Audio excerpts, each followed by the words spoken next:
Xu Changsheng traversed into the world of beast tamers, unexpectedly awakening the SS level talent known as the Eye of the World, which enabled him to perceive all things and discern hidden evolutionary paths.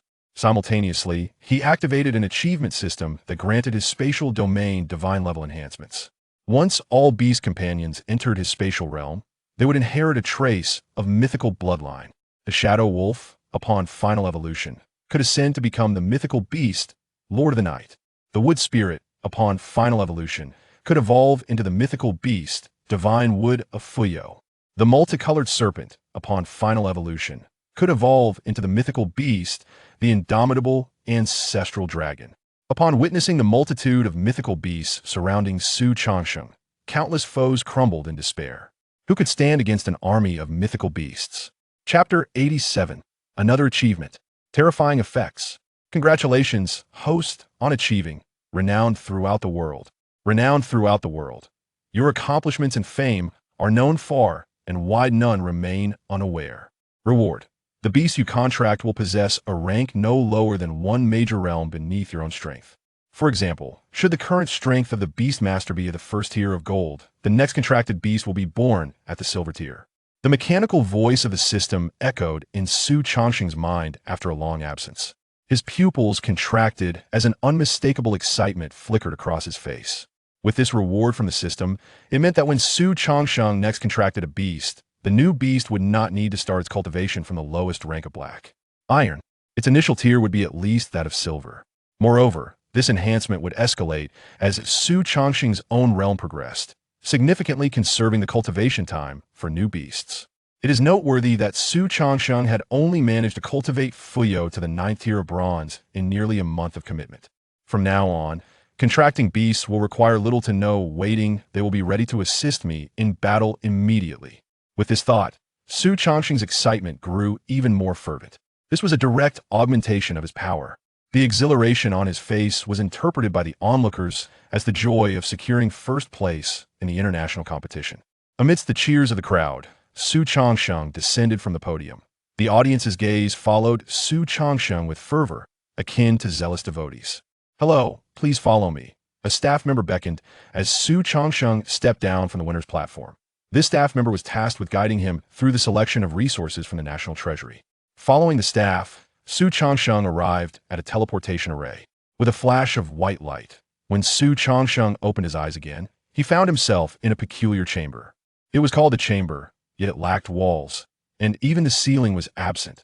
Gazing upwards, he beheld a vast expanse adorned with flickering black arcs of electricity. He was taken aback. He had not expected the treasury of Huaxia to be concealed within a spatial rift.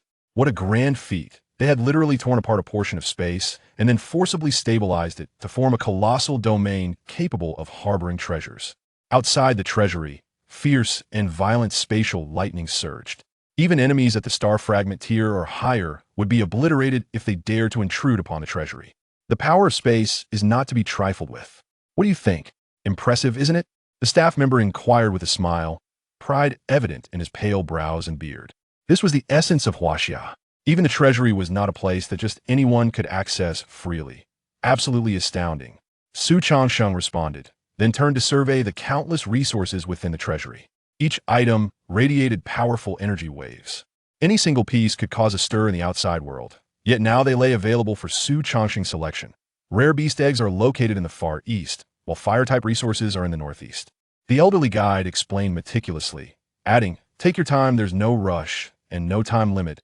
Xu Changsheng expressed his gratitude, then curiously asked, "What about the second and third place winners? Don't they have 2 and 1 selection opportunities respectively?" He scanned the vast space, noticing only himself and the elder present, with no one else around out of course. "They will select after you finish," the elder replied matter-of-factly. Naturally, Huaxia's treasury would prioritize its own citizens. Moreover, as the first-place winner, Xu Changsheng had the privilege to choose first without objection from others. Nodding, Xu Changsheng proceeded toward the forefront. Now, a gold-tier Beastmaster. Selecting new beast eggs was of utmost importance. Species: Indomitable Diamond Bird. Physical attribute quality: High Star Fragment rank. Black Iron tier. 1 innate skills. Note: this beast egg contains the bloodline of the mythical beast, Heavy Ming Bird. Species: Fate Viewing Beast Fate Attribute. Quality: High Star Fragment Rank. Black Iron Tier 1 Innate Skills. Note: this beast egg contains the bloodline of the mythical beast by Zay. Species: Void-Breaking Bird Spatial Attribute. Quality: High Star Fragment Rank. Black Iron Tier 1 Innate Skills. Note: this beast egg contains the bloodline of the mythical beast Dijiang. Species: Malevolent Beast Physical Attribute. Quality: High Star Fragment Rank. Black Iron Tier 1 Innate Skills. Note: this beast egg contains the bloodline of the mythical beast Qiongqi. Species: Sunflame Divine Bird Fire Attribute.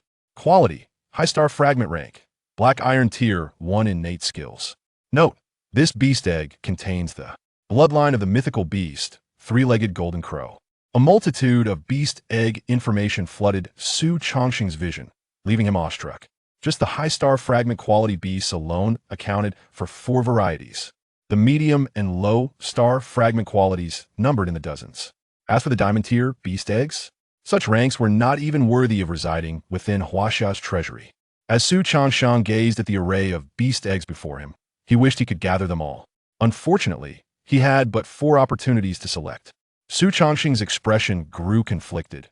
Momentarily unsure of where to begin, he could not expend all his chances on selecting beasts. He needed to reserve at least 2 opportunities for the primary materials required for Fuyo and the evolution of his 5th beast. After a long deliberation, Xu Changsheng reached for a palm-sized, jet-black beast egg, which crackled with black arcs of electricity, resonating subtly with the spatial rift. Outside the treasury, Void-Breaking Bird, a rare spatial divine beast. Since the incident of being trapped in a special secret realm, Xu Changsheng had grown increasingly eager to possess a spatial beast of his own. With such a companion, even without the return ring, he could rely on his abilities to escape the secret realm, even if the process would be perilous. Thus, the Bird of the Breaking Void became his unequivocal choice. With his resolve firmly established, Xu Changsheng no longer hesitated and reached for another beast egg, one that was entirely resplendent in white. This beast egg, aside from its excessively pure hue, bore no other remarkable traits. It resembled an ordinary beast egg with silver or golden attributes. However, upon grasping it, Xu Changsheng felt an inexplicable wave enveloping his very soul. In a daze, he seemed to perceive countless fine threads connecting to his essence. These threads radiated outward from him, extending in all directions. Following these threads, Xu Changsheng faintly discerned a series of individuals related to him: Xin Wuyan, Wang Ping, Lin Hongjiang, and others. Particularly, there was Xin Wuyan. He seemed to possess a slight awareness. Casting a glance in Xu Changsheng's direction, it was this very glance that roused Xu Changsheng from the depths of this arcane state. Is this the power of destiny? Xu Changsheng gazed at the seemingly ordinary beast egg with a complex expression. Indeed, it was the beast of Destinia creature of the fate attribute. Chapter 88. Spatial Shock, Dizziness and Nausea. The concept of fate is the most enigmatic and unpredictable. A master well-versed in this domain could even dispatch enemies without their awareness of how they met their demise. Such creatures imbued with this attribute are exceedingly rare, even more so than those affiliated with the realms of time and space. Moreover, the resources required for their evolution are extraordinarily peculiar, elusive to the common individual. Over the span of thousands of years in the realm of beast taming, only one beast master specializing in fate has emerged. When he ascended to the pinnacle of the diamond tier, the leader of the beast sect, along with the deputy leader and the 12 guardians, all met with bizarre deaths on the same day. Consequently, the beast sect fell into disarray, only to regain its vigor after the demise of this formidable individual. Had it not been for the constraints of the world at that time, this fate beast master might have uprooted the beast sect entirely, preventing it from disrupting the world and causing suffering to countless beings. Such achievements vividly illustrate the formidable capabilities of the fate attribute. Thus, Xu Changsheng has chosen the fate-seeking beast as his 6th companion beast, awaiting its hatching upon his ascendance to the platinum tier. As for the remaining 3 high-quality star-shattering beasts, Blood Shadow and Candle Dragon can barely suffice as physical attribute beasts, albeit with a noticeable deficiency in physical strength. Nevertheless, they are adequate for dealing with ordinary adversaries, rendering Xu Changsheng not overly reliant on physical attribute beasts. As for fire attribute beasts, Xu Changsheng has already acquired by Fong, and thus would not squander the precious opportunity on another fire attribute beast. After selecting his beasts, Xu Changsheng felt a lightness in his body and swiftly made his way toward the wood attribute resource area. This time, his objective was clear: the primary material required for the evolution of Fu Yao, the Fu Yao spirit leaf. Xu Changsheng quickly scanned the resource area. Suddenly, his eyes brightened as he reached for a vibrant green leaf. Though referred to as a leaf, its size was larger than Xu Changsheng's head, requiring both hands to grasp it firmly. The surface of the emerald spirit leaf was adorned with dark green patterns, emanating a tremendous vitality from within. The national treasury of Huaxiao certainly did not disappoint. This Fu Yao spirit leaf is a rare treasure formed from a millennium of accumulation by the Fu Yao Divine Tree. It not only contains abundant life force, but also embodies numerous grand principles. It is said that if consumed over 99 days before a beast master awakens their talent, one may awaken an S-class talent. Such an item, if discovered in the outside world, would undoubtedly incite a bloody storm. Should a small nation stumble upon such a treasure, it might provoke powerful individuals with nefarious intentions to annihilate the nation solely to seize it. Yet, it has now been effortlessly stored within his spatial ring. At present, Xu Changsheng had only one more opportunity to select resources. However, he remained resolute, completely ignoring the myriad of rare resources along the way, and proceeded to the spatial attribute resource area. He aimed to procure the essential treasures required for the evolution of the Void Bird into a solar-tier beast. Although it was currently merely a star-shattering beast egg, with the enhancement of the SSS class talent, Eye of the World, Xu Changsheng could easily discern the resources needed for its evolution from the full moon to the solar tier. Thus, he could prepare in advance. As for the evolution resources for the fate-seeking beast, those could be addressed later, as Xu Changsheng still had 3 opportunities to select from the National Treasury of the United States. The spatial attribute resource area differed from others. All spatial treasures were stored within a separate chamber, constructed from a peculiar stone known as void-blocking stone. This stone serves no other purpose than to isolate all spatial fluctuations. The National Treasury of Huaxiao itself resides within a spatial rift. High-level spatial resources are prone to resonate with the spatial gaps of the outside world, potentially jeopardizing the entire treasury's safety. Consequently, all spatial resources were contained within this room. Xu Changsheng recalled the various instructions from the staff and removed all spatial rings from his person, placing them at the entrance before pushing the door open. Instantly, a powerful spatial wave surged towards Xu Changsheng. A violent wave of dizziness enveloped him from the depths of his soul. The sensation was akin to having utilized transportation arrays hundreds of times in rapid succession, with a severe urge to vomit rising from his stomach. The searing gastric juices even caused a sharp pain in his throat. Damn it! Even with ample mental preparation, Xu Changsheng could not help but exclaim in exasperation. This feeling was overwhelming. After approximately 3 minutes, Xu Changsheng finally emerged from the haze of dizziness and nausea. He surveyed the room, cluttered with treasures of varying sizes, emanating spatial fluctuations.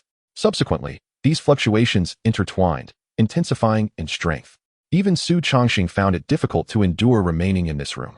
Had he entered with his spatial rings, they would have likely been destroyed within a second by the violent spatial shock, with the treasures inside lost to an alternate space, vanishing entirely. Shaking his head, Xu Changsheng attempted to dispel the dizziness from his mind. He then quickly scanned the entire room, his gaze fixating on a vial of thick, white liquid. Without hesitation, he grasped the test tube and swiftly exited the room. Upon stepping out, Xu Changsheng let out a long sigh of relief before collecting his spatial rings from the entrance. After confirming that no items were lost, he returned to his original location. It was time to head back. So soon? The elder's eyes lit up upon Xu Changsheng's return. Thank you for your trouble. Xu Changsheng nodded in acknowledgement. The elder before him appeared unremarkable, but possessed the strength of the Diamond 8th tier.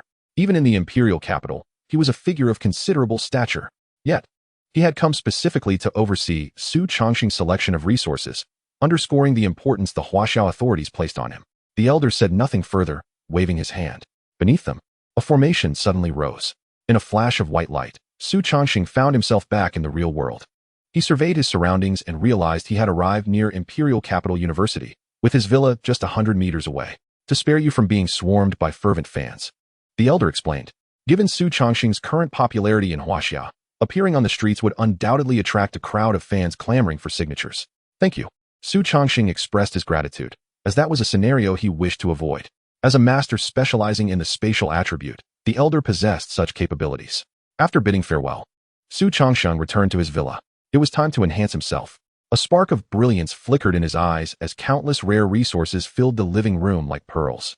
Each one was worth no less than several billion federal currency. Chapter 89. Fu Yao's evolution, a significant increase in lifespan. As these resources appeared, a delightful fragrance filled the villa. Xu Changsheng gazed at the array of wood attribute resources before him, perhaps due to Fu Yao's exceptionally high talent and bloodline quality. The resources required for its evolution were remarkably simple. Aside from the essential Fu Yao spirit leaf, only a substantial amount of wood attribute resources was necessary. Even the most rudimentary black iron resources will suffice, provided their quantity is ample, unlike the Blood Shadow Bifong, which demands specific high-tier resources. Of course, should the resources be of the black iron tier, even filling a villa to the brim would not enable Fu Yao to evolve into a solar-level beast. Hence, the majority of these resources are predominantly of the golden tier, interspersed with a few rare platinum and diamond-grade treasures. Nevertheless, it has cost Xu Changsheng a considerable sum and a great deal of effort. Were it not for the unwavering assistance of Zhou Shaoling, he might not have been able to gather such a vast quantity of wood-type resources within half a month. After all, others would not be as invested in Xu Changsheng's affairs. Taking a deep breath, Xu Changsheng felt his nostrils filled with the scent of the extraordinary. He then waved his hand grandly, summoning all his beasts. After half a day of recuperation, Bifong had regained a significant amount of its spirit and would be ready for battle in another half-day. However, the focus now is on Fu Yao. Eat. Xu Changsheng tore the spirit leaves into strips and gradually fed them into Fu Yao's mouth. As soon as the spirit leaves touched Fu Yao's oral cavity, they instantly transformed into a vibrant green liquid, flowing into its abdomen. Subsequently, an overwhelming vitality radiated from Fu Yao. Most of this almost tangible vitality was absorbed by Fu Yao itself, while a smaller portion was drawn into Xu Changsheng's body. Xu Changsheng felt as though his limbs and bones were basking in a hot spring, a delightful sensation. Suddenly, his body trembled, and he directly broke through a tear. It should be noted that Xu Changsheng had only absorbed a mere 1%, or even less, of that vitality total, yet it yielded such an effect. So, what extraordinary transformations would Fu Yao, the primary absorber, undergo? Before long, crimson, enchanting flowers began to sprout from Fu Yao's humanoid form. These flowers swayed gracefully in the air without a breeze, exuding a fragrance of life. Upon closer inspection, shadows flickered at the center of each flower, as if new life was being nurtured within. The blood-red blossoms grew at an astonishing rate, soon entirely enveloping Fu Yao's original form. Fu Yao had astonishingly transformed into a sea of crimson flowers. At that moment, the numerous wood-type resources, previously piled in the hall, seemed to respond to a call, cracking open. The pure vitality and wood-type energy within surged toward Fu Yao, as if enchanted. The influx of vitality rendered the already stunning flowers even more alluring. Each petal was the size of an adult's fist. Suddenly, one of the blood-red flowers, unable to withstand the overwhelming energy, exploded. This flower acted as a fuse, igniting the others to burst forth in succession. A series of faint explosions resonated in Xu Changsheng's ears. As the flowers detonated, an exquisitely pure vitality spread throughout the villa. Unlike the vitality from before, this energy, derived from the blood-red flowers after their absorption and purification, underwent a qualitative change.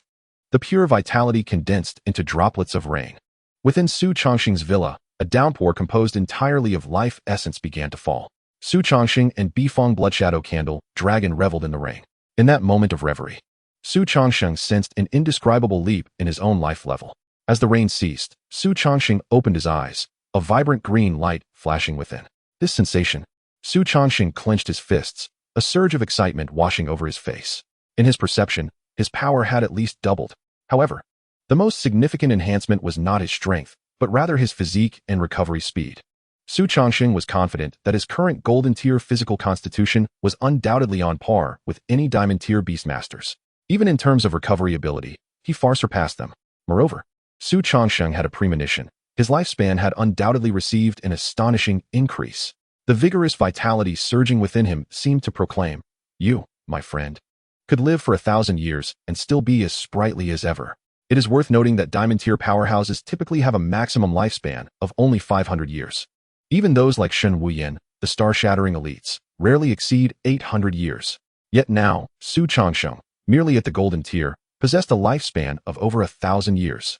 Just through sheer endurance, he could outlast his foes. Not only he, but Bifong Bloodshadow Candle Dragon and the other beasts experienced a similar enhancement. However, the majority of the rainwater naturally gravitated towards Xu Changsheng. The three of them merely absorbed a fraction. Their gains paled in comparison to Xu Changsheng's. Yet, even the slightest enhancement signifies a step forward in strength. Every formidable beast achieves greatness in increments, even those of mythic caliber. Simultaneously, Fuyao's evolution ritual reached its conclusion. It appeared unchanged from before, save for a more spirited glint in its eyes. Yet, a bizarre red flower swayed gently upon Fuyao's chest, emanating a deadly allure. Xu Changsheng gazed intently, and Bifang's current information materialized before him. Species, Primordial Divine Tree, would attribute. Qualification, Solar High Rank. Tier, Silver Tier 4. Talents, Divine Healing, Legendary. Divine Wood Empowerment, Legendary. Soul Injury Immunity, Legendary. Life and Death Link, Legendary. Primordial Creation, Invincible. Divine Healing. The beast can consume its internal vitality to swiftly heal all wounds of its master and allied units. Divine Wood Empowerment. Greatly accelerates the master's advancement speed. Enhances the strength of the master's soul and body, while also expediting the master's comprehension of the world. Soul Injury Immunity. The beast possesses a soul injury immunity field, within a radius of 300 meters, immune to all soul damage not exceeding its own 3 tiers. This effect equally applies to the master and allied units. Life and Death Link. The beast links the vitality of all allied units. When any unit suffers damage, that damage is distributed among the remaining allied units. Damage sustained by the master will simultaneously be shared among the other beasts. Primordial Creation. The power of creation. The beast will open a spatial realm. Within this space, the physical qualities of the beast and all allied units are doubled. The physical qualities of all enemy units are reduced by 50%. Note, this ability will consume all energy of the life flower. It can only be used again once its energy is fully replenished. Note, the life flower can absorb wood attribute resources to replenish its energy. Note, this space remains permanently until all enemies are vanquished. Unique evolution path. Wood attribute direction. After one evolution, it can advance to the mythic level beast, Fuyao Divine Tree. The power of creation is truly terrifying. Chapter 90. The Might of Creation. Fuyao's evolution not only saw a 4-tier leap from Bronze Tier 9 to Silver Tier 4, but also introduced a new skill. This singular skill alone is sufficient to elucidate the formidable nature of solar-level beasts. Primordial Creation, unreasonably pulling enemies into a different space. Within this realm, not only does Xu Changsheng and his summoned beast experience a doubling of physical prowess, but their adversaries are also subjected to a 50% debilitation. This interplay of augmentation and diminishment results in a staggering 4-fold disparity, coupled with the innate abilities of the summoned beasts, such as Blood Shadow, which inherently enhance physical attributes. An insurmountable chasm swiftly emerges between Xu Changsheng and his foes. Most crucially, unlike other invincible-type skills, Fuyao's Opening Heaven bears almost no adverse effects. It neither plunges Fuyao into a state of weakness nor causes any regression in its realm, as long as the energy of the life flower upon its chest is replenished. The costs may be considerable, but for Xu Changsheng at this juncture, what is money compared to the essence of combat power? After Fuyao employs Opening Heaven, it remains wholly unaffected in its capacity to assist Xu Changsheng and other summoned beasts in battle. This is an invaluable asset. Furthermore, the applications of Opening Heaven are remarkably diverse. For instance, should Xu Changsheng find himself besieged by formidable beasts, he can selectively draw a few of them into the alternate space, thereby dividing and conquering the opposing force, significantly diminishing the combat's difficulty. Additionally, the final annotation of Opening Heaven is particularly intriguing. Unless the enemies are utterly vanquished, this space persists indefinitely. What does this imply? If Xu Changsheng faces adversaries of overwhelming might, so powerful that all his efforts are in vain, then upon his demise, his slayers would remain trapped within this alternate dimension. The sensation of being isolated in such a space would be even more excruciating than death itself. Even in death, Xu Changsheng could drag his enemies down with him.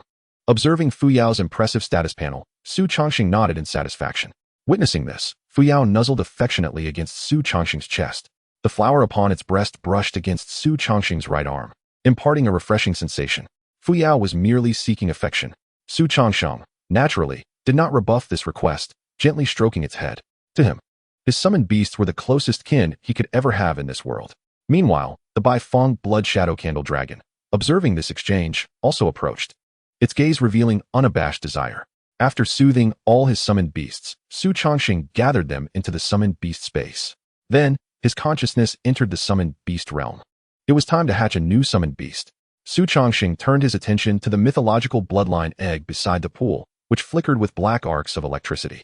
Now, one may ponder, why did Xu Changsheng opt to evolve Fuyao before hatching a new summoned beast. This decision stemmed from the reward system that ensured any newly hatched beast would emerge at the silver rank, while Fuyao, yet to evolve, remained at the bronze rank after a month of arduous training. Xu Changsheng feared that Fuyao might develop feelings of inferiority or imbalance as a result. Although summoned beasts typically do not speak, they possess remarkable intelligence and sensitivity, particularly those like Fuyao, imbued with mythological bloodlines, whose wisdom rivals that of humans. They experience human emotions, too. Hence, Xu Changsheng chose to facilitate Fuyao's evolution. It is widely acknowledged that the evolution of summoned beasts enhances their realms. Presently, Fuyao had attained a strength of silver rank 4. While not exceedingly high, it would still surpass the capabilities of any newly hatched beast. That sufficed. The order of hatching and evolving summoned beasts is fraught with intricate considerations. Becoming a powerful and benevolent beast master is no simple task. Xu Changsheng mused, skillfully slicing open his wrist. Crimson blood immediately enveloped the black beast egg. Approximately 3 minutes later, a violent black arc erupted from around the egg, cleaving a substantial opening. Strangely, nothing emerged from the opening. Curiously, Xu Changsheng peered into the depths of the egg, finding it shrouded in a hazy, chaotic essence, devoid of any signs of life. At that moment, a palpable spatial fluctuation rippled before him, waves of spatial distortion spreading like water. Suddenly, Xu Changsheng felt a jolt at his chest, as if something had burrowed into his embrace. Looking down, he discovered an extraordinary creature, entirely black and red, sporting 4 wings and 2 feet, nestled in his arms. To possess such speed upon birth left Xu Changsheng astounded. Although within the summoned beast realm he lacked a corporeal form, and his physical attributes and reflexes did not match those in reality, his vigilance had significantly diminished. Yet, he was undeniably a genuine gold rank 2 powerhouse. In terms of physical prowess, he could stand shoulder to shoulder with platinum rank beings. The ease with which this newborn creature approached him was remarkable, undoubtedly aided by the absence of any malevolent intent from the newly born beast. Otherwise, the blood shadow and other summoned beasts would have swiftly torn it to shreds. The capabilities of spatial manipulation are indeed extraordinary. Xu Changsheng sighed softly and named this beast Dijiang. Then, cradling Dijiang, he approached the mythological bloodline pool. Go forth, little one. Dijiang seemed to comprehend Xu Changsheng's words, its 4 wings fluttering as it ghosted away from his embrace. Were it not for the intense spatial fluctuations accompanying its movements, Xu Changsheng might have found it difficult to track its presence. The surface of the mythological bloodline pool remained tranquil, the blood-red liquid undisturbed, as if devoid of any living entity. Yet Xu Changsheng understood that Dijiang was undergoing a bloodline baptism within. All he could do now was wait. Just as he had for the evolution of the 4 summoned beasts previously. Time flowed slowly. This wait felt longer than any before. Suddenly, a terrifying spatial fluctuation emanated from the depths of the pool, followed by the rapid expansion of a gaping spatial wormhole atop the mythological bloodline pool. Within the wormhole, countless spatial fissures writhed, exuding a menacing aura. Yet, a crimson summoned beast gradually emerged from the wormhole. The once perilous spatial fissures whirled around it like docile infants, unable to inflict the slightest harm. Chapter 91. The Terrifying Power of Space. Dijiang emerged slowly from the spatial wormhole, and in an instant, the fearsome wormhole sealed shut, as though nothing had transpired. At this moment, Dijiang had transformed from its original 2 feet and 4 wings to 6 feet and 4 wings. Its massive form bore an oddly harmonious distribution of limbs and wings, creating a strikingly distorted yet balanced appearance. Moreover, Dijiang's coloration shifted from black-red to a vivid crimson. This shade of crimson was distinct from the pure, lustrous red of Baifeng, as Dijiang's body occasionally flickered with black patterns that vanished just as swiftly, imparting an enigmatic aura. It was as though it could vanish in an instant, much like the black designs upon its form. Xu Changsheng's gaze remained fixed ahead. Though Dijiang stood plainly before him, his perception rendered the space seemingly empty. This ability to conceal itself was remarkable. Xu Changsheng marveled inwardly as he employed the eye of the world to scrutinize the intricate details of Dijiang. Race, spatial user, spatial attribute. Qualification, High Moon class. Rank, Silver 2nd tier. Innate skills, instant teleportation, legendary. Spatial leap, legendary. Spatial shatter, legendary. Spatial ban, legendary. Instant teleportation. The Beast Master harnesses spatial power, enabling instantaneous teleportation within a distance of 1 kilometer. Utilizing this skill incurs a slight expenditure of physical stamina. Spatial leap. The beast can mark up to 3 locations. After a minute of guidance, the beast and all allied units can be teleported to the marked location. Note: this skill disregards distance. Note: When a fourth marked location is created, the first mark will disappear, and so on. Spatial shatter. The beast can shatter the space before it, generating a formidable gravitational pull. If enemies are drawn into the shattered space, they will be exiled to a spatial rift. Spatial ban. Possessing the bloodline of Di Jiang. The beast can temporarily confine all spatial fluctuations in its vicinity. When this skill is activated, spatial abilities of enemies not exceeding 3 tiers below the beast become ineffective. Note: all teleportation arrays cannot be utilized within the range of the spatial ban. Note: this skill can only be employed once within half a day. Unique evolution path, spatial direction. After one evolution, it can ascend to Spatial Master, Day class. After a second evolution, it can evolve into Di Jiang, Mythical class. Upon observing Di Jiang's specific attributes, Xu Changsheng's eyes flickered with an uncontrollable delight. These 4 abilities were precisely what Xu Changsheng needed most at this juncture. Particularly the spatial leap. This was undeniably a divine skill for Xu Changsheng, and indeed for all, as long as he marked his home. No matter where Xu Changsheng found himself, be it in a foreign land or even in a different dimension, he could return to the warmth and comfort of his home within a minute. He would never again face the embarrassing predicament of being trapped in a peculiar secret realm. Moreover, this skill could benefit all allied units. If Di Jiang were to mark the stronghold of an adversarial faction, then within a minute, all high-tier beast masters of Huaxia could instantaneously arrive at the enemy's lair to deliver a devastating strike. After accomplishing this, Di Jiang could teleport them back within another minute. The entire round trip would take no more than 5 minutes, leaving the enemy with no time to react. Instant teleportation was equally a divine skill in combat. This ability rendered Di Jiang elusive in battle, making it nearly impossible for enemies to track its movements. Coupled with the skill, Spatial Shatter, it could inflict unimaginable damage upon foes. It is crucial to understand that when space is shattered, the ensuing gravitational force is exceedingly terrifying. Unprepared enemies would find it utterly impossible to escape such a pull. Moreover, during combat, there would also be the interference of the blood shadows of Zhu Long and Bai Fong. Thus, every time Di Jiang employed Spatial Shatter, it could equate to the demise of one or even multiple enemies. As for Spatial Ban, it too was a divine skill. However, due to the scarcity of spatial-type enemies, its effectiveness would be less frequently realized. Yet, its ability to disrupt the normal functioning of all teleportation arrays alone merited its legendary status. Perhaps, Di Jiang could even interfere with the seals of other beast deities and their apostles. Xu Changsheng's eyes brightened as he seemed to conceive a certain possibility. He recalled the scene where the malevolent 8-legged octopus broke free from its seal.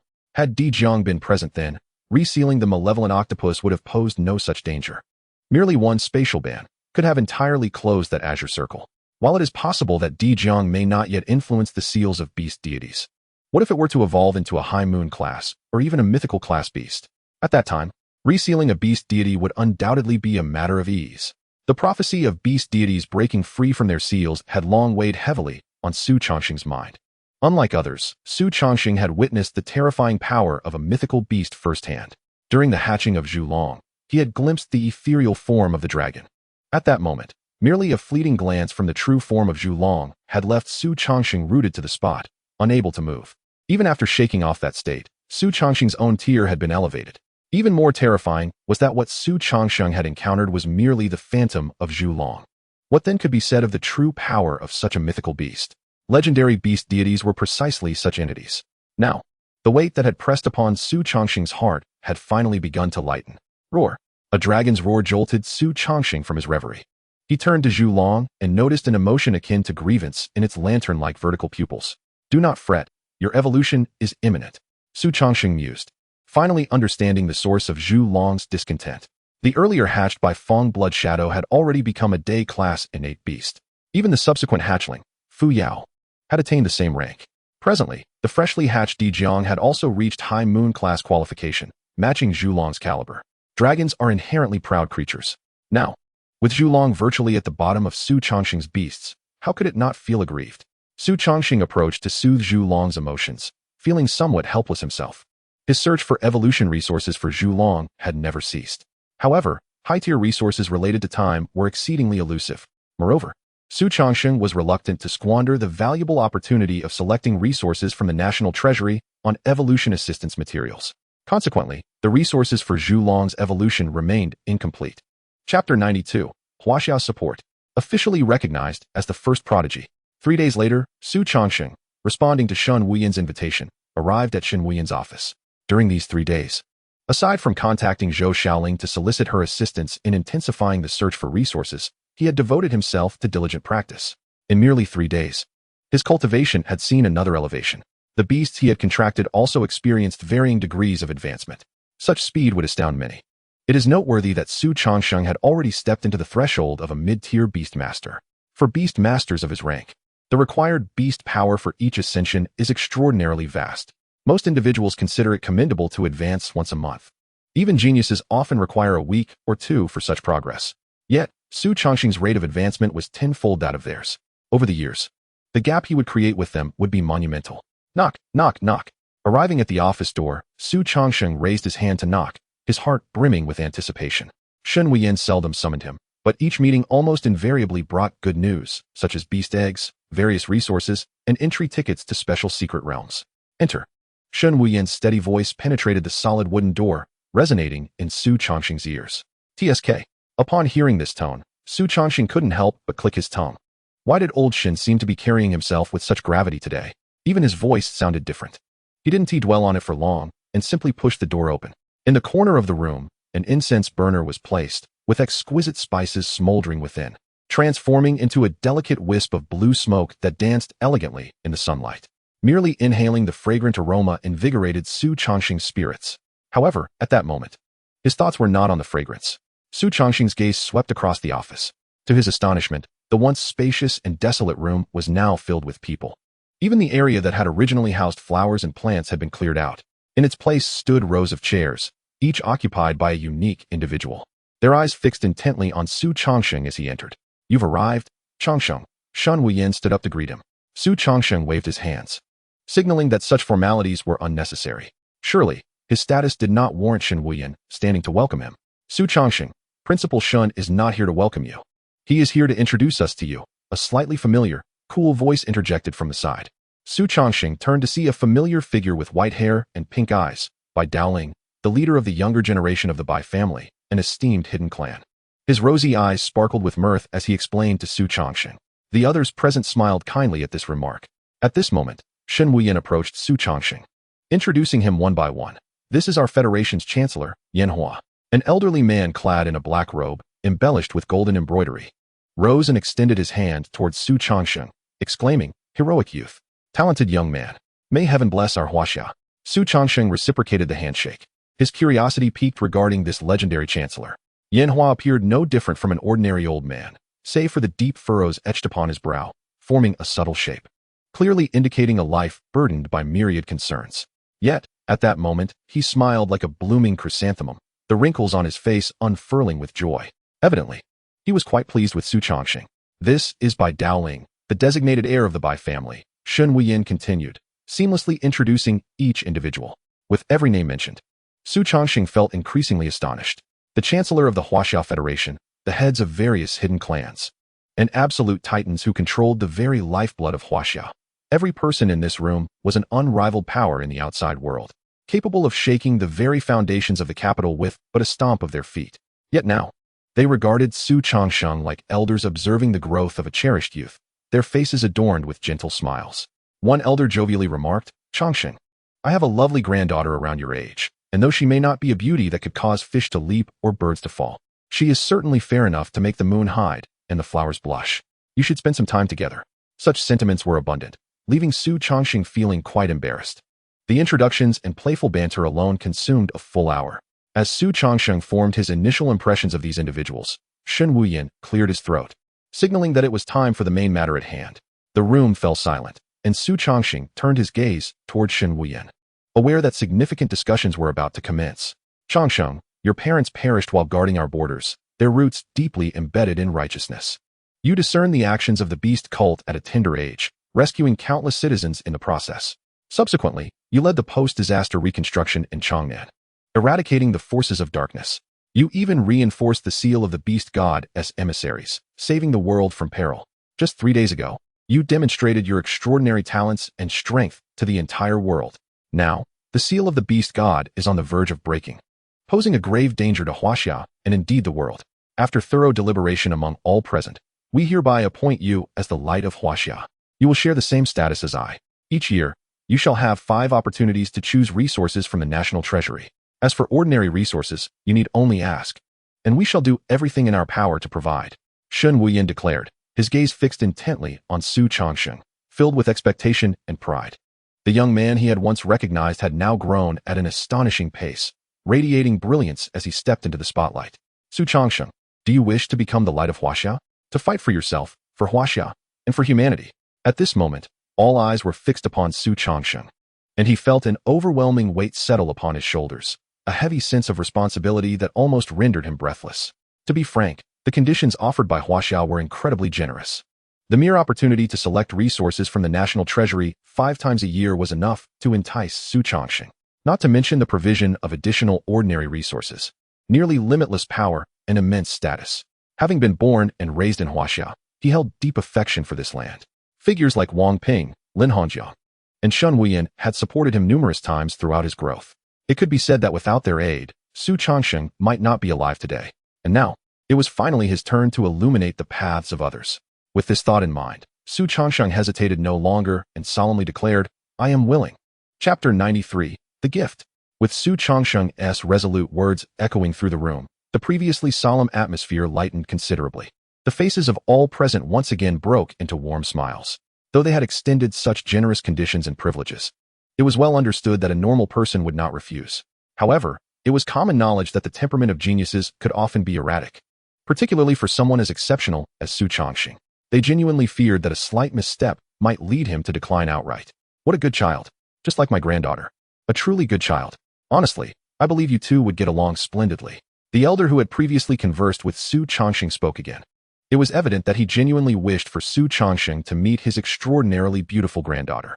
This was hardly unreasonable. After all, it was often the case in this world that progeny of powerful talents possessed equally formidable abilities. Many esteemed families ensured the strength of their offspring by arranging marriages with geniuses, thereby securing the potential of future generations. Old son, as the saying goes. One grandson from the Sun family could represent half of Huaxia. With your family's wealth, your granddaughter could easily find a suitable match. Why cling to Changsheng so tightly? Someone chimed in teasingly. The speaker was none other than Sun Bangxia, the current head of the Sun family. Renowned for their economic prowess, the Sun family's enterprises were ubiquitous throughout Huaxia, even extending to major cities abroad. The Wanbao Pavilion, widely recognized across Huaxia, was but one of the many enterprises under their banner. It can be said that the financial prowess of the Sun family surpasses that of 10 small nations combined. Yet, this formidable figure is earnestly seeking to unite with Xu Changsheng in matrimony, displaying an exceedingly fervent attitude. Outrageous. How could anyone else possibly compare to Changsheng? Can a firefly contend with the brilliance of the moon? Sun Bangxia waved her hand, her murky eyes sparkling with anticipation as she gazed at Xu Changsheng. Observing Sun Bangxia's demeanor, Xu Changsheng felt he could no longer evade the matter and stated plainly, currently, I have no such intentions.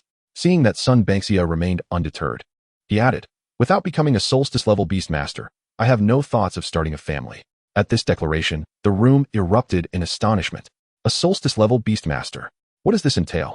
Throughout the millennia of the beastmaster world, across countless eras, only a handful of solstice-level beastmasters have ever emerged. And here was Xu Changsheng, merely 18, setting his sights on such lofty aspirations. How could the elders not be taken aback? With Xu Changsheng having spoken so resolutely, Sun Bangxia could hardly say more. The conversation then shifted to various inquiries regarding Xu Changsheng's training and life. At this juncture, Xu Changsheng did not hold back, explicitly outlining all the resources he currently required, including the substantial wood-based materials needed for Fuyo, as well as the auxiliary materials necessary for the evolution of Zhulong naturally. These requests were met with promises from the esteemed individuals present. The former would be delivered to Xu Changsheng's villa before nightfall. As for the latter, extreme cold time stone? Upon hearing Xu Changsheng's request, Shen Wuyin involuntarily echoed, such an item is indeed absent from our Huaxia treasury. He explained that Huaxia's climate is relatively mild. Even at its coldest, it rarely dips below -10 degrees, making the existence of the extreme cold time stone impossible. Only after enduring millennia of extreme cold could such a treasure be born. Upon hearing this, Xu Changsheng felt a twinge of disappointment. He understood the rarity of such an item, but had not realized its value was so extraordinary that it did not even exist in Huaxia. However, there is a nation in the north that possesses it. Fear not. In the next few days, I shall personally procure it. Seeing Xu Changsheng's disappointment transform into delight, Shen Wuyin quickly added, This item shall not count against your treasury resources. Consider it a gift from me to a junior." At these words, a warm current flowed through Xu Changsheng's heart. His current achievements were undeniably tied to Shen Wuyan's esteem and cultivation, not one to express himself well. He could only clasp his hands in gratitude towards Shen Wuyan, while internally vowing, "I must resolve the beast goddess seal issue and not let the elder risk his life again." With his SSS level talent and the assistance of the achievement system, coupled with the robust support from the Huaxia government, Xu Changsheng believed that if he could not become a solstice-level beastmaster within 10 years, he might as well find a tofu block to end his life. Subsequently, upon learning that Xu Changsheng's current villa spanned only 500 square meters, an elder generously offered one of his estates as a gift to Xu Changsheng. Such actions left Xu Changsheng utterly bewildered, deepening his understanding of the formidable backgrounds of these individuals. A day later, Xu Changsheng emerged from his expansive estate, surrounded by numerous servants who bowed in deference. The gift he received was not merely an empty estate. It came complete with a cadre of butlers, servants, security, and other personnel. Remarkably, Xu Changsheng would bear no financial burden for their upkeep. He was only required to reside there, with all other arrangements made by others. A vast quantity of wood-based resources had been placed within the estate upon his assumption of it, far exceeding the requirements for Fuyo's previous evolution. Moreover, the officials had thoughtfully prepared a spacious ring for him to carry all his resources. It could be said that the Huaxia government had gone above and beyond to fulfill Xu Changsheng's requests. According to Xu Changsheng's estimations, these wood-based resources could easily energize several instances of the Flower of Life. His purpose for leaving the estate was to undertake a task assigned by the Huaxia government, to conduct a counter-offensive against the 10,000 Beasts sect within Huaxia's borders. Xu Changsheng harbored no grievances about this. It was a simple principle. To receive, one must also give. In light of the resources he had acquired, this task seemed trivial by comparison. Of course, prior to issuing the task, the relevant leaders had inquired about Xu Changsheng's strength to ensure his safety. Xu Changsheng's response was, "Under the shattered stars, I am invincible." This proclamation left the leader momentarily speechless. He knew Xu Changsheng was formidable, but had not anticipated him to be so extraordinarily powerful. Nonetheless, this worked in favor of the leader, allowing for a more casual arrangement of tasks. After all, with Xu Changsheng's current invincibility beneath the shattered stars, how many could truly pose a threat to him? A mere handful, at best. Amidst these thoughts, Bai Feng had already traversed thousands of miles with Xu Changsheng on his back. Soon, they arrived at the destination of the mission, the outskirts of Qingfeng City. According to the Special Intelligence Bureau from the capital, a mysterious blood ritual was set to take place today to appease the beast god. Bai Feng flapped his wings, soaring rapidly through the sky, while Xu Changsheng's hawk-like gaze scanned the terrain below. Suddenly, he caught sight of a flicker of flame amidst the lush forest. Chapter 94, The Eerie Sacrifice. Go. Xu Changsheng commanded, directing Bai Feng to descend swiftly. At the same time, he summoned other beasts to surround him. As their altitude decreased, the scene within the forest became increasingly clear.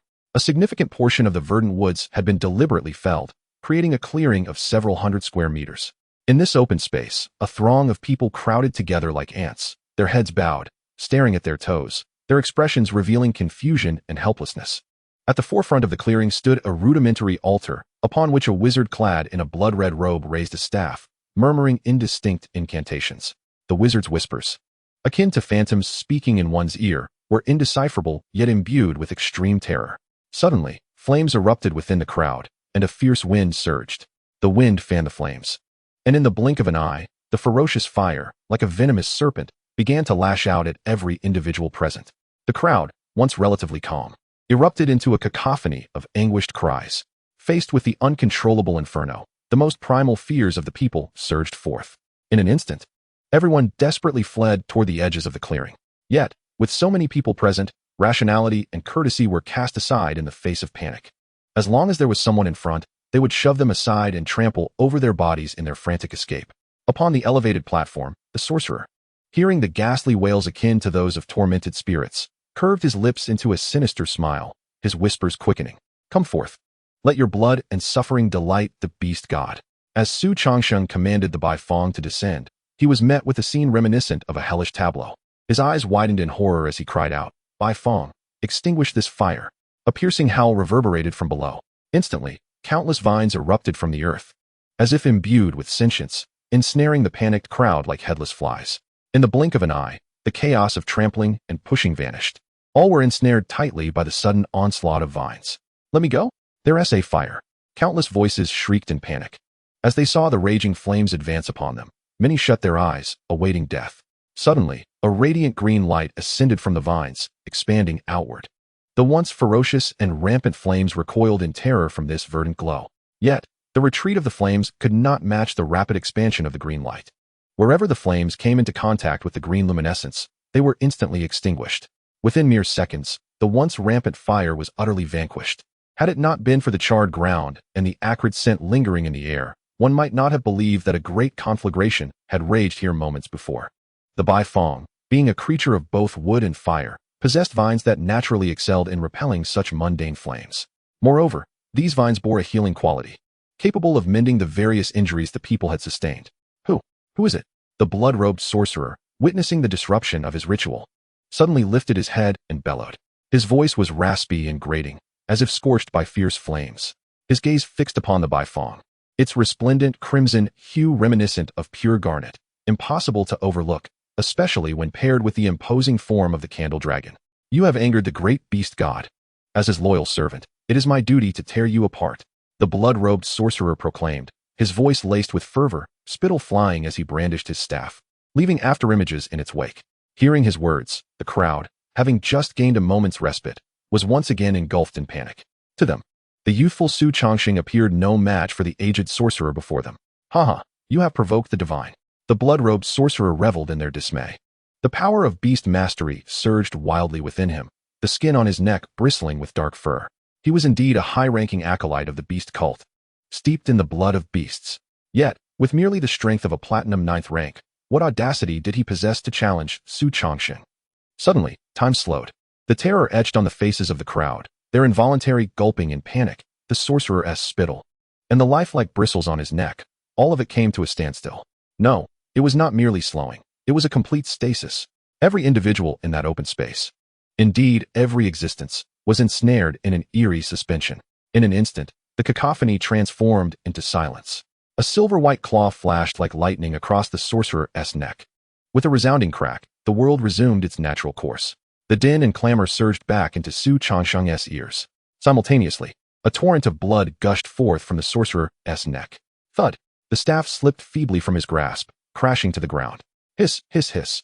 The blood-robed sorcerer's eyes widened in disbelief as he desperately clasped his neck, attempting to stem the flow of blood.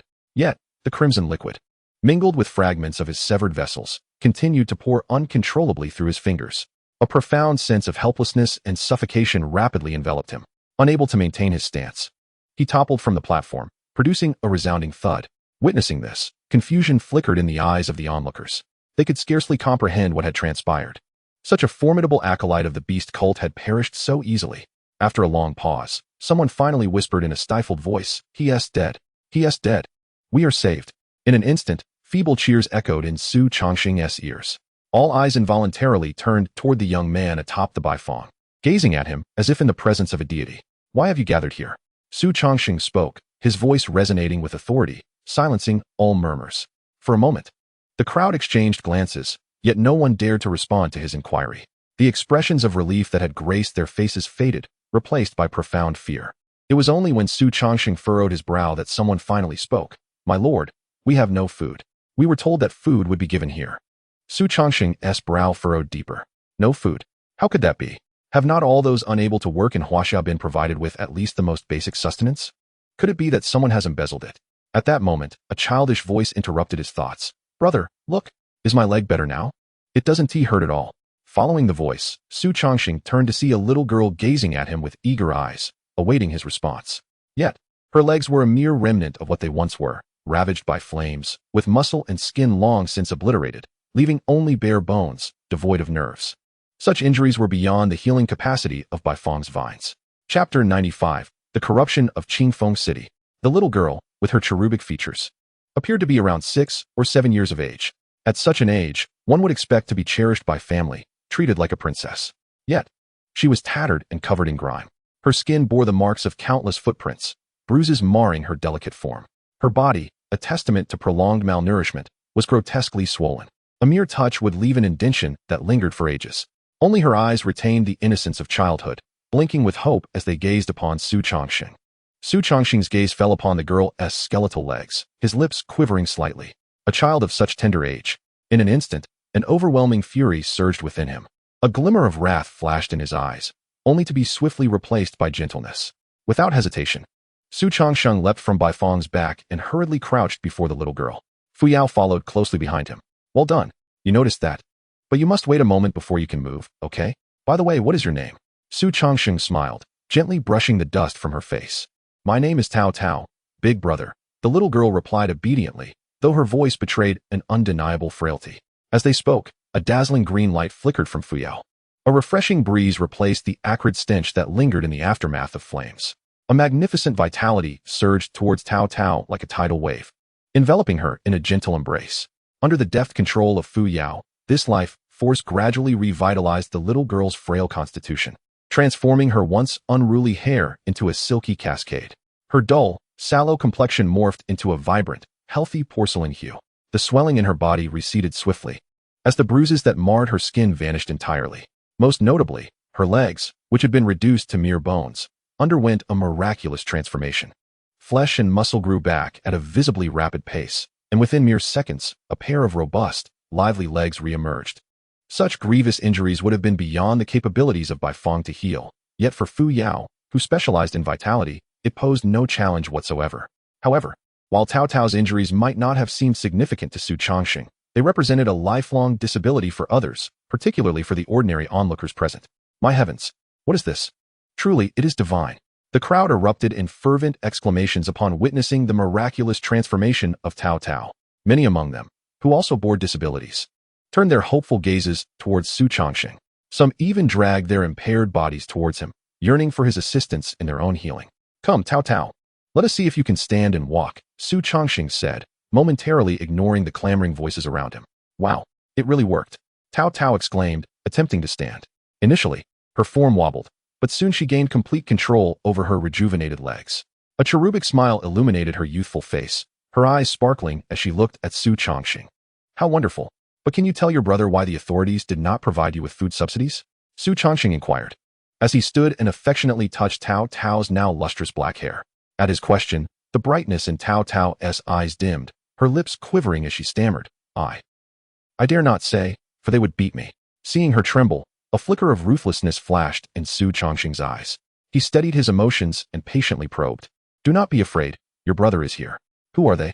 At this, Tao Tao could no longer contain her emotions, and tears cascaded down her cheeks like raindrops. As she sobbed, she cried out, so many people. My mother was beaten to death by a group of them while trying to request living subsidies. I have no food and must scavenge through garbage. Even dogs compete with me for scraps. Her words tumbled out in a chaotic stream. Yet Xu Changsheng gleaned the essence of her distress. Fury ignited within him. He had thought the withholding of military pensions by the Gu family in Changnan City was outrageous. But he was astounded to discover that in this small city of Qingfeng, in pursuit of profit, the authorities resorted to violence against those reliant on subsidies, even taking lives. Is it true that a border city can be so lawless and vile? He pondered. Enough. I will seek justice for you, he declared, wiping away Tao Tao's tears while signaling to Fu Yao. A warm green light enveloped Tao Tao, and her cries gradually subsided as she fell into a deep slumber. Do you have anything to say? Xu Changsheng's voice resonated, calm yet laced with an undercurrent of unrestrained fury, akin to the eerie stillness before a storm. The crowd exchanged glances, their minds rekindled with hope as they recalled the formidable power Xu Changsheng had just exhibited. Perhaps this young man truly had the potential to topple the nefarious officials of Qingfeng City, with nothing left to lose. They considered that even their own lives were but worthless remnants. In that moment, an elderly man with a single arm erupted in anger. The high-ranking officials of Qingfeng City conspire and collude, pocketing all designated welfare funds. Anyone who dares to oppose them is either crippled or killed. Moreover, they seem to have connections with the Beast cult. Otherwise, how could that blood-robed sorcerer gather so many people outside the city without a sound? His words ignited the emotions of the others, and soon, a chorus of vehement curses erupted, damning the ancestors of the city's officials. Suddenly, with a wave of his hand, Xu Changsheng silenced the uproar, having swiftly vanquished the blood-robed sorcerer and revived what they believed to be a doomed Tao Tao. Xu Changsheng had already amassed considerable respect in their eyes. Chapter 96, Attack on the Imperial Envoy. A vibrant green light, brimming with life, radiated from Fu Yao and quickly enveloped everyone present. A tingling sensation spread among the injured. My arm, it's growing back. Hey, my voice. I can speak again. My goodness, below. The air was filled with astonished exclamations, their voices resonating with uncontainable excitement. The disabilities that had plagued them for years vanished completely under the luminous green light. Xu Changsheng was not surprised.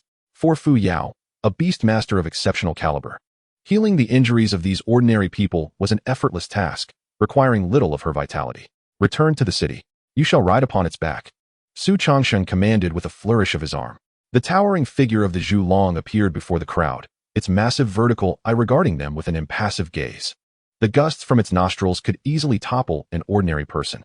Yet, none among the crowd dared to approach the Zhu Long, let alone mount its back. To them, dragons were legendary beasts, and even possessing a trace of draconic blood warranted at least platinum-level beastmaster qualifications. As for a purebred dragon like Zhu Long, they felt that even to stand upon its back would be a desecration. Years of unstable living and hunger had eroded their self-respect and confidence. Fear not. Do you still not believe me? Xu Changsheng reassured them. Having saved these people, he felt compelled to see the good deed through to the end, at the very least ensuring their safe return to the city. To abandon these defenseless individuals to the wilderness would be tantamount to murder. Xu Changsheng maintained a gentle demeanor towards the ordinary citizens of the Huaxia Federation. Encouraged by his words, the crowd finally mustered the courage to approach Zhu Long's back. Its broad form could easily accommodate hundreds. Let us go, Xu Changsheng called, as Baifeng swiftly propelled him towards the city of Qingfeng. The Zhu Long followed closely behind. Both their speeds were astonishing. In mere moments, they arrived at the city walls of Qingfeng. Who goes there? The guards, noticing the approaching entity, bellowed. Countless giant crossbows rose from the ramparts, aiming at Xu Changsheng. However, these weapons posed no threat to him now. He was no longer the Xu Changsheng of before. Envoy of the imperial capital, allow passage. Xu Changsheng produced a dark-colored token. On the reverse side of the token, a gilded character for Xu shimmered brilliantly. This token had been specially crafted for Xu Changsheng by the official authorities of Huaxia. By now, he no longer needed to rely on Shun Wuyan's influence. Xu Changsheng himself had become a formidable force. Envoy of the imperial capital. The first to voice his skepticism was a man whose gaze darkened as he scrutinized the inky token. He shifted his attention from the astonishingly youthful visage of Xu Changsheng to the vast throng of people behind him. Aren't these the disaster victims? Shouldn't they be dead? Jiang Jinling pondered with unease. As the captain of the city guard in Qingfeng City, he was well aware of the murky ties between the city's upper echelon and the beast cult. They sent individuals to fulfill the ritualistic demands of the beast cult, which in turn supplied rare resources to satiate the appetites of the city's elite. This collusion had persisted for years without a hitch. After all, Qingfeng City lay at the far western edge of the Huaxia Federation, making it difficult for the power and oversight of the imperial capital to penetrate deeply. But now, had their secrets finally been unearthed? As thoughts raced through his mind, a flicker of malice flashed in Jiang Jinling's eyes. Then let us eliminate the one who has uncovered the issue. He bellowed, impudent. How dare you impersonate the envoy of the imperial capital? Shoot him. What kind of envoy could withstand the barrage of my colossal crossbow? It is a strategic weapon capable of slaying platinum-tier, ferocious beasts. What can a mere youth do to defend himself? With Jiang Jinling's command, the massive crossbow released its bolt. A nearly meter-long pitch-black arrow, trailing sparks, hurtled towards Xu Changsheng. The tail of the arrow was rigged with explosives. As the arrow sped through the air, friction ignited the powder, poised to inflict additional damage upon its target. As the multitude of fiery arrows surged towards him, chaos erupted among the people behind Xu Changsheng. Yet, Xu Changsheng remained unperturbed, his expression as cold as ice. It seems the officials of Qingfeng City are rotten to the core. If that is the case, then they shall all be exterminated. The arrows drew ever closer, yet Xu Changsheng remained motionless, as if paralyzed by fear. Jiang Jinling, standing atop the city wall, wore a sinister grin, relishing the moment. What nonsense about being an envoy of the imperial capital? Does he dare to wreak havoc in my Qingfeng City? Suddenly, his grin froze, a deep blackness flickering within his pupils. Unbeknownst to him, a peculiar black hole had appeared before Xu Changsheng, as though a chunk of space had been forcibly excavated. The black hole warped and emitted a powerful gravitational pull. In an instant, the once menacing arrows were devoured completely by this abyss, not even a sound escaping their demise. How could this be? Jiang Jinling gasped in shock. Those arrows could effortlessly annihilate platinum-tier beasts. How could they be nullified by this young man? Was he some ancient creature with ageless powers? Jiang Jinling's mind raced, contemplating his next move. What he failed to notice was a crimson figure that had already manifested atop the city wall. Then, a larger mysterious black hole suddenly appeared above the wall, its dimensions exceeding the previous one by more than double. My lord, there may be a misunderstanding. Before he could finish his plea for mercy, a formidable force surged from above Jiang Jinling. Countless words of entreaty transformed into piercing screams. Jiang Jinling and the soldiers operating the massive crossbow were involuntarily drawn towards the upper black hole. Black arcs of electricity flared wildly within the void, reducing their bodies to mere dust, with not a drop of blood spilled. All were eradicated. Chapter 97, Wu Tianliang. Those who obstructed Xu Changsheng met their demise. Xu Changsheng harbored no trace of pity for these individuals. He respected the soldiers in Changnan City who performed their duties diligently and were even willing to sacrifice their lives. However, this did not extend to all city guards. The soldiers in Qingfeng City, who colluded with the corrupt upper echelons and enabled tyranny, had long forgotten their oaths to protect the citizens and safeguard Huaxia. To eliminate them was merely a form of societal purification. You all remain within the city. I have matters to attend to. After ensuring the safety of those he had rescued, Xu Changsheng departed swiftly. The individuals he had saved would certainly adhere to his instructions, remaining obediently on the city wall. In their hearts, they had come to regard Xu Changsheng as the most exalted deity, willing to sacrifice their lives for him without hesitation. For he was the only one in recent years to show them respect. Xu Changsheng mounted the back of Baifeng and sped towards the city lord's mansion. He wished to see what manner of person could govern a city in such a disgraceful state. Halt! The words of the two guards stationed at the gate of the city lord's mansion had barely escaped their lips before they were knocked to the ground by the powerful gust generated by Baifeng's flight. They exchanged incredulous glances, recognizing the astonishment in each other's eyes. What kind of person moves at such speed? Meanwhile, the contracted beast companions they had summoned cowered on the ground, trembling in fear, entirely stripped of their usual swagger. As beasts, they could acutely sense the overwhelming pressure emanating from Baifeng, an absolute suppression of their very bloodlines. Wu Tianliang, come out and face me. Xu Changsheng called from above, his voice resonating with authority. He had learned the name of the ruling official of Qingfeng City amidst the crowd earlier. His formidable presence incited an uproar within the previously stern city lord's mansion, even drawing the attention of surrounding citizens. Who was so audacious as to challenge the authority of Governor Wu? Everyone knew that Wu Tianliang was the undisputed ruler of Qingfeng City. Those who angered him either faced brutal execution or found themselves imprisoned in the dungeons beneath the city lord's mansion, subjected to daily torment. Any who possessed even a modicum of beauty, regardless of gender, would be subjected to Wu Tianliang's depraved whims, only to be handed off to his subordinates. A fate most cruel. Curiosity seekers had already gathered around the city lord's mansion, eager to witness the fate of this arrogant youth. Before long, Xu Changsheng sensed several powerful presences approaching him. Soon, a variety of flying beasts encircled him, their forms diverse and imposing. Beneath them, countless soldiers stood ready, their eyes fixed on Xu Changsheng with predatory intent. My friend, I am uncertain how I have offended you. If I have transgressed, please extend your forgiveness, spoke a pale, bearded middle-aged man, his tone measured.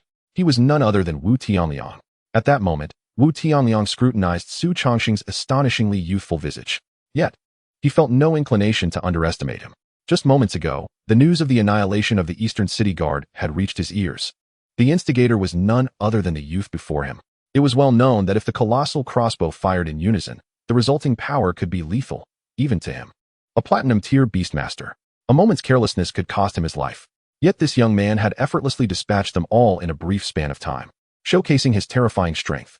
Thus, although infuriated by Xu Changsheng's audacious visit, he was acutely aware of the threat he posed. Wu Tianliang continued to suppress his fury, speaking in a tone that was deceptively cordial. I offer you a chance. Hand over the list of food subsidies for the annexation of Qingfeng City and the personnel involved with the beast sect. Xu Changsheng responded with an air of indifference, showing no regard for Wu Tianliang's dignity. The moment these words escaped his lips, the expressions of everyone present shifted dramatically. Each one of them was implicated in these affairs. Your Excellency must be misinformed. It is indeed a misunderstanding. An elderly man with slanted eyes interjected, his tone courteous. He could discern Xu Changsheng's extraordinary presence, and thus spoke with utmost politeness. However, upon hearing the old man's voice, Xu Changsheng's brow twitched. In an instant, a crimson flame, infused with an overwhelming and savage energy, enveloped both the man and his beast. A shrill, inhuman scream erupted from the flames, only to be abruptly silenced. Within mere seconds, this top figure of Qingfeng City was utterly consumed by the heavenly fire of Baifeng, leaving no opportunity for resistance. The charred remains fell among the ranks of soldiers, sending them into a state of utter disarray. A mere rabble. Xu Changsheng remarked, his voice devoid of emotion, as he addressed the now lifeless old man. The chilling implication sent shivers down the spines of the onlookers. Just for the old man's interjection, Xu Changsheng had deemed it necessary to extinguish his life?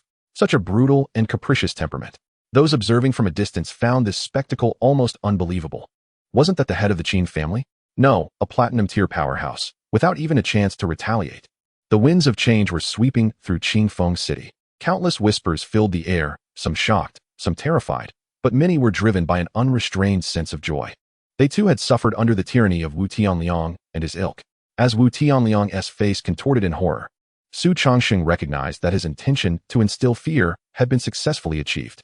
Seizing the moment before they could react, the figure of Di Jiang suddenly materialized behind Wu Tianliang. With 6 arms, he seized Wu Tianliang and, in a mere flash, transported him before Xu Changsheng. The entire sequence took less than a heartbeat. The remaining 3, witnessing this scene, instinctively scattered in panic. These once mighty local tyrants had never encountered such a terrifying force in Xu Changsheng. They could scarcely muster a thought of resistance. Yet, how could their fleeing speed rival Di Jiang's spatial flicker?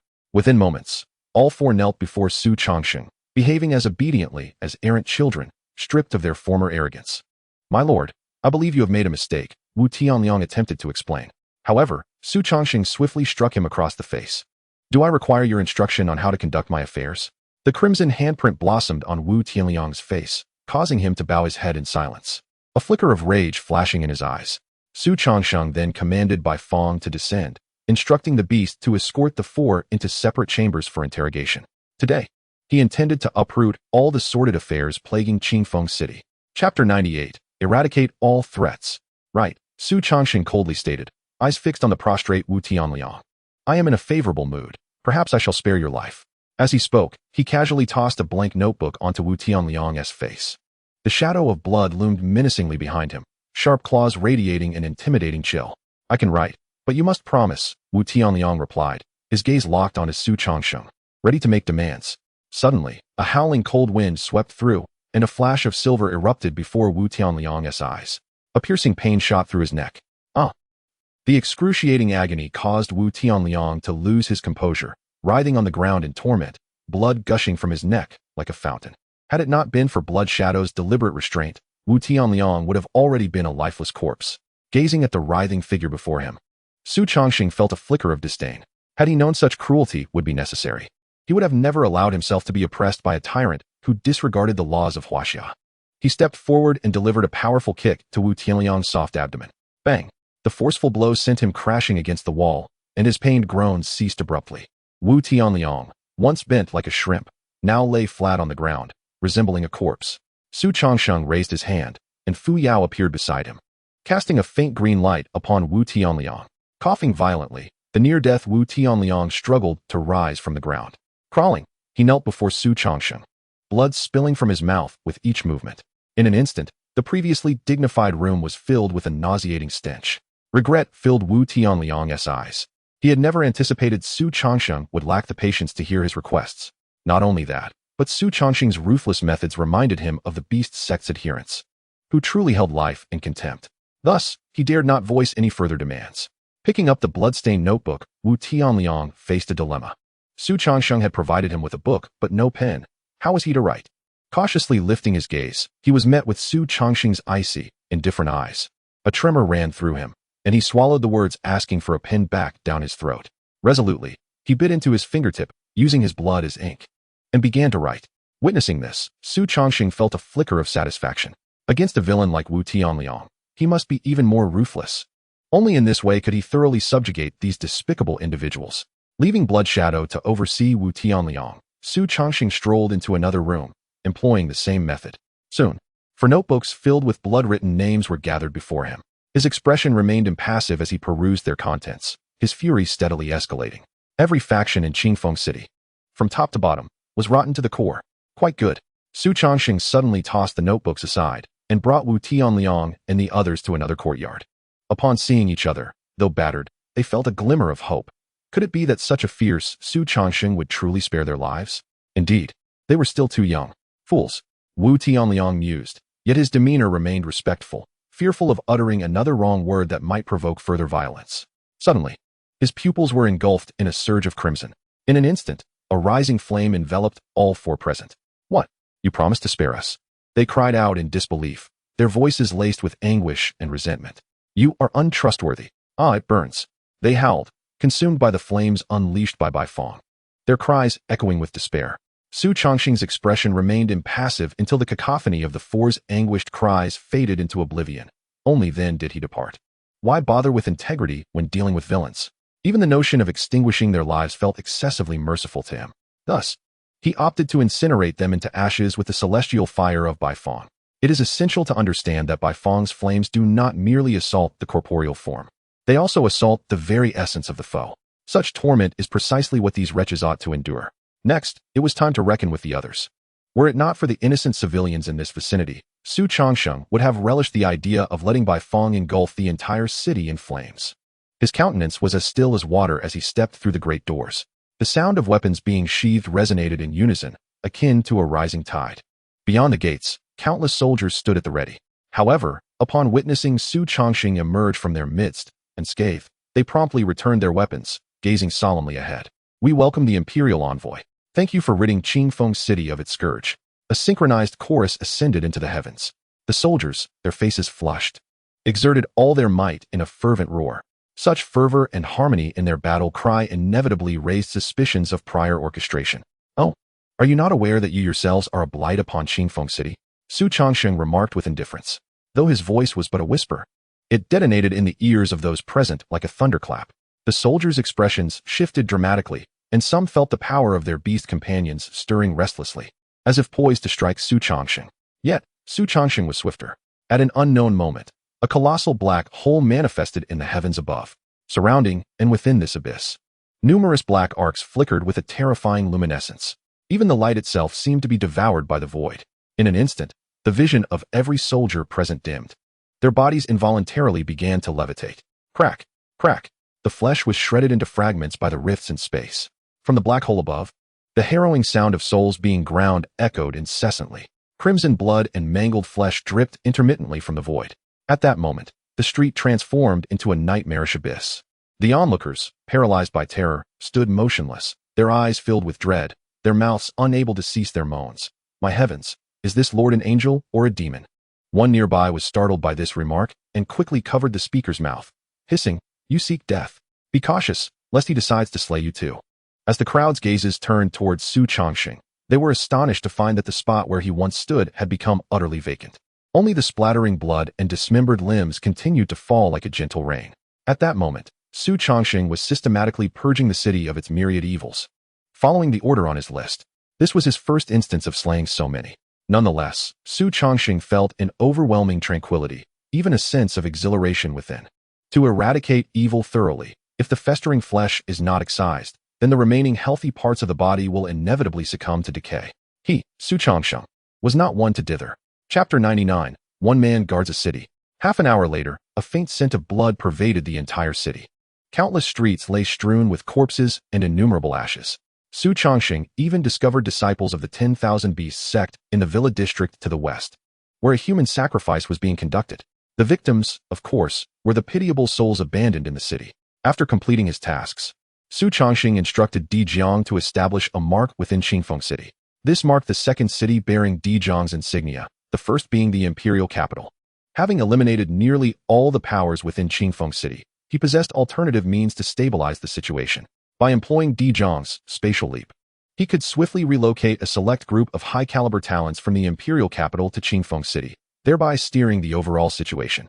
Each of these individuals was worth at least 10 of the city's ineffectual layabouts. With just a handful of individuals, the situation could be thoroughly secured. For the imperial capital, such a number would hardly create a ripple. Under the governance of these talents from the imperial capital, the city would undoubtedly undergo a qualitative transformation. Moreover, the lives of unfortunate souls like Tao Tao would steadily improve, with at least their basic needs ensured. This was Xu Changsheng's crude yet pragmatic solution. The simpler the strategy, the greater its feasibility. Deep in thought, Xu Changsheng walked along the road.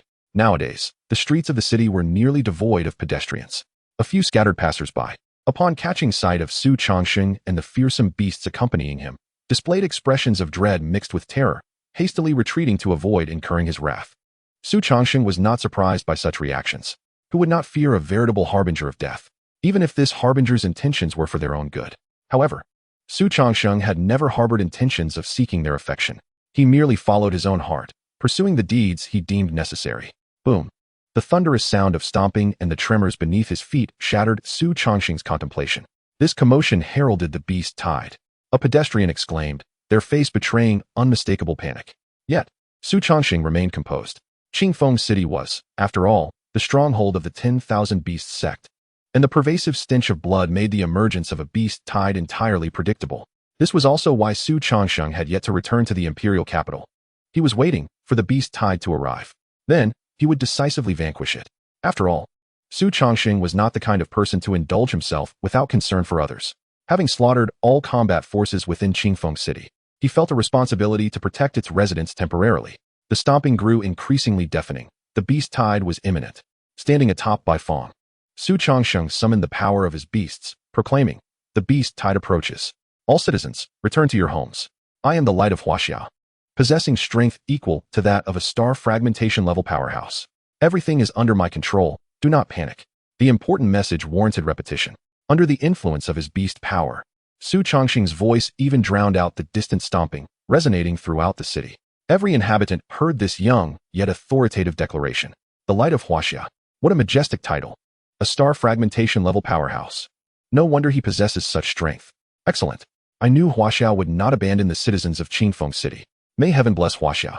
May heaven bless Qingfeng City. In an instant, all the citizens erupted with excitement, as if they had grasped a lifeline. Xu Changsheng had become their sole hope for survival. His prowess rendered their chances of living nearly absolute, stirring their emotions to a fervor. The initial fear the citizens harbored for Xu Changsheng transformed entirely into profound respect under the influence of his words. They had long held a deep disdain for figures like Wu Tianliang and others. The astonishment stemming from Xu Changsheng's ruthless methods instilled a profound fear in them. Yet now, upon hearing that he was willing to protect them, they immediately comprehended. The ferocity of this young man was reserved solely for foes, while his boundless kindness and gentleness extended to his compatriots. In a remarkably short span of time, Xu Changsheng and his beast had ascended to the eastern city wall. Unlike Changnan City, Qingfeng City was perched atop towering mountains, flanked by steep cliffs on three sides. Only to the east did a gentler terrain exist, making it the sole route for the impending beast tide. Nevertheless, to ensure precautions, Xu Changsheng commanded Emperor Jiang to create 3 immense black holes in the other 3 directions. These black holes could persist for a full hour, effectively barring any flying beasts from entering the city and endangering its citizens. The magnitude and duration of such black holes were a tremendous drain on Emperor Jiang's energy. Consequently, after accomplishing this feat, it was left utterly exhausted, barely able to move. And Xu Changsheng summoned it back to the beast space for rest. At this moment, Xu Changsheng stood atop the back of Baifeng, gazing into the distance at the swirling dust of chaos. The horde of ferocious beasts surged towards the city walls like a relentless tide. Even from a great distance, Xu Changsheng could still detect the foul stench emanating from their maws. With a piercing cry, Baifeng soared forward, the turbulent energy coiling within its jaws, unleashing a cascade of crimson flames that formed a curtain of fire before the city walls. The flames flickered and danced, distorting the surrounding air with their intense heat. Faced with such a formidable blaze, the beasts halted in their tracks, too intimidated to advance further. However, while the foremost beasts came to a standstill, those behind them continued charging recklessly. In a surge of momentum, countless beasts rushed towards the fiery curtain, only to be reduced to ashes in an instant. Their anguished cries silenced before they could escape. Meanwhile, the displaced citizens previously stationed on the city walls watched the brilliant curtain of flames in stunned silence. They had once believed Xu Changsheng to be a deity descended from the heavens, but now they realized their error. Even a divine being might not possess the incredible strength of Xu Changsheng. With just Baifeng, a single beast, he could effortlessly repel such a minor scale of beast tide. It was worth noting that during the previous beast tide in Changnan City, a diamond tier powerhouse had easily resolved the situation using a fire-type beast. Xu Changsheng, in comparison to those diamond tier beast tamers, was now immeasurably stronger. The beast tide in Qingfeng City posed no challenge for him. A single man could defend an entire city. Chapter 100. The Evolution of Zhu Long. Simultaneously, Blood Shadow and Zhu Long plunged into the throng of beasts. Like deities of war, they wreaked havoc, each strike claiming the lives of countless ferocious creatures. Yet, the beasts were utterly powerless to harm the ethereal Blood Shadow and Zhu Long, forced to watch helplessly as they were slaughtered. With the harmonious coordination of Xu Changsheng's multiple beasts, the once formidable beast tide was quelled without effort. These ferocious beasts could barely approach the city walls, let alone assault the city and endanger others. Was it truly over so soon? For the first time, they realized how trivial a beast tide could appear before a formidable force. The citizens atop the city walls gazed at the mass of blackened corpses below, their expressions one of sheer disbelief. Their prior education and life experiences had taught them that a beast tide symbolized death and destruction, heralding the collapse of cities and the demise of countless lives. Yet now, as they exchanged glances, it seemed they had yet to fully recover from the aftermath of the beast tide. They regarded the silhouette atop Bai Fong with a sense of reverence. Xu Changsheng was their savior. A day later, all matters concerning Qingfeng City had been resolved. After Xu Changsheng reported the city's corruption to the higher-ups, Yanhua and others took it very seriously. They not only lauded Xu Changsheng's actions, but also dispatched nearly 1,000 exceptional management personnel and thousands of skilled warriors to Qingfeng City. The arrival of these individuals transformed the atmosphere of the entire city. Furthermore, under Xu Changsheng's emphasis, the displaced citizens, such as Tao Tao, were afforded jobs that enabled them to sustain themselves. While they were not destined for great wealth, at least they could live without worry, maintaining their dignity rather than being treated like sacrificial animals. The events in Qingfeng City were heralded as a model by the Huaxia Federation and served as a catalyst for special operations targeting border cities. In a flash, the entire nation was enveloped in a tense atmosphere. Xu Changsheng, as the architect of this endeavor, saw his reputation soar throughout Huaxia and beyond. Previously regarded merely as a young prodigy, now he had blossomed into a formidable force on par with the nation's elite. His actions in Qingfeng City had transformed his name into that of a deity of slaughter, echoing through the halls of academia and reverberating across the entire nation. As the protagonist of this saga, Xu Changsheng now found himself within his villa. Moments ago, Shen Wuyan had personally delivered the extreme cold time stone required for Zhu Long's evolution. Now, the time had come for Zhu Long to ascend to a sun-level innate talent beast. Xu Changsheng was filled with anticipation. When Zhu Long had evolved into a moon-level innate talent previously, it had bestowed upon him his first invincible skill, a feat that had left Xu Changsheng in awe. The potency of that skill had been breathtaking. What terrifying heights would Zhu Long's power reach upon this next evolution? With these thoughts swirling in his mind, Xu Changsheng could hardly contain his excitement. He raised his hand to summon Zhu Long and his other beasts.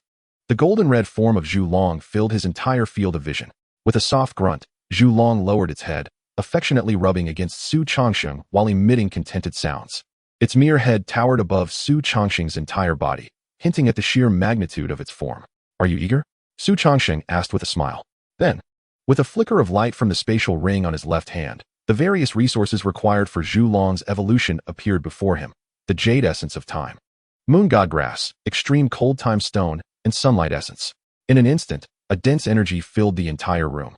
The energy emitted by these rare resources alone was sufficient to elevate a low-tier beast by an entire rank. Zhu Long's body writhed restlessly at the sight of these resources. Were it not for Xu Changsheng's presence, it would have already succumbed to its desires and devoured them whole. "Come forth," Xu Changsheng encouraged, observing Zhu Long's eagerness. He then stepped back slightly, awaiting Zhu Long's evolution. With Xu Changsheng's permission, Zhu Long let out a mighty roar, opening its maw wide and devouring all the resources in one gulp. A thunderous boom reverberated through the space.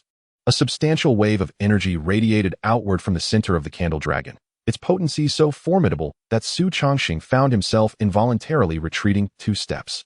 Before he could regain his balance, an enigmatic scene unfolded before the candle dragon. There appeared a radiant sun and a crescent moon, each gracing either side of the dragon's head. Subsequently, the sun and the moon began to intertwine and oscillate, reminiscent of the most commonplace yet mesmerizing phenomena.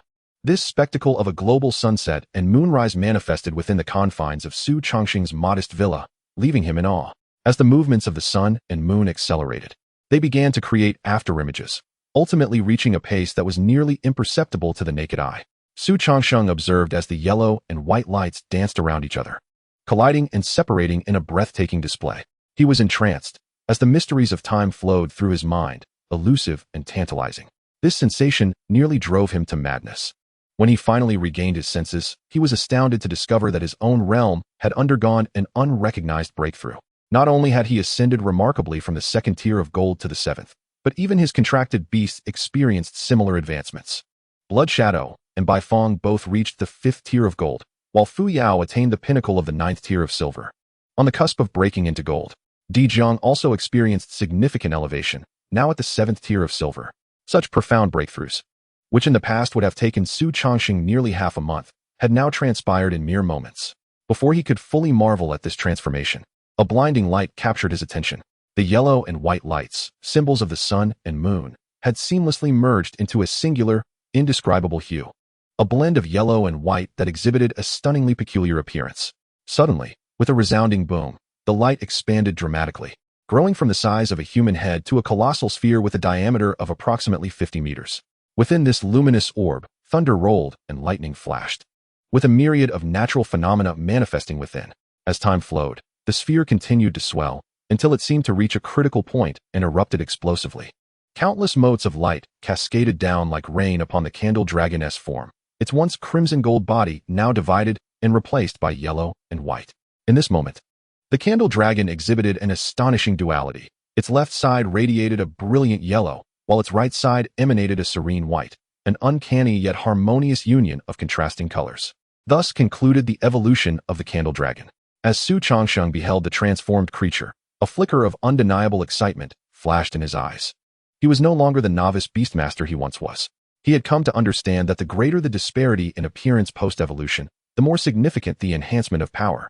The candle dragon's metamorphosis was akin to a new skin, signifying an immense augmentation of strength.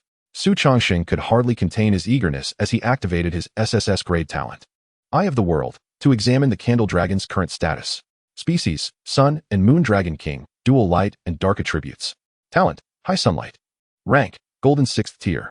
Talent skills, Entering Night, Legendary. Sunlight Burn, Legendary. Time Manipulation, Legendary. True Body of the Candle Dragon, Invincible. Dragon's Wrath, Invincible. Unique Evolution Path. Dual Light and Dark. After the first evolution, can advance to Sun and Moon Dragon King, Sunlight tier. After the second evolution, can advance to Candle Dragon, Mythical tier. Entering Night. The Beastmaster will deprive the enemy of all 5 senses for an extended period, plunging them into complete darkness. If the enemy's power is less than or equal to that of the beast, they will be permanently deprived of their senses. Sunlight Burn. The beast summons a miniature sun, forcefully implanting it within the enemy, causing lasting burn damage. The enemy cannot die until the sun is extinguished. Time Manipulation. The beast possesses the ability to control time. Upon using this skill, a radius of 1,000 meters will experience a time freeze for half a minute. During this time, only the Beastmaster and the beast may move freely. Note, this skill will consume a significant amount of the beast's stamina once it concludes. True Body of the Candle Dragon. The beast forcibly activates its bloodline, briefly entering the candle dragon state, with the duration of time manipulation extended to 5 minutes. Additionally, it awakens 2 skills, Suffering of the 4 Seasons and Cycle of Day and Night. Suffering of the 4 Seasons. The enemy will be compelled to undergo extreme seasonal conditions in a very short time, inflicting irreparable damage to their essence. Cycle of Day and Night. The enemy will be forced to experience 365 cycles of day and night in a very short time, causing irremediable soul damage while also stripping them of 1 year of life. Dragon's Wrath. The wrath of the Dragon King causes all beasts to cower. If an enemy's talent is inferior to that of the beast, their attack power is reduced by 50%. If the enemy's rank is lower than that of the beast, their defensive capabilities are likewise diminished by 50%. When this beast engages in battle, the enemy will endure the Dragon King's wrath, suffering a 50% reduction in mobility. Note, this skill is passive and does not require stamina or energy expenditure. Having encountered various talents and beasts in his time, Xu Changsheng was nonetheless taken aback upon observing the Candle Dragon's information panel. 2 invincible skills. What an astonishing concept. It is well understood that a single invincible skill can significantly alter the outcome of a battle. Now, the Candle Dragon possessed 2 such formidable abilities. Even more terrifying was that the newly acquired invincible skill was a passive one. This signified that when an individual or a ferocious beast chose to oppose Xu Changsheng, they would immediately face 2 judgments. If their talent was inferior to that of the Candle Dragon, their attack power would be halved. If their rank fell short, their defense would also be halved. The final effect would not even require a judgment, directly impacting the enemy and reducing their mobility by 50%. Should an adversary fail both of the first judgments, combined with the last effect, they would be rendered no different from a cripple. To possess such skills as passives, without any cost and active at all times, was extraordinary. One could assert that if a large-scale conflict erupted in Huaxia, simply by standing there, The Candle Dragon would have the enemy's strength without lifting a finger. The current Candle Dragon was nothing short of a nuclear-level strategic weapon. Furthermore, following its evolution, the Candle Dragon's various minor skills had also seen considerable enhancement. The Entering Night skill's temporary deprivation of the five senses had transformed into a long-term deprivation. Although Xu Changsheng was yet to ascertain the exact duration of this long-term effect, he firmly believed it would surpass the duration of a typical battle. This meant that once combat commenced, at least one enemy would invariably be rendered a senseless husk. Even more chilling was the fact that if the enemy's power was inferior to that of the Candle Dragon, their senses would be permanently stripped away. Imagine a person who has permanently lost all five senses. What distinguishes them from a living corpse?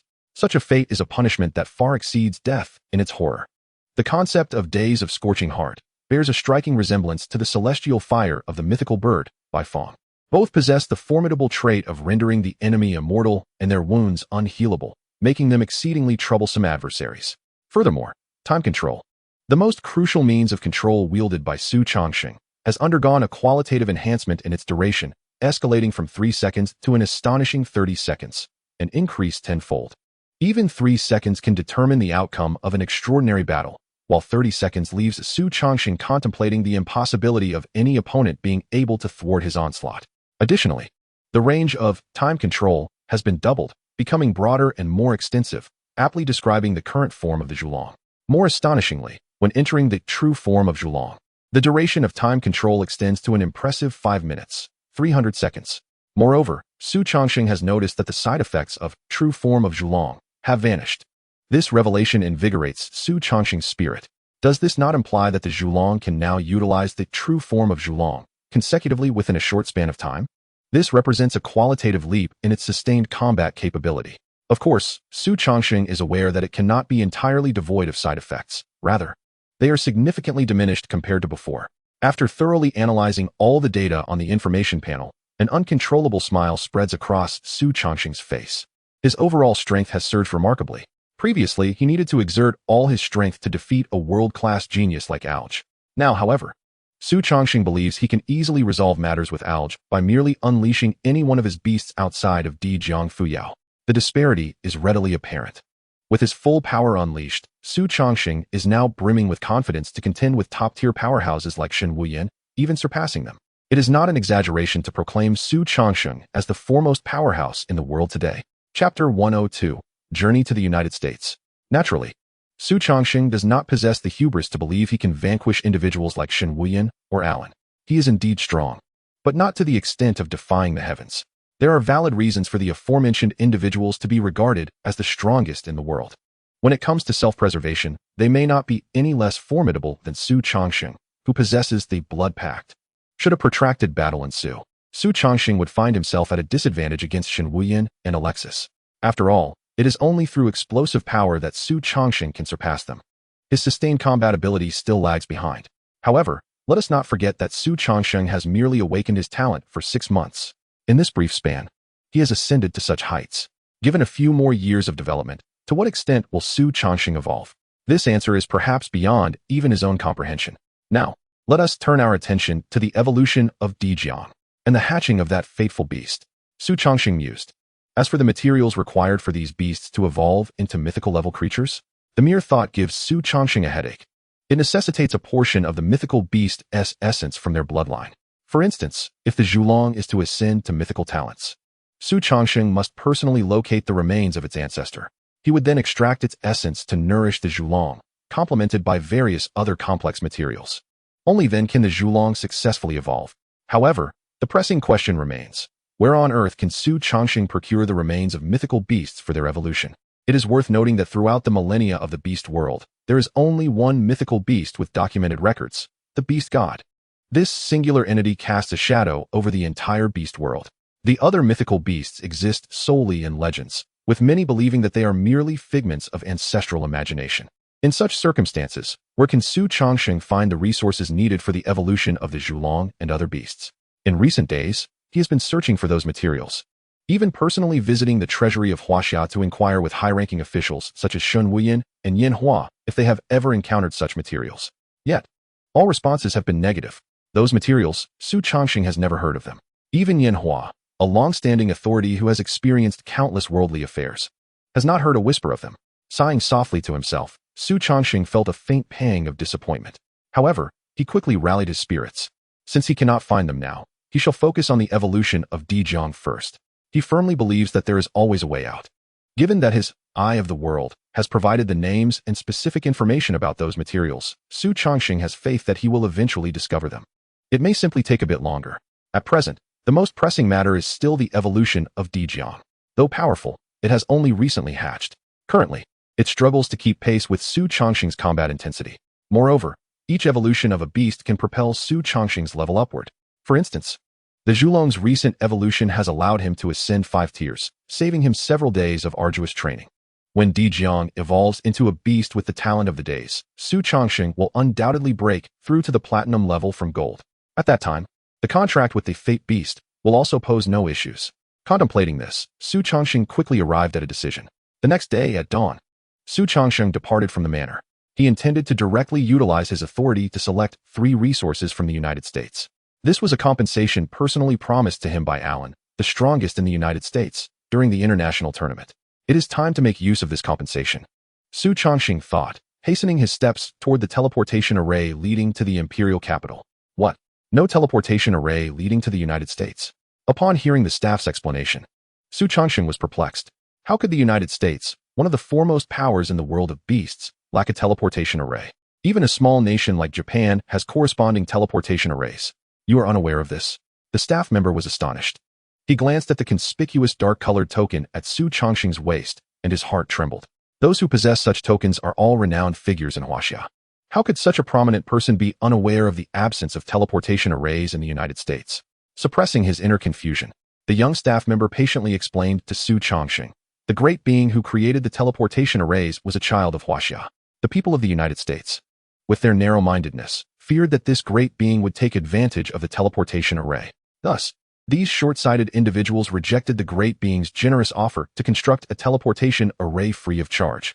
Consequently, the United States has never possessed even a single teleportation array. At this point, a hint of schadenfreude appeared at the corner of the young man's mouth as he continued. Due to the lack of teleportation arrays and inconvenient transportation, the subsequent development of the United States has consistently lagged behind Huaxia and has even slowly been surpassed by smaller nations. Were it not for their previous foundation, who knows what state they would be in now? Upon hearing the staff member's explanation, Xu Changsheng understood. He had not anticipated that there was such a backstory between the United States and the teleportation arrays. The final predicament of the United States can be deemed as a consequence of their own making. However, Xu Changsheng now finds himself in a quandary without a teleportation array. How is he to journey to the United States and procure resources? It is essential to recognize that the Huaxia Federation is situated in the eastern hemisphere of this world, while the United States lies in the western hemisphere. The two nations are almost separated by an entire world. Furthermore, the planet on which the Beastmaster world exists exhibits a peculiar phenomenon of a flat Earth within a spherical realm. Even if Xu Changsheng wishes to take a shortcut, he finds himself at an impasse. After much contemplation, he resolves to consult Shen Wuyan. As the foremost powerhouse of the Huaxia Federation for many years, Shen Wuyan has undoubtedly engaged with the United States on numerous occasions and is likely to possess knowledge on how to shorten the journey. This approach is certainly preferable to Xu Changsheng wandering aimlessly on his own. With this thought in mind, Xu Changsheng retrieves a communication conch and softly recounts his current situation within it. As a high-ranking official of Huaxia, Shen Wuyan naturally possesses such a convenient means of communication. Moments later, the conch remains silent, but Shen Wuyan himself arrives in Xu Changsheng's vicinity. My lord. In stark contrast to the respectful demeanor the staff member had shown Xu Changsheng, upon seeing Shen Wuyan, he nearly shouts in an excited and unrestrained manner. Simultaneously, his gaze towards Xu Changsheng is imbued with profound astonishment. He is aware of Xu Changsheng's esteemed status, but never anticipated that such a renowned figure would receive personal attention from the top powerhouse of Huaxia merely for a few simple words. What is this man's true identity? A profound confusion flickers in the staff member's eyes. Suddenly, a spark of realization strikes him. Could it be the legendary god of death, Xu Changsheng? At this thought, the staff member smacks his forehead in regret. How foolish of me. I personally attended to the god of death, and didn't he even ask for an autograph? Unlike the widely known Shen Wuyan, the current Xu Changsheng, despite his illustrious reputation, remains relatively unfamiliar in appearance to many. Therefore, those who have had the fortune to witness Xu Changsheng firsthand often boast of their encounters. This staff member not only met Xu Changsheng, but also conversed with him at length. which is a source of immense excitement for him. Aside from being a bit more handsome, he is no different from me. He lacks the infamous aura of slaughter. The staff member muses, recalling Xu Changsheng's gentle demeanor. Unbeknownst to Xu Changsheng, the staff member's mind is abuzz with thoughts. At this moment, he receives an item from Shen Wuyan, a map. Xu Changsheng takes the map. Feeling its icy surface invigorate his spirit. A mere touch reveals that the material of this map is extraordinary. A quick glance shows that this map, just half a meter long, intricately details the precise locations of all countries in this world. A conspicuous red line traverses the map from beginning to end, starting in Huaxia and concluding in the United States. Moreover, the cartographer has thoughtfully marked all perilous areas along this route. Black denotes extreme danger, indicating places that must not be entered. Blue signifies high danger, suggesting that one should refrain from entering unless absolutely necessary. Green indicates moderate danger, which may be explored at one's discretion based on personal strength. This is truly remarkable. Xu Changsheng cannot help but exclaim upon examining the map. In this world, cartography requires dedicated individuals, leaving no room for laziness. Even outlining the entirety of a single nation typically demands years of effort from a team. A map encompassing all countries, like the one in Xu Changsheng's possession, likely required generations of relentless dedication. Treasure it well. This is a unique asset of our Huaxia and must not be disclosed. Shen Wuyan solemnly cautions. Such maps, aside from the original, have only 3 copies, each entrusted to the hands of Huaxia's most elite figures. After all, this strategic-level asset cannot be excessively replicated. Otherwise, the hard work of nearly a century would merely serve to benefit others. Aware of the map's significance, Xu Changsheng nods earnestly, fully understanding that no one else must lay eyes upon it. Now, with your current strength, you likely no longer require my protection, Shen Wuyan remarks, nodding in acknowledgement of the formidable aura emanating from Xu Changsheng. He recalls the first time he encountered Xu Changsheng, who was but a novice beastmaster, scarcely more powerful than an ant. In just a few days, he has grown to a level nearly equal to his own, which fills Shen Wuyan with astonishment and reinforces his confidence in his judgment. You still have my token, right? Shen Wuyan adds, seemingly unconvinced. If you encounter any danger, envelop it with your beast master power. I will hasten to your side. Although Xu Changsheng has grown significantly stronger, unforeseen circumstances may still arise that necessitate Shen Wuyan's assistance. Of course, I would never dispose of your esteemed item, Xu Changsheng replies with a smile. Nodding in understanding, Shen Wuyan offers a few final instructions before hurriedly departing. As a high-ranking official, his time is exceedingly precious, and his willingness to personally guide Xu Changsheng speaks volumes of their past rapport. As Xu Changsheng watches him leave, he prepares to summon Bai Fong and embark towards the United States along the route indicated on the map. Suddenly, a timid voice breaks the silence. Are you the god of death? Could I possibly get your autograph? The staff member who had initially attended to Xu Changsheng cautiously approaches him, his eyes filled with anticipation. What? Xu Changsheng, still unaware of his notoriety as the god of death, glances around and, seeing only the staff member nearby, hesitantly points to himself. Are you speaking to me? His inquiry, though innocuous, terrifies the young man, who had mustered the courage to approach Xu Changsheng just moments before. To him, the question feels akin to a reprimand for disturbing someone of such great stature. His vivid imagination conjures up a scene where the bloodthirsty Xu Changsheng might casually eliminate him and leave his body to the wilderness. And no, I'm sorry. The young man's face pales as he waves his hands in retreat. Actually, I shouldn't have approached you at all. It is not entirely his fault. The brutal and terrifying reputation Xu Changsheng earned during his exploits in Qingfeng City has left a lasting impression. Had Xu Changsheng not previously demonstrated kindness, this young man would never have dared to ask for an autograph. Despite his initial resolve, the mere act of Xu Changsheng posing a question has evaporated all of the young man's courage. Observing the young man's reaction, Xu Changsheng finds himself even more perplexed. However, given that no one else is around, it is clear the young man is indeed addressing him. With this thought in mind, Xu Changsheng retrieves a pen from his spatial ring. Where would you like me to sign? The young man, trembling, slowly raised his hand to point at his own chest. The pristine white shirt was indeed an ideal canvas for a signature. Come now, you big man, muster a bit more courage. Why tremble in broad daylight? Xu Changsheng remarked, brandishing the pen in his hand. Moments later, the grand characters of Changsheng emerged upon the young man's chest, their forms reminiscent of a mighty dragon soaring, imparting an overwhelming sense of strength. The young man could even feel a resilient yet gentle beast taming power coursing through the pen's tip, penetrating the fabric of his shirt and entering his being. In an instant, his frantic heartbeat steadied, and his hurried breaths gradually returned to normal. Thank you, he murmured bashfully, lowering his head in gratitude. feeling a blush of shyness at his earlier actions. Simultaneously, he mentally chastised himself, who claimed that Xu Changsheng was devoid of any menace. Just a simple question had nearly frightened him to the point of embarrassment. His thanks, however, went unanswered. After a long moment, the young man dared to lift his gaze, only to find Xu Changsheng had inexplicably vanished. All that remained were the conspicuous characters on his chest, a testament to his past encounter. Gazing at the elegant Changsheng etched upon his chest, the handsome visage of Xu Changsheng resurfaced in the young man's mind, leaving him momentarily speechless, rooted in place. At this moment, Xu Changsheng remained unaware that he had acquired a male admirer in the capital. He stood behind Bai Fong, meticulously charting his course ahead. Chapter 104. The Devil's Volcanoes. The distance between the Huaxiao Federation and the United States is staggering. According to the map, Xu Changsheng must first depart from the Eurasian continent, where the Huaxiao Federation resides, traverse the Devil's Volcanoes, cross the Philippines, sail through the East Sea, and only then reach the United States. The sheer distance spans several million kilometers, not to mention the multitude of anticipated challenges along the way. The Devil's Volcanoes serve as a forbidden zone for human life, a haven for ferocious fire-based beasts. Legends speak of even celestial-level beasts roaming these treacherous lands. Moreover, volcanic eruptions are a constant threat in this area, rendering the air and environmental conditions exceedingly inhospitable for human survival. Nevertheless, the Devil's Volcanoes harbor a wealth of rare fire-based resources. Notably, due to the extreme harshness of the environment, few dare to venture here for resource collection, resulting in the growth of these resources spanning thousands of years. A qualitative change can arise from a quantitative accumulation. Even the most rudimentary black iron-grade spiritual treasures, after millennia of growth, can rival the efficacy of diamond-grade resources. The East Sea is also a mysterious realm rich in high-level secret territories. Without a guiding map, a reckless passage through the East Sea would undoubtedly lead to being engulfed by its myriad secret realms.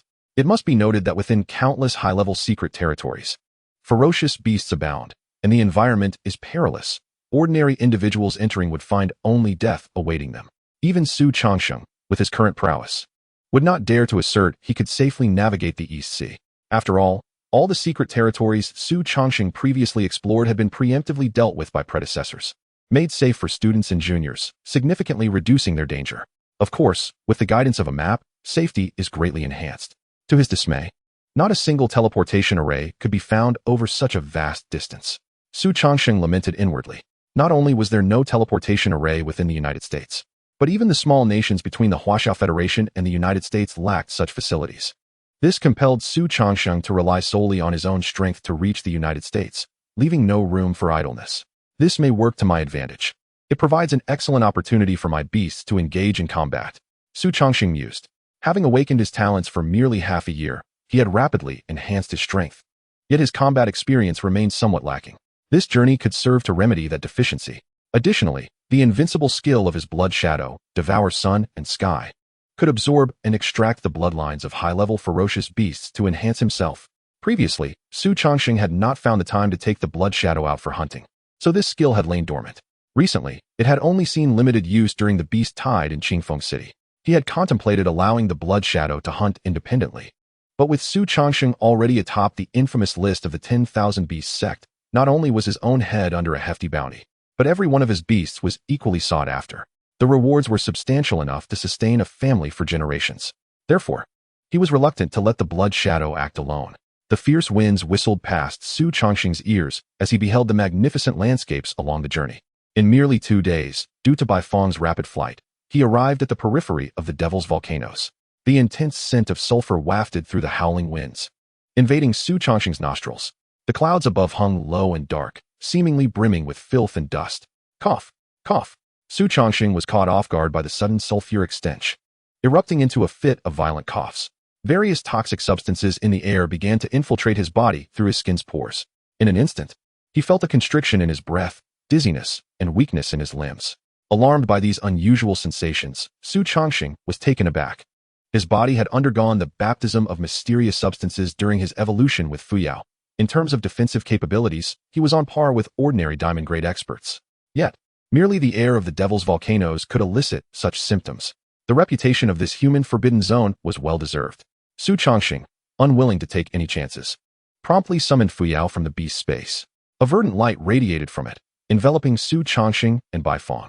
Countless harmful substances were repelled by the green light, and Xu Changsheng could see myriad black dust being pushed aside, forming a peculiar wave of darkness.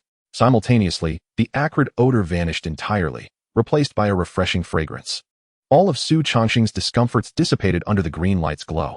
This air, lethal to ordinary humans, posed little threat to Fuyao, such as the might of a beast specializing in healing abilities. As the crisis approached, Xu Changsheng did not relax. Instead, he directed Bai Fong to descend gradually. He had come all this way to the Devil's Volcanoes, and he would not leave without a fight. He must ensure that the Blood Shadow could unleash its full potential while thoroughly scavenging for all the rare treasures within. Xu Changsheng leaped from Bai Fong's back and surveyed his surroundings. The area was shrouded in black dust. Visibility was severely limited. However, a dim yellow light pierced through the haze, catching Xu Changsheng's eye. A flicker of surprise crossed his face. In this wretched place, there were others? Audacious artistry begets boldness. Xu Changsheng, now brimming with confidence, believed that fewer than 20 individuals in this world could pose a threat to him. Those who could endanger his life could be counted on one hand. Thus, he strode directly toward the source of the light, summoning all his beasts to follow closely behind him. As he approached, the yellow glow grew increasingly distinct. A group of individuals, their faces grim, fixed their gaze upon the swiftly approaching Xu Changsheng. The leader donned a peculiar helmet, adorned with a dark yellow gem that emitted the brilliant light Xu had previously witnessed. This luminous orb seemed to possess the capacity to dispel the strange black dust surrounding them, albeit with far less efficacy than the verdant glow radiating from Fuyao. Despite the gem's presence, numerous tendrils of black dust continued to attempt to infiltrate the skin of these individuals, akin to parasitic maggots. Consequently, every member of the group was clad in full armor against the oppressive heat, revealing not a sliver of skin except for their eyes.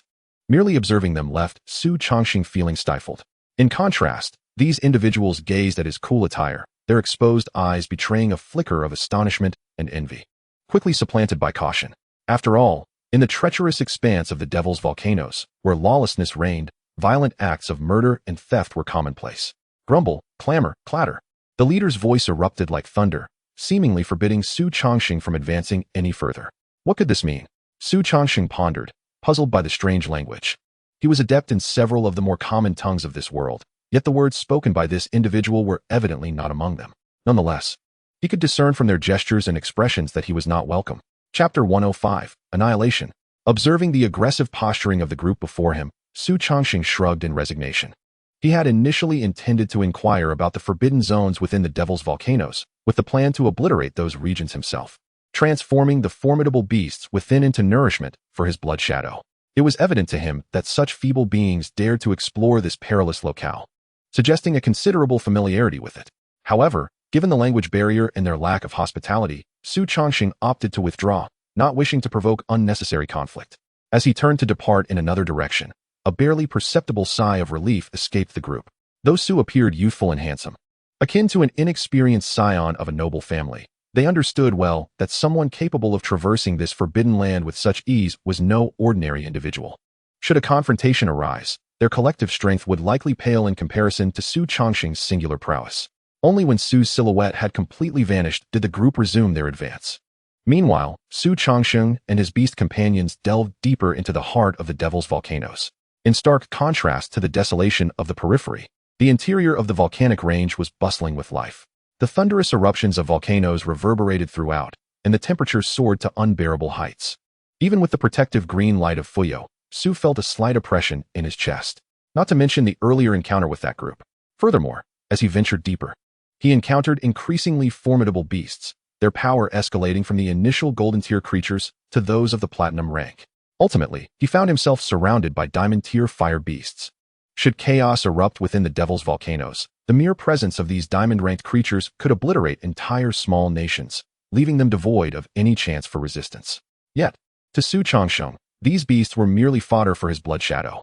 As he pressed onward, slaughtering all in his path, the speed of carnage was astonishing. In less than half a day, the blood shadow's realm surged upward, breaking through 4 ranks to reach golden rank 9. The concentration of its bloodline underwent a qualitative leap, skyrocketing from 25% to 30% due to the abundant beast blood. This remarkable increase of 5 percentage points would have taken at least 6 months of rigorous training on his own. It is notable that ordinary beast tamers of the solar rank, like the likes of Bai Fong and Fuyao, only possess an initial mythical bloodline concentration of 20%. requiring extensive time to refine it. Achieving the necessary 50% concentration for evolution typically demands a decade of arduous effort. Yet, the Blood Shadow achieved this leap in merely half a day. The disparity was evident. Realizing this, Xu Changsheng resolved to momentarily set aside his plans to journey to America, prioritizing the annihilation of these beasts to bolster the strength of his Blood Shadow. After all, such a large and high-quality gathering of beasts as found in the Devil's Volcanoes was rare in this world. Should others learn that Xu, alone, could cleanse the Devil's Volcanoes of its beasts, it would surely leave them agog with disbelief. Even formidable beings like Alan or Shun Wuyin would hesitate to claim they could eradicate the beasts of the Devil's Volcanoes. The human forbidden zone was not to be trifled with. Even the strange black dust could overwhelm a star-crushing tier warrior if they lingered too long. Alas, the configuration of Xu Changsheng's team was exceptionally suited to the environment and beasts here.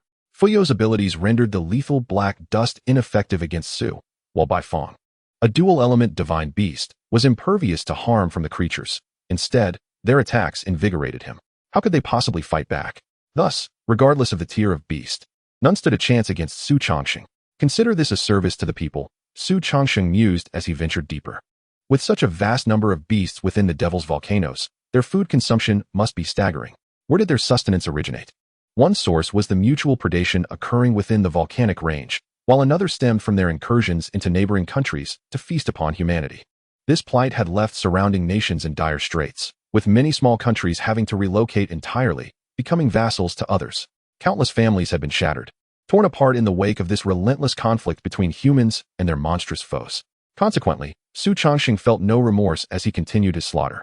Within a nearby volcano, a fearsome giant serpent lay in slumber.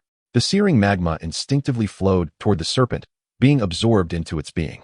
Suddenly, its enormous eyes snapped open, revealing a flash of rage that bore a hint of humanity. It sensed the rapid decimation of its kin. With a thunderous hiss, the giant serpent ascended into the sky, crimson magma cascading from its form like rain. Each scale on its body bristled in fury, resembling the sharpest of blades. Then, a pair of crimson wings unfurled from its heart. The fleshly wings were adorned with intricate black veins, exuding a lethal beauty. Suspended in midair, they surveyed the earth below, where a diminutive human commanded his beasts to slaughter his own kin. What incited its fury even more was the utter lack of attention from that insignificant creature, who did not even afford it a mere glance. Hiss! The colossal serpent swore to make this human experience the wrath of hellfire. Countless crimson droplets seeped through the gaps in its scales. The moment these droplets met the air, they emitted plumes of white smoke, proving to be even hotter than the magma within a volcano. Defying the force of gravity, the blood surged into the serpent's gaping maw at an astonishing speed, coalescing into a massive blood sphere. Boom! The descent of the blood sphere resonated like thunder in Xu Changsheng's ears. The velocity of its fall was such that it produced a sonic boom. In an instant, the blood sphere struck Xu Changsheng and his surrounding beasts, splattering blood everywhere, each droplet carrying a deadly heat. Witnessing this scene, a sinister smile curled upon the serpent's slit pupils. With the impact of its hellish blood sphere, this minuscule human could not possibly survive. Yet, the subsequent sight caused the serpent's pupils to constrict in shock. Chapter 106, Platinum, a bloodline concentration of 40%. As the dust from the blood sphere dissipated, the scene unveiled was starkly different from the serpent's expectations of lifeless corpses. Instead, a pair of wings, resembling red agate, fiercely shielded Xu Changsheng. Just these wings alone were sufficient to block the serpent's most terrifying attack. The owner of the wings, Baifeng, gazed disdainfully at the serpent above. Simultaneously, a surge of energy gathered within Baifeng's mouth. The elemental energy of fire surged vigorously in this realm. Thus, in the blink of an eye, a ferocious crimson fireball coalesced before Baifeng. This fireball, in both might and magnitude, far surpassed the serpent's previous blood sphere. Baifeng was determined to show this ignorant giant serpent what true flames were. Having failed its initial onslaught, the serpent sought to flee. Realizing that even its most powerful strike could not inflict any harm upon Xu Changsheng, it was already riddled with thoughts of retreat. As for its deceased subjects, it lamented. It valued its own life far more. For such a formidable beast, offspring were merely tools for its own gain. Beasts possessed no sentiments. As Baifeng gathered the fireball, the serpent, being of the fire elemental kind as well, sensed the brutal energy within. It understood that even the slightest contact with this fireball would guarantee its demise. Hence, it unfurled its wings and swiftly turned to escape. The once magnificent presence of the serpent was now reduced to a desperate flight. However, Bai Fong would not permit the serpent to escape easily. To it, any entity that dared to harm Xu Changsheng was an absolute enemy. The crimson fireball shot forth like a missile, creating a series of sonic booms. Even the surrounding space warped and distorted due to the intense heat emanating from the fireball. The serpent twisted and turned in midair, attempting to evade the fireball's assault.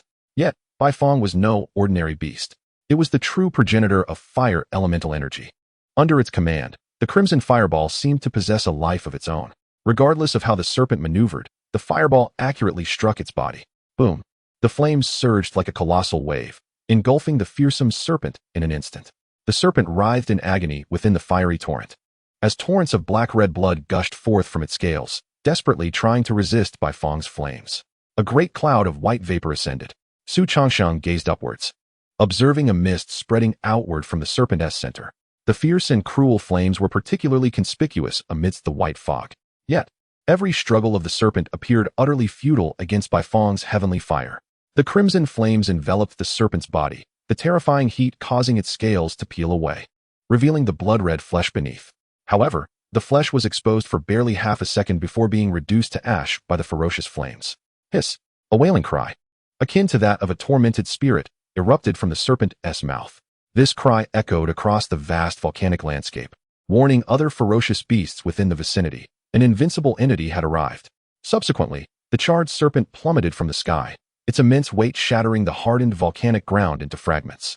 Countless black dust particles soared into the air, obscuring Xu Changsheng's view. Once the dust settled, he approached the site where the serpent had fallen, accompanied by his myriad beasts. Despite the serpent's apparent lack of resistance against Xu Changsheng, it was indeed a genuine top-tier beast of diamond rank, one of the most formidable existences in this region. However, under Xu Changsheng's overwhelming power, even the mightiest of beasts were rendered insubstantial. The scent of charred flesh wafted from ahead as a twisted, blackened serpent emerged before Xu Changsheng. Even in death, the flames upon its body continued to blaze, exuding an aura of unrelenting ferocity. With a sharp cry, Bai Fong quelled the fierce flames. Then, a silvery figure approached the charred serpent's remains. Blood Shadow raised its wolf-like paw, and a blood-colored orb slowly materialized above the serpent's corpse. Once the orb took form, it surged into Blood Shadow's brow with lightning speed. Roar! A thunderous roar erupted from Blood Shadow's maw. Its already aesthetically pleasing muscles now appeared even more sculpted. Each muscle bulged like hills upon its body. Simultaneously, the aura emanating from Blood Shadow swelled and intensified. Finally, as if breaking through a barrier in its life, every bone in its body cracked, and its fur exploded outward like arrows. Its presence grew ever more potent. At that moment, Blood Shadow transcended the golden tier, ascending to the platinum tier. It became Xu Changsheng's first platinum tier beast, with a bloodline concentration reaching an astonishing 40%. It was merely a mere 10% away from the minimum requirement for its next evolution. It is worth noting that even now, Bai Fong and the other beasts possessed a bloodline concentration of only 20%. In such a short span, Blood Shadow had created a disparity of double. The effects of its invincible growth skill were truly terrifying. As Blood Shadow broke through, Xu Changsheng felt an immense surge of beastly power washing over him. Under this torrent of beastly energy, he experienced a monumental enhancement to both his body and soul. Every cell in his being rejoiced, and an inexhaustible sense of strength erupted within him. Xu Changsheng's body trembled as he unexpectedly broke through 2 tiers, ascending to the 9th level of gold. At this moment, he was merely a step away from reaching the platinum tier. It is noteworthy that upon achieving platinum, he could once again form a new contract with a beast. At that juncture, Xu Changsheng's overall prowess would undergo a significant transformation. Just then, as he felt the changes within him, the ever-present Fuyao suddenly called out. The 4 characters she uttered signified that she sensed a familiar life force, similar to those he had encountered before. Furthermore, these life forces were rapidly diminishing. As a life-type beast, Fuyao was exceptionally sensitive to the presence of all living beings. It could be said that as long as Fuyao had met someone, even if separated by vast distances, she could effortlessly locate that individual. Upon hearing Fuyao's words, Xu Changsheng furrowed his brow slightly, pondering for a moment before deciding to follow her guidance to ascertain what those individuals were plotting. A group of mere diamond-tier beast masters dared to delve deep into the heart of the Devil's volcanoes. It is essential to understand that any beast in this area boasts strength starting from the diamond tier, since these individuals were willing to risk their lives in the Devil's volcanoes. It indicated that the treasures they sought were undoubtedly extraordinary, at least capable of compelling diamond-tier beast masters to risk their lives. Such treasures might prove beneficial to Xu Changsheng as well. Moreover, with these individuals facing peril, Xu Changsheng, as a fellow human, could not remain indifferent. After all, Diamond-tier beast masters were treasures to humanity in any nation. With the beast gods on the verge of descending, Xu Changsheng naturally felt compelled to protect every fragment of human strength. Chapter 107. The Corpse of the Night King. With this thought, Xu Changsheng no longer hesitated. Leaping onto the back of Bai Fong and swiftly flying in the direction indicated by Fu Yao, Bai Fong glided low in the air, and Xu Changsheng squinted his eyes. Under the enhancement of his SSS level talent, Eye of the World, his vision was significantly improved. With all his might, he could penetrate the eerie black dust. However, prolonged exposure would strain his eyes. Nevertheless, at Bai Fong's current speed, it took no more than 3 minutes to approach the location pointed out by Fu Yao. Xu Changsheng focused his gaze ahead, witnessing a billowing black smoke spreading before him, obscuring the sun. This black smoke was composed of highly dense black dust.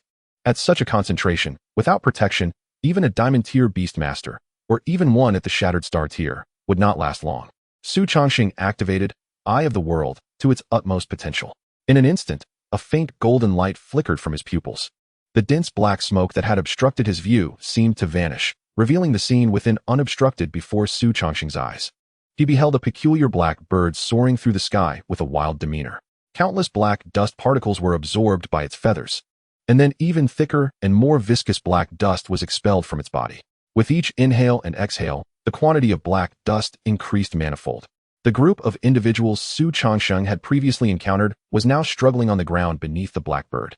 Xu Changsheng observed closely. Most of them had already succumbed to the erosion of the high concentration of black dust, lying motionless. Only a few were still in a desperate struggle. Yet their movements grew fainter by the moment. It appeared that this was indeed the source of the eerie black dust of the Devil's volcanoes. Xu Changsheng's brow furrowed slightly as he immediately commanded Bai Fong to charge toward the black smoke. At the same time, the green light emanating from Fu Yao surged, expanding several-fold. It enveloped Xu Changsheng and Bai Fong, creating a pristine space of approximately 500 square meters around him. The blackbird's primary attack method, the black dust, was rendered ineffective under Fu Yao's green light.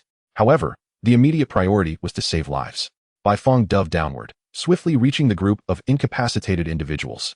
The rich green light, accompanied by a surge of life force, enveloped these near-death individuals. The foul odor dissipated, replaced by a refreshing sensation that revitalized them. The overwhelming life force rapidly healed their various injuries. In mere moments, the 3 who had been on the brink of death suddenly sprang back to life. Yet, for the others who had perished, even Fu Yao's formidable healing abilities could not restore them to life. Perhaps Fu Yao, upon reaching the mythic tier, might have been capable of such feats, but in her current state, she lacked the ability to resurrect the deceased. Cough, cough, cough. A violent coughing fit erupted from the leader, with countless black dust particles dripping from the corners of his mouth, only to be thoroughly cleansed by Fu Yao's green light. The leader surveyed his surroundings, his gaze falling upon his fallen companions, sorrow and regret evident in his eyes. Had he known that Xu Changsheng possessed such formidable abilities, they would never have callously expelled him in the first place. Yet, it was too late to lament now. Regaining his composure, the leader clasped his hands in gratitude towards Xu Changsheng, saying, "Thank you, benefactor, for your assistance." His words were articulated in flawless Huaxia language. Xu Changsheng replied coolly. He was not surprised that this man could speak Huaxia. As one of the strongest nations in the world, its language was universally acknowledged.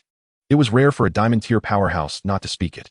The earlier insistence of these individuals on speaking in an incomprehensible tongue was merely an attempt to drive him away. Observing Xu Changsheng's demeanor, the leader felt a touch of embarrassment, realizing that he had failed to recognize the significance of Xu Changsheng and had driven him away. However, given Xu Changsheng's current assistance in this perilous situation, Michelle was convinced that Xu Changsheng was no villain, and thus continued, "I am Michelle from Linjia Nation, and these individuals are my companions. We have come to this treacherous place in search of the legendary mythical creature, the corpse of the Night King." Upon hearing this, Xu Changsheng's pupils constricted, and his previously nonchalant expression vanished. The corpse of the Night King. Was this not the key to Blood Shadow's evolution into a mythic-tier beast? It was truly a stroke of fortune, as if he had stumbled upon the answer without any effort. Just as Xu Changsheng prepared to inquire further, a malevolent black ray shot directly toward him. "Be careful, benefactor." Michelle, ever vigilant of the blackbird's movements, shouted in alarm. As the expression of terror flashed across his face, a shadow suddenly appeared before Xu Changsheng. Blood Shadow stood before him, towering like a mountain, its muscles taut with tension. Countless black and red veins emerged across its body as it directly entered the Night King's state.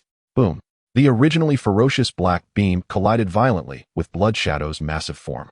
A deafening explosion resonated in Xu Changsheng's ears, leaving a half-meter-wide wound on Blood Shadow's chest.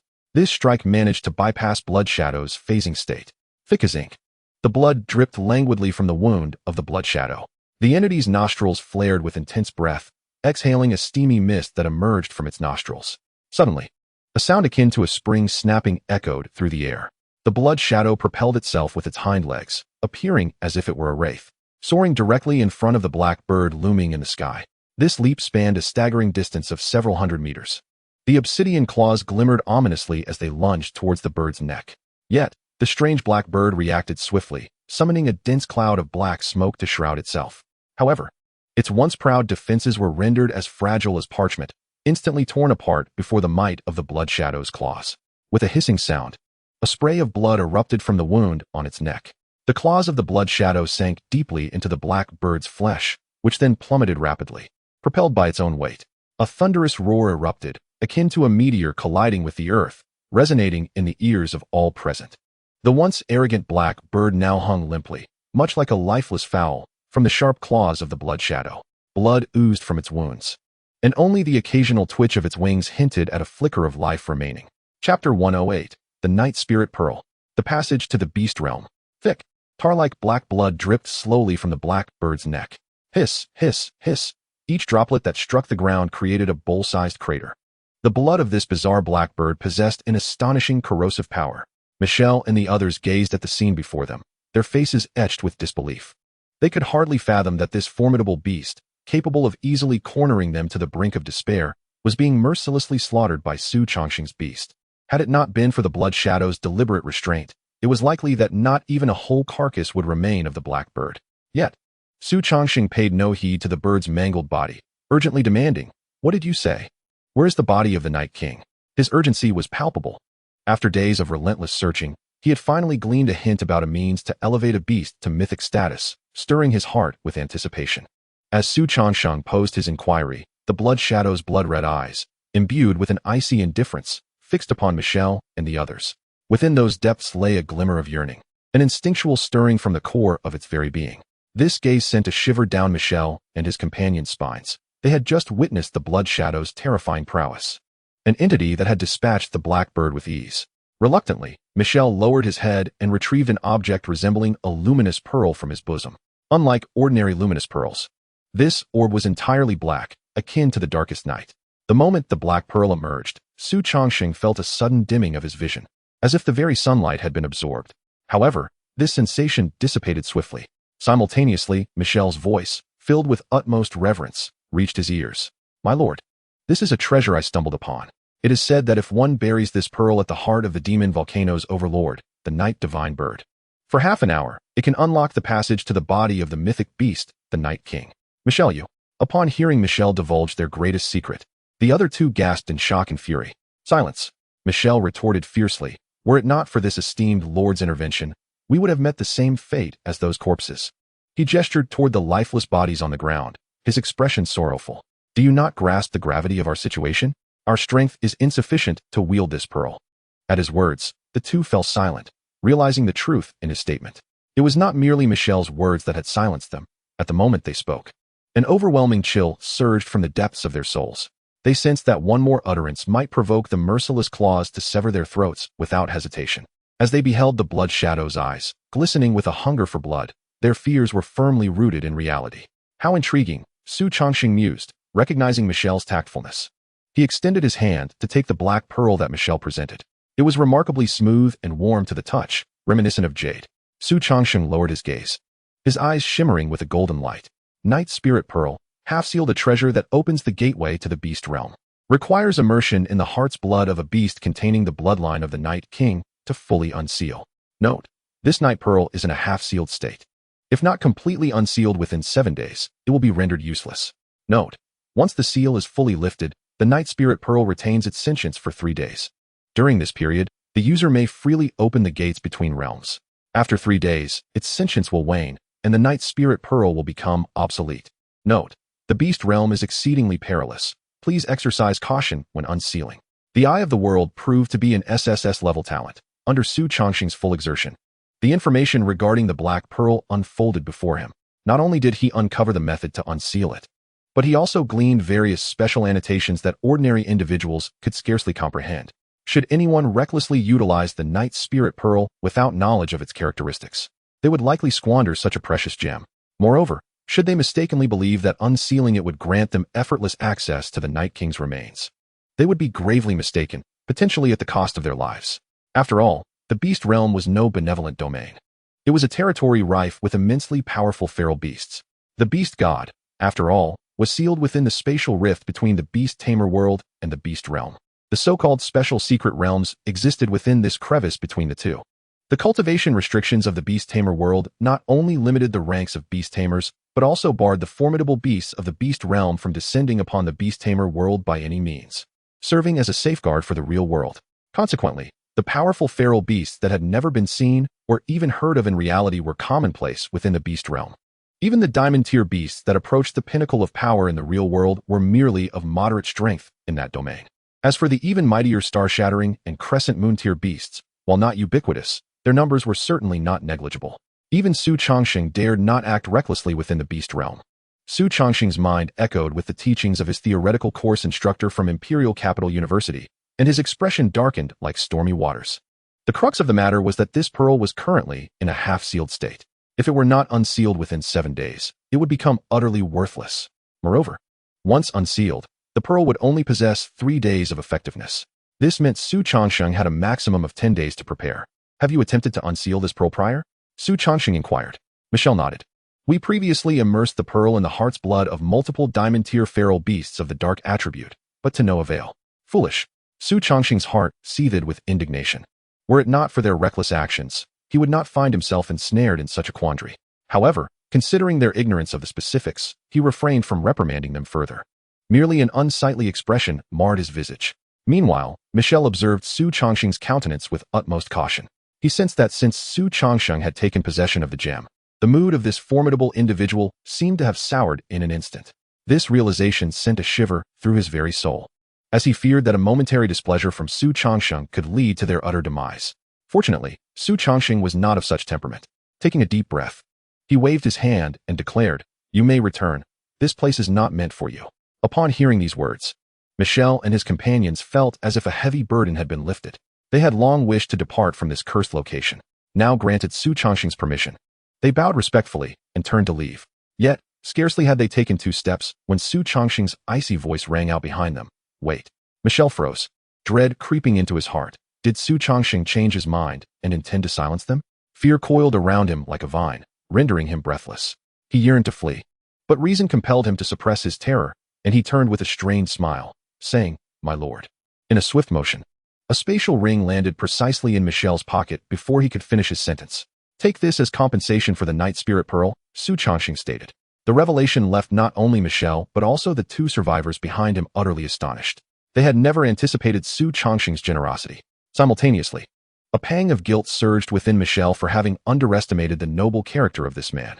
He wished to say more, but upon witnessing Xu Changsheng's growing impatience, he refrained. Instead, he deeply bowed in Xu Changsheng's direction before departing. Chapter 109. The Ambush. The Counterattack of the Beast Alliance.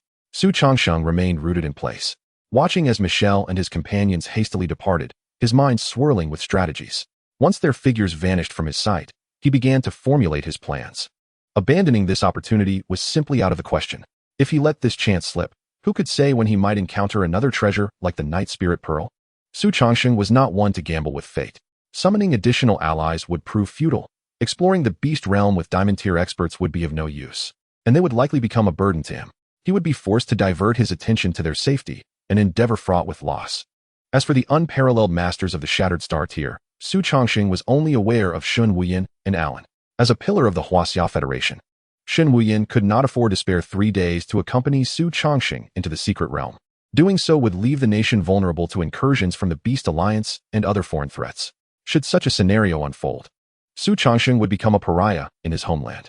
Moreover, the dangers of the Beast Realm exploration were exceedingly high. Even with both Xu Changsheng and Shun Wuyin embarking on the venture together, absolute safety could not be guaranteed. Should Shen Wuyan perish within the secret realm, the comprehensive strength of Huaxia would undoubtedly suffer a significant decline. After all, top-tier experts were the most vital assets of any nation. The same reasoning applied to Alan. Furthermore, Xu Changsheng had no desire to allow individuals from the United States to partake in such a boon. Thus, he resolved to explore alone. With the night godbird now in his possession, Xu Changsheng could easily command Fuyao to safeguard its life, only to release it completely after 7 days. In the meantime, he intended to obliterate every beast within the Devil's Volcano cluster. He aimed to unleash Blood Shadow to wreak havoc, elevating its prowess and bloodline concentration. He envisioned Blood Shadow becoming the sharpest sword in his arsenal, piercing through all adversarial defenses. Moreover, he was confident that should he eliminate all the ferocious beasts in the Devil's Volcano cluster, Blood Shadow's strength would ascend to the diamond tier, with its bloodline concentration exceeding 50%. At that juncture, should he discover the remains of the Night Monarch, Blood Shadow could potentially evolve on the spot, becoming Xu Changsheng's first mythic tier beast. With this thought ignited within him, Xu Changsheng could no longer contain the exhilaration surging through his veins. He directed his beasts toward other locations within the Devil's Volcano cluster, and the slaughter commenced. Roar! A colossal black giant ape, towering like a mountain, was furiously beating its chest. Its arms, thick as tree trunks, shielded its vital areas. Suddenly, a bolt of black lightning flickered across its chest. The giant ape froze, its protective arms dropping helplessly. Its massive form swayed twice before crashing to the ground. Dust billowed in Xu Changsheng's view, yet it could not obscure his sight. Blood gushed from the ape's heart, staining the earth beneath it a vivid crimson. At that moment, Blood Shadow stood atop the giant ape's carcass, its wolf-like claws glistening with the thick, viscous blood, and a heart the size of a human head dangling from its talons, an utterly terrifying sight. With a single strike, Blood Shadow had extracted the heart from the pinnacle diamond tier giant ape. Its speed and power had multiplied several-fold. With a flick of its claws, the still-beating heart was mercilessly cast aside. Under Xu Changsheng's meticulous training, all his beasts had no inclination towards consuming flesh. They preferred to feast on treasures imbued with immense energy. Blood Shadow's claws lifted, and a massive blood orb emerged from the giant ape's corpse, merging seamlessly into its own being. At that moment, its form expanded several times over. Its fur, which typically shone silver-white, now transformed into the purest black. As the blood orb integrated into its body, Blood Shadow's aura surged dramatically. Boom! A tangible wave of energy radiated from Blood Shadow's form, spreading outward. In an instant, the light from the horizon seemed to dim. Blood Shadow appeared to become a black hole, voraciously consuming everything, even sunlight. An overwhelming force emanated from Blood Shadow's being. A massive shadow loomed behind it, resembling a fierce giant wolf. The ethereal figure and Blood Shadow's true form resonated with one another, creating an aura of terror. Suddenly, all phenomena vanished without a trace. Blood Shadow, having leaped down from the giant ape's carcass, was now before Xu Changsheng. Xu Changsheng gazed at Blood Shadow. It was now entirely black, devoid of any stray hairs. Even its pupils had transformed into the purest black. The wolf now embodied the essence of the night itself. At this moment, Blood Shadow had attained the diamond tier, with its bloodline concentration surpassing 50%, reaching a staggering 60%. The conditions for mythic-level evolution had long been fulfilled. After 7 relentless days of slaughter, Blood Shadow had undergone a complete metamorphosis. Simply standing there, it exuded an enormous presence. Not only had Blood Shadow improved, the other beasts had also gained 1 or 2 tiers in strength during the carnage. However, such advancements paled in comparison to Blood Shadow's.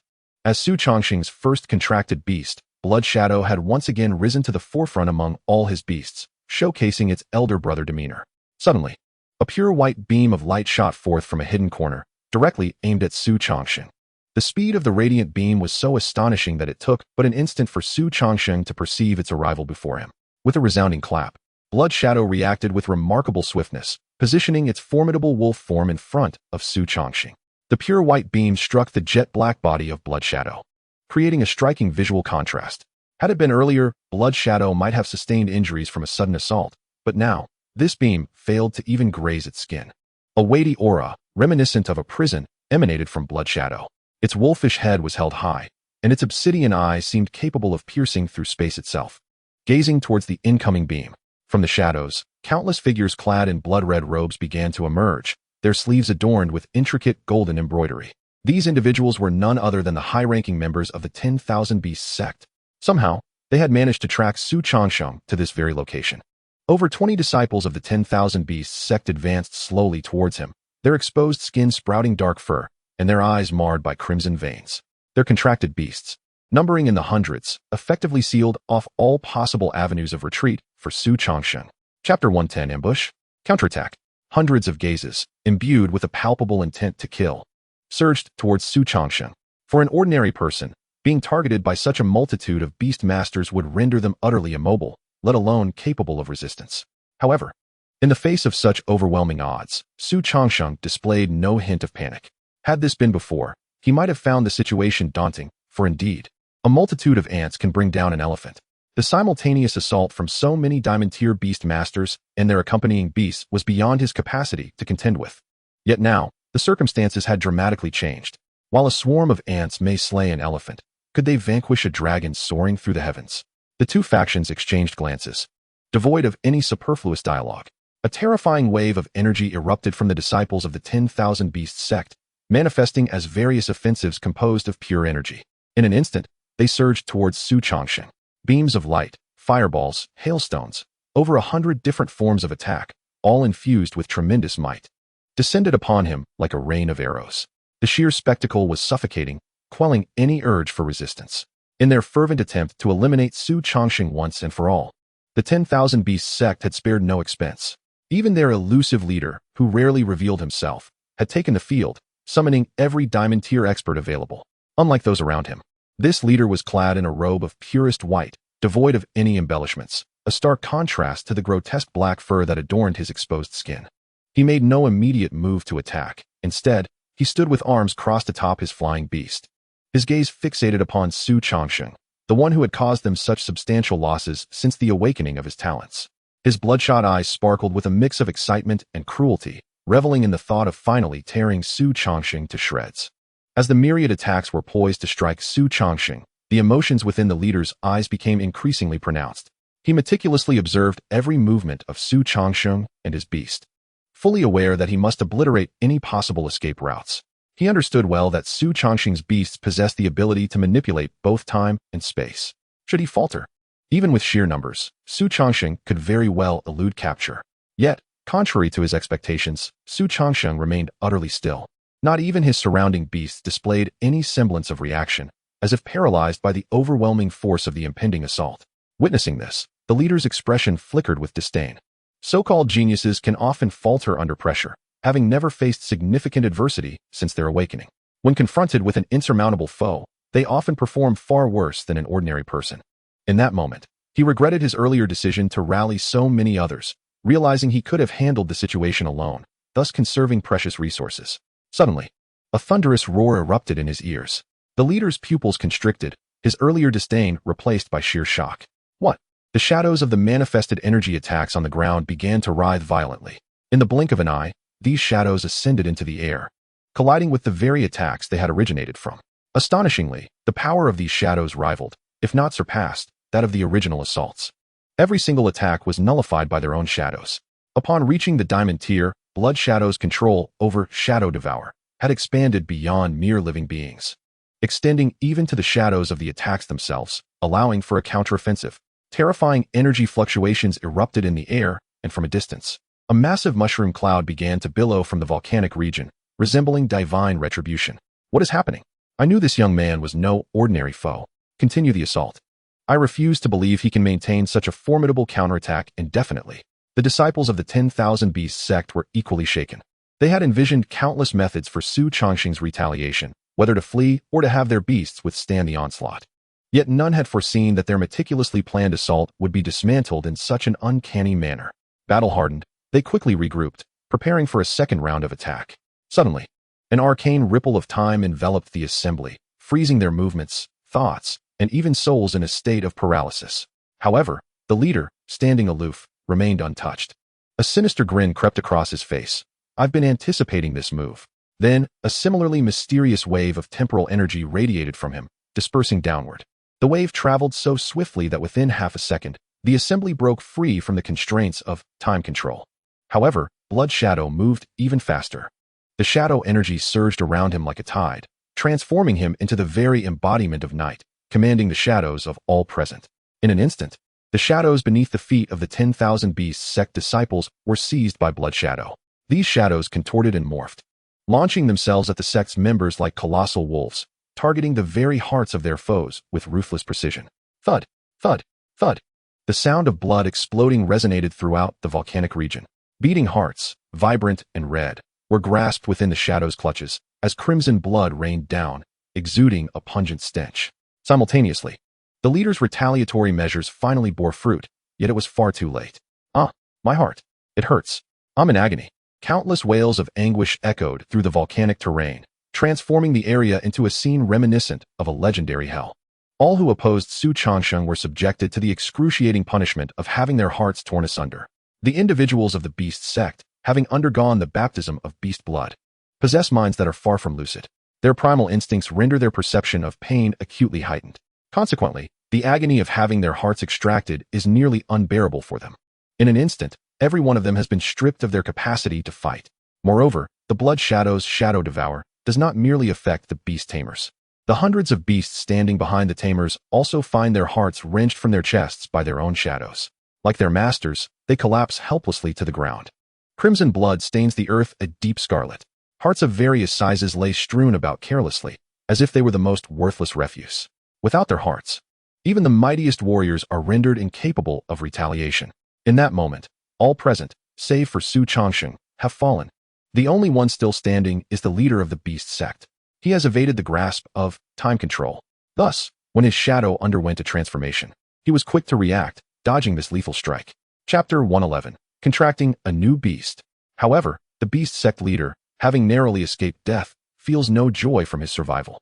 He gazes vacantly at the corpses littered around him, a profound sense of unreality swelling within him. What has transpired? They had over 100 individuals, both human and beast, besieging a mere Xu Changsheng, yet they have been decimated by more than half. Furthermore, their adversary only deployed 2 beasts. Is this truly real? Hee hee, cough, cough, cough. A chillingly wretched laugh escapes the Beast sect leader's lips as he chuckles and coughs, seemingly possessed. This is nearly 70% of the combat strength of the Beast sect's upper echelons. What a ghastly sound. Xu Changsheng feels a wave of annoyance wash over him. With a sweeping gesture, he propels the blood shadow, driving the wolf like a cannonball towards the Beast sect leader. Now, as a diamond tier beast, his explosive power has increased several-fold compared to before. The Beast sect leader, caught off guard, is struck in the chest by a single claw, and is subsequently yanked forcefully to the ground. Boom. A cacophonous roar reverberates through the air. Xu Changsheng peers forward, witnessing the once pristine white garments of the Beast sect leader, now soiled beyond recognition with dust and blood. The leader's form beneath his robe contorts grotesquely under the immense force, with protruding bone spikes visible near his calves. Yet, it appears he feels no pain, as he continues to emit a maniacal laughter akin to a vengeful spirit. As Xu Changsheng approaches, the leader's laughter grows increasingly arrogant, his words slurred. Hee, you will die too. Sooner or later. Blood spills from the Beast sect leader's mouth, yet his heart swells with exhilaration. He understands that by speaking ambiguously, he will incite Xu Changsheng's curiosity. At that moment, he plans to fall silent, torturing Xu Changsheng with uncertainty. His words are not mere fabrications. As the leader of the Beast sect, he is acutely aware of the various movements of the Beast deity. Every subtle action of such an existence could herald the end of the world, and he possesses knowledge of a secret that could potentially obliterate the world. Moreover, he can guarantee that no one else, aside from himself, is privy to this secret. The Beast sect leader, fully aware that he cannot escape the clutches of death today, seeks to torment Xu Changsheng one final time before his demise. Oh, Xu Changsheng is indeed intrigued by his words. However, endowed with the SSS level talent, Eye of the World, he can not only perceive the essence and properties of all things, but also detect the subtlest shifts in human expressions. Even with the Beast sect leader's face now smeared with dark blood and grime, Xu Changsheng discerns his true intentions. You wish to toy with me? Ridiculous. A glimmer of coldness flickers in Xu Changsheng's eyes as he strides forward. The Beast sect leader, witnessing Xu Changsheng's movement, is filled with anticipation. Hurry, ask me. Ask me. Ha. Yet, Xu Changsheng shows no inclination to speak. Instead, he raises one size 42 foot high and brings it crashing down upon the quaking chest of the Beast sect leader. In an instant, a piercing scream erupts once more. How immense is Xu Changsheng's strength now? What devastation does his full-force kick inflict upon the Beast sect leader? The leader's chest has been utterly crushed by Xu Changsheng's blow, pale ribs protruding through the skin, adorned with droplets of foul blood.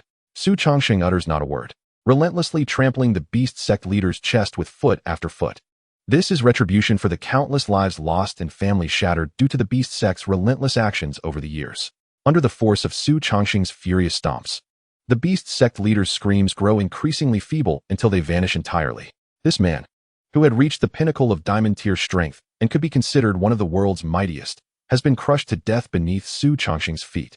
Blood seeps from his orifices due to the immense pressure, his features contorted in agony, his death a horrifying sight that chills the onlooker's heart. Yet, this fate is precisely what he deserves. Over the years, countless individuals have suffered the tragic fates of losing their families and lives due to the beast sect's frenzied actions. A mere death cannot alleviate the sins of the beast sect leader. Were it not for the time constraints Xu Changsheng faces, he would have surely tormented the leader for an entire day and night, beating him to the brink of death, only to use his healing ability to restore him time and again, until his spirit was utterly shattered. Consider yourself fortunate. Xu Changsheng gazes down at the beast sect leader's pitiful corpse. No one would have imagined that such a formidable figure would fall to this state. The once cacophonous devil's volcanoes now lie in utter silence. Xu Changsheng's 7 days of frenzied slaughter have nearly eradicated all life in this region. This area, once a human forbidden zone, has transformed into a complete realm devoid of life. Moreover, even the density of the enigmatic black dust that once floated in the air has diminished significantly. After all, the night god bird, capable of producing black dust, now lies bound upon the back of the candle dragon, like a fated sacrifice. Throughout these 7 days, in order to ensure the vitality of its heart's blood, Xu Changsheng has continuously utilized his abilities to keep the night god bird in a state of half-life. Now, the time has come to extract its heart's blood. Before proceeding, however, Xu Changsheng has one more task to undertake, to contract the fate-based beast, Fate Seeker. He is now poised to explore the perilous beast realm. Every increment of power is a treasure, and Xu Changsheng is determined to seize this opportunity. Additionally, fate-based beasts are often shrouded in mystery. Perhaps this exploration of the beast realm will play a crucial role. At this moment, the Devil's Volcano range has been thoroughly cleansed by Xu Changsheng, devoid of any peril. Now is the opportune time to forge a contract with a beast. Xu Changsheng commands several of his beasts to remain in the outer world, eliminating any potential dangers. Meanwhile, he allocates a fragment of his consciousness to the beast space, approaching the pure white beast egg situated beside the mythical blood pool. Chapter 112, an additional qualification for contracting. Xu Changsheng's eyes gleam with excitement as he strides purposefully towards the pure white beast egg. He then manifests a sharp, long knife from his consciousness, slicing into his wrist. The crimson blood instantly saturates the beast egg. An enigmatic wave begins to emanate from the egg, expanding outward and enveloping Xu Changsheng entirely. In a moment of reverie, he seems to glimpse the essence of his past and present lives. In his previous life, he was an ordinary individual, languishing in the workforce, achieving little. In this life, as a prodigious beast master, he gazes down upon the world, his renown echoing through the heavens. A series of events, along with fleeting insights, surge forth in Xu Changsheng's heart only to dissipate. He cannot discern how much time has passed before he emerges from this profound state. To his amazement, he discovers that his soul has become significantly purer than before. If his soul had once resembled a massive snowball tumbling down a mountain, vast, yet riddled with impurities, it has now transformed into a piece of refined steel, pure, flawless, and formidable. Although the volume of his soul remains largely unchanged, its quality has escalated several-fold. Moreover, Xu Changsheng intuitively realizes that with his current soul strength, he is absolutely capable of contracting yet another new beast. This represents an astonishing enhancement. It is noteworthy that each beast Xu Changsheng currently contracts possesses the qualifications of a full moon level and the strength of a gold rank. Thus, these newly contracted beasts can contribute uniquely to every battle he engages in. Previously, by utilizing soul stones to augment his own soul, Xu Changsheng had gained an additional qualification for contracting beasts compared to others of the same realm. Now, he has acquired yet another. Despite being at the platinum rank, the number of beasts he can contract is on par with the most formidable of the Shattered Star rank. Furthermore, after attaining this newfound strength, Xu Changsheng attempted to seek out more soul stones to further amplify his soul, but the enhancement was negligible and failed to yield significant results. He had resigned himself to the belief that his soul had reached its limit. Little did he expect that the act of contracting a new beast would bestow upon him yet another delightful surprise. Truly, the beast of destiny is remarkable. With awe in his heart, Xu Changsheng gazes down at the still hatching beast egg. The pristine white shell, now tinged with his blood, exudes an otherworldly charm. The egg is adorned with web-like cracks, trembling as life stirs within. Blood seeps through the fissures, causing the vibrations to intensify. A faint cracking sound resonates beneath his feet. Xu Changsheng, eyes alight with joy, remains transfixed, eagerly awaiting the birth of new life. A pure white foreleg emerges from the beast egg.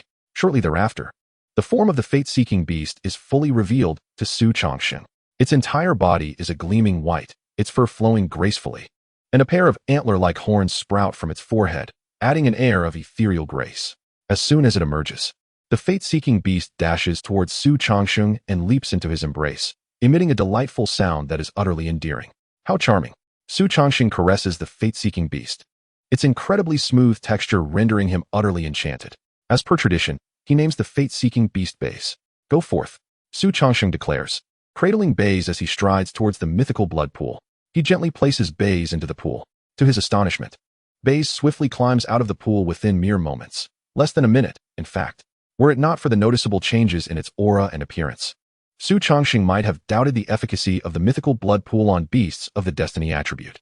At this moment, Baze's fur is longer than before, nearly matching the length of a ragdoll cat's coat from its previous life. Furthermore, the fur on its forepaws has shifted from pure white to a fiery crimson. From a distance, Baze appears as though it walks upon flames as it approaches Xu Changsheng. This transformation has stripped Baze of its previous naivety and charm, replacing it with an indescribable majesty. Simultaneously, Baze's detailed information manifests before Xu Changsheng's eyes. Species, fate-seeking beast, destiny attribute. Qualification, high full moon rank, gold tier 1, talent skills, reversal of fate, legendary. Fate interruption, legendary. Fate severance, invincible. Reversal of fate. The beast can temporarily influence the fortune of others, lasting from a minimum of half an hour to a maximum of 1 month. Note, duration is inversely proportional to the intensity of the fortune change. Note, this ability can be used once per day. Fate interruption. The beast can temporarily obscure the fate of allied units. If this is done, the obscured unit will vanish from the memories of the world, and all evidence of their existence will be temporarily concealed. Note, this ability can last up to 12 hours. Note, this ability can be used once per day. Fate severance. Under this attack, the enemy will be forcibly erased from existence. Note, under this ability, all evidence of the enemy's existence and their past life in the world will be entirely obliterated. Additionally, all memories related to the enemy will be erased. Note, this ability can only be used on one enemy at a time. Note, when using Fate Severance, the beast must first sacrifice a portion of its own lifespan, losing at least 1% with each use, depending on the enemy's strength. Note, this ability is ineffective against mythic tier beings. Unbelievable. Xu Changsheng can only describe Baze's abilities as extraordinary. The capabilities of Baze defy reason, lacking any means of counteraction. Take, for instance, the first skill, Reversal of Fate. Baze can directly plunge you into the depths of misfortune within half a day. Mind you, this misfortune is not limited to mere stumbles on flat ground or losing a bit of money. A moment's carelessness could lead to dire consequences.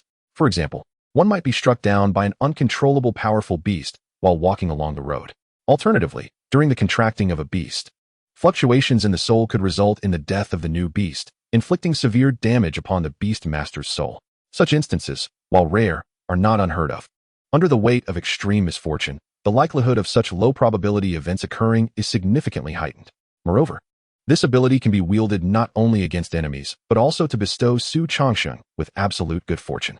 For instance, it could enable him to miraculously evade all dangers while exploring secret realms, leading him to the resources he seeks. This skill is invaluable for the perilous exploration of the beast realm. Indeed, with the skill of Reversal of Fate at his disposal, the perilous nature of Xu Changsheng's expedition into the beast realm has been significantly mitigated. Moreover, the ability known as Fate Severance remains an enigma, capable of erasing not only Xu Changsheng's fate, but also that of other beast tamers.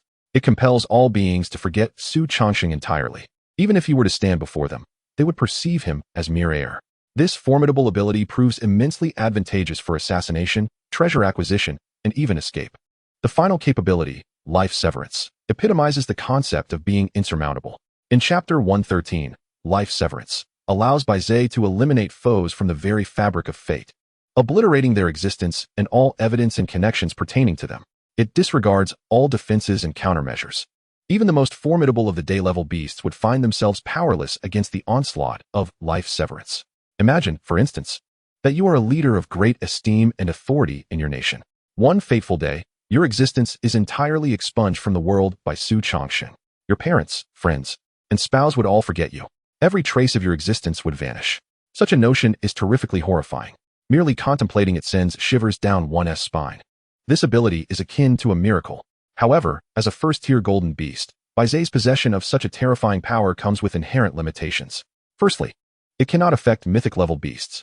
This is self-evident. It would be entirely unreasonable for a golden-tier beast to slay a beast god that spans 2 realms. Secondly, each use of life severance costs Baize a portion of its own life force, starting from at least 1%. This implies that Baize can utilize life severance a maximum of 100 times throughout its existence. Should it attempt to employ this skill against a day-level beast, it may very well incur a backlash from fate that could result in its own demise. The world often speaks of peering into destiny as a means of shortening one's life. Thus, it seems fair that life severance exacts a toll on its wielder's life as well. Naturally, Xu Changsheng would not permit Baize to employ such a self-destructive ability lightly. After all, if he cannot overcome an adversary, he can still utilize fate severance to escape. Can he not? In summary, with Baize's presence, Xu Changsheng's offensive and survival capabilities have seen remarkable enhancement. He is convinced that as Baize's realm advances, its abilities will continue to ascend. One day, even mythic-level beasts shall not evade Baize's fate-severing strike. Xu Changsheng's consciousness withdrew from the beast space, summoning Baize forth. In an instant, Baize's strikingly adorable yet imposing appearance captivated the attention of all present beasts. As the youngest among them, Baize quickly became the object of affection. Xu Changsheng allowed the beasts to frolic and play, for they are comrades who have traversed life and death together, and it is vital to cultivate their bonds. Meanwhile, he alone untied the night divine bird from the back of the candle dragon. Xu Changsheng retrieved a short knife from his spatial ring. With a flick of his wrist, the blade found its mark in the heart of the night divine bird. A swift upward motion of the knife dislodged a heart the size of an adult's palm into his left hand. Simultaneously, a piercing scream erupted from the bird's beak. The excruciating pain briefly roused its consciousness, as the rapid depletion of life force ignited a desperate desire to exchange its life for another's. Dark dust began to coalesce again, emanating a terrifying aura from the night divine bird. Suddenly, a wolf claw reached out, effortlessly scattering the dark dust that had taken so long to gather. The claw then turned, a sharp glint flashing before Xu Changsheng as the night divine bird's neck was swiftly severed by Blood Shadow, rendering it lifeless. Meanwhile, Blood Shadow stood before the fallen bird, absorbing the blood orbs. Unfortunately, even the pinnacle of diamond-tier beasts could not elevate Blood Shadow's rank with the current offering. However, this was not the moment for such concerns. Xu Changsheng refocused on the still throbbing heart in his hand. Unlike the typical crimson of an animal's heart, this one was pitch black, adorned with grotesquely protruding veins. Xu Changsheng felt an odd sensation, as if he wielded not a heart, but a key to the gates of hell. Yet, should what he sought reside in hell, he would not hesitate to breach its depths to seize it. With a swift thrust, he plunged the knife into the heart, stirring it slowly. Moments later, a viscous, ink-like liquid flowed from the wound, exuding an overwhelmingly foul odor. Xu Changsheng positioned the night spirit pearl beneath the heart, perfectly catching every drop of blood. As the heart's blood made contact with the night spirit pearl, it was rapidly absorbed. The pearl, once deep and somber like the night, began to lose its hue, replaced by an unparalleled radiance. Even the most exquisite night pearl in existence could not compare to the brilliance now emanating from the night spirit pearl. Light shimmered and flickered, forming a resplendent portal before Xu Changsheng. Countless heads of rare creatures were carved as decorative embellishments on the door, radiating a fierce aura. After notifying Shun Wuyan of his whereabouts via a communication conch, Xu Changsheng stepped through the portal without hesitation. Colors whirled like a barrage of projectiles before Xu Changsheng's eyes. The jarring sensation and intense vertigo made him feel as though he might vomit. Time became indiscernible until the vexing feeling finally subsided. Gritting his teeth against the discomfort, he summoned all his beasts from the beast space. The perils of the beast realm permitted no room for overconfidence. Upon seeing familiar figures materialize beside him, Xu Changsheng breathed a sigh of relief, then began to assess his surroundings. The first sight that met his eyes was a blood-red sun, ominously dark. What should have been a source of warmth and light now appeared as though devoured by an unknown entity, most of it consumed by pure darkness. With only a small portion flickering ominously, the faint crimson sunlight cast a pall over the ground, rendering this world as dark as the night in the real world. Fortunately, With Xu Changsheng's current physical constitution, navigating through the darkness posed no challenge. Otherwise, this very darkness would have proven quite troublesome. As he surveyed his surroundings, Xu Changsheng suddenly froze, an unusual fear flickering in his eyes. He beheld pairs of dim, green glowing eyes emerging from the surrounding thickets. At least hundreds of eyes, brimming with greed and desire, fixated on Xu Changsheng and his accompanying beasts. To his astonishment, these beasts were all of the star-shattering tier. Xu Changsheng found himself encircled by over 100 star-shattering beasts. Chapter 114, Fate Severance. Must the challenge begin with such formidable difficulty? Xu Changsheng's heart roared with fervor. Though he possessed formidable strength, he was far from powerful enough to single-handedly vanquish hundreds of fragmented star-level ferocious beasts. These creatures, if they were to manifest in the realm of reality, would indeed spell doom for the world. No individual, nor any nation, could withstand the onslaught of 100 such beasts. Roar! As Xu Changsheng pondered, the ferocious beasts surrounding him gradually closed in. Their dark, greenish eyes shimmered with a hint of mockery, as if they regarded Xu Changsheng and his accompanying beasts as mere prey. A foul stench wafted from their mouths. Concurrently, a potent wave of psychic energy erupted abruptly, surging directly towards Xu Changsheng. These beasts were, astonishingly, of the rare psychic variety. Their assault targeted the very soul. Their previous nonchalance had merely been a ruse, designed to lull Xu Changsheng into a false sense of security. Little did he expect that these beasts possessed such intricate cunning. Indeed, high-tier ferocious beasts were no less intelligent than humans. At the critical moment, an enigmatic energy wave emanated from Baizhe, swiftly enveloping Xu Changsheng and Bai Fang along with the other beasts. In an instant, the terrifying psychic attacks appeared to lose their mark, stagnating in midair before disintegrating. The multitude of ferocious beasts encircling Xu Changsheng displayed a flicker of confusion in their eyes. They glanced at one another, seemingly unaware of how they had come to be in this predicament. The disoriented group of beasts quickly scattered, retreating back into the thicket from whence they came. The murky green light vanished from Xu Changsheng's sight. Yet, even in their departure, a profound sense of bewilderment lingered in their eyes. But how could the forces of destiny be comprehended by these fragmented star-level beasts? In the distant reality of Changnan City, a certain classroom in Changnan one high school was abuzz as Principal Wang Ping passionately shared anecdotes with the students. Let me tell you, there was a senior of yours, a true genius. What was his name again? Suddenly, he faltered mid-sentence, his expression clouded with confusion, as he seemed to forget something of utmost importance, yet could not recall it. Moments later, Wang Ping inexplicably shifted to an entirely unrelated topic, while not a single individual present noticed the anomaly. In the Huaxiao Federation, within a rented room in the capital city, an elderly woman's frail voice drifted from her bed. Xiaoling, you're not a child anymore.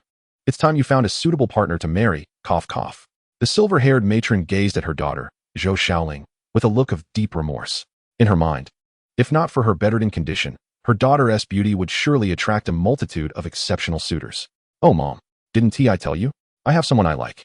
Zhou Xiaoling replied with a radiant smile, her eyes sparkling at the mere thought of that man. Yet, what was his name again? Xu something. Xu Chang. Xu Changsheng.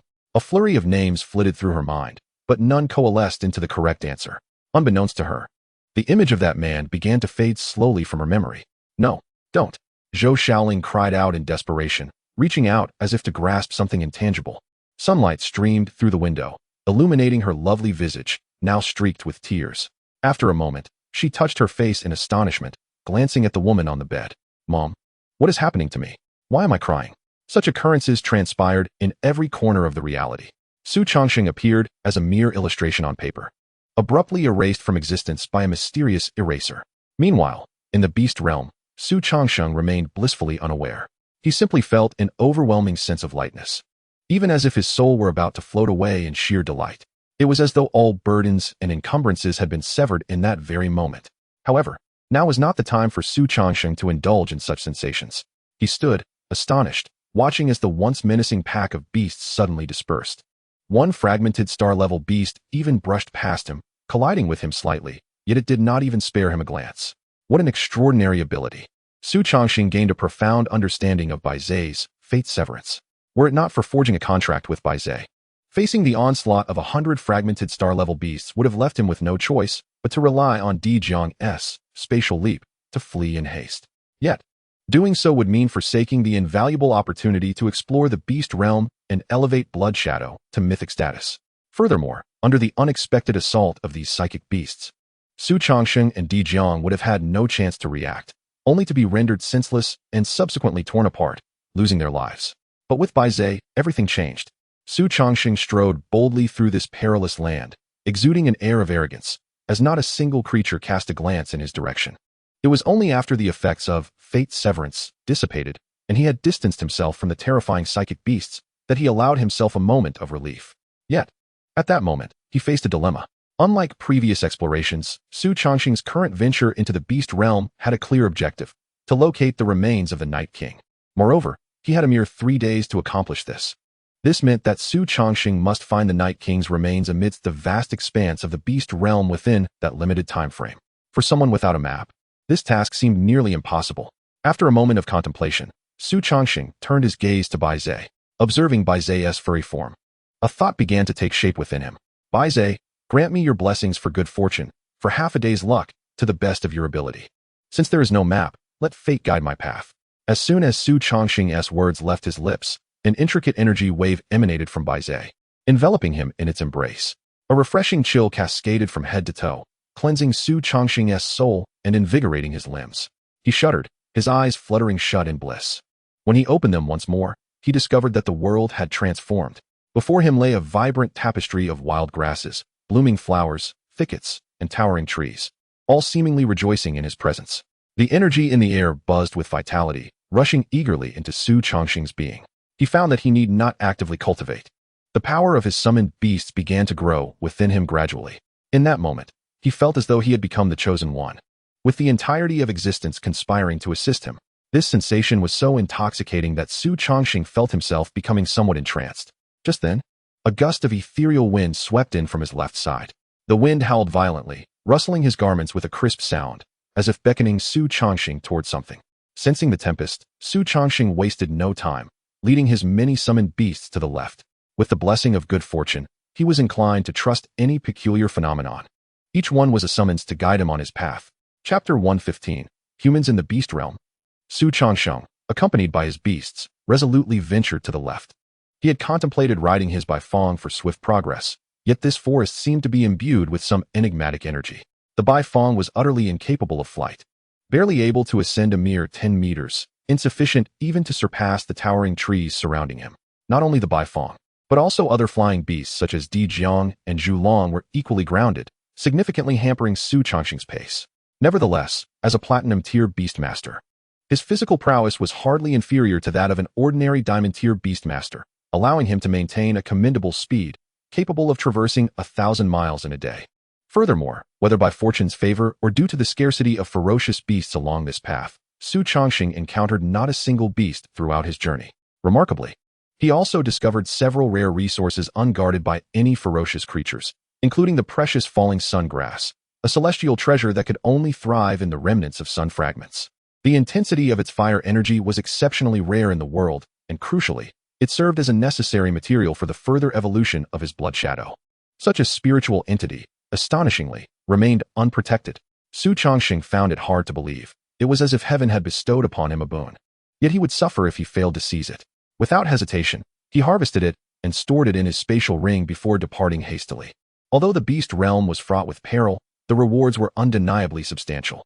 Along his journey, Xu Changsheng effortlessly collected numerous valuable items, most of which were either unguarded or merely defended by initial stage star beasts, proving no match for his current capabilities. They thus became mere supplements on the path to the Blood Shadow's advancement. With the aid of these star-tier beast corpses, the Blood Shadow ascended once more, soaring 2 tiers within a mere hour, reaching Diamond Tier 3. Such acceleration was virtually unheard of in the outside world. It is worth noting that most Diamond-tier beast masters face immense difficulty in achieving even a single-tier upgrade, often requiring 2 months, even with an abundance of rare resources. Yet the Blood Shadow achieved 2-tier advancements in just an hour, a staggering disparity of hundreds of times. Throughout this journey, Xu Changsheng was in remarkably high spirits, feeling as though he were under a divine influence, with all good fortune falling into his lap. These occurrences were beyond his wildest dreams. As the group progressed, the originally lush trees gradually thinned. Suddenly, Xu Changsheng found himself in a vast clearing, an expanse of barren land unfolding before him. A conspicuous red line marked the boundary between the wilderness and the forest, seemingly drawn by human hand, stretching endlessly, the endpoint eluding his sight. This red line bore a mysterious power, directly prohibiting the growth of the forest. Xu Changsheng witnessed a diamond-tier ferocious beast, pursued by others, leap across this red line, only to be instantly obliterated by some arcane force, reduced to mere dust, leaving not even a trace of flesh or blood. This sight sent a chill down Xu Changsheng's spine, even with his current prowess. Subsequently, he managed to capture several ferocious beasts from the forest, including formidable star-tier beings. Yet, without exception, they displayed immense fear towards the red line. Upon being tossed beyond its threshold, they were all disintegrated by a mysterious force, showing no resistance whatsoever. He even harbored doubts about whether the Blood Shadow's blood contract could function under the line's formidable influence. Yet, his sixth sense urged him to cross it. Xu Changsheng's expression contorted in conflict, leaving him momentarily at a loss. After all, a single misstep would lead to death, allowing no room for even a sliver of hope. As for using his beasts as test subjects, he could never stoop to such a heartless act. These beasts risked their lives for him daily. How could he experiment with their lives? Suddenly, a sharp sound sliced through the air. A long arrow shot forth, embedding itself in the ground before Xu Changsheng, its fletching still trembling, a testament to the archer's strength. However, the assailant clearly harbored no intent to harm him. Otherwise, that arrow would have found its mark in his brow. A long arrow. Xu Changsheng's expression shifted dramatically. Only humans wield tools. This meant there were others in the beast realm besides him. He squinted into the distance, searching for signs of humanity. There. His heart leapt with joy as he spotted a curvaceous figure leisurely approaching. She gripped a longbow nearly as tall as herself, exuding an aura of confidence. However, upon closer inspection, Xu Changsheng's pupils constricted in shock, the joy within him swiftly transforming into profound astonishment. This woman bore grotesque black fur covering her exposed skin. This was a clear sign of having undergone the baptism of beast blood. Moreover, the extent of this black fur indicated she was undoubtedly among the upper echelons of the 10,000 Beasts sect. Even the previous leader of the sect paled in comparison to this woman. The remnants of the 10,000 Beasts sect still lingered. The joy at seeing a kindred spirit evaporated, replaced by a chilling dread. The 10,000 Beasts sect had infiltrated even the beast realm, their influence terrifyingly vast. Was the former leader merely a fade? Hey, can you understand me? Why are you here in this forbidden area? The woman approached Xu Changsheng, stopping just outside the red line, her eyes filled with curiosity. Her gaze resembled that of a cat encountering a hairless feline, a blend of astonishment and insatiable curiosity, yet devoid of any hostility. Her attention shifted to the diverse array of beasts behind Xu Changsheng, and her expression momentarily froze, a look of incredulity manifesting on her fur-clad face. Then, she bent her legs and, with a resounding thud, knelt before Xu Changsheng, exclaiming, "Fated one, you have finally arrived." Xu Changsheng was left utterly bewildered by her unexpected actions. Instinctively, he activated his innate ability, Eye of the World. A brilliant golden light erupted from his eyes, revealing the woman's information before him in its entirety. Xu Changsheng was astounded. What he beheld was beyond comprehension. Chapter 116. Ancient Ancestors. Race, Ancient Ancestor, Beastified. Name, Lin Xinyuan. Talent, Frenzied Beast, Demigod Physique, Eye of Death. Frenzied Beast. You can voluntarily enter a frenzied state. In this state, your physical attributes double, and you gain unparalleled combat intuition. Once the frenzied state ends, you will succumb to a state of weakness. Demigod Physique. Reduces damage taken by 30%. If the enemy's tier is lower than yours, the reduction increases to 50%. The Eye of Direct Death. Your gaze can discern the most vulnerable points on your adversaries. Upon striking these weak spots, there exists a certain probability of inflicting double damage. Rank, 3rd tier of Star Shatter. Contracted Beast. This entity cannot form a contract with a beast. Note, this being has been profoundly tainted by beastly blood, with an estimated lifespan of no more than 30 years. Before me stands a woman endowed with no fewer than 3 extraordinary abilities. The potency of these abilities, in the eyes of Xu Changsheng, rivals that of an ordinary S-class talent, perhaps even surpassing it slightly. Moreover, these talents are intrinsically linked to Lin Xianyu's own physical prowess.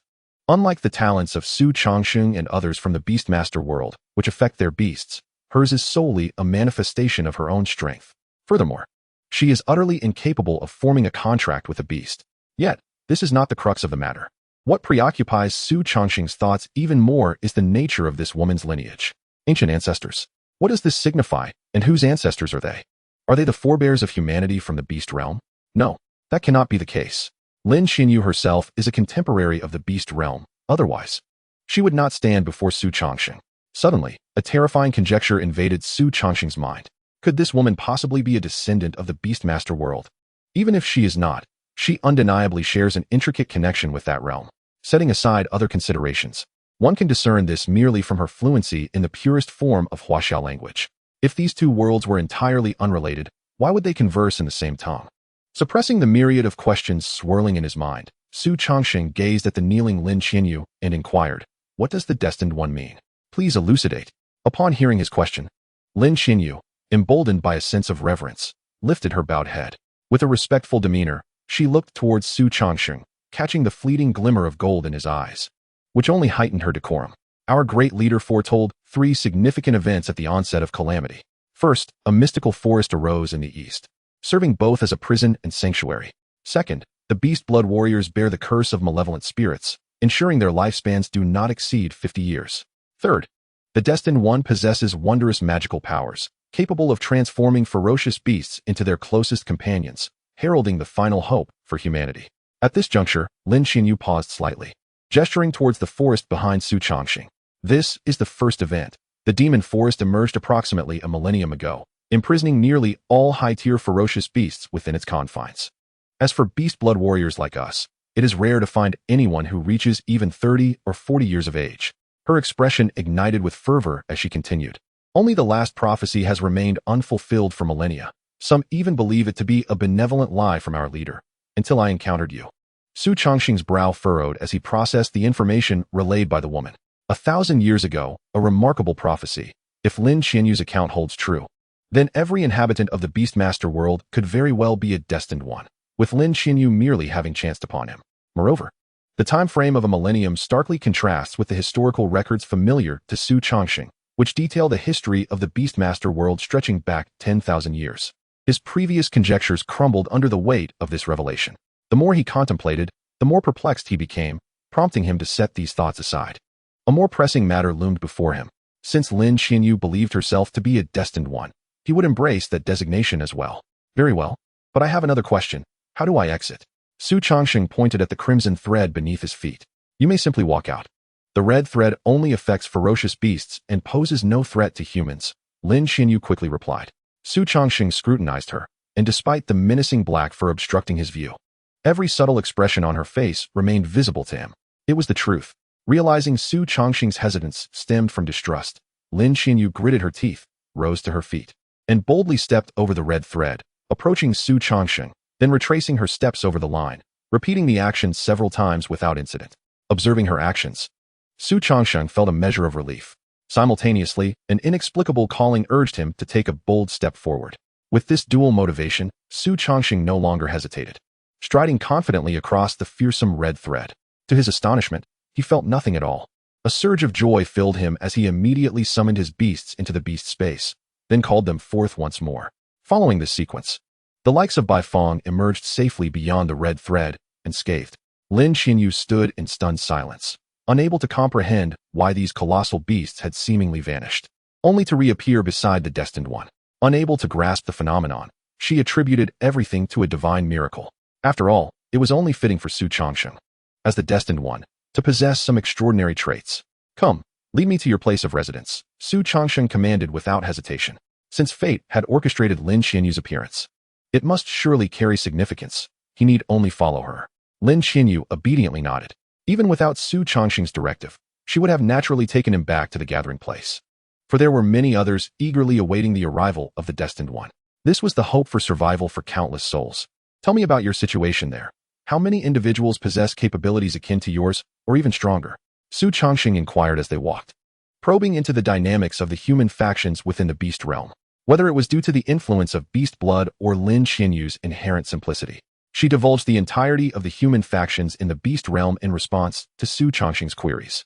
The more he listened, the more astonished Xu Changsheng became. There were 220 squad leaders at the Star Shatter level, 30 captains at the Crescent Moon level, and 5 Vice City Lords at the Daylight level. The legendary City Lord had even defied the prophecy that claimed lifespans would not exceed 50 years. No one knew exactly how old he was, nor how terrifying his strength might be. The only certainty was that this City Lord's prowess was undoubtedly on par with the legendary mythical beasts. Yet, this seemed reasonable. As Lin Qianyu had stated, Her gathering place was currently the largest bastion for humanity, boasting a population of several million. Without substantial strength, they would have long since perished in the perilous beast realm.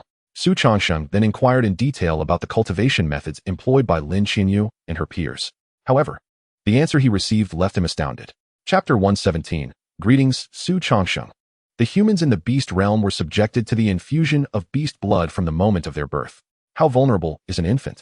And how ferocious and toxic is beast blood? The mortality rate associated with this beast blood baptism is easily imagined.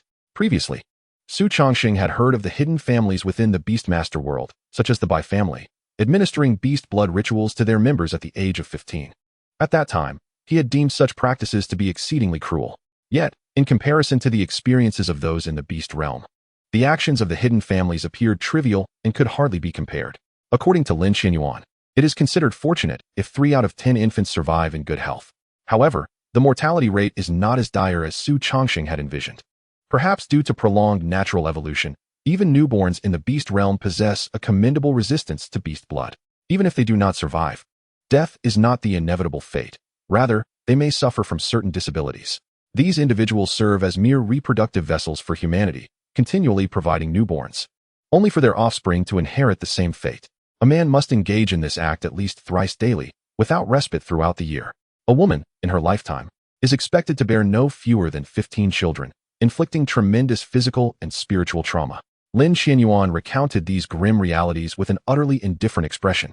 To her, these were merely the natural order of existence, a means of survival and the continuation of humanity, devoid of anything worthy of discussion. Xu Changsheng was equally at a loss for words. He could not conceive a more humane alternative. In this harsh world, perhaps only harsher methods could ensure humanity's survival. Throughout their journey, Xu Changsheng relentlessly inquired about the intricacies of the beast realm, and Lin Xinyuan answered every question without hesitation or concealment. Before long, a magnificent city emerged within Xu Changsheng's view. The city walls were constructed from enormous gray stones, each measuring 2 meters in length, exuding an imposing grandeur.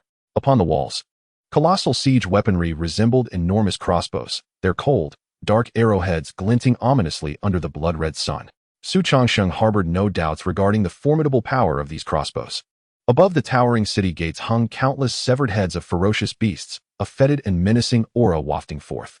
These were high-ranking beasts, at least of the full moon tier. Lin Xinyuan proactively elucidated, the blood and might of such beasts are sufficient to deter the majority of their kind, ensuring stability within the city. As the two approached, a growing number of people began to take notice of Xu Changsheng.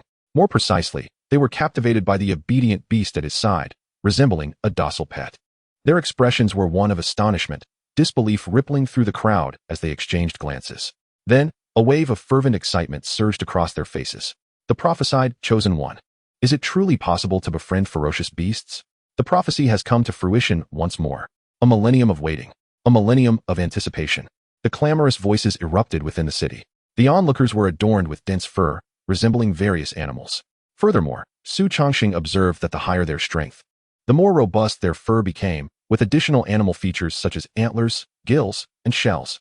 Before Xu Changsheng could draw nearer, the previously shut gates swung open with a resounding crash. A regiment of well-equipped soldiers poured forth in an orderly fashion, standing at attention on either side of the entrance. Their expressions were solemn, their presence formidable, akin to a battalion awaiting a leader's inspection. Upon noticing Xu Changsheng's approach, a thunderous roar erupted. We welcome the chosen one. Xu Changsheng was taken aback by this display. What was the matter with the inhabitants of the beast realm? Even though he met all the criteria of the legendary chosen one, shouldn't they at least inquire about his circumstances and verify his identity? Were they so gullible as to jump to conclusions merely based on the beast at his side? Was their judgment clouded by beast blood? Xu Changsheng's mind raced with thoughts, yet he maintained an outward calm, strolling leisurely through the ranks and entering the city. The scene before him was filled with countless curious citizens, their faces brimming with enthusiasm as they regarded Xu Changsheng with expressions akin to reverence. Several individuals, following Lin Xinyuan's lead, knelt before him. This act of submission swiftly influenced those around them, and soon, a cascade of kneeling figures flooded the ground before Xu Changsheng, as if they were bowing to a divine being. How absurd! Xu Changsheng mused internally, observing the throng of prostrating individuals. Fortunately, at that moment, someone stepped forward to defuse the situation. A man clad in imposing armor, resembling a general from ancient depictions, approached Xu Changsheng. He clasped his hands before him and stated, "The legendary chosen one, the city lord summons you. Please, follow me." He then gestured to Lin Xianyuan, saying, "You need not accompany us. Proceed to the storeroom to claim the essence of a day-tier beast as a reward." "Yes." Lin Xianyuan stood straight and replied, for this man was her direct superior. One of the 5 vice city lords of the day tier, Zheng Jianyan, and indeed, the most powerful among them. Seeing Zheng Jianyan, a figure of high status and authority, treating Xu Changsheng with such deference stirred even greater excitement among the onlookers. This indicated that the likelihood of this peculiar man, devoid of any fur, being the prophesied chosen one, had significantly increased. Under Zheng Jianyan's guidance, Xu Changsheng traversed the crowd, navigating winding paths. Suddenly, the narrow passage opened up, revealing an endless palace. The palace emanated an eerie purple hue, exuding an air of nobility yet otherworldliness. A palpable pressure emanated from within, almost suffocating Xu Changsheng. His expression grew grave, not merely due to the monumental pressure weighing down upon him, but because he sensed a familiar energy within this palace. It resonated with the enigmatic pulse of a colossal tree, as though it housed an unspeakably terrifying entity. However, now that Xu Changsheng had arrived, he would not falter. Following Zheng Jianyan, he approached the entrance of the grand hall. "You may enter. The city lord awaits you," Zheng Jianyan said with a slight bow before swiftly retreating. Xu Changsheng took a deep breath and pushed the door open. Before him stood a lofty throne, upon which reclined a languid figure. A voice, exquisite beyond measure, emanated from above. "Greetings, Xu Changsheng." These simple 5 words sent a chill down Xu Changsheng's spine. How did this city lord know his true name? He had never disclosed it to anyone. Chapter 118. Allow me to introduce myself. I am the Beast God. Xu Changsheng's muscles tensed, his beast companions poised for action. A subtle spatial fluctuation emanating from Emperor Jiang. Should the situation turn awry, it would immediately utilize Spatial Leap to transport Xu Changsheng back to the imperial capital. "There's no need to be so tense," the gentle voice from the throne reassured him. Upon closer listening, one could discern a hint of amusement, as if this legendary city lord was in remarkably good spirits. Xu Changsheng's gaze shifted upward, eager to discern the true visage of the city lord. However, a swirling mass of grotesque black and purple mist enveloped the throne, obscuring his view. Even when he activated Eye of the World to its fullest extent, he could not penetrate the strange black fog. Xu Changsheng's heart raced. This was the first individual he had encountered since awakening his talents whom he could not see through. Do not even mention acquiring his true information. One cannot even ascertain what he looks like. However, the next words from the city lord sent a tremor through Xu Changsheng's very soul, causing him to lose all semblance of composure. "In truth, you are acquainted with me. My name is Feng Shou. Naturally, you may also refer to me as the Beast God." The title of Beast God, the legendary figure who dominates 2 realms and dictates the ages. Upon hearing those final 2 words, Xu Changsheng's hair stood on end, and without a moment's hesitation, he commanded Di Jiang to employ Spatial Leap, desperately yearning to flee this cursed place. An adversary of such caliber was far beyond his current abilities to confront. Intense spatial fluctuations enveloped Xu Changsheng. In an instant, a black fissure materialized from thin air, engulfing Xu Changsheng and Bai Feng, along with their beast companions. "Stop!" Yet, the beast god's single utterance echoed lightly within the grand hall. Though the voice was soft, it struck Xu Changsheng's ears like the tolling of a colossal bell, causing his insides to churn violently. Simultaneously, the fissure vanished, and the spatial fluctuations abruptly ceased. Even those who had been devoured by the spatial rift were forcibly dragged back. "Why are you running? Do I need to employ any special means to kill you?" The beast god's voice wafted from the throne, drifting into Xu Changsheng's ears like a whispering wind, devoid of any discernible emotion. Xu Changsheng touched the blood trickling from the corner of his mouth and gradually regained his composure. The mere simplicity of the beast god's words had nearly gravely wounded him. Even the verdant light of Fuyao could not mend his injuries. The chasm in their power was insurmountable, rendering any attempts to bridge it utterly futile. Thus, it was wiser to listen to what schemes the beast god harbored. Whether he intended to kill or maim, he was free to do as he pleased. Indeed, the beast god remarked, a hint of appreciation lacing his lofty tone. No wonder those fools could not capture such talent. At this, a heavy weight settled in Xu Changsheng's heart. Those fools undoubtedly referred to the members of the 10,000 Beasts sect. This implied that every move made by the 10,000 Beasts sect was within the purview of the beast god. Perhaps even the actions of all beings in the Beastmaster realm were known to him. What, then, was he or it truly plotting? Observing Xu Changsheng's silence, the beast god remained unperturbed and continued, "Xu Changsheng, if I were to claim I am a good person, would you believe me?" Xu Changsheng nearly lost his composure, involuntarily scoffing. You, the beast god, a good person? Then what of the countless millions who have perished over millennia due to the might of the 10,000 Beasts sect? If you are a good person, then the concept of evil must not exist in this world. Very well, words alone hold no weight, the beast god sighed.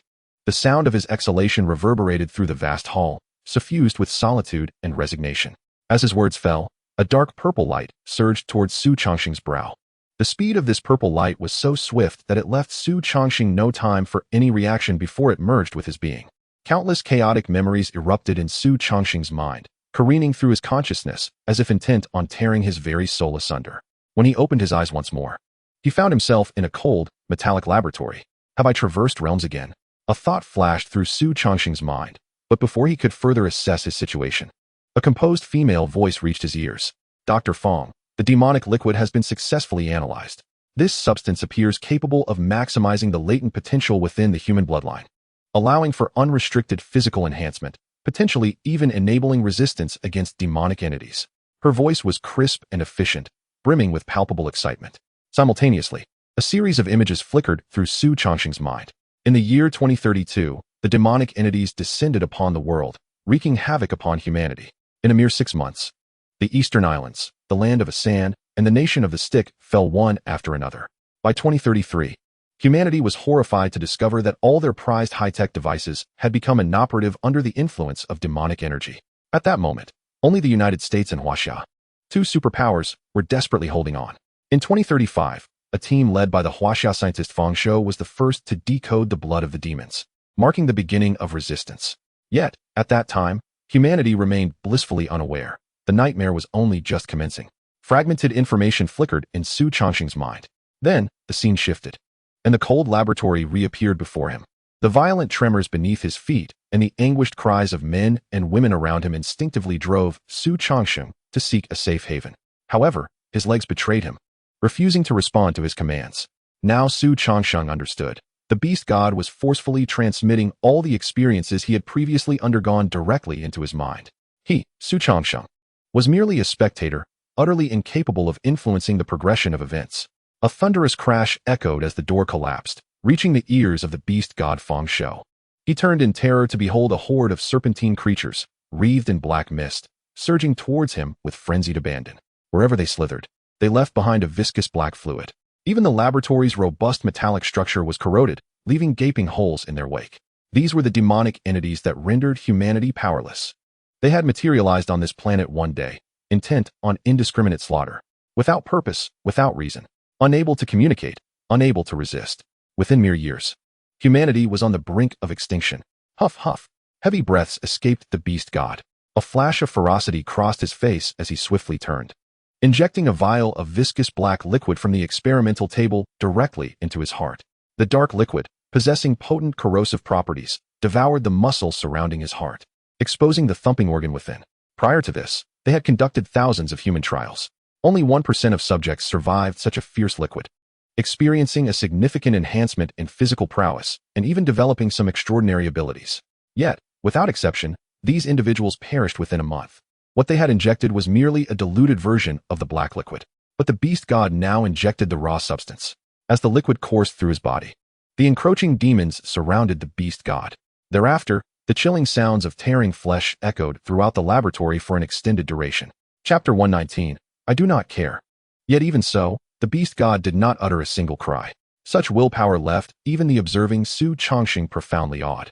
Suddenly, countless snowflakes flashed before Xu Changsheng's eyes, reminiscent of an old television screen glitching.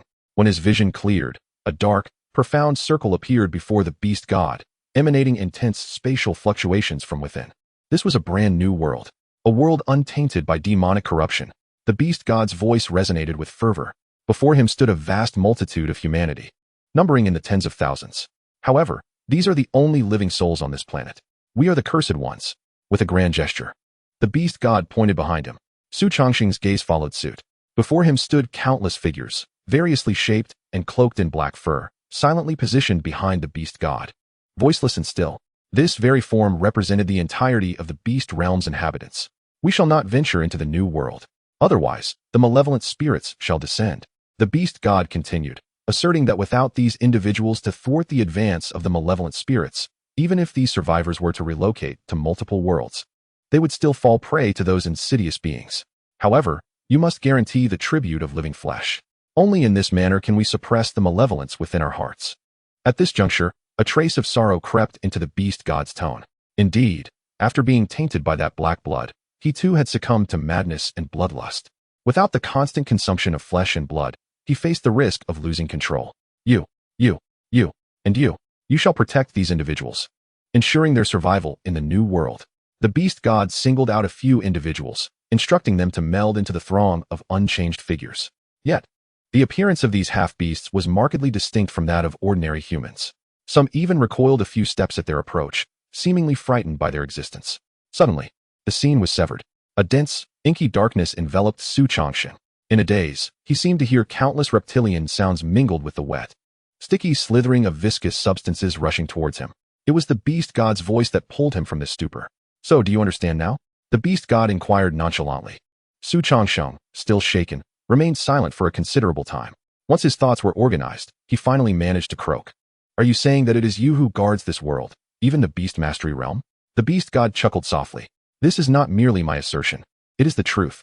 Your so-called slaughter of living beings is but my means of maintaining sanity. The lives of nearly 1,000 souls each year pale in comparison to the survival of 2 worlds." Xu Changsheng was momentarily taken aback, at a loss for words. Rationally speaking, the beast goddess argument held merit. Furthermore, I do not exclusively seek human lives. I can take the lives of all creatures, be they fierce beasts or those who master them. It is merely the fools of the 10,000 Beasts sect who mistakenly believe I favor humanity, the beast god added. "Then why do you not correct them?" Xu Changsheng began, but was interrupted by the beast god. "Because I do not care. Be it humans, ferocious beasts, or any other form of life, they are all the same to me. On what grounds do you consider humans more noble than these beings? Or do you presume that I am still human? Are we of the same kind? My obsession is solely to suppress the malevolent spirits. Those entities are my only true adversaries." This was the first time Xu Changsheng had heard the beast god speak so extensively. Simultaneously, an overwhelming pressure emanated from the throne. The dark purple mist seemed to sense its master's wrath, writhing and clawing, eager to devour. Yet, after a brief moment, everything returned to its former state, as though the preceding events were merely Xu Changsheng's imagination. And what of the malevolent spirits? Where are they now? Xu Changsheng pressed on, having finally grasped such profound secrets. He needed to take the opportunity to understand them thoroughly. "Beneath my throne," the beast god replied. Suddenly, a chilling sound of gnawing echoed from the direction of the throne, accompanied by a sinister, deathly silence. Xu Changsheng had never encountered such an aura before. This creature seemed to exist solely for the purpose of destruction, devoid of any other significance. Even after being suppressed by the beast god for a millennium, it persisted, its source of energy unknown to all. Those who master beasts are products of your world, merely offered as tributes by the followers of the 10,000 Beasts sect. As for my so-called seal, a mere jest, for it is only during the occasional malevolent spirit upheaval that I expend immense energy to suppress them. Hence, I require a substantial amount of blood and flesh to maintain my sanity. Otherwise, do you think it would be difficult for me to annihilate you in an instant?" The beast god seemed somewhat weary, divulging all that Xu Changsheng had been curious about. "By the way, the flow of time in this world differs from that of yours. Initially, the disparity between the 2 realms was as vast as 10,000 times. However, as time has passed, the flow of time in both realms has begun to align."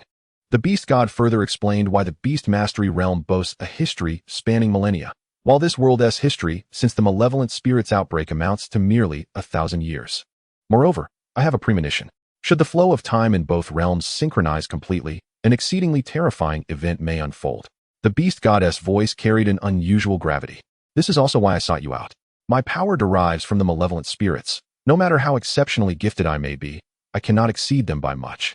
Conversely, your power system is entirely new, possessing the potential to utterly eradicate the malevolent spirits. And you are the most gifted beast master I have encountered in a millennium. Grow stronger. I have a foreboding sense that our time is limited to but a year." Xu Changsheng stroked his chin, realizing that receiving such praise from the beast god was likely a dream for all beast masters. The additional information conveyed by the beast god cast a serious shadow over his countenance. "A year. Only a year." The beast god demanded that he reach the same height as himself within this short span. "However, it seems we still have some old scores to settle."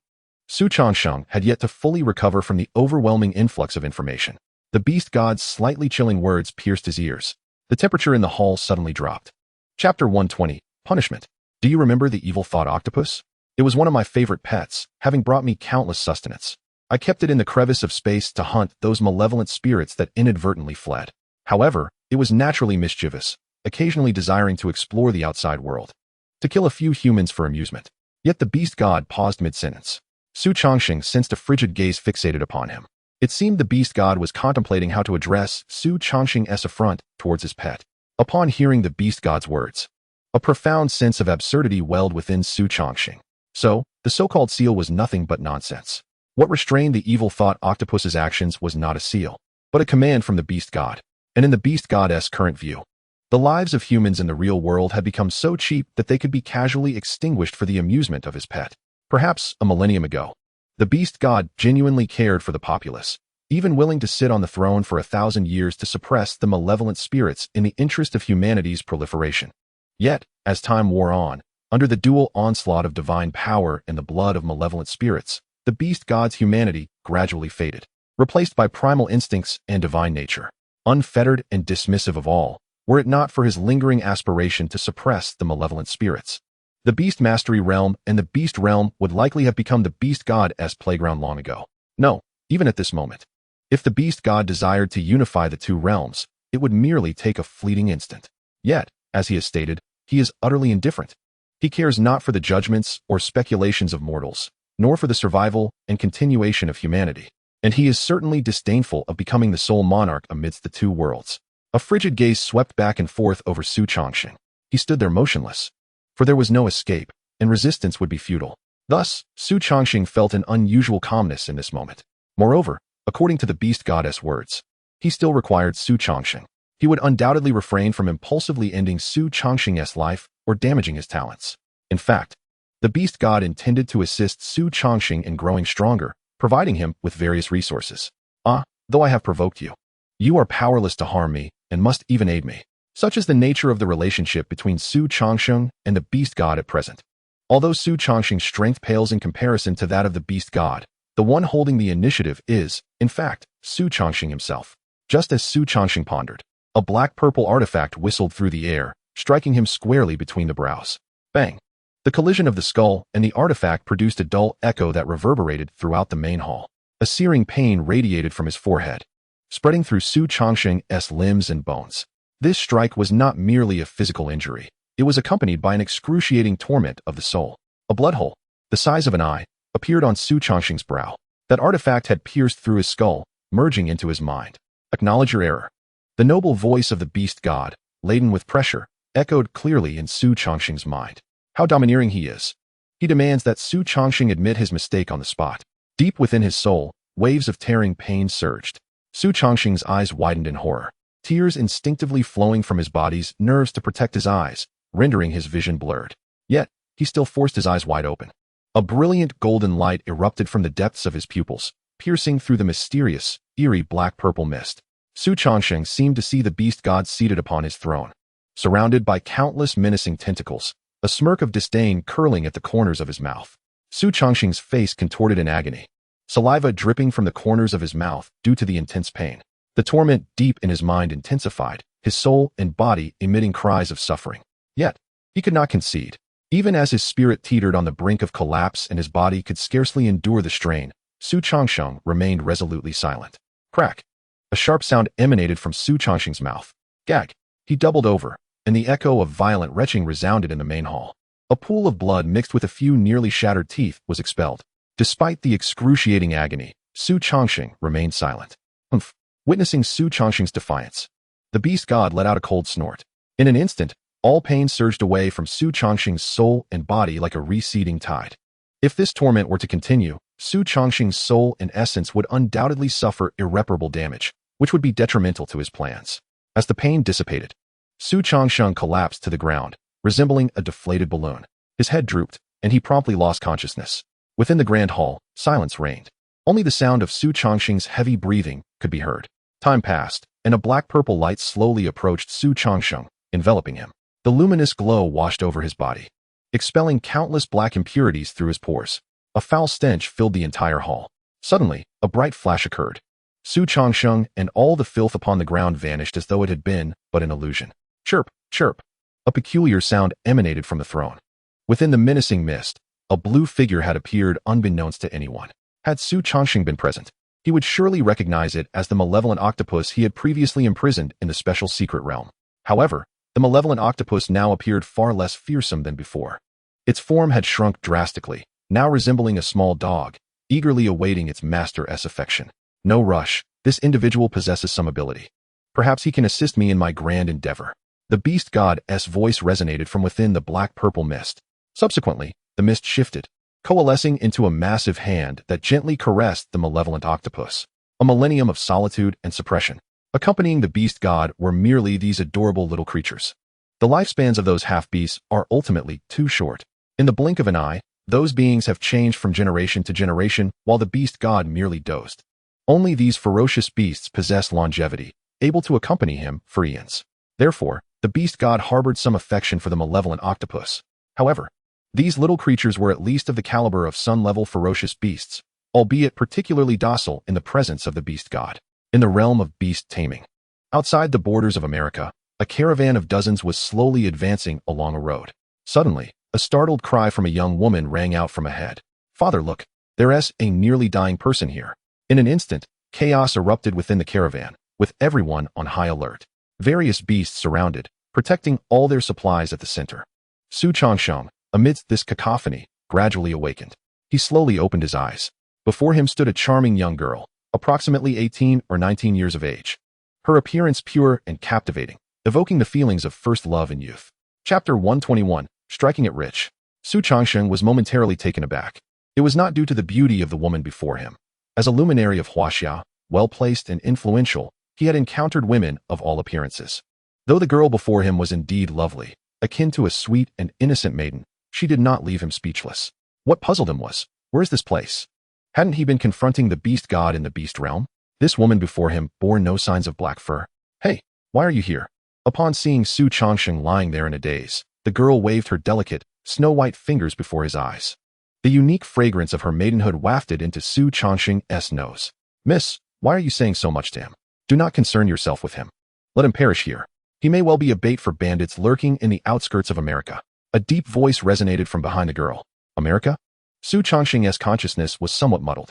His soul still felt a tearing sensation, a faint pain that affected his cognitive processes. Yet, he managed to grasp a geographical term. "This is America? Have I returned?" Xu Changsheng's thoughts gradually became clearer. As a fellow Huaxiao person, what harm is there in offering assistance? The girl replied, her keen observation revealing his identity as a citizen of the Huaxiao Federation from the style of his clothing. "Master, look. Little Hua, be silent." The deep voice was abruptly interrupted by an elderly voice. An old man then crouched before Xu Changsheng, inquiring, "Young brother, what has befallen you?" At this moment, Xu Changsheng's mind was entirely clear. He had just intended to rise but soon realized that every part of his body was besieged by excruciating pain. Even the slightest movement caused him to break into a cold sweat. Oh, his desire to articulate his plight resulted in nothing more than a series of meaningless hoarse cries. His vocal cords had been utterly ravaged. Witnessing this, the onlookers displayed expressions of sympathy. The elder crouching before him pondered for a moment, discreetly glancing at the dark-hued token at Xu Changsheng's waist, and said, "Xiaohua, assist this unfortunate Huaxia individual to the carriage. Xin is correct, as fellow countrymen. We ought to help one another abroad." The family head's decree left no room for dissent. A towering figure lifted Xu Changsheng with ease and laid him gently in a horse-drawn carriage. The interior of the carriage was exquisitely adorned, with ample bedding provided. Even amidst the tumultuous journey, Xu Changsheng found a measure of comfort in this sanctuary. At this juncture, he finally had the opportunity to assess his current predicament. His body was riddled with fractures, rendering him nearly immobile. His vocal cords were completely destroyed, rendering speech impossible. The wounds to his soul ran deep, each thought accompanied by a sensation of tearing anguish. Fortunately, his physical constitution was remarkably robust, and all his bodily injuries were rapidly mending. As Xu Changsheng's consciousness stirred, a green figure materialized before him. He exhaled a sigh of relief. He could still summon his beast. Fuyo approached Xu Changsheng, its green light reaching its zenith. A torrent of vitality surged into Xu Changsheng's being. He could almost hear the sound of his shattered bones reassembling with astonishing speed. Even his previously broken teeth emerged anew from their sockets. The lingering pain in his soul was now enveloped in a soothing coolness. gradually mending the injuries at that level. Fuyo truly was a remarkable beast, specializing in healing abilities that were nothing short of terrifying. Of course, this was also closely tied to the beast god's deliberate restraint. Otherwise, Xu Changsheng would have long since succumbed. The beast god. The mere thought of the beast god's recent actions made Xu Changsheng's fists clench tightly. A surge of intense rage filled his heart. He understood. The beast god's actions were not merely punitive, but a warning. It conveyed to Xu Changsheng, "You are of use to me, yet I can extinguish your life at any moment." This constant feeling of having his life controlled by another was a humiliation Xu Changsheng had never experienced before. He had no desire to endure such powerlessness and suffering again. Power, power, power. Never before had Xu Changsheng yearned for strength as he did now. One day, he would ascend to the realm of myth. And then he would crush the beast god beneath his heel and obliterate its head. That object that entered my mind. Xu Changsheng summoned Blood Shadow to guard him closely. Blood Shadow, now a diamond-ranked beast, could effortlessly manipulate its size, even within the confines of the small carriage. It comfortably accommodated both Fuyo and Xu Changsheng.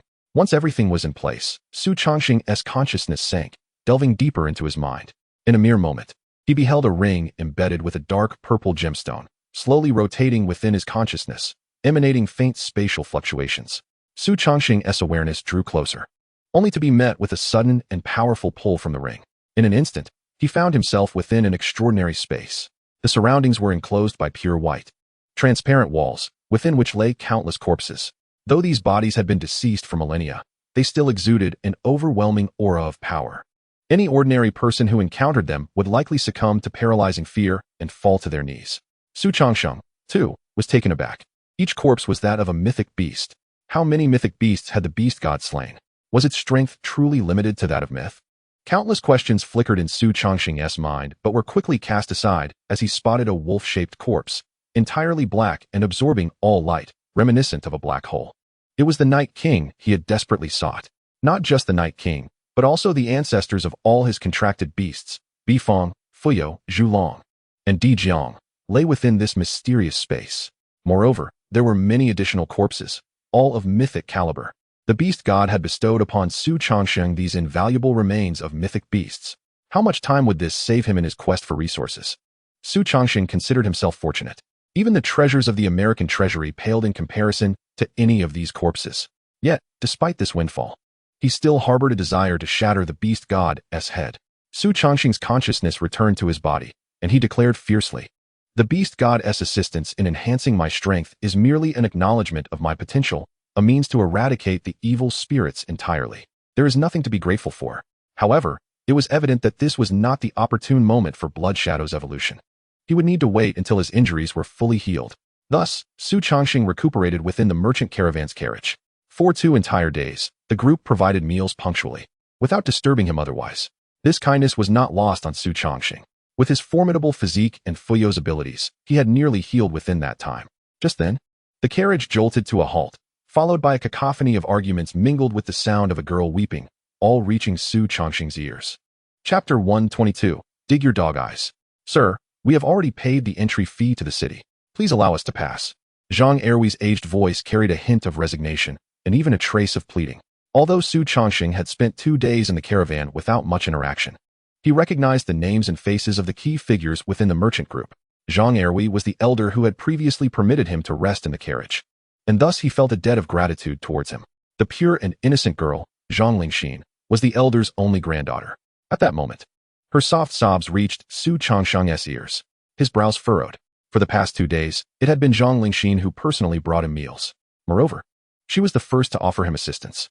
Xu Changsheng felt a fondness for this neighborly girl, akin to that of a senior towards a junior. Bearing in mind the kindness shown by both, he could not simply stand idly by in their time of trouble. He gently stepped out of the carriage, with the miniature Fuyo and Blood Shadow perched on his shoulders like talismans.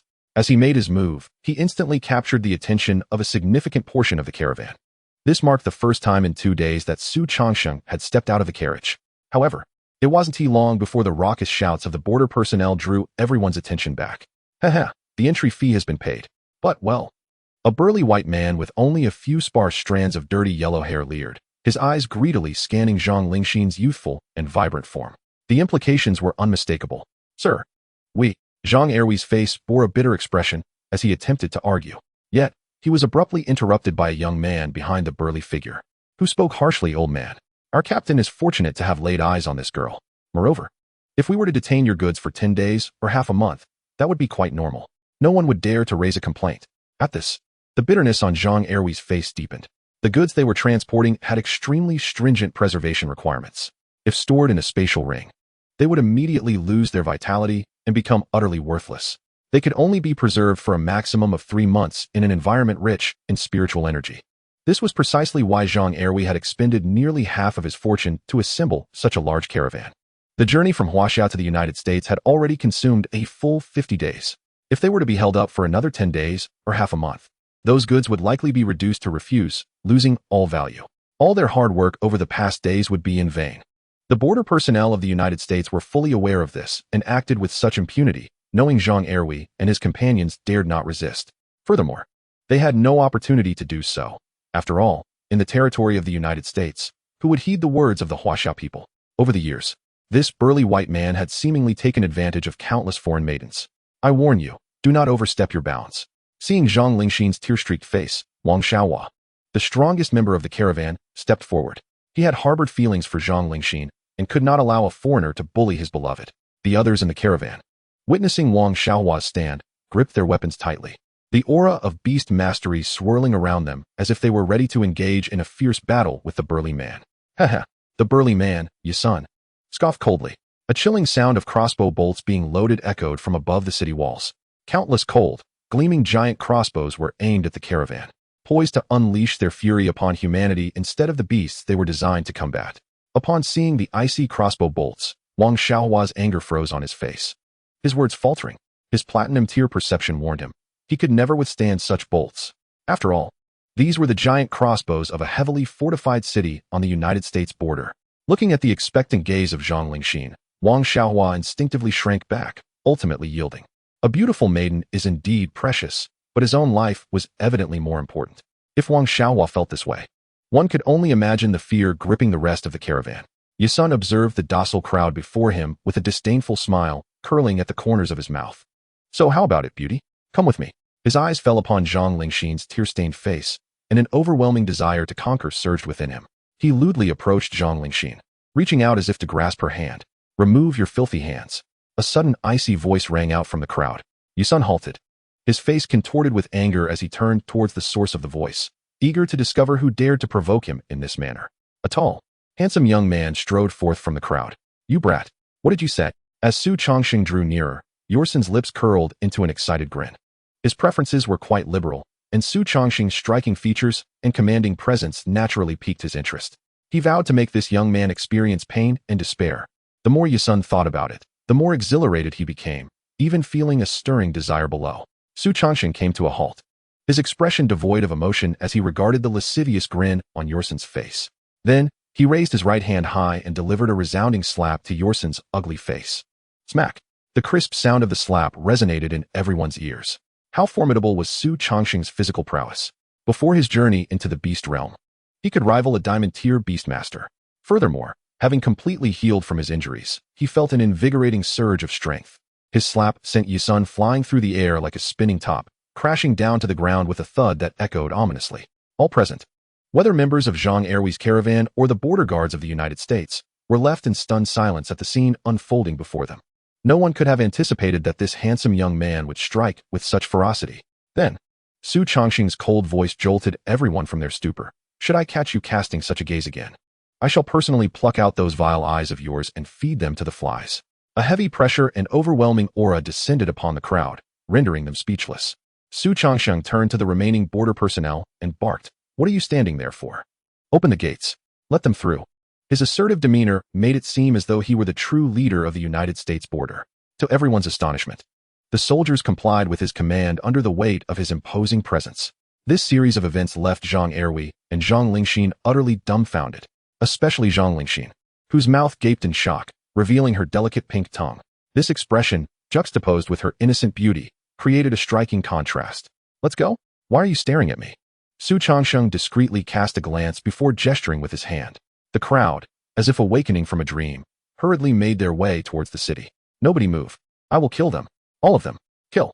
A frenzied roar suddenly erupted, causing the previously relaxed atmosphere to stiffen. Chapter 123, Forced to Resist. Everyone turned their heads in surprise. Yusun, who had been knocked down by Xu Changsheng's slap, was now staggering to his feet. He shouted, his neck veins bulging with rage. Yusun had earned his position as the captain of the border guards through some degree of strength. His realm had indeed reached the platinum peak. Moreover, Xu Changsheng had not struck with full force. After all, in the United States, killing an American would not bode well for him. Xu Changsheng was no longer a mere student. He was now a high-ranking official of the Huaxia Federation. And he could not act with reckless abandon as he once did. Considerations of consequences were paramount. This restraint resulted in Yusun merely losing consciousness temporarily. Now, he was back on his feet, shouting, "Who told you to open the gates? Close them, damn it. Fire the crossbows. I'll take the blame for anything that happens." At this moment, Yusun was consumed by rage.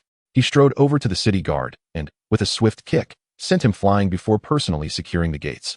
The soldiers manning the crossbows, upon hearing Yusun's command, readied themselves for action.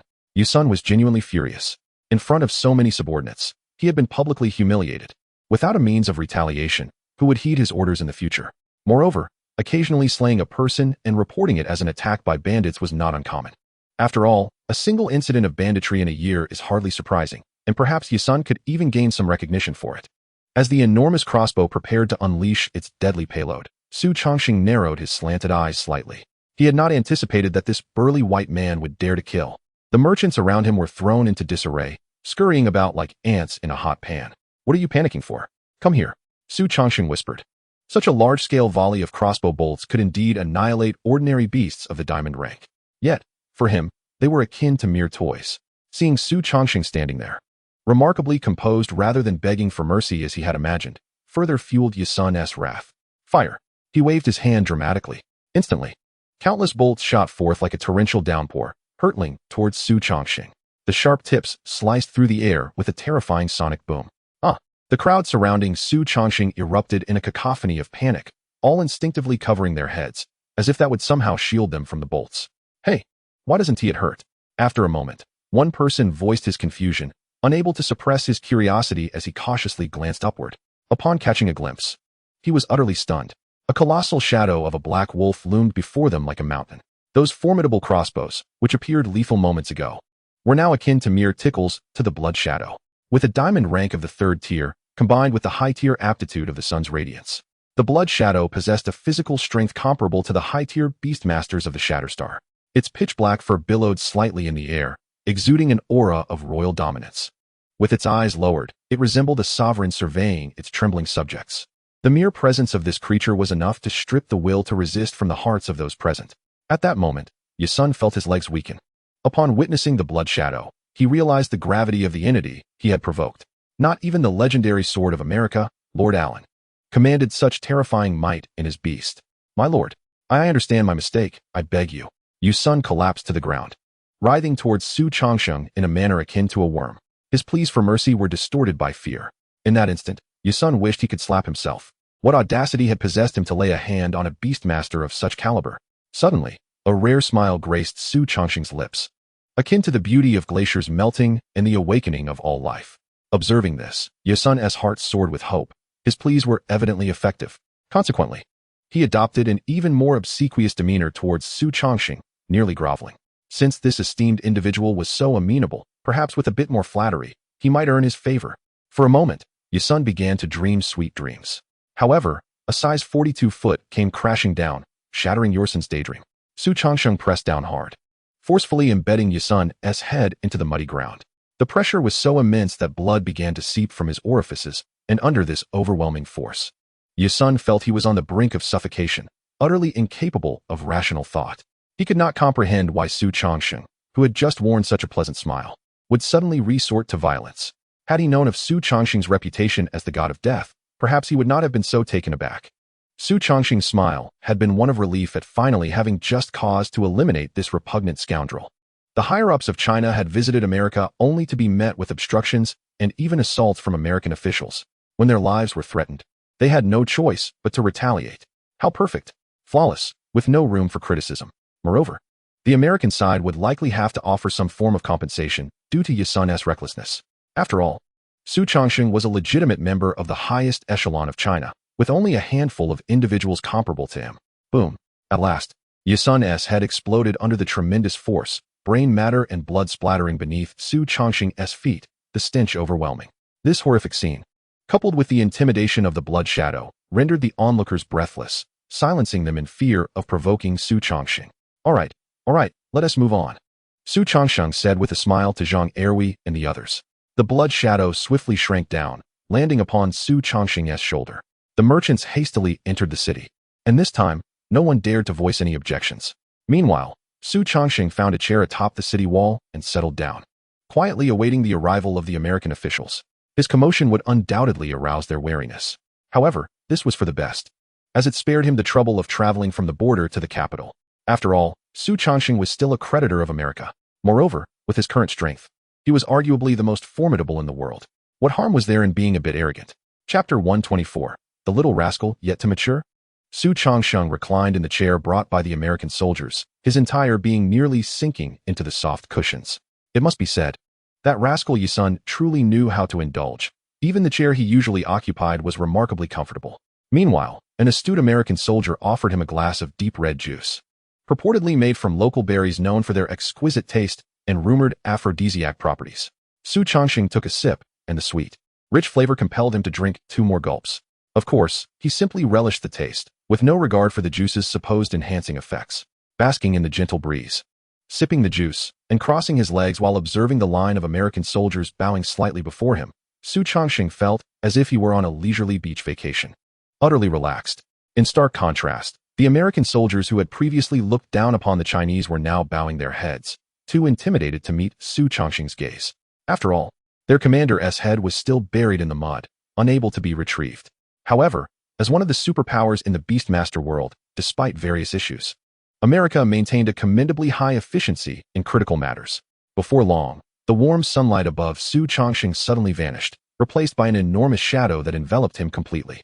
With a thunderous roar, a black dragon descended from the sky, landing upon the city wall. Several figures leaped down from its back. They gazed upon Xu Changsheng, who appeared so leisurely, their expressions markedly grim. Xu Changsheng, do you not care to explain? A tall figure stepped forward, scrutinizing Xu with a solemn glare. Upon hearing this, Xu lifted his eyes, recognizing an old acquaintance. Alan, explain to you? Perhaps it would be better for them to provide the explanation, Xu retorted, shifting slightly in his chair and gesturing dismissively towards the American soldiers before him. Why should he owe Alan an explanation? It was Yusun who had first resorted to lethal measures. A mere officer dared to take such drastic actions against a high-ranking official of Huaxia. Should it not be America that owed Xu an explanation? Seeing Xu's unyielding demeanor, Alan's expression darkened, realizing that Xu was undoubtedly in the right this time. Prior to his arrival, the intelligence he had received indicated merely that there had been an attack on a border city. He had hastened to the vicinity due to his work nearby, only to discover that the assailant was Xu Changsheng, a rising star of Huaxia. Alan cast a sharp glance around and demanded, "What transpired? Speak the truth. Whatever the circumstances, I will take responsibility." His piercing gaze swept over all the soldiers present, yet not a single one dared to meet his eyes. A bunch of useless fools. Alan cursed inwardly, then arbitrarily pointed at a soldier, commanding, "You, speak." A heavy pressure emanated from him, enveloping the soldiers before him. Realizing he could not evade the situation, the soldier trembled and recounted the events in detail, fearing to utter a single lie under the intense scrutiny of Xu and Alan's near murderous glares. From Yorsen's unwarranted interception of the merchant convoy and his harassment of Zhang Lingxin, to Xu stepping in to slap Yusun, followed by Yusun abusing his authority to command a crossbow to shoot at the convoy, culminating in Xu unleashing his beast to violently crush Yusun, the soldier recounted every detail without omission. Is this a common occurrence, intercepting merchant convoys? Alan listened intently, his expression growing increasingly somber. Finally, he asked in a low voice. The soldier shuddered, sensing the fury concealed beneath Alan's calm facade. He dared not speak, merely nodding silently. Very well, you people have done remarkably. Alan laughed in rage, pointing at the soldiers before him, who resembled a group of spineless creatures. He began to comprehend why America was on a steady decline while Huaxia flourished. With such parasites, how could America not weaken? Get out. As he chuckled, Alan's temper suddenly flared, and he roared at the crowd. An overwhelming force erupted, sweeping through everyone present. All were compelled to step back, some even tumbling to the ground, flailing in a panic like chickens in water. Only Xu Changsheng remained comfortably reclined in his chair, unaffected by Alan's sudden display of power.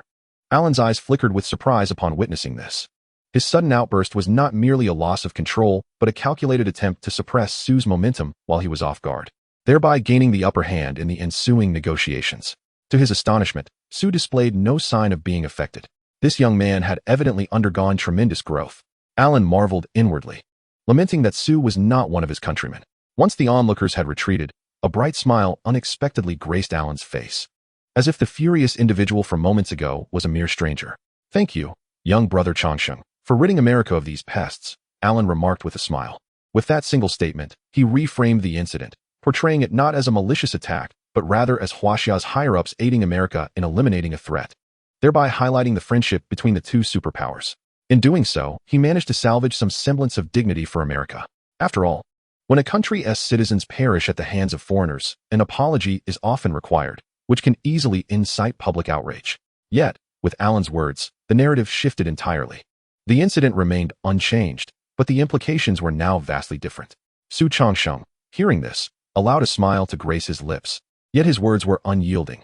"I am not here to cleanse your America of threats. I am simply upholding justice for our people of Huaxia. Prior to this, countless individuals from our land have endured such indignities, and you must provide an explanation." Did Alan truly believe that a mere sentence could erase the repercussions of this incident? In this world, such an easy resolution was impossible. Upon hearing this, Alan's smile faltered, realizing that without offering something of substantial value, there would be no resolution to this matter.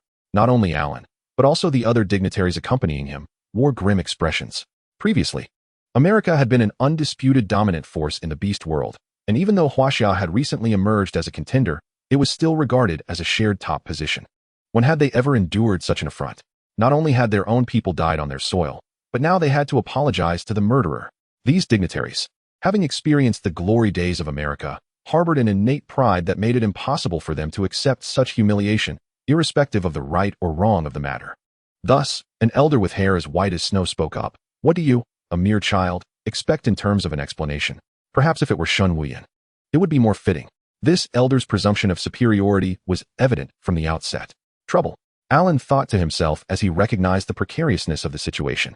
These old-timers had long ensconced themselves in the bygone glory of America, oblivious to the shifting tides of power in the world. They were unaware of the formidable new threats that had emerged and evidently underestimated Xu Changsheng's true strength, emboldening them to speak provocatively. Alan had witnessed Xu's ruthless capabilities firsthand. He was a man who struck with lethal intent from the outset. "Xu Changsheng, do not," Alan began to interject, but halfway through his warning, he sensed an unusual energy fluctuation behind him. He turned to find that the elder's shadow had developed a consciousness of its own. In that instant, the shadow seized the elder by the collar, lifting him effortlessly into the air. With a series of resounding slaps, the shadow unleashed a barrage of blows upon the elder's face, leaving it swollen beyond recognition, far exceeding the size of his 300-pound posterior. Blood mixed with shattered teeth cascaded from his mouth, and regret filled his eyes. Why had he dared to speak so recklessly? The remaining elders trembled at the sight of their former colleagues' humiliation, grateful they had refrained from speaking themselves. Otherwise, they too might have faced a similar fate. Their gazes towards Xu Changsheng were now tinged with a newfound fear. This entire exchange transpired in the blink of an eye, and even with Alan's power, he was unable to intervene in time. By the moment he sought to stop it, the elder's shadow had already returned to normal. Only the swollen high cheeks conveyed his plight to all. "Ah, Alan, allow me to teach your subordinates a lesson," came Xu Changsheng's calm voice, resonating in Alan's ears. Rather than feeling anger, Alan experienced a fleeting sense of relief. Xu Changsheng had refrained from delivering a lethal blow. He had ultimately preserved some dignity for himself. At that moment, the fearsome reputation Xu Changsheng had cultivated as a merciless figure began to bear fruit, even though he had directly bypassed Alan to reprimand his underlings. As long as he did not overstep, the other party would not only refrain from outrage, but would also perceive that Xu Changsheng had granted him some esteem. What does this illustrate? A villain can perform a single act of mild virtue, and others will regard him as good, while a good person merely revealing a hint of malice will be deemed irredeemably wicked. Such is the nature of humanity. People are indeed despicable. An additional 2 opportunities to select resources from the treasury, totaling 5. Furthermore, I demand that the goods of the merchant convoy that previously entered the city be sold entirely. Seeing that his actions had thoroughly subdued everyone, Xu Changsheng nodded in satisfaction and swiftly articulated his demands. The request for 2 extra selection opportunities could not be deemed anything but greedy. After all, Each treasure within the treasury was worth its weight in gold and exceedingly precious. However, everyone had now witnessed the ruthless nature of Xu Changsheng's approach, which rendered them hesitant to contest his demands. Alan, feeling that Xu Changsheng had spared him some face, found it even more difficult to refute his requests. Besides, the fault lay with them from the outset. Thus, a nod could be construed as tacit agreement. As for the second request, it was hardly a demand. For the vast United States, disposing of goods valued at a mere few tens of millions was a trivial matter. Moreover, those goods were precisely what the United States required. Xu Changsheng's request was merely a means to repay the kindness shown to him by Zhang Erwi and others, assisting them in entering the city and selling their goods, thereby expressing gratitude for their hospitality over the past couple of days. Once the significant matters had been deliberated, the atmosphere lightened considerably. "Take him for treatment," Alan instructed, turning to command the others to escort the groaning elder away. It must be noted that the attacks from Blood Shadow inflicted not only physical injuries, but also spiritual trauma. Although this assault had been executed with restraint, even a slight spiritual wound could render an elderly man like him in excruciating pain. After a few days apart, Alan gazed at Xu Changsheng with a complex expression.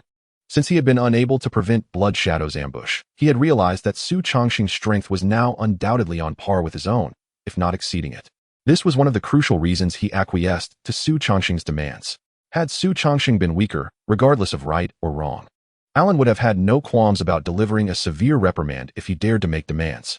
Such was the unadulterated reality of the Beastmaster world, where might commanded respect. Only those sufficiently powerful garnered the esteem of others. Previously, Xu Changsheng had relied on Shun Wuyin to barely achieve this, but now, he had earned the respect of all solely through his own strength. "Are you well?" Xu Changsheng replied dismissively. Blood Shadow's continuous advancements in the Devil's Volcano range had led to a tremendous leap in his own power. Previously, when facing formidable adversaries like Shen Wuyin and Alan, he had felt somewhat challenged. But now, he was crushingly dominant.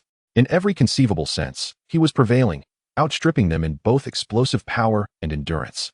Xu Changsheng had rightfully ascended to the pinnacle of the Beastmaster world. Seeing Xu Changsheng had no inclination for idle chatter, Alan refrained from further small talk. He guided Xu Changsheng towards the capital of the United States. The exotic scenery rushed past Xu Changsheng's eyes as they flew. With their current strength, the journey from the border to the capital took merely an hour. Unlike the imperial capital of Huaxia, in the capital of the United States, regardless of one's status, one was prohibited from using flying beasts unless in a wartime scenario. Not even Alan, the foremost powerhouse of the United States, was exempt. Thus, as they approached the capital, Alan walked alongside Xu Changsheng towards their designated location. Navigating through streets and alleys, from bustling crowds to desolate spaces, the temperature rose sharply, and a familiar scent of sulfur wafted into Xu Changsheng's nostrils. For a moment, he felt as though he had returned to the days spent in the Devil's Volcano range. Finally, they came to a halt beneath a towering snow-capped mountain. Xu Changsheng wore a perplexed expression, unable to fathom why such a high temperature could coexist with a snow-covered peak, and the snow showed no signs of melting. "Prepare yourself. We are about to enter," Alan cautioned. Upon Xu Changsheng's nod, a white light enveloped the two of them. As they opened their eyes again, Xu Changsheng was taken aback by the sight before him. Flames roared all around, and through the fire, he could clearly see the snow-capped mountain. Beneath the pristine snow, flames surged and burned, radiating immense heat. Ice and fire, though inherently opposing forces, coexisted here in stark delineation, each unaffected by the other. This ability was indeed terrifying. Should an enemy dare to invade, the snow accumulated over millennia, and the fire that had burned for ages would merge in an instant, unleashing energy potent enough to annihilate all life. Even those of the day-class rank would be no exception. Alan explained and warned, genuinely apprehensive that someone as unrestrained as Xu Changsheng might enter the vault and abscond with everything. Chapter 126, A New Beastmaster, The Bloodline of the Xuanwu. Xu Changsheng nodded, suppressing the peculiar thoughts that occasionally surfaced in his mind. He wasted no time and darted toward the spatial attribute resource area in search of the materials needed for the evolution of Dijiang. Previously, while in the Huaxia treasury, he had prepared the essential primary material for Dijiang's evolution, the shattered void divine liquid, contained in a vial of milky white liquid. This mysterious substance was forged through countless spatial divine thunders in the interstice between the Beastmaster world and the Beast realm. That small vial required at least several thousand years of accumulation.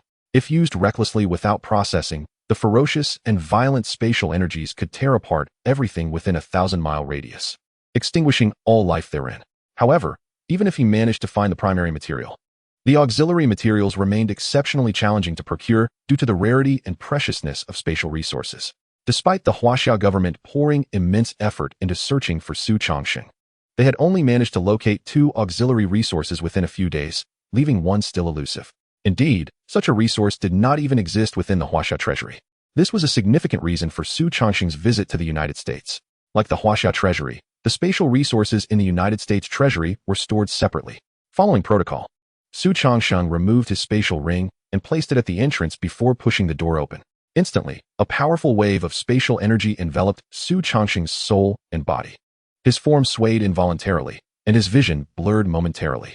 However, he soon recovered from this dizziness, for Xu Changsheng's physical constitution was no longer what it once was. The spatial fluctuations produced here could easily overwhelm mid-tier beast masters, and while they might cause some discomfort upon contact, they are not debilitating. Xu Changsheng swiftly surveyed the neatly arranged spatial resources before him. Suddenly, a radiant black light, resplendent in its myriad hues, caught his attention. This was, in the truest sense, a colorful black. He beheld a flower, predominantly black, yet perpetually shimmering with a spectrum of vibrant light. This luminescence was the result of light distortion during spatial fragmentation.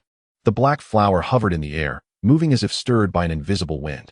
The spatial fluctuations emanating from it were potent enough to induce minor ruptures in the surrounding space, revealing the terrifying energy it contained. This was precisely the final material required for Emperor Zhong's evolution, the 5-colored spatial flower. Upon witnessing the culmination of his prolonged search materialize before him, Xu Changsheng's heart surged with elation. He stepped forward and grasped the black flower in his hand. However, as soon as the flower made contact with his skin, a sharp, needle-like pain radiated through his palm.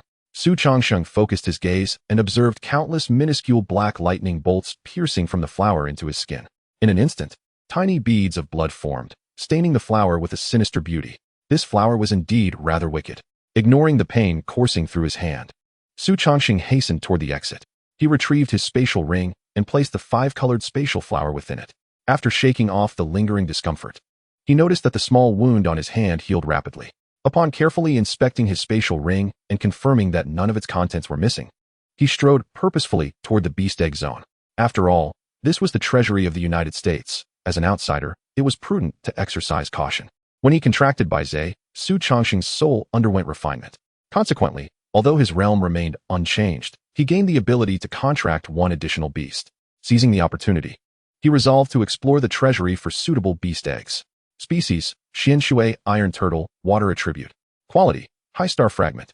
Rank: Black Iron First Tier. Innate Skills. Note: this beast egg contains the mythic bloodline of the Xuanwu. Species: Deadly Poison Serpent, Poison Attribute. Quality: High Star Fragment. Rank: Black Iron First Tier. Innate Skills. Note: this beast egg contains the mythic bloodline of the Fae. Species: Sky-Eating Divine Bird, Physical Attribute. Quality: High Star Fragment. Rank: Black Iron First Tier. Innate Skills. Note: this beast egg contains the mythic bloodline of the Gujiao. It was rather surprising to find that the treasury contained only 3-star fragment tier beast eggs. How miserly, considering it was one of the dominant powers in the beast realm. Xu Changsheng thought to himself, as his gaze flitted back and forth between the 3 beast eggs. Ultimately, he selected a sky blue beast egg and a dark green one. The sky blue beast egg emanated a chilling aura, reminiscent of a solid block of ice buried beneath the depths for millennia, hard, firm, and reliable. This was the egg of the Xianshui Divine Turtle, containing the ancient bloodline of the 4 great beast gods, Xuanwu. Although it was a water attribute beast, its physical resilience was undoubtedly on par with that of powerful beasts specializing in defense. It was foreseeable that the Xuanwu would soon become Xu Changsheng's most formidable shield, warding off all attacks. In contrast, the dark green beast egg exuded an aura of deathly stillness and coldness, starkly different from the vibrant green light, symbolizing vitality. Upon grasping the egg, a pallid green mist enveloped Xu Changsheng, and an inexplicable, pungent aroma wafted forth. Suddenly, the bright green light shimmering on his shoulder flickered, and the green mist seemed to retreat in terror, dissipated by the radiance. This little creature possesses a potent toxicity, Xu Changsheng mused, toying with the poison attribute beast egg in his hands. This small entity, even before being hatched, harbored an intent to cause harm. One could only imagine the terrifying lethality it would wield upon maturation. While the current toxicity of the deadly poison serpent was insufficient to withstand Fu Yao's brilliance, It was essential to remember that this toxic mist was merely a product of the beast egg. Moreover, the deadly poison serpent was presently of high star fragment quality, significantly lower than Fuyao, which was 2 tiers higher. Should it mature, Fuyao might indeed struggle to counter the serpent's venom. Naturally, since both were Xu Changsheng's own beasts, there was no need for comparison. His selection of these 2 beast eggs was a strategic move to address his shortcomings in other domains. He harbored an inkling that if he could one day contract beasts of all attributes, not only would he experience a tremendous enhancement, but so too would all the beasts he had contracted. Though such an achievement had no precedent, Xu Changsheng's growing strength and the contract with the fate attribute beast, Bai Zhe, had intensified this conviction. At that time, a Xu Changsheng who had gathered beasts of all attributes might very well stand toe-to-toe with the beast gods, perhaps even surpassing them. Chapter 127. Let me share a few matters. Do not panic. Of course, it was still premature to speak of such lofty ambitions. After completing his selection of beast eggs, Xu Changsheng was left with only 2 opportunities to choose resources. After a moment of contemplation, he made his way toward the Fate Attribute Resource Zone. Since he was already here, he might as well gather all the resources necessary for Bai Zhe's evolution, thus sparing himself further toil. However, unlike the other resource zones brimming with treasures, the Fate Attribute Resource Zone was dismally sparse. Xu Changsheng surveyed the vast area and could only spot 5 meager items. Moreover, these resources lacked the potent energy fluctuations characteristic of top-tier treasures, appearing rather ordinary, akin to commonplace daily items. Nonetheless, the fact that these items found their way into the treasury of one of the most powerful nations in the beast realm indicated their authenticity as fate attribute treasures. Far from the mundane they seemed. A glimmer of golden light sparkled in Xu Changsheng's eyes as he unleashed the full potential of the Eye of the World. In an instant, countless threads surged into his vision, originating from those seemingly ordinary resources. The more threads there were, the greater the number of times these treasures had influenced others' fortunes, signifying the immense quantity of fate energy contained within.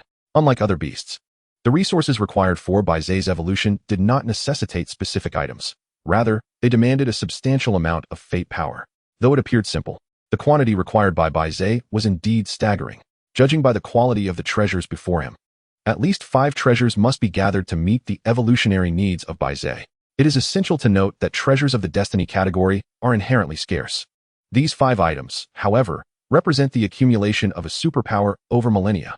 Thus, the resources required for Bai Zhe's evolution can only be described as formidable. Nevertheless, the enigmatic and potent nature of destiny abilities has already been profoundly experienced by Xu Changsheng. Therefore, without a moment's hesitation, he utilized his last 2 opportunities to procure the 2 destiny treasures that bore the most threads.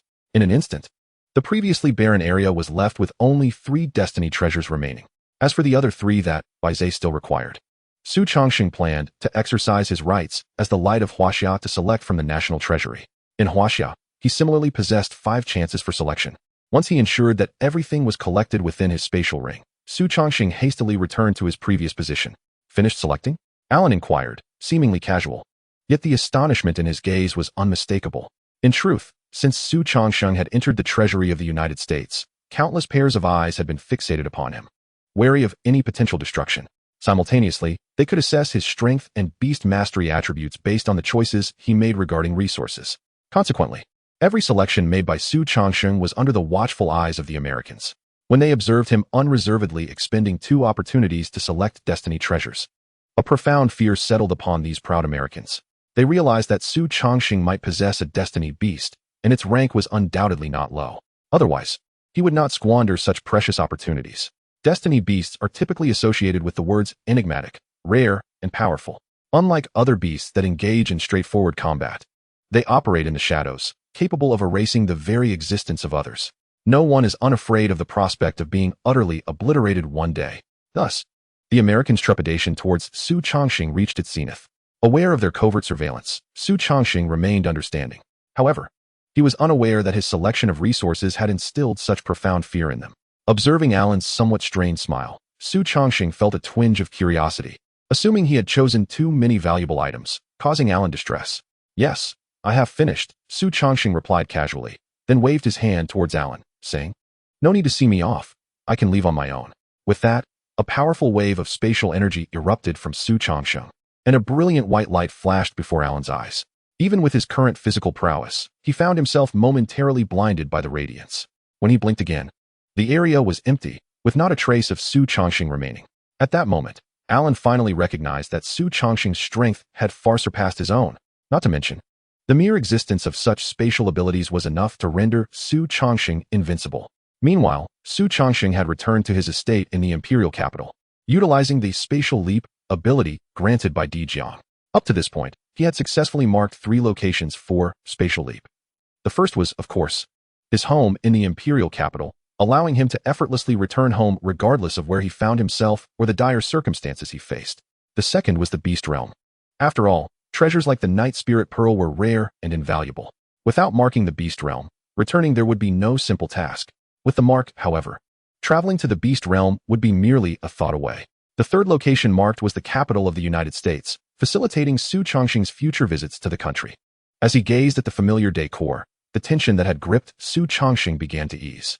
In recent days, he had been in a state of heightened alertness, navigating the Devil's volcanoes, outmaneuvering the leader of the Beast sect, conversing with the Beast God, and traversing the United States. Each of these endeavors was worthy of boasting about, a source of lifelong pride for any individual. Yet, Xu Changsheng had accomplished all of this within a mere few days. However, instead of resting immediately, he pushed open the door and made his way to the office where Shen Wuyan typically worked. He had urgent matters to discuss with Shen Wuyan. Knock, knock, knock. Xu Changsheng rapped hastily on Shen Wuyan's office door. Enter. A steady voice called from within. Changsheng, it's you. Shen Wuyan's furrowed brow relaxed slightly upon recognizing the visitor. What were you thinking, exploring the Beast Realm? It's so perilous. He spoke with apparent reproach, yet genuine concern underlay his words. However, before he could finish, Xu Changsheng interrupted directly. Principal, I have several important matters to discuss. You mustn't panic. At this, Shen Wuyan raised an eyebrow, a pronounced furrow reappearing on his forehead. This was the first time Xu Changsheng had interrupted him, indicating that something of utmost urgency was at hand. Yet, panic was out of the question. Having presided over Huaxia for many years, Shen Wuyan had encountered countless significant events and could hardly be shaken. Chapter 128. The Great Power of the Beast God. Shen Wuyan picked up the teacup from his desk, savoring a sip as he patiently awaited Xu Changsheng's subsequent words. The fragrant tea invigorated him, slightly easing the tension in his brow. I have seen the Beast God. Upon hearing Xu Changsheng's opening statement, the scalding tea he had just sipped was expelled from Shen Wuyan's mouth. At that moment, he paid no heed to his own demeanor, leaping from his seat in disbelief as he gazed at Xu Changsheng. What? The Beast God? Are you certain it was the Beast God? How could this be? If it were truly the Beast God, how could you still be alive? Realizing he had spoken inappropriately, Shen Wuyan cleared his throat twice to mask his embarrassment. Ahem. I didn't mean to curse you. I'm just surprised. Xu Changsheng nodded in understanding. That's why I warned you beforehand, to remain calm. His voice was steady and authoritative, imbued with a unique charm that instilled a sense of reassurance. Shen Wuyan's shock and anxiety gradually subsided as he resumed his seat. No longer maintaining his usual upright posture, he sank deeply into the soft embrace of his chair, as if seeking comfort in this position. It was no wonder Shen Wuyan was so astonished. As the foremost powerhouse of Huaxia, and indeed the world, the duty of sealing the Beast God rested squarely upon his shoulders. He viewed the Beast God as his greatest adversary, while simultaneously fearing the catastrophic consequences of failing in his mission. This pressure had often left Shen Wuyan gasping for breath. It had also propelled him forward. After all, he believed he still had a full decade ahead of him. Surely success was within reach. Yet now, his most promising student had just informed him that he had already encountered the Beast God. Did this mean the Beast God had escaped? Once this notion took root in his mind, it spread uncontrollably. A sense of helplessness, confusion, and fear enveloped his heart like intertwining vines. The once bright and spirited eyes of Shen Wuyan lost focus, gazing listlessly ahead. It was then that a gentle green light surrounded him, a refreshing sensation permeating the very essence of his soul. In mere moments, his eyes regained their former brilliance, and all negative emotions receded like a tide. Even with the resurgence of the Beast God, what did it matter? When faced with adversity, he would stand firm. As the saying goes, when the sky falls, there are tall men to bear it. And he, Shen Wuyan, was one of the pillars of this great nation of Huaxia. As these thoughts coursed through his mind, he cast a grateful glance towards Xu Changsheng, fully aware that the green light was his doing, a lifeline that had pulled him from the depths of despair. Xu Changsheng, however, wore a grave expression. Just as he uttered the term Beast God, a peculiar wave of energy surged through the air, directly striking Shen Wuyan. The man who had governed Huaxia for many years found himself plunged into a state he should never have experienced, fear and terror. akin to an ordinary person encountering a ferocious beast for the first time. Has it truly grown so powerful? Xu Changsheng marveled internally, recalling that such a state had not manifested when he previously mentioned the beast god. What could have spurred its ascendance? Doubts flooded Xu Changsheng's mind. The present beast god had nearly reached a legendary status that was unthinkable and unspeakable. Even at a distance in the beast realm, it would sense its name being uttered, capable of exerting influence over others. The scant information available was woefully inadequate for Xu Changsheng to conduct a thorough analysis. Yet, he was not one to stubbornly dwell on a singular issue. If a question eluded comprehension, he would set it aside. For now, it was paramount to convey all known information to Shun Wuyan and the Huaxia Federation. After all, he alone could not contend with such terrifying entities as the malevolent spirits. Seeing Shun Wuyan's condition improve, Xu Changsheng finally spoke. It harbors no intent to kill me. On the contrary, it has aided me significantly. Upon hearing this, Shun Wuyan furrowed his brow, yet refrained from interrupting Xu Changsheng, patiently awaiting his narrative. Soon, Xu Changsheng recounted everything the beast god had revealed to him, detailing its contributions to humanity and the existence of the malevolent spirits, as well as the critical one-year time frame. He concluded with a caveat. This is merely its side of the story. Those images were forcibly implanted in my mind, their veracity unknown. After all, for a being of the beast god's caliber, fabricating memories is effortlessly achievable. After absorbing this information, Shun Wuyan fell into deep contemplation. The furrows on his brow twisted into a chaotic tangle, resembling a disheveled ball of yarn. After a prolonged silence, he hoarsely articulated, according to your words, perhaps those sun-level beast tamers were not meant to seal it, but rather to become its prey. After all, those formidable individuals have never re-emerged. The two men tacitly avoided uttering the term beast god, opting instead for the pronoun it. With Shun Wuyan's experience and intellect, he recognized the anomaly in his earlier state and promptly pinpointed its source. Their eyes met, reflecting profound sorrow and desolation. It became apparent that the legendary heroes chronicled in history were, in the end, merely pitiful souls unknowingly walking to their demise. Shun Wuyan and Xu Changsheng would also inevitably join their ranks as unfortunate victims. As for the malevolent spirits, Shun Wuyan rubbed his temples, attempting to smooth the wrinkles on his face. That is an existence even it cannot resolve. How should we proceed? Shun Wuyan sighed deeply, a profound sense of powerlessness settling in his heart. This marked the first time since his birth that he felt utterly incapable. However, Xu Changsheng had not sought Shun Wuyan's counsel to undermine his confidence. He possessed his own solutions. He spoke earnestly. There is always a glimmer of hope. Do you know why I have been able to grow so rapidly? At this, Shun Wuyan's interest peaked, eagerly awaiting Xu Changsheng's forthcoming words. This had long been a source of curiosity for him. Indeed, according to official records, Xu Changsheng was merely an A-grade talent. How could he have attained such formidable strength in such a short span of time? In less than 6 months, he had reached a level comparable to Shun Wuyan himself. Shun Wuyan, with his S-grade talent, even excelled in certain aspects over those recorded as SS-grade talents. Even so, it had taken Shun Wuyan 4 years to reach the diamond rank, and due to the world's constraints, he had languished at that level for nearly 7 or 8 years before finally achieving a breakthrough. Yet Xu Changsheng, in a mere 6 months, had attained power rivaling that of the star-shattering rank.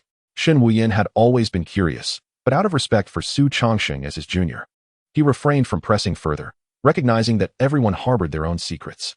Because my talent is SSS grade, Xu Changsheng's declaration resonated with conviction. He had finally unveiled his greatest secret. Each word struck Shun Wuyan's heart like a piercing arrow. Chapter 129, Actively Revealing Talent. Now, Xu Changsheng stood at the pinnacle of global combat prowess, no longer fearing that anyone would seek to harm him due to his talent. Even if they did, it would merely be a death wish. Moreover, his talent, Eye of the World, was not merely an enhancement of immediate combat capabilities. It resembled a faculty that accelerated development. The Eye of the World could discern the optimal evolutionary paths for all beast tamers, not just those bonded to Xu Changsheng. What did this imply? It meant that Xu Changsheng could elevate the beast tamer talents of the Huaxia Federation and indeed the entire world by several tiers through his own efforts. Talent signifies potential and symbolizes combat strength. High-grade talents in beast tamers not only offer greater developmental scope, but also utterly dominate lower-grade talents within the same realm in terms of combat prowess. For instance, Xu Changsheng's current terrifying strength stemmed from the fact that all his contracted beasts possess talents of either bright moon or sun levels. Such a vast disparity in talent could even bridge the chasms between realms. After all roads lead to Rome, yet some individuals and their beasts are born in Rome. They stand atop a pinnacle unreachable by others from the moment they are born. However, now, with Xu Changsheng's assistance, every beast tamer had the potential for further evolution. You mean to say you can facilitate the evolution of all beast tamers once again? Shen Wuyan stammered, his voice trembling. He attempted to lift the teacup from the table for a sip of water, but his hands trembled so violently that he could barely steady it, spilling tea all over himself. That Shen Wuyan, a being of such strength, could be so stirred reveals the extraordinary nature of Xu Changsheng's talent. Each type of beast tamer possesses its own characteristics, and even among individuals of the same species, there exist subtle differences in their bloodlines. This has also led to the realization that evolving one's beast companion is an exceedingly arduous endeavor. Indeed, it may be deemed impossible without assistance. One must select those beast companions whose evolutionary pathways have already been thoroughly explored. The evolutionary routes that circulate in the world are the fruits of relentless trials and tribulations endured by generations of beast theorists. Even after millennia, they have managed to uncover merely 1,000 stable evolutionary paths. Take, for instance, one known evolutionary route for a beast. Who could have imagined that the poisonous arrow frog, previously solely of the poison attribute, could evolve into a dual poison-fire attribute beast simply by residing near a volcano for 3 years and then receiving an abundant infusion of poisonous energy at the platinum tier? Had it not been for a beast theorist who, for the sake of an experiment, found himself stationed at the volcano with his poisonous arrow frog, no one would have conceived of such an innovative evolutionary route. The pathways of evolution for beasts are often as peculiar and unique as they are difficult to discern, as if a genetic limitation imposed by the heavens themselves. Furthermore, most of these evolutionary routes cease at the platinum level, with only a scant few achieving stable evolution to the diamond tier. Those beasts possessing stable evolutionary pathways are, without exception, of exorbitant value, beyond the reach of the ordinary individual. Moreover, in the realm of beast companions, there exist not merely thousands, but tens of thousands of varieties. No, you have misunderstood. Xu Changsheng promptly corrected. Not once, but at least 3 times. If a beast could only evolve once, would the eye of the world truly deserve its SSS rating? Regardless of how mediocre or inexpensive a beast may be, as long as Xu Changsheng activates the eye of the world, its latent potential buried deep within its bloodline can be unearthed. What? 3 times? My goodness! Shen Wuyan exclaimed, a smile breaking across his face, his wrinkles smoothing out in an instant. To have a beast evolve 3 times, what a remarkable concept. Even the most worthless black iron tier beast, typically shunned by all, could ascend to the golden tier, granting beast masters access to the intermediate ranks and a transformative enhancement in strength, not to mention those of even higher tiers. Shen Wuyan could already envision how, with Xu Changsheng's assistance, the Huaxia Federation would flourish beyond imagination. Perhaps it would not be long before this world ceased to be known as the Beast World and was instead referred to as the Huaxia World. Yet, it will require your hard work. After reveling in his joy for a moment, Shen Wuyan turned to Xu Changsheng, standing up with a solemn bow. In his eyes, the contributions made by him, the nominal ruler, paled in comparison to those Xu Changsheng would render for Huaxia and humanity at large. There is no need for such formality. Principal Shun. Xu Changsheng quickly rose, his hands gently supporting Shen Wuyan. You will always be my most respected elder. Upon hearing this, Shen Wuyan's spirits evidently soared even higher, as he waved his hand reassuringly. Rest assured, the nation will not overlook your contributions. With that, he retrieved a communication conch from his spatial ring and informed all the powerful figures within Huaxia of Xu Changsheng's extraordinary talent. Knock, knock, knock. Bang, bang, bang. Open the door. Quickly open the door. Moments later, a thunderous knocking echoed through the room, accompanied by countless excited voices from outside. These individuals, upon hearing the news, rushed over with unparalleled speed. As for whatever they had been previously engaged in, please, what could possibly be more important than the emergence of a genius with an SSS-level talent in their nation? Moreover, this genius's abilities could enhance the strength of the entire country. Soon, the once spacious office was filled to capacity, with eager eyes fixated on Xu Changsheng. Their gazes resembled that of a man who had spent 10 years in prison, stepping out only to encounter an unparalleled beauty, who beckoned him with an inviting demeanor, exclaiming, "Come play, darling." Xu Changsheng felt a chill run down his spine under the nearly undressing scrutiny of the crowd. The combined ages of these individuals must have numbered in the thousands, yet their gazes were as predatory as wolves. Fortunately, Shen Wuyan spoke up in time, redirecting their attention. Ladies and gentlemen, Longsheng has rendered service to Huaxia. How should we repay him? Silence fell, utter silence. Every person in the room held a position of great power and influence. If they desired something, a mere glance would summon it to them. Yet now, they racked their brains, unable to conceive what they could offer as a reward for Xu Changsheng's extraordinary talent. Ahem. Noticing the lack of response, Yin Hua, the highest-ranking official of Huaxia, cleared his throat, drawing everyone's attention. I propose that we allow Longsheng to voice his own desires. Whatever Huaxia possesses, we shall certainly fulfill. If it is something we lack, I shall risk my life to acquire it for him. Upon hearing this, a spark of realization ignited among the crowd. Indeed, if they could not think of what to reward Xu Changsheng with, why not let him propose his own requests? After all, the individual best acquainted with his own needs is always himself. Consequently, others chimed in. Yes, Longsheng, speak up. We will certainly comply. Feel free to ask. Those so-called rare treasures are but trifles compared to your extraordinary talent. Xu Changsheng, undeterred, recognized the urgency of the moment. He must elevate his strength in the shortest time possible. Among the beast companions he currently contracted, Bloodshadow was of the dark attribute. Bifeng possessed both wood and fire attributes, while Fuyao was purely of the wood attribute. Moreover, the Zhulong, Emperor Jiang, and Beis commanded the formidable powers of time, space, and fate, respectively. As for the unhatched Xuanwu and Fei, they corresponded to the water and poison attributes. This meant that Xu Changsheng, at present, could be considered to possess beast companions of 8 different attributes. However, within the realm of beasts, the attributes could be categorized into 14. Metal, wood, water, fire, earth, light, dark, thunder, poison, charm, body, time, space, and fate. It was evident that even Xu Changsheng had yet to contract beasts of 8 attributes, and there remained 6 attributes yet to be discovered. With only 6 remaining slots for contracts, 2 attributes would remain unachievable. Nevertheless, Xu Changsheng firmly believed that when the boat reaches the bridge, it will surely pass. He was confident he would find a way to secure 2 additional contracts.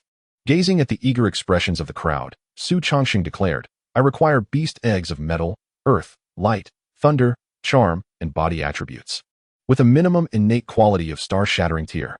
If the initial quality of the beast egg is at the star-shattering tier, it must contain a mythic bloodline within, ensuring immense potential for future development. Hiss. Upon hearing Xu Changsheng's demands, everyone involuntarily gasped in astonishment. It was not that his requests were excessive. Rather, these powerhouses had discerned his intentions from his needs.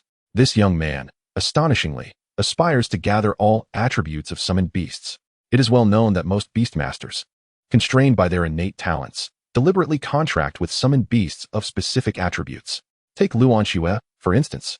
Her talents are exceptionally suited for the water attribute variants and ice attribute summoned beasts. Furthermore, summoned beasts of the same attribute can amplify each other's abilities during combat. Consequently, both mid-tier and high-tier beastmasters tend to focus on 1 or 2 attributes, seldom exceeding 3. Yet now, Xu Changsheng dares to seek the entirety. Suddenly, an elderly man with hair as white as snow exclaimed, You actually wish to reach such a realm." The crowd, captivated by his exclamation, looked on in bewilderment. Noticing their puzzled expressions, the elder elucidated, I once read in an ancient tome that should a beastmaster succeed in gathering all attributes of summoned beasts, they would ascend to a terrifying realm. In that state, all abilities of the summoned beasts would revert to the beastmaster, resulting in an unimaginable enhancement of power. At that point, the beastmaster could transcend the world and ascend to the legendary realm of immortals. Upon hearing his explanation, Xu Changsheng's eyes reflected a glimmer of contemplation. Initially, he had only a vague sense of this understanding, unaware that it was indeed documented. This elder, though not particularly powerful, possessed an extensive breadth of knowledge, far beyond what one could fathom. His words undoubtedly carried a degree of truth. Thus, Xu Changsheng eagerly inquired, Old Hu, does the book mention anything more? Old Hu shook his head in response. No, the book contained merely fragmented explanations. My recollection stems from my yearning for that realm. I never imagined that someone of your extraordinary talent would pursue such a path. Thank you, Old Hu, Xu Changsheng replied, cupping his hands in gratitude. Despite not obtaining additional information, the elder's insights had rendered his aspirations clearer. Perhaps only by reaching that realm could he truly contend with the beast god and vanquish the malevolent spirits. Naturally, their conversation was overheard by others, who wore expressions of profound astonishment. They had lived many years without even reaching the star-shattering tier, while Xu Changsheng was already seeking a realm beyond myth. The comparison was enough to incite envy. By the way, I hope everyone can assist me with the materials for the evolution of my summoned beasts, Xu Changsheng continued, drawing the crowd back from their astonishment. It is only right, Yin Hua nodded, pressing on with inquiries. Is there anything else? Though Xu Changsheng's requests seemed numerous, they paled in comparison to his contributions. After all, Just he alone could provide thousands of stable evolutionary paths. This contribution dwarfed the efforts of countless beast theorists over millennia. Yanhua felt slightly guilty for the little he had to offer Xu Changsheng. Xu Changsheng pondered for a moment before shaking his head. No more. I can always ask you later if I think of anything. Yanhua clapped his hands in hearty laughter. Indeed, Huaxiao is your home. Take what you need as you wish. By the way, when shall we commence providing the evolutionary paths for summoned beasts? Upon hearing this, numerous expectant gazes converged upon Xu Changsheng. He contemplated briefly before responding, tomorrow afternoon. I have some matters to attend to before then. At this juncture, Xu Changsheng turned to the side and addressed Principal Shun Wuyan. Principal Shun, please relay what I mentioned earlier to these elders. I must take my leave now. With that, he swiftly moved past the others and made his way toward the exit. Xu Changsheng had no time for meaningless pleasantries with these esteemed figures. Every moment was exceedingly precious to him. Some watched Xu Changsheng's departing figure with furrowed brows, feeling that the young man had grown somewhat arrogant due to his favored status. Shen Wuyan, however, observed Xu Changsheng's retreating silhouette with a different perspective. He sensed the immense pressure weighing upon the young man. It was a burden that could easily crush a soul. Not so long ago, he too had borne a similarly suffocating weight. Now that we've celebrated, let us turn our attention to matters less joyous. Shen Wuyan finally spoke, once Xu Changsheng was no longer in sight. As he spoke, astonishing revelations fell upon the ears of the crowd. Their expressions shifted from indignation to shock, then to terror, ultimately transforming into profound admiration. The fleeting image of the young man lingered in their minds, appearing larger than life, as if he alone could shoulder all responsibilities. Chapter 131, Blood Shadow Evolution. The birth of a legend. At this moment, Xu Changsheng had returned to his estate. The pressing matter he referred to was, of course, the final evolution of Blood Shadow. Upon completion of this transformation, Blood Shadow would metamorphose into the true king of the night, becoming a mythic tier summoned beast. At that moment, its power would undoubtedly experience an unfathomable enhancement. Xu Changsheng's heart raced with excitement. Blood Shadow was his first contracted beast, having accompanied him through life and death, sharing countless days and nights together. Their bond had deepened to an extent beyond the imagination of outsiders. Now, Blood Shadow was on the brink of its final evolution. For safety's sake, Xu Changsheng dismissed all servants, caretakers, and security personnel from the estate. After all, no one could predict the magnitude of the commotion that a mythic-level evolution ceremony might create. He did not wish to endanger innocent citizens. In the vast chamber, all summoned beasts were conjured by Xu Changsheng. Countless translucent threads intertwined among them, allowing life force to flow between each. Should any one of them be attacked or experience a decline in vitality, the others would continuously supply life energy. Among them, a colossal wolf with fur as dark as ink lay obediently at Xu Changsheng's feet, emitting affectionate growls. Xu Changsheng caressed the soft fur around Blood Shadow's neck, whispering, "Go now. Await your moment. Await your ascension to legend, and then bring peace to the realm." As he spoke, a massive wolf corpse materialized within the room. The carcass was as black as charred coal, devoid of life. The eyes of the king of the night widened to their fullest, lacking any white or other hues. Only an abyssal void of death. As soon as the corpse of the king of the night appeared, an indescribable pressure enveloped all present. Xu Changsheng felt a tremendous force pressing upon his shoulders, as if it sought to compel him to kneel. Before the king, who would dare to stand? His legs trembled uncontrollably under the immense weight, and a flicker of astonishment crossed his mind. The king of the night had been dead for so long, yet its remains still exuded such terrifying power. However, this pressure only astonished him slightly. After all, Xu Changsheng was a man who had faced the beast god without yielding. What could a mere corpse do to him? A blinding golden light began to emanate from the depths of Xu Changsheng's eyes. The hunched figure, burdened by pressure, gradually straightened up, a soft chuckle reverberating within the room. What fear can the dead king possess? In an instant, all weight and oppression dissipated, as if the immense force that Xu Changsheng and his fellow beast tamers had endured was merely a figment of their imagination. Xu Changsheng lifted his gaze toward the corpse of the Night King, only to be astonished to find that its once wide-open eyes had quietly closed at some point, as if its own wishes had been fulfilled. Truly, as a mythic being of royal lineage, it would not wish for its bloodline to be reduced to that of a mundane beast. Xu Changsheng mused, realizing that had he succumbed to the pressure and knelt, Blood Shadow would likely have lost its chance to ascend to mythic status. Now, with the anomalies fading, it was indeed an opportune moment for the evolution ritual to commence. At Xu Changsheng's signal, Blood Shadow advanced swiftly. As it approached the immense corpse of the Night King, a crimson sphere, darkened to the point of blackness, erupted from its remains, fusing into Blood Shadow's form in an instant. This scene bore a striking resemblance to when Blood Shadow actively employed its invincible skill, Devour Sun, Consume Sky. Yet this time, Blood Shadow was merely the passive recipient of the luminous orb.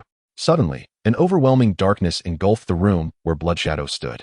This darkness was unlike the ordinary night, devoid of any light, representing absolute annihilation. It felt as if the room had regressed to a time before creation, a state of primordial chaos. Simultaneously, countless fragmented whispers invaded Xu Changsheng's ears, piercing his very soul, embedding themselves in his mind, bringing forth boundless agony. A howl, proud yet somewhat juvenile, suddenly resonated through the cosmos, overpowering all other sounds. The indecipherable murmurs vanished as if confronted by a nemesis. When the king reigns supreme, all deceit dissipates. Concurrently, the surrounding darkness seemed to recede, leaving only the epicenter shrouded in pure, unbroken shadow. Xu Changsheng involuntarily gazed towards that core darkness, only to be horrified to realize that it was not the environment growing brighter, but rather the center's darkness becoming denser and purer, rendering the surrounding dimness comparatively luminous.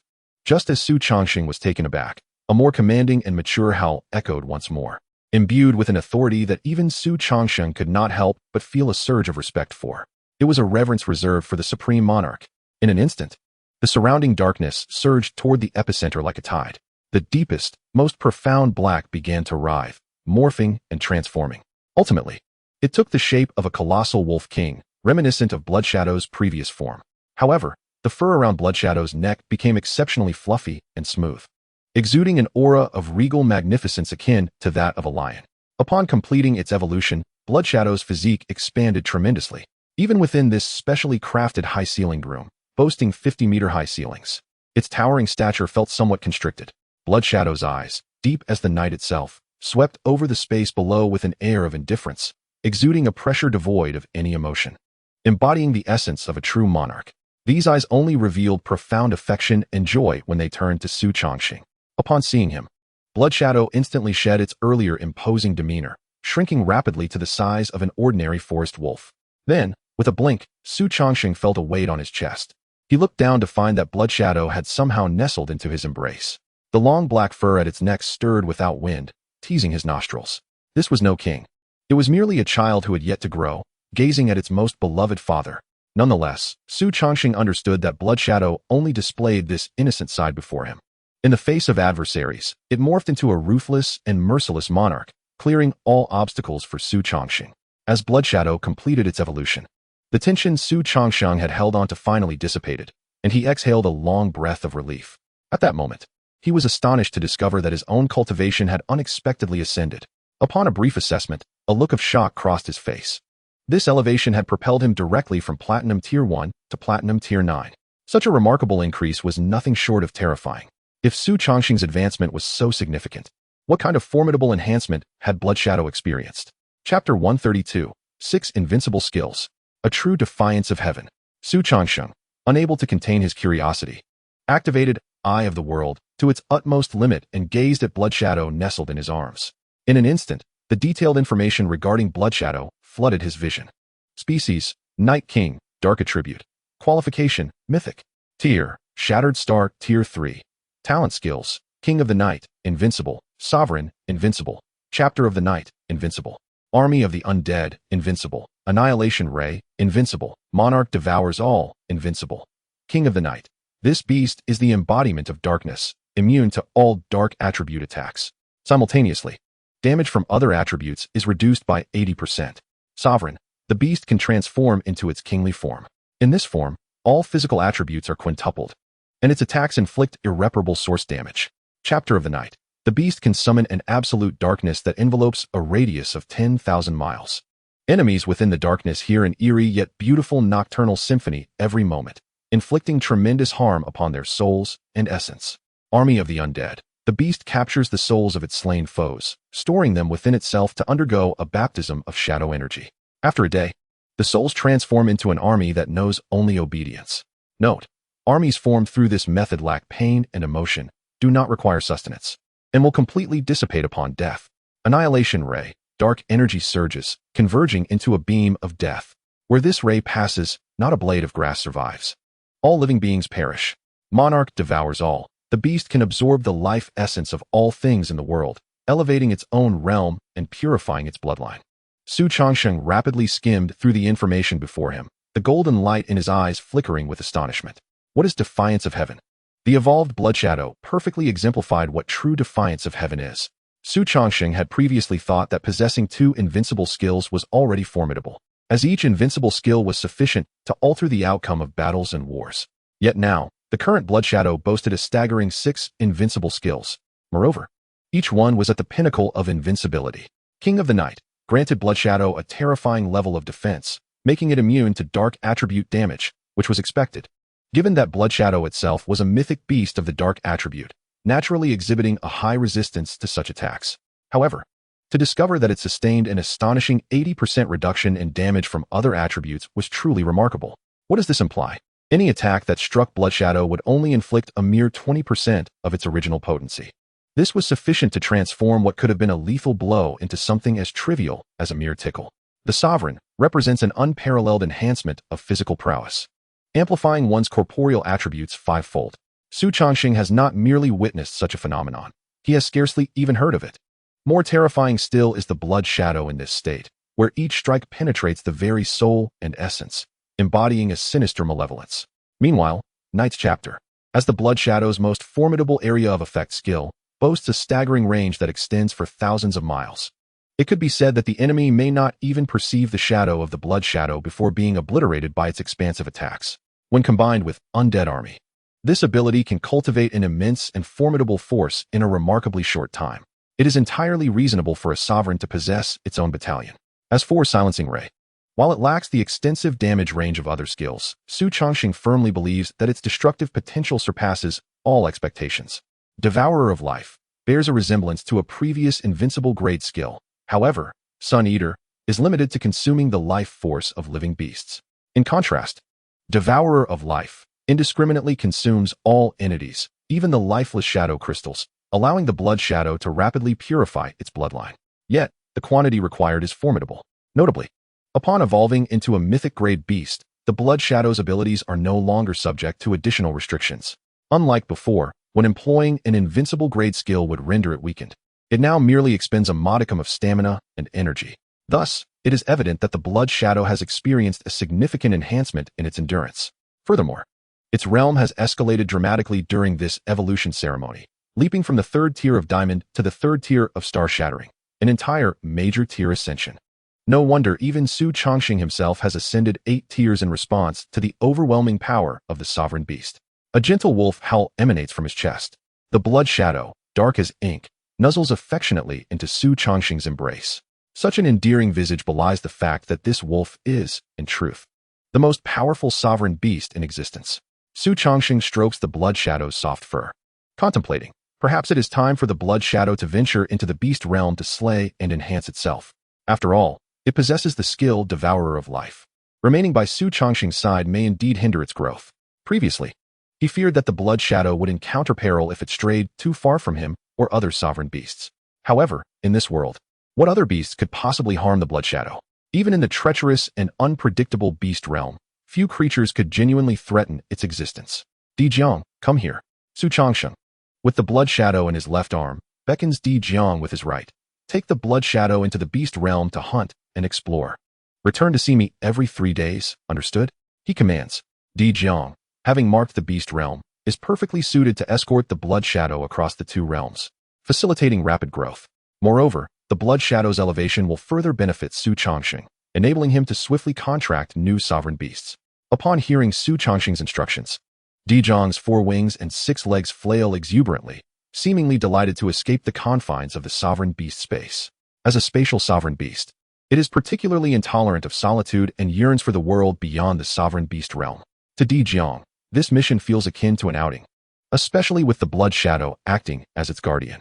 The blood shadow emits a soft growl, reluctantly extricating itself from Xu Changsheng's embrace. Yet it is resolute in obeying his command. Intense spatial fluctuations ripple through the room. In an instant, Di Jiang, with its 4 wings and 6 legs, alongside the ink-black blood shadow radiating sovereign energy, vanish from the chamber. Observing the remaining sovereign beasts within the room, Xu Changsheng chuckles softly. Come, let us welcome your new companion. With a sweeping motion of his hand, he returns the remaining sovereign beasts to their respective space. Then, with a mental shift, his consciousness manifests within his sovereign beast space. At this moment, a cerulean sovereign beast egg rests quietly beside the mythic bloodline pool, emanating a chilling aura. This is the egg infused with the bloodline of Xuanwu, one of the ancient four spirits. Xuanwu, the master of water, stands as the zenith of water attribute sovereign beasts. Its potential for development is self-evident. Xu Changsheng strides purposefully to the sovereign beast egg. His thought manifests as a small blade, slicing open his wrist. The familiar sting courses through him as crimson blood envelopes and saturates the sovereign beast egg. Chapter 133, Xuanwu, the perfect meat shield. As time passes, fine cracks appear on the surface of the cerulean sovereign beast egg. The crisp sound of cracking resonates in Xu Changsheng's ears.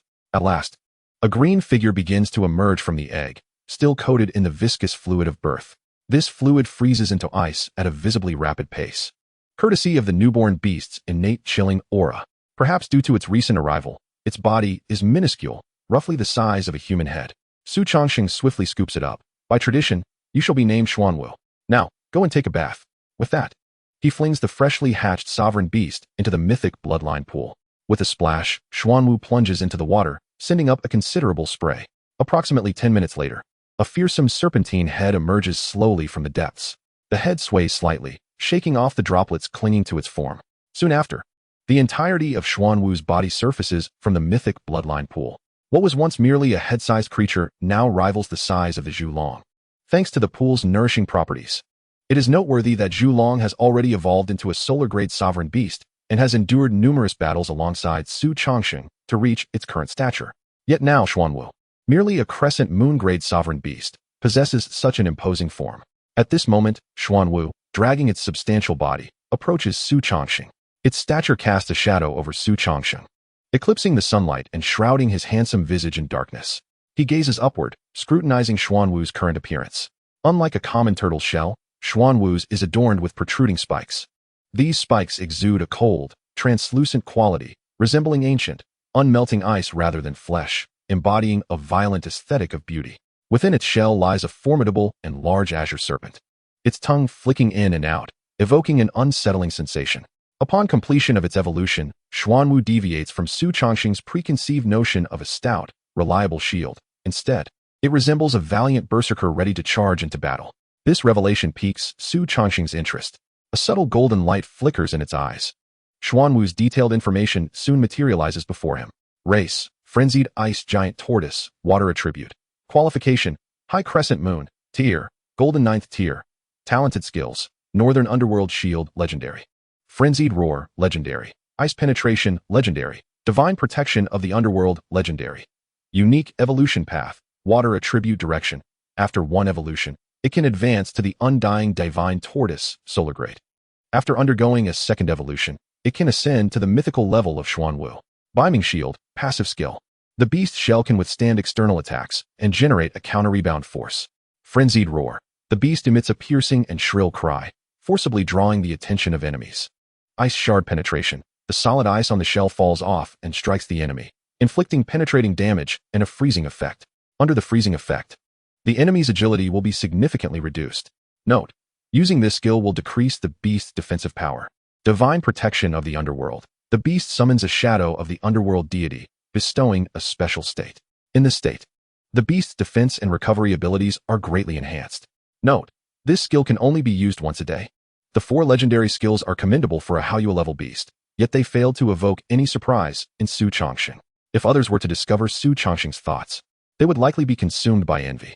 It is known that the strength of skills within the beast world can be roughly categorized into 7 levels: ordinary, fine, rare, excellent, epic, legendary, and invincible. Legendary skills represent the pinnacle just below invincible skills. Most ordinary beasts possess merely 2 or 3 skills, typically fluctuating between ordinary and fine in strength. To possess even a single rare skill is considered commendable, while a beast boasting an excellent skill is deemed a gem. Furthermore, a beast endowed with 1 or 2 epic skills would be regarded as the Sar Mi de la Sar Mi in the eyes of many, including countless noble disciples. Yet, the current Xuanwu, upon its birth, possesses as many as 4 legendary skills. Such a beast, if word were to spread, would surely incite a frenzy among the populace. Yet Xu Changsheng perceives it as merely average. This can only be attributed to the stark contrast between individuals, which can easily lead to exasperation. However, to speak candidly, Xuanwu's skills can indeed be termed as the quintessential meat shield, encompassing defense, control, taunting, and recovery. Regrettably, its actual power and potential remain too low to assist Xu Changsheng in practical combat. Nevertheless, should it evolve once more, its defensive capabilities would undoubtedly see a considerable enhancement. At that time, even for Xu Changsheng, it would prove to be of significant aid, standing before him to shield him from all assaults. And that day is surely not far off. For the Chinese authorities have now begun to exert every effort in seeking various evolutionary resources for Xu Changsheng's beast. Although the assistance of the Chinese authorities cannot guarantee that every beast ascends to the mythical level, elevating all of Xu Changsheng's beasts to the solar level talent is well within reach. Upon emerging from the beast space and returning to his corporeal form, Xu Changsheng felt as if he had forgotten something. Blood Shadow's evolution, the hatching of Xuanwu, what else was there? As he pondered, a sudden flash of insight illuminated his mind.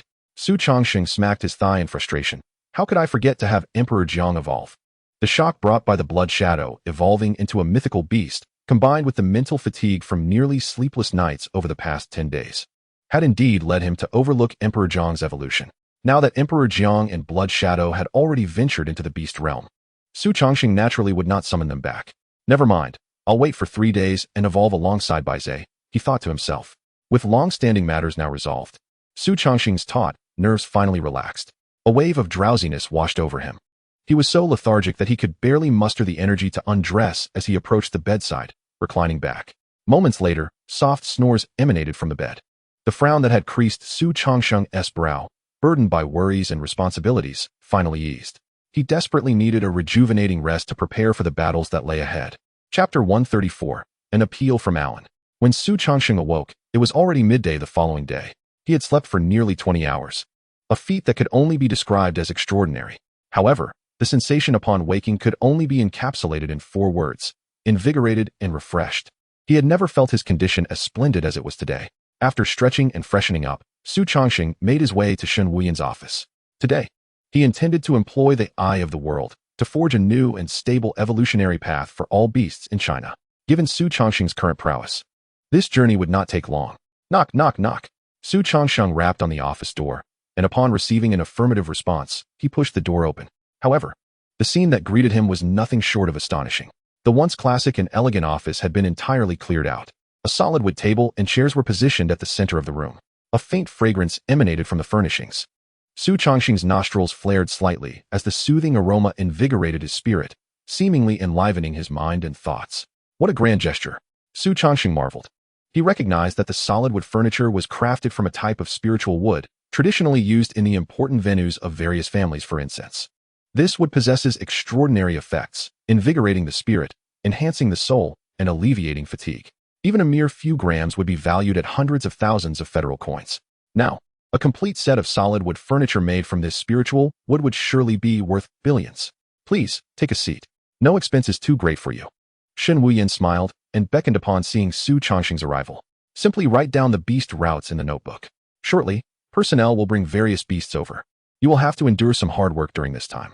Shen Wuyan gestured toward the notebook on the wooden table. After Xu Changsheng took his seat, he offered a few more instructions before hastily departing. Upon learning that humanity had only a year's deadline, the colossal entity of the Chinese Federation began to unleash its terrifying power. As one of the governing figures of China, Shen Wuyan was naturally extremely busy. Creak.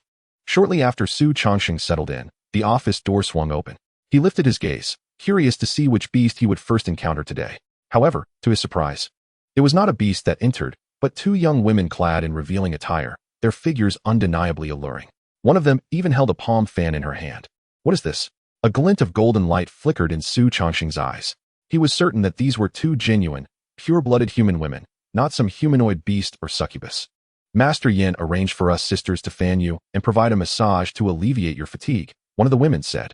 Her voice as clear as pearls dropping onto a jade plate, instantly endearing her to him. How unbecoming of Yin Hua. Xu Changsheng internally scoffed, but still waved his hand. Well then, come over. It was not that he was particularly lecherous. It simply felt rather impolite to brusquely reject someone's goodwill. As a graduate of the finest university in China, he valued decorum and civility above all else. Soon, a pair of delicate hands began to knead his shoulders, while the other girl stood beside him, gracefully fanning him with the palm fan. A waft of maidenly fragrance intertwined with the gentle breeze, wafting into Xu Changsheng's nostrils. This scene, if witnessed by other men, would certainly incite a fierce jealousy within them. However, such a fate is well deserved for him. The Blazing Bird. A beast with a golden intermediate level talent for beast mastery, possesses 3 opportunities for evolution, with the potential to ascend to a celestial level talent of Star Shatter. Each advancement requires specific resources. The earth-shaking giant lizard, a beast with a golden high-level talent for beast mastery, has 4 chances for evolution, reaching a peak of Moonlight Star high-level talent. Each progression also necessitates resources. The sky-eating demon serpent, a beast with a platinum intermediate level talent for beast mastery, has 3 evolution opportunities, capable of attaining the Moonlight high-level talent, each with its own resource demands. Xu Changsheng's pen danced upon the page, swiftly drafting invaluable evolution pathways. Initially, he could only aspire to the golden and platinum beast species throughout his life. Yet, under the influence of Xu Changsheng's extraordinary talent, even these beasts now held the potential to reach the realms of Star Shatter and Moonlight. This enhancement is nothing short of terrifying. Given ample time, the overall strength of the Huaxiao Federation could easily multiply by 3 or 4 times. Yet, the pressing issue remains. Humanity is in dire need of time. Nevertheless, Xu Changsheng persistently sought to bolster the overall strength of humanity. After all, during the invasion of the malevolent spirits, he could not solely rely on his own power to safeguard the entire human race. In that dire moment, they must also learn to defend themselves. Beasts were continuously ushered in and out, while time slipped away with alarming speed. Thus, Xu Changsheng tirelessly labored within that room for 2 consecutive days without rest. During this time, Shen Wuyan, Yan Hua, and the others could no longer bear to witness his plight and personally delivered meals to him, urging him to take care of his health. Yet, Xu Changsheng merely took a few hasty bites, and sleep was an unattainable luxury. The time he had was barely sufficient for a single indulgent slumber the previous night. Moreover, with his current physical condition, 2 days without rest was hardly a concern. Furthermore, Fu Yao remained by his side, continuously infusing Xu Changsheng with vitality, alleviating the fatigue of both body and spirit. Creak. The door swung open once more. Xu Changsheng instinctively lifted his gaze, golden light bursting forth from his eyes, radiating an aura of boundless authority. After 2 days of intensive use of the Eye of the World, the brilliance in his gaze had grown increasingly resplendent. "Oh, Alan, have you come to an agreement with Principal Shun and the others?" Xu Changsheng inquired directly upon recognizing the newcomer. He not only provided evolution pathways for the beasts of the Huaxiao Federation, but also extended his services to the formidable beasts of other nations. However, for foreign powers, the price was exceedingly steep. Naturally, the specifics of the negotiations would not fall on Xu Changsheng's shoulders, for he lacked the time. Instead, Shen Wuyan was responsible for managing these arrangements. Yet, Xu Changsheng did not anticipate that the first foreign powerhouse to seek him out would be Alan, the former second strongest in the world. Agreed. Recalling the sacrifices he had made, Alan felt a pang of regret. Those from Shen Wuyan's circle were truly insatiable. To merely meet Xu Changsheng once, the United States Federation demanded 3 rare resources from their treasury. They claimed that Xu Changsheng was the nation's greatest treasure, and each time he encountered outsiders, the Huaxiao Federation had to ensure his safety at a tremendous cost. Such words were hardly convincing. Did they truly believe Xu Changsheng required their protection? However, under the circumstances, Alan had no choice but to relent and paid the price, pinching his nose in resignation. As the former second strongest in the world, he had never experienced such indignity. Furthermore, each subsequent beast's evolution pathway would necessitate 2 additional treasury-level resources. The thought of this made Alan's heart bleed. Such exorbitant prices deterred many foreign powerhouses. Nonetheless, with only a year left, hoarding treasures would serve little purpose. Moreover, the United States was indeed financially robust. Thus, Alan still came. Chapter 135, Breakthrough to Diamond While Seated? Are you unwell? Xu Changsheng inquired with genuine concern, noting the discomfort etched on Alan's face. After all, every foreigner who managed to stand before him had paid a hefty price. A few words of concern, given freely, would cost him nothing. Hearing Xu Changsheng's insincere yet unmasked concern, Alan's lips twitched involuntarily, but he maintained his politeness. "It's nothing. Thank you for your concern. Can I summon my beast now?" Xu Changsheng nodded, signaling Alan that he could proceed with the summoning. Understanding the cue, Alan summoned forth the power of his beasts. And in an instant, 7 uniquely shaped creatures materialized before Xu Changsheng's eyes. Naturally, these beasts were in miniature form. Otherwise, the room would scarcely accommodate them. Xu Changsheng's gaze swept over them, committing all their information to memory.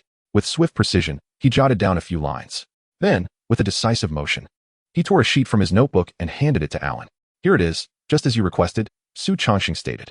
Alan stood in disbelief, momentarily struck dumb by Xu Changsheng's efficiency. Was it truly possible that only a few seconds had elapsed from his summoning of the beasts to Xu Changsheng presenting him with that paper? In barely 20 seconds, the Huaxia Federation dared to demand nearly 20 treasury-level treasures from him? What was happening? Did Xu Changsheng's seconds hold more value than a treasury treasure? Alan felt a surge of frustration, his face contorted in distress. "What? You don't want it? You paid for that piece of paper. I was preparing to give it to you.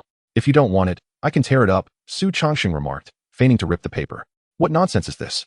You want it, but you don't?" Witnessing Xu Changsheng genuinely about to tear the paper, Alan hastily snatched it away. "I want it. How could I not want it after spending money on it?" After a moment of hesitation, he looked back at Xu Changsheng and said, "Changsheng, you know the plight of humanity. Your price is truly exorbitant. Many cannot afford it. Could you perhaps reduce it a bit?" His tone was imbued with earnestness and flattery. "Not possible." However, Xu Changsheng categorically refused. He had only 1 year. If every nation and citizen across the globe sought his evolution pathways, how would he find time to enhance his own strength? Today the United States came, tomorrow the East Sea, the day after tomorrow Korea, and then India, one nation after another. Half a year would slip away, and Xu Changsheng was the linchpin in the fight against the beast god and the malevolent spirits. He could provide the Huaxia Federation with all the evolution pathways free of charge, for this was his homeland, which had nurtured him and offered immense support throughout his growth. Even now, Huaxia was exerting every effort to aid his development. Yet, what assistance had other nations ever extended to him? Thus, a high barrier had to be established to prevent opportunistic individuals from squandering Xu Changsheng's time. Furthermore, the variety of beasts within the Huaxia Federation already encompassed, to a significant degree, those found in other countries. At the very least, there were hundreds of beast species common to all nations. The evolutionary paths of these beast tamers are selflessly shared by Huaxia with other nations. This singular act leaves no room for criticism from anyone.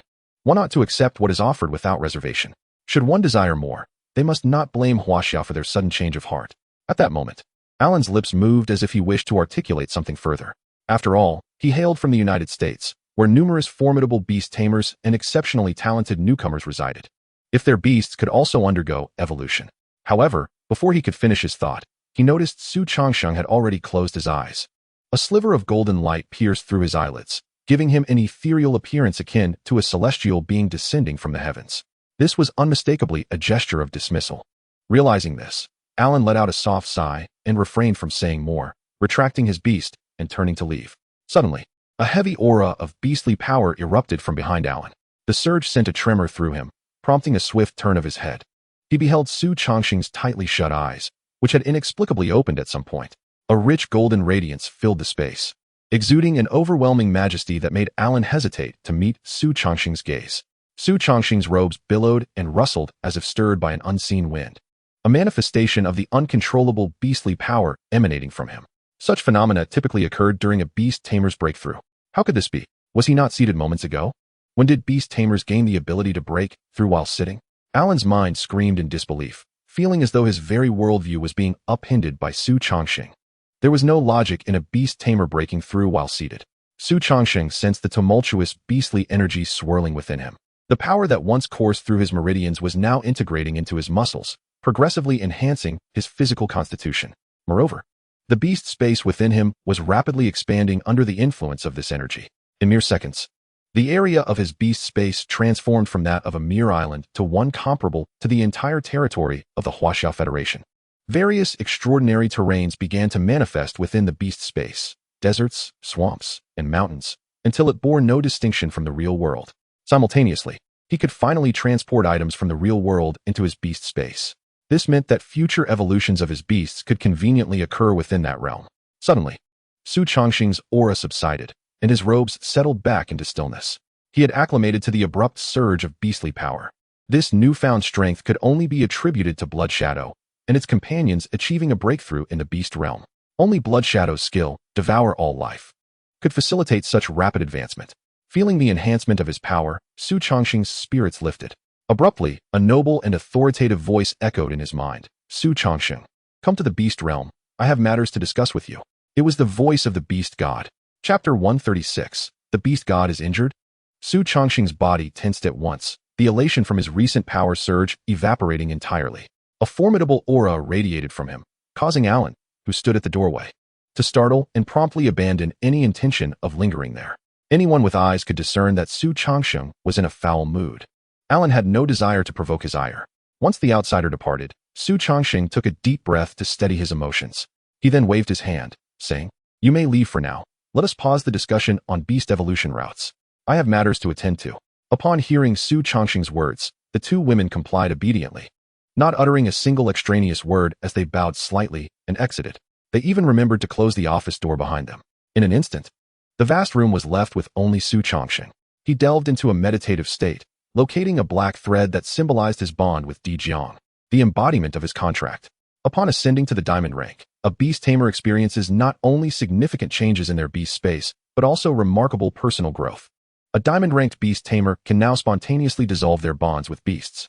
If dissatisfied with a previous contract, they may sever it and establish a new one with a more desirable beast. Furthermore, at the diamond rank, regardless of the distance between them, a beast tamer's thoughts can reach their beasts' minds, transcending even the boundaries of worlds. This is a key reason why diamond-ranked beast tamers are regarded as high-tier beast tamers. Di Jiang, return. Take me to the beast realm, Xu Changsheng silently commanded. Moments later, a powerful spatial fluctuation rippled before him, and a black vortex materialized. Blood Shadow and Di Jiang emerged from the swirling darkness, their forms nearly drenched in crimson blood. The overwhelming stench of blood hit him immediately, suggesting that the two beasts had endured a frenzied bout of slaughter over the past couple of days. Xu Changsheng glanced at Blood Shadow and Di Jiang and noted that within just 2 days, Blood Shadow had ascended from the 3rd to the 6th tier of the Shattered Star rank. It is well known that the higher the rank of a beast, the more arduous the journey to advancement. Upon reaching the Shattered Star rank, ascending each tier demands an immense amount of energy. Yet, here was Blood Shadow, having risen 3 tiers in merely 2 days. What a terrifying speed. It seems that the effects of Devour All Life exceeded Xu Changsheng's expectations. Currently, among all Xu Changsheng's beasts, Blood Shadow stood alone in its unparalleled prowess. Meanwhile, Bai Feng and Zhu Long had both reached the 5th tier of the Platinum rank during this interval. Nevertheless, they still fell significantly short of Blood Shadow by 2 entire tiers. The gap was even more pronounced for Fu Yao, Di Jiang, Bai Zhe, and Xian Wu. However, given that Xu Changsheng had now attained the 1st tier of Diamond rank, their own ranks had also risen to the 1st tier of Platinum, while rank was secondary. What truly troubled Xu Changsheng was the bloodline density of these beasts. Lacking the inexplicable developmental skills of Blood Shadow, they could only rely on gradual purification of their bloodlines. Among these few beasts, the highest density was merely 30%, falling short of the minimum threshold of 50%. Yet, this was not the time for such contemplations. The beast god would not intrude upon his daily life without reason. The call was undoubtedly for something of great importance. With this thought in mind, Xu Changsheng no longer hesitated and strode toward the swirling black hole. As his vision shifted, he raised his head once more to find himself confronting a menacing black-purple mist that loomed before him. As he surveyed his surroundings, he realized he had directly materialized within the palace of the beast god. How could this be possible? Xu Changsheng marveled internally. No matter how audacious he was, he would never permit Di Jiang to place the teleportation marker within the beast god's palace. He vividly recalled that Emperor Jiang was the marked location, lying beyond the enigmatic forest's crimson line. A conjecture abruptly surged within Xu Changsheng's mind. The power of space. I possess a modicum of understanding. It would be rather convenient to transport you directly here, would it not? A sinister blackish-purple mist swirled, and a languid yet regal voice of the beast god resonated from above. It seemed he discerned the doubts swirling in Xu Changsheng's heart and proactively elucidated. Indeed, Xu Changsheng sighed inwardly. Even though Blood Shadow had ascended to the mythic tier of beast tamers, it felt utterly insignificant before the beast god. After all, Blood Shadow's current realm was merely that of shattered stars, a far cry from the mythic level. Though astonishment filled Xu Changsheng's heart, his countenance remained composed. Why the haste in seeking me? You are quite the disturbance to my cultivation, you know. Judging by his tone, the beast god bore no ire, stating directly, I am injured. Those malevolent spirits have sensed this and are preparing to breach the seal I personally established. At present, I am unable to impede them. The beast god spoke with an unperturbed tone, as if discussing a trivial matter. Yet, to Xu Changsheng's ears, it struck like a thunderclap. Such an immensely powerful being as the beast god could be wounded? What manner of existence could achieve such a feat? Xu Changsheng found himself incapable of fathoming it. After all, the beast god was a formidable force, capable of slaughtering mythic-level beings as easily as one might cull a dog. The array of corpses in Xu Changsheng's mind served as the highest testament to his power. What being could possibly injure you? He could no longer suppress his curiosity and inquired. Not a being, but rather a certain limitation. The beast goddess' voice was ethereal and uncertain, as if immersed in an unfathomable illusion. His voice continued from above, Xu Changsheng. Do you understand that the world of beast tamers exists in a cosmological form of heaven and earth? The beast god introduced a topic that seemed utterly unrelated to Xu Changsheng. Yet, he understood that the beast god would never utter nonsensical words. Each statement was a precursor to what was to follow. As expected, the beast goddess' voice continued, and the beast realm is similarly structured as heaven and earth. If you elevate your perspective above both worlds, you would discover that these two realms almost perfectly align, forming a true circle. Yet currently, these two realms exist as two perfect semicircles, their cut surfaces smooth and orderly, as if mechanically operated. Such a cut surface could not have formed naturally. This implies that the world of beast tamers and the beast realm, which ought to be one, have been deliberately severed by a person or some form of existence. At this juncture, the beast god paused, seemingly allowing Xu Changsheng time to absorb the information. After all, this conjecture was shockingly explosive and terrifying. Even the beast god, upon first discovering this, felt a profound sense of incredulity and unparalleled horror. What kind of existence could cleave a planet and create two nearly self-sustaining ecosystems? Xu Changsheng found it unimaginable. Even the mighty beast god could not conceive it. Chapter 137, The Unfathomable Existence. Xu Changsheng stood rooted in place. The beast goddess' words had nearly shattered his worldview. He had always been curious why the world of beast tamers existed in a cosmological form. Yet, due to his busy affairs, he had not pursued the matter further. Little did he expect such deep secrets lay within. However, what does this have to do with your injury? Xu Changsheng asked. Surely, one does not simply become injured upon discovering such matters. He acknowledged that he himself was not injured. Upon hearing his inquiry, the beast god did not respond directly but countered. Do you know from whence the malevolent spirits emerge? Before Xu Changsheng could reply, he continued. It is from a peculiar domain nestled between the two realms, a place I refer to as the abyss of evil. It exists independently, much like a secret realm, yet its specific topography resembles an unfathomable chasm. The walls of this chasm are adorned with malevolent eggs, from which the spirits are birthed. The abyss of evil cannot be destroyed or relocated, only sealed. The cost is that I must spend most of my time seated upon this cold throne. Suddenly, the beast god's voice surged with fervor, as if a glimmer of hope had ignited within him. Until I made that discovery, I thought, if the two worlds could be recombined, would the abyss of evil not disappear entirely? Then the malevolent spirits would be akin to a river without a source or a tree without roots, even self-extinguishing without our intervention. At this point, his voice abruptly fell silent, tinged with a barely perceptible tremor, as if fear had begun to creep in. With this thought, I wandered the space between the two realms for several days, seeking a method for their recombination. Yet just now, in a moment of distraction, I sustained grave injuries. I do not know who harmed me, nor the means or form through which I was injured, and I remained utterly perplexed as to when this injury occurred. A profound despair almost overflowed from the beast god's words. Even Xu Changsheng, who listened nearby, could not help but feel a twinge of sorrow for the plight of the rabbit and the fox. The existence of the abyss of evil, the malevolent spirit's unnatural mode of existence, and the inexplicable surveillance. Each incident painted a picture as if the heavens conspired to bring about the world's destruction. As powerful as the beast god was, he had no opportunity to resist, let alone to retaliate. He did not even know who the enemy was. So, what is it that you require me to do? Xu Changsheng inquired. He would not refuse what was within his capabilities. Currently, he and the beast god were intertwined in mutual interest. Perhaps both had their own agendas, yet their ultimate goal remained the same: to eradicate the terrifying malevolent spirits. I need you to place this item at the very center of the abyss of evil's sealing formation to reinforce the seal and prevent the malevolent spirits from leaking out. Upon finishing, a black crystal sailed through the air, landing perfectly in Xu Changsheng's hand. He explained, beneath my throne lies the seal of the current leader of the malevolent spirits, the most potent of them all. Were I in my prime, even a brief departure would deter it. However, in my current state, should I dare to leave my throne, it would undoubtedly rush into the outside world. Seemingly fearing Xu Changsheng might hesitate, the beast god added, remember, the abyss of evil lies between the two realms, closer to the beast realm. If the beings of the beast realm perish, you shall be next. Before the beast god could finish, Xu Changsheng interjected, all right, I will go. Just tell me where it is. Good. Truly worthy of my regard, the beast god praised before reassuring him. The ceiling formation is on the outermost perimeter of the abyss of evil, where the malevolent spirits are the weakest, merely at the shattered stars and crescent moon level. Be cautious. The probability of death should be minimal. Crescent moon level malevolent spirits? Xu Changsheng frowned slightly, but refrained from voicing further concerns. Despite the beast god's current amiable demeanor, should Xu Changsheng dare to decline, in the next moment, the beast god would erupt in fury and devour him. The beast god had no need for a timid collaborator solely focused on self-preservation. Xu Changsheng had to project an air of fearlessness and resilience in order to earn the respect of the beast god despite his relatively modest strength. Relax. My dark mist will transport you to the entrance of the abyss of evil, the beast god proclaimed. As he spoke, a menacing blackish-purple mist surged towards Xu Changsheng.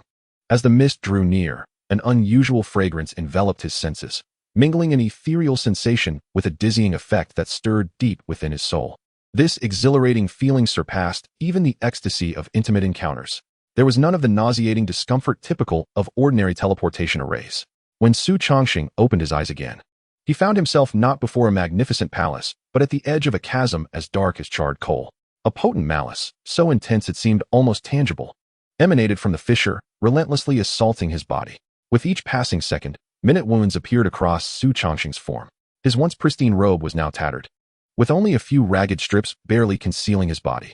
The abyss was terrifyingly bizarre to such an extent. Even before entering, he had already been subjected to its onslaught. It was important to note that Xu Changsheng was now a diamond-tier beastmaster, his physical strength nearly rivaling that of star fragment-tier beastmasters like Shen Wuyan. Nevertheless, his body was still riddled with innumerable tiny wounds that seemed to appear at random. Tiny beads of blood made him resemble a living embodiment of gore. If an ordinary person or a mid-tier beastmaster were to venture here, they would likely be reduced to mere fragments of flesh before even entering the abyss, succumbing to the horrific aura within. The very essence of the malevolent spirits that thrived in such an environment attested to the strength of their corporeal forms. Moreover, one could only imagine that should he step into the chasm, the aura would likely intensify beyond measure. Xu Changsheng regarded his torn garments with a frown. Such ragged attire would surely hinder his progress. Thus, he resolutely tore the remaining fabric from his body, casting it aside, fully exposing himself to the harsh environment. This was far more comfortable. After all, no one would appear in the abyss. Xu Changsheng thought to himself as he approached the narrow fissure that could only admit one person at a time. He was eager to witness the fabled abyss, along with the malevolent spirits that instilled such dread in the beast god. Chapter 138, The Malevolent Spirits, Violence and Aesthetics. Though he merely took a step through the fissure, Xu Changsheng was immediately met with a blinding flash, and a wave of dizziness enveloped him. The prickling sensation coursed through him, jolting his consciousness back to clarity. Lowering his gaze, he found his body marred by a multitude of grotesque wounds, both large and small. The wounds were dark and purplish, and he could even detect a foul stench emanating from them. These injuries did not appear fresh. Rather, they bore the marks of decay, as if they had festered for quite some time. Upon witnessing this, he dared not be complacent and immediately summoned all his beasts to protect him. After all, the physical prowess of his beasts far surpassed his own as their beast master. Furthermore, each of Xu Changsheng's beasts possessed mythic bloodlines, endowing them with extraordinary strength. The reason he refrained from summoning them earlier was that he had a nagging feeling. If he and his beasts crossed the fissure together, upon regaining consciousness, they would undoubtedly be scattered throughout the abyss, making reunion exceedingly difficult. The unique and terrifying aura of the abyss relentlessly assaulted both Xu Changsheng and his beasts like an unyielding tide.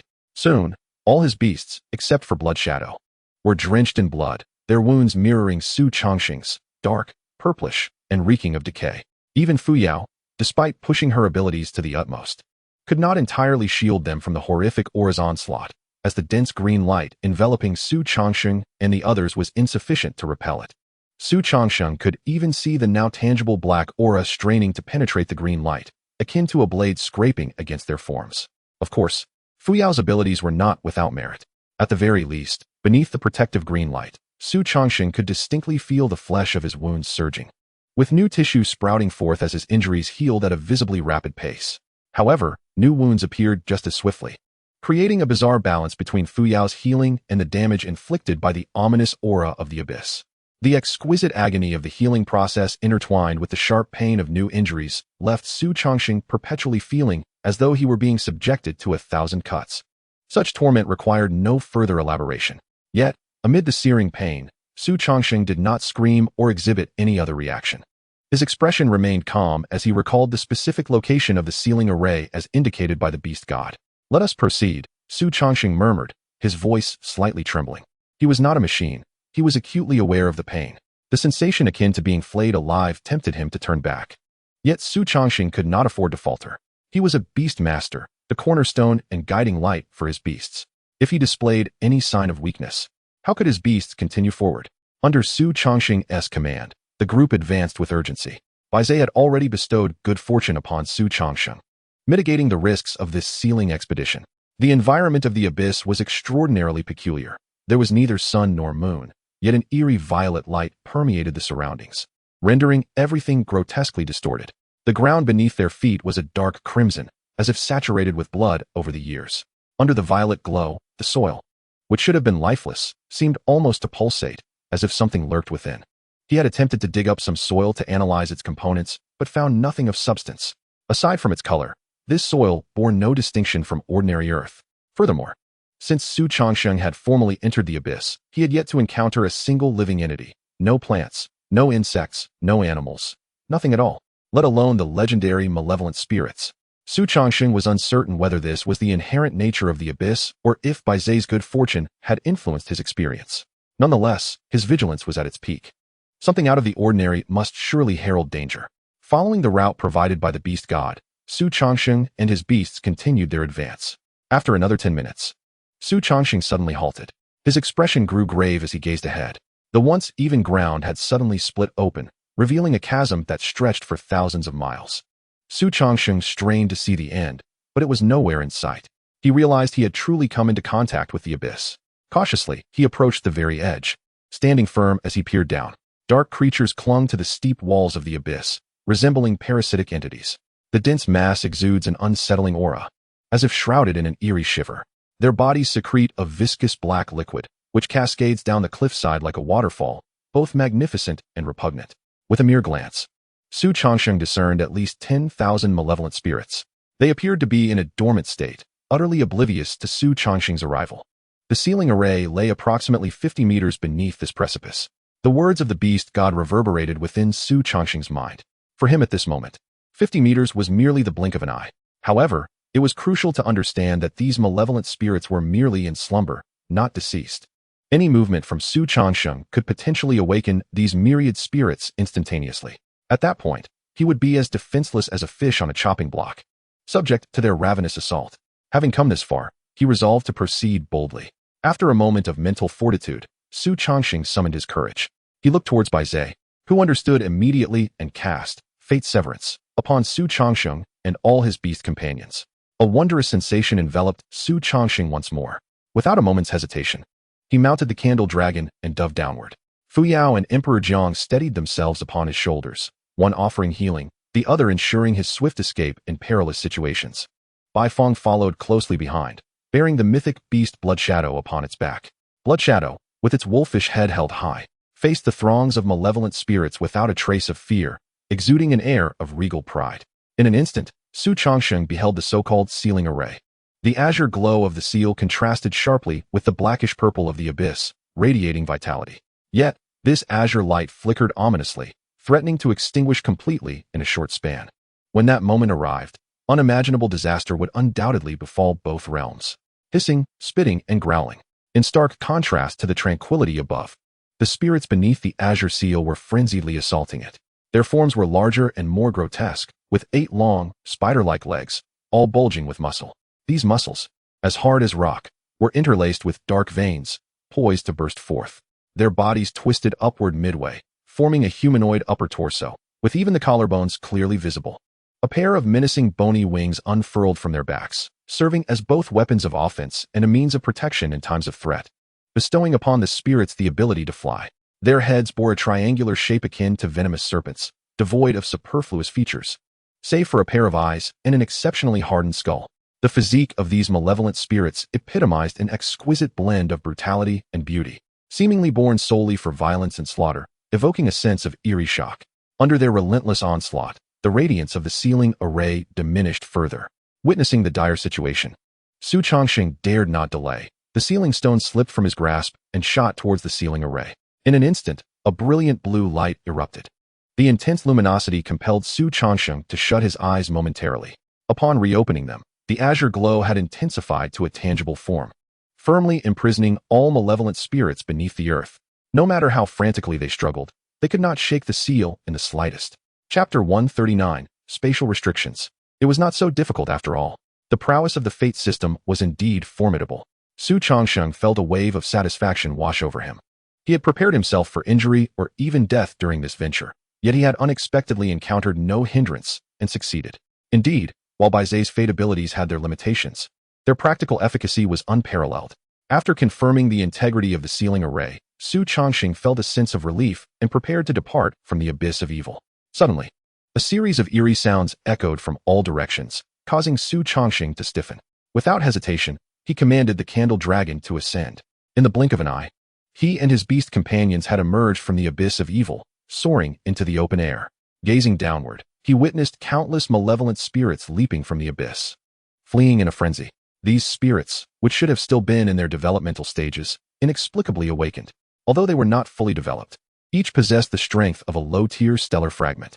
Moreover, Xu Changsheng could faintly sense several presences within the vast tide of malevolent spirits that sent shivers down his spine. Those were undoubtedly spirits of the full moon tier, if not even higher. Xu Changsheng's scalp prickled with alarm as he urged the candle dragon to ascend further, hoping to evade detection. Thankfully, Baize's capabilities proved robust. Not a single one of the thousands of malevolent spirits glanced upward to spot Xu Changsheng. They simply raced outward as if drawn by an unseen force or driven by a master. With no spirits aware of his presence, Xu Changsheng felt a slight sense of relief and was preparing to employ Emperor Zhang's abilities to teleport back to the imperial capital when suddenly, his gaze sharpened. He scrutinized the direction in which the malevolent spirits advanced. Moments later, a look of horror spread across Xu Changsheng's face as he exclaimed, "How is this possible? How could these malevolent spirits know this route?" Their target was unmistakably the Dark Fissure, the very exit of the abyss of evil. The thousands of malevolent spirits moved in unison, without a hint of chaos or trampling, resembling the most perfectly orchestrated army as they surged toward their goal. Xu Changsheng had no doubt. The malevolent spirits were undoubtedly aiming for the beings of the beast realm and the world of beast masters. These entities were born as pure combat machines, created for slaughter and plunder. However, according to the beast god's assertions, these spirits would not awaken prematurely unless subjected to significant stimuli before their complete incubation. Doing so would drastically shorten their lifespan from nearly immortal to merely 10 days. Once awakened, they would fall back to the depths of the abyss, sinking into the seal to provide a nurturing ground for new malevolent spirits. Thus, the beast god had positioned the sealing array 50 meters from the abyss of evil.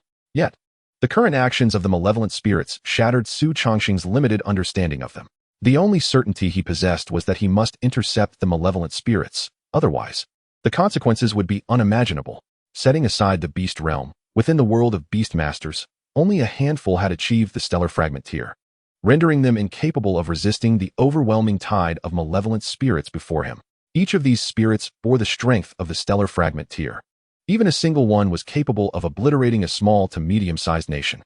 Suddenly, a spark of inspiration ignited within Xu Changsheng, and he commanded Emperor Jiang to utilize its spatial abilities. With Emperor Jiang's ascension in rank, it could now perform small-scale spatial movements with all passengers. However, the more units transported, the greater the energy expenditure incurred. For Xu Changsheng and a few beast companions, the toll on Emperor Jiang was certainly not negligible, but it was far from overwhelming. After a continuous series of over 20 spatial displacements, Xu Changsheng and all his summoned beasts found themselves at the periphery of the rift. Jiang's chest heaved subtly, exhaling a noxious mist from its mouth and nostrils. The repeated use of spatial abilities evidently took a significant toll on it. Naturally, the speed of this spatial teleportation far surpassed that of the malevolent spirits. Nevertheless, Xu Changsheng could still sense the ground beneath him trembling violently, heralding the imminent approach of the tide of evil spirits. Jiang, activate the spatial restriction. Xu Changsheng commanded, disregarding Jiang's evident fatigue. After all, even the slightest misstep could cost the lives of millions. Upon hearing Xu Changsheng's order, the spatial fluctuations emanating from Jiang erupted violently. Countless black fissures radiated outward from its center, creating a dense network of cracks within a 1,000-meter radius, resembling myriad pitch-black eyes gazing hungrily at all living beings present. Simultaneously, an indescribable wave of spatial energy swept through the area, akin to a tornado determined to obliterate everything within its reach. Suddenly, the tumultuous energy ceased. The extreme motion transformed abruptly into utter stillness. This jarring contrast filled Xu Changsheng with a wave of nausea. He suppressed his discomfort and turned his gaze towards the rift leading to the abyss. Within the fissure, the once flickering light had completely extinguished, and the rift itself began to close at a visibly discernible pace. At this rate, within 10 minutes, the exit would be sealed entirely. Of course, once the effect of spatial restriction wore off, the rift would re-emerge. Indeed, witnessing this scene, Xu Changsheng felt a surge of relief. The rift was evidently akin to a teleportation array. The current spatial restriction had temporarily nullified its function, preventing the malevolent spirits from traversing into the outside world. Just then, the tide of evil spirits surged forth. They rushed chaotically towards the slowly closing rift, abandoning their previously strict discipline. Bang, bang, bang. A series of dull thuds echoed in Xu Changsheng's ears, reminiscent of a headache-inducing symphony. The spirits, as if deranged, hurled themselves against the fissure. Some even shattered their skulls in their relentless pursuit, continuing until they succumbed to death. A black, viscous liquid mingled with the stench of blood, transforming the area into a hellish realm. In just half an hour, thousands of malevolent spirits lost their lives in this frenzied assault. Yet, Xu Changsheng found no joy in this. This spatial restriction was about to expire. These spirits would soon breach into the outside world. Chapter 140. Though thousands of evil spirits, I stand alone. Time trickled away. The duration of spatial restriction was nearing its end. Originally numbering in the tens of thousands, the spirits had dwindled to just over 1,000. Moreover, these remaining spirits bore various injuries. Some had even lost their bone wings, rendering them incapable of flight. However, the surviving spirits were undoubtedly the elite among their kind. Even in their wounded state, each possessed strength surpassing the stellar fragment realm. Xu Changsheng even spotted 3 entities distinct from the others. Their robust, dragon-like muscles were adorned with crimson scales, radiating a chilling luminescence under the blood sun. These 3 red spirits were more than twice the size of ordinary malevolent spirits. Their bone wings spread wide, resembling mythical deities, exuding an aura of formidable coldness. Unlike their mindless counterparts, these 3 spirits did not charge towards the rift. Instead, they hovered in midair, their wings vibrating, coldly surveying their foolish kin below. Xu Changsheng could discern a sense of arrogance in their triangular eyes. Clearly, these 3 spirits possessed a high degree of intelligence, perhaps rivaling that of humanity. Strangely, they merely watched their brethren perish without any intention of intervening, as if they deemed the black spirits mere lower beings, not worthy of their concern. It was akin to how humans might regard monkeys, dismissing them as kin. The duration of spatial restriction coincided with Bai Zai's fate severance. In fact, due to Bai Zai's earlier activation of his ability, the power of fate enveloping Xu Changsheng would likely dissipate even before the spatial seal of the rift.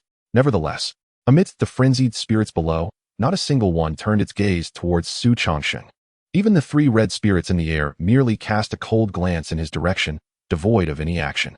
It was as if they had more pressing matters to attend to, overshadowing their fear of death and their hunger for flesh.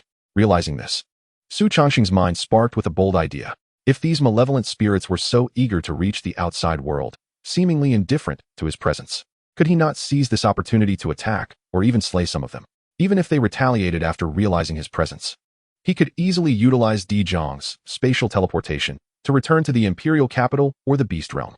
As for the remaining spirits, the beast god would have to intervene. After all, even he could not withstand the frenzied assault of over 1,000 stellar fragment realm entities alone, especially with the 3 formidable spirits observing. Having come this far, Xu Changsheng felt he had done more than enough. He had single-handedly reduced the number of malevolent spirits from over 10,000 to just around 1,000. Such a feat would undoubtedly astonish and earn praise from even the beast god. With this thought in mind, Xu Changsheng hesitated no longer and commanded his summoned beasts to launch their assault. In an instant, countless heavenly flames fell from the sky like meteors, mercilessly engulfing the bodies of the evil spirits. Upon contact with the adhesive liquid on their surfaces, thick, acrid smoke billowed forth. The raging flames momentarily faltered, and the temperature dropped significantly.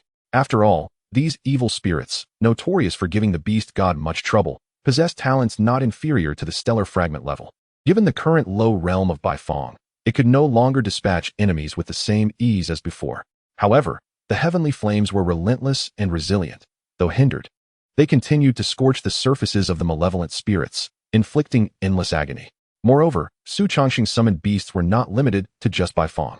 Across the battlefield, other summoned creatures displayed their unique abilities, filling the air with a myriad of elemental assaults. A blazing sun appeared unexpectedly on the battlefield, radiating dazzling light and oppressive heat that sapped the strength of the enemies. A remarkable temporal fluctuation swiftly enveloped the arena. In an instant, the speed of all the malevolent spirits noticeably slowed. Even the secretion of their viscous slime came to a halt. The Candle Dragon also unleashed its formidable power. Most notably, the mythic beast known as Blood Shadow took center stage.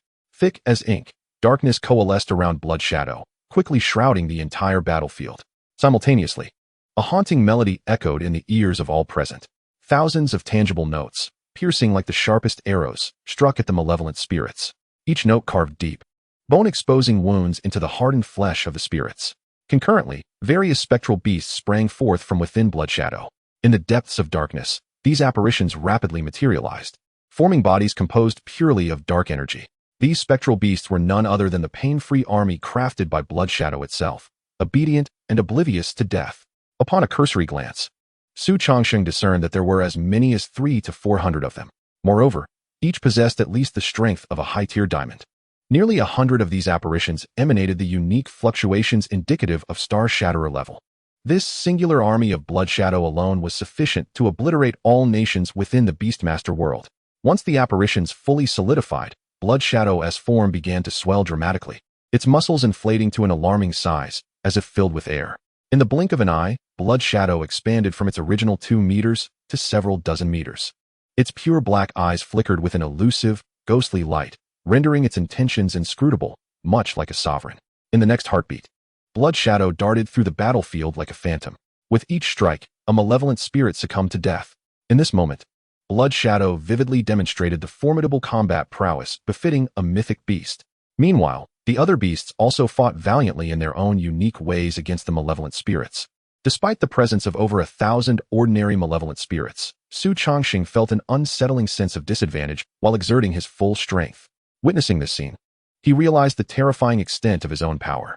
In just a few minutes, more than 100 malevolent spirits had perished. Of course, Xu Changsheng's beasts bore numerous wounds of varying severity. Fortunately, with Fu Yao's exceptional healing abilities and the substantial shared vitality provided by the life and death link, such injuries were hardly more than trifling scratches for the beasts. As for the 3 malevolent spirits, they remained leisurely suspended in midair, their expressions tinged with amusement, as if the battle between Xu Changsheng and the spirits was merely an entertaining spectacle for them. Just then, the duration of the spatial ban came to an end, and the restrictive effects that suppressed all spatial fluctuations dissipated. The rift leading to the real world reopened. Chapter 141, Crisis. The malevolent spirits invade reality. The malevolent spirits, previously engaged in combat with Xu Changsheng's beasts, suddenly lost all desire to fight. They turned tail and rushed towards the rift, their bony wings flapping furiously to grant them greater speed. Regardless of the various attacks hurled at them by the beasts, the malevolent spirits exhibited no inclination to resist. In mere moments, 70 to 80 spirits perished. Meanwhile, 3 crimson figures surged through the rift like lightning, their speed so swift that even Xu Changsheng could only perceive faint shadows, with no time to intervene. The remaining malevolent spirits streamed out, their forms disappearing entirely beyond the rift. Xu Changsheng, gritting his teeth, commanded a pursuit. Leading his beasts through the rift, he found that, perhaps due to his prior experience, he felt no discomfort this time. In an instant, he found himself outside the rift. At that moment, the malevolent spirits were frantically fleeing towards the beast realm. The 3 crimson figures at the forefront were particularly conspicuous. Although the abyss of evil was situated between the beast realm and the Beastmaster world, it lay on the outer edge of the beast realm, far from the Beastmaster world. This geographical positioning was the reason why, over the years, only the beast realm had suffered from the incursion of the malevolent spirits. However, one must always be prepared for the unexpected. If a few malevolent spirits were to act irrationally and decide to invade the Beastmaster world instead, Xu Changsheng could not afford to gamble on such probabilities. After all, there were over 10,000 malevolent spirits this time. Even the slightest possibility, when multiplied by such vast numbers, becomes significant. This was the reason for his frantic efforts. Now, seeing all the malevolent spirits rushing towards the beast realm, he felt a slight sense of relief. With the beast god stationed there, even if it were wounded and occupied with suppressing the most formidable of the malevolent spirits, these lower-tier entities were unlikely to pose a real threat, merely a nuisance at most. Just as Xu Changsheng intended to utilize Di Jiang's abilities to transport himself back to the beast realm and inform the beast god of the situation for adequate preparation. His eyes suddenly narrowed, and the relief he had just experienced vanished. He observed as hundreds of malevolent spirits abruptly split into two groups. One contingent, led by 3 crimson spirits, surged towards the beast realm, comprising the majority of their number. The other group, though consisting of only 100 or 200 spirits and lacking a formidable leader, was unmistakably advancing towards the very Beastmaster world where Xu Changsheng was born. How could this be? Xu Changsheng exclaimed in shock. The movements of the malevolent spirits indicated that this was no mere coincidence. It was a deliberate and calculated invasion. His heart raced, and he scarcely had time to dress before directing his beasts to pursue that group of malevolent spirits. Xu Changsheng dared not teleport directly back to the imperial capital, for no one could predict where the malevolent spirits would emerge after traversing the spatial barriers surrounding the Beastmaster world. Should he arrive even a moment too late, it could result in the deaths of at least several million people. If Xu Changsheng were unaware of this situation, it would be one thing. But given that he was informed and possessed the ability to prevent such an occurrence, his conscience and sense of morality would not permit him to allow such human tragedy to unfold within the Beastmaster world. After all, the location of the spirit's descent could be an uninhabited desert or a foreign land like the United States or Japan. Yet, it could just as likely land in China. Perhaps even in the imperial capital or Changnan City, where those who had aided his growth resided. He could not allow these individuals to perish needlessly at the hands of the malevolent spirits. Standing atop the back of the candle dragon, Xu Changsheng struggled to navigate the unstable space between the two realms. The environment here was unlike any ordinary place, exceedingly volatile. At every moment, fierce black lightning erupted, a manifestation of the collapse and reconstruction of miniature secret realms. Moreover, the space itself was as viscous and stagnant as glue. Each step taken by Xu Changsheng and his beasts consumed hundreds of times their usual stamina. Were it not for Di Jiang continuously emanating spatial fluctuations to safeguard Xu Changsheng's party, their speed would have been considerably slower. However, the speed of those malevolent spirits merely diminished slightly. The black, viscous secretion emanating from them allowed them to remain largely unaffected by their surroundings. These creatures seemed as if they were inherently designed for the conquest of other realms. It is difficult to fathom that they are a product of nature. After all, any natural organism must possess certain flaws. Yet, the malevolent spirits exhibit none. Every organ and tissue within their bodies serves a distinct purpose, operating with mechanical efficiency. The beast beneath Xu Changsheng sensed its master's anxiety and thus exerted itself fiercely. However, in such an environment, they could only barely keep pace with the malevolent spirits. And at times, the distance between them would even widen. These malevolent beings seemed utterly devoid of fatigue, maintaining a constant speed. Time passed unmeasured as Xu Changsheng's flying beast alternated between the Zhu Long and the Baifeng, repeating this cycle several times to ensure both beasts could rest and avoid excessive exhaustion, thus preserving their combat capabilities. Finally, a dazzling white light flickered before Xu Changsheng's eyes. A white barrier materialized in his vision. He clearly saw a perfect semicircle enveloped by this white barrier. This semicircle represented the world of beasts in which he had lived for many years. The barrier also served as a protective shield for the beast world, preventing external entities from entering. Yet, before the malevolent spirits, the barrier appeared as fragile as parchment. The black viscous substance had a fatal corrosive effect upon it. Upon contact, searing white vapors ascended as the barrier was punctured repeatedly, allowing the malevolent spirits to enter with ease. Xu Changsheng, too, benefited from this, passing through one of the scorched openings. Suddenly, the oppressive sensation surrounding him vanished. Xu Changsheng felt an overwhelming lightness, as though he had shed a burden of 1,000 pounds. The wind whistled past his ears as he descended rapidly in the direction of the malevolent spirits. Seizing the moment, Xu Changsheng hastily donned his attire. In but a brief moment, the ground, initially appearing as mere specks, came into sharp focus. The imposing city walls stood before him, and the familiar characters of the Chinese language greeted his gaze. As he deciphered the specific characters, a flicker of dread coursed through Xu Changsheng's heart. The first location where the malevolent spirits descended was none other than Changnan City. This small city, where he had lived for 18 years, held countless memories for him. Had he not followed them today, by the time he arrived in Changnan City, all its inhabitants would have likely been slaughtered by the malevolent spirits. However, Xu Changsheng was determined to prevent such a calamity from occurring. Chapter 142, The Battle of Guardians. The city walls within Xu Changsheng's sight became increasingly discernible. Numerous malevolent spirits breached the atmosphere, swiftly approaching the walls. Their target was evidently not beyond the walls. but rather the millions of ordinary people and low to mid-tier beastmasters within. To the malevolent spirits, these were invaluable treasures. As they drew near, the station soldiers finally sensed the impending threat. They beheld a dark, bizarre horde of ferocious beasts charging madly toward Changnan City. The frenzied flapping of bone wings emitted a piercing sonic boom. The black viscous liquid that dripped from the sky corroded the ground, creating gaping holes almost instantaneously. Ominous white smoke signaled to all, these beasts were anything but benevolent. Alert! Captain Chun Ing of the city guard shouted at once. Whoosh! In an instant, the previously tranquil giant crossbows on the city walls turned to face the oncoming threat. The glimmering arrows shot forth toward the malevolent spirits, their speed so great that they produced sharp sonic booms in midair.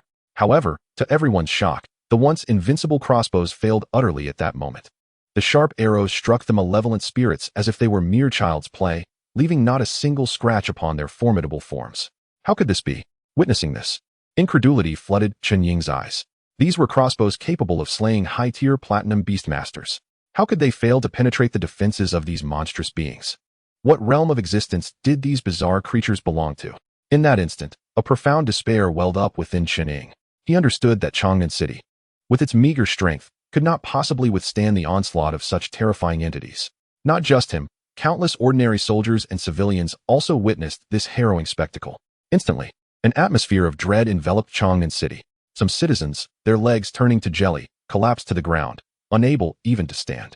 Cries and chaos erupted in every corner of Changnan City. Yet, the cacophony of screams roused Chen Ying from his stupor of fear. He surveyed the disorder among the crowd, his gaze resolute, and raised his hand decisively. Load the crossbows. Continue firing. The rest of you, summon your beasts and prepare for battle. We are the guardians of Changnan. Even in death, we shall be the first to fall. Any soldier who flees will be executed on the spot. Chen Ying's powerful voice steadied the fraying emotions of the crowd. Everyone seemed to find their anchor, swiftly stepping into action. Rows of cold, glimmering arrows were once more loaded into the crossbows. However, the speed of the malevolent spirits exceeded anyone's imagination. Before the second round of arrows could be fired, a malevolent spirit had already reached the city walls of Changnan. The stench, mingled with the cold wind, rushed toward their faces. Boom! At that moment, a massive black wolf descended upon the battlements like a meteor, causing a tremendous uproar. Upon the wolf, Xu Changsheng stood tall and proud, his gaze glinting with icy determination. It was a mere step away from annihilating Changnan, yet fortunately, Xu Changsheng had arrived just in time, ahead of the malevolent spirits. The figure of Bloodshadow stood defiantly, intercepting the first wave of the malevolent spirit's charge. 8 thick, spider-like legs struck down upon Bloodshadow like a torrential downpour. At the ends of these long legs sprouted numerous barbs. Each strike could tear away a small piece of Bloodshadow's flesh. This initial assault left it covered in gruesome wounds, blood raining down upon the city walls. However, such a level of attack was merely a minor inconvenience for Bloodshadow. The searing pain ignited its ferocity and arrogance, characteristic of a mythical beast. It was determined to shred to pieces these audacious creatures that dared to harm it. In that moment, Xu Changsheng leaped down from Bloodshadow's back. With his presence, he would only hinder Bloodshadow's performance. Meanwhile, the other beasts, led by Bai Fong and Zhu Long, began to arrive at the battlefield as well. The battle was on the verge of erupting. In mere moments, a viscous darkness as thick as ink rapidly enveloped the entirety of Changnan. The malevolent spirits and everyone else found themselves plunged into absolute darkness. A resplendent melody resonated in everyone's ears as countless notes danced forth from the abyss, surging over the crowd to assault the malevolent spirits. Before anyone could comprehend the situation, a sudden explosion of crimson flames erupted forth. A curtain of flame, suspended in midair, seamlessly connected to the city walls, thwarting any malevolent spirits attempting to breach the defenses and penetrate the heart of Changnan City. This fiery barrier invigorated the spirits of the onlookers, enabling those shrouded in darkness to finally discern the happenings upon the walls. A towering figure stood resolutely at the parapet. The flickering flames, the viscous shadows, the vibrant green light symbolizing vitality, and the contorted, shattered space all enveloped this silhouette, exerting their utmost effort to safeguard him. This figure, unmistakably familiar to the citizens of Changnan. Suddenly, someone exclaimed, "Isn't that the statue of Xu Changsheng from the city center?" Indeed, it is Changnan's foremost prodigy, Xu Changsheng. Rumor has it that he became the world's strongest individual within just a year of awakening his talents. Upon this revelation, the crowd recollected the grand statue cast in the city's very heart. Unbeknownst to Xu Changsheng, due to his extraordinary prowess and status, The governor Lin Hongjiang commissioned a life-sized statue, magnified to a scale of 1:3, to be erected in the city center, intending to amplify Changnan's influence throughout the province. Every citizen who passed through the city center would pause to gaze up at this monument, Changnan's first genius. The world's foremost talent, the youngest champion in history. He had conquered the East and the West, triumphing over all competitors in the international arena with an invincible aura to claim the top honor. Each title, each feat, was etched into the hearts of the people of Changnan. Xu Changsheng had become their eternal pride. Thus, even a distant silhouette could be identified as Xu Changsheng. In an instant, all fear and astonishment dissipated from the citizens' hearts. Even those who had collapsed to the ground rose anew, gazing up at the upright figure akin to a pine tree. They believed that with Xu Changsheng present, nothing would befall Changnan. Moreover, today's events would be etched as a glorious chapter in Xu Changsheng's extraordinary life, one that the people of Changnan would cherish and boast about. Standing atop the city walls, Xu Changsheng remained blissfully unaware of this sentiment. Instead, he was intently focused on every malevolent spirit on the battlefield. Unlike in the abyss of evil, where self-preservation was the sole concern, here, he could not allow any malevolent entity to breach his defensive perimeter.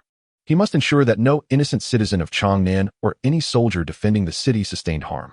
Thus, despite the presence of only 300 malevolent spirits, Xu Changsheng approached the task with even greater seriousness than when he faced 100. His summoned beasts unleashed their most formidable abilities, vowing to annihilate these fiends in the shortest time possible. Chapter 143. The remarkable utility of malevolent spirits' corpses. Fierce celestial flames burned recklessly in the sky, ferocious yet beautiful, even more resplendent than the world's most exquisite sunset. Yet beneath this beauty lay profound peril. The searing fire, though neutralized by the black, viscous substance, still inflicted significant damage upon the malevolent spirits.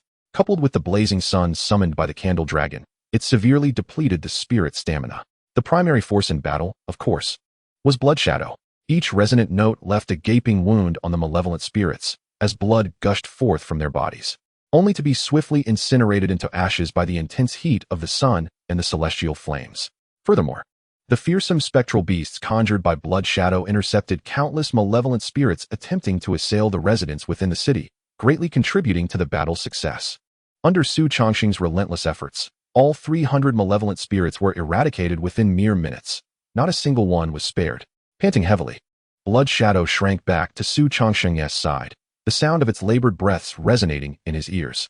Numerous wounds, akin to weeds, flourished on blood shadow's body, with ink-like blood oozing from the gashes, saturating the ground beneath them. Yet, despite the agony coursing through its form, it did not tremble. Instead, it cast a disdainful gaze over the vast expanse of slain, malevolent spirits below. What trash dares to injure me, the Lord of Night? Blood shadow then turned to Xu Changsheng, inching closer, its wolfish head held high, pure black eyes gleaming with delight. Xu Changsheng recognized this as a plea for praise. In an instant, the proud ruler of the world transformed into a docile pup yearning for its master's commendation. This stark contrast elicited an involuntary smile from Xu Changsheng as he bent down to stroke the fur on Blood Shadow's neck, exclaiming, "Incredible, Blood Shadow! How could I survive without you?" Upon hearing Xu Changsheng's accolades, Blood Shadow's tail instinctively wagged with joy, clearly elated. This scene naturally incited envy among the other summoned beasts, who eagerly gathered before Xu Changsheng, waiting for their share of affection. Xu Changsheng, of course, was keen to oblige, ensuring no one felt neglected. Once he had appeased his beasts, Xu Changsheng surveyed his surroundings and noticed Chuning standing behind him, awaiting orders. His head bowed slightly, hands crossed over his abdomen. He exhibited utmost respect for Xu Changsheng, who had first resolved issues regarding his comrades' compensation and eradicated the nefarious elements plaguing Changnan, and now stood as the savior of the city. Chuning would willingly sacrifice his life. Likewise, Lin Hongjiang and Wang Ping, other high-ranking officials of Changnan, stood reverently behind Xu Changsheng. They were not confronting mere juniors or students, but a hero who had salvaged Changnan. No gesture of respect could be deemed excessive.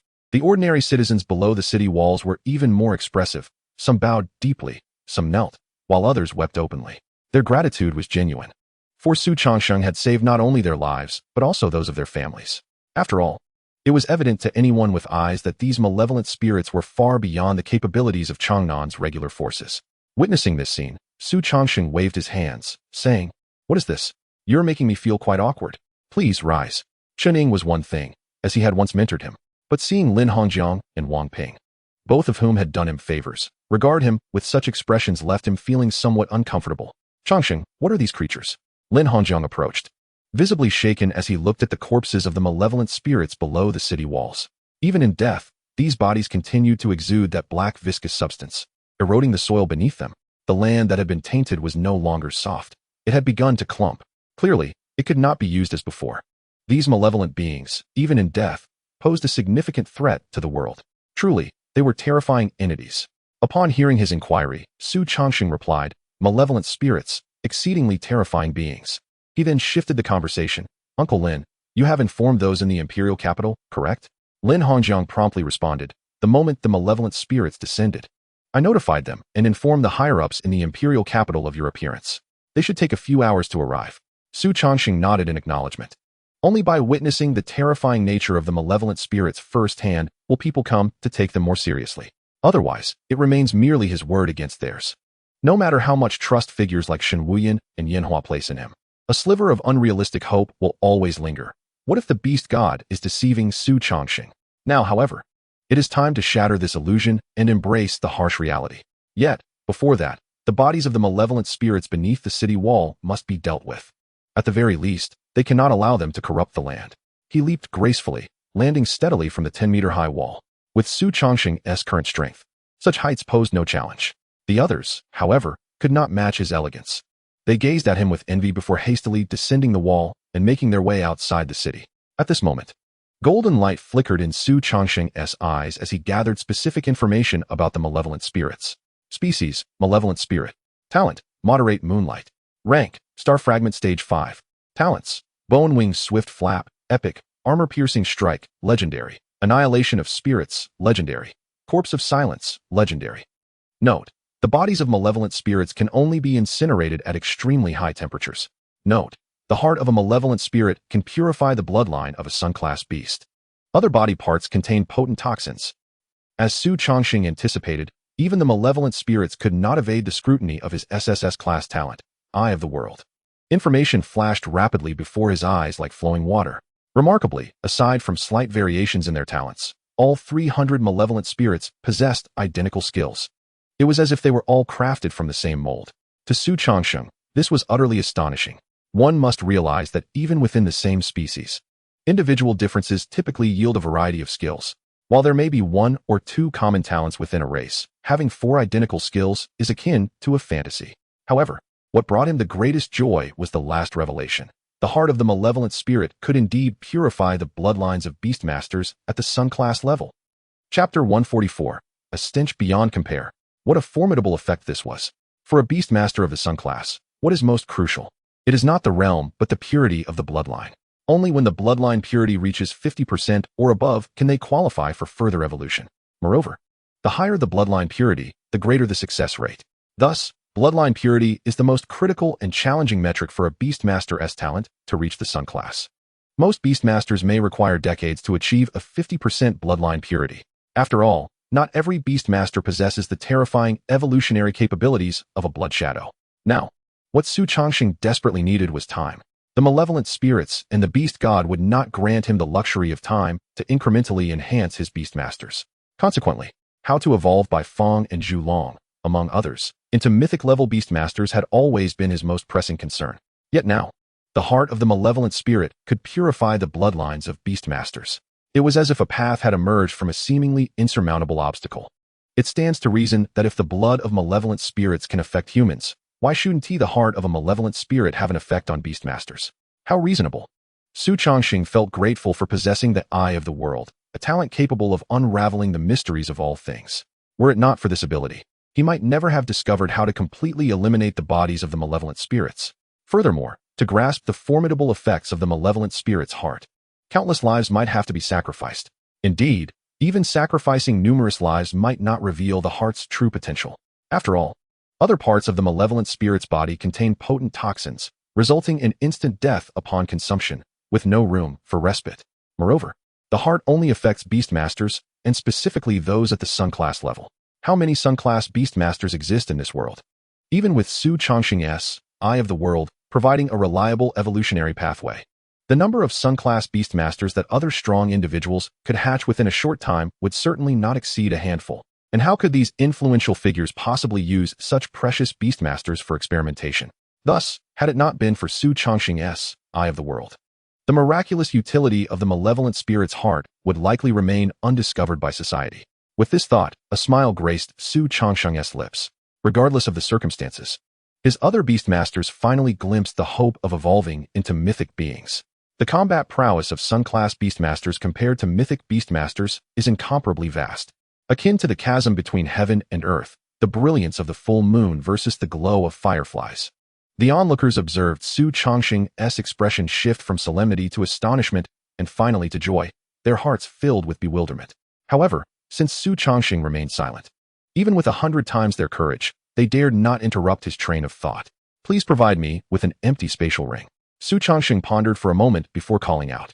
He suspected that the viscous fluid continuously secreting from the malevolent spirits might carry some unique energy fluctuations, preventing their bodies from being stored within the spatial ring and potentially damaging the ring itself. Given that his spatial ring contained rare treasures, it was unsuitable for such experiments. No sooner had he spoken than Lin Hongjiang, who had been waiting behind him, handed over a spatial ring. A faint spatial fluctuation emanated from the ring, swiftly enveloping one of the malevolent spirit's corpses before him. Bang! Suddenly, a loud explosion resonated from Xu Changsheng's palm. The sharp pain in his left hand made him furrow his brow slightly. Upon glancing down, he saw the spatial ring had shattered into 4 or 5 pieces, the rigid material slicing into his palm, leaving deep lacerations visible to the bone. Crimson blood dripped like rain, instantly staining the soil beneath him. What is this? Protect the master. Seeing this, Lin Hongjiang and Chen Ying, who stood behind him, were shocked and immediately fell into a defensive stance. What kind of entity could injure someone they regarded as divine? No need for alarm. It is merely a small experiment. Xu Changsheng's calm voice eased their tension. It was clear that the spatial ring could not be used to collect the malevolent spirit's body.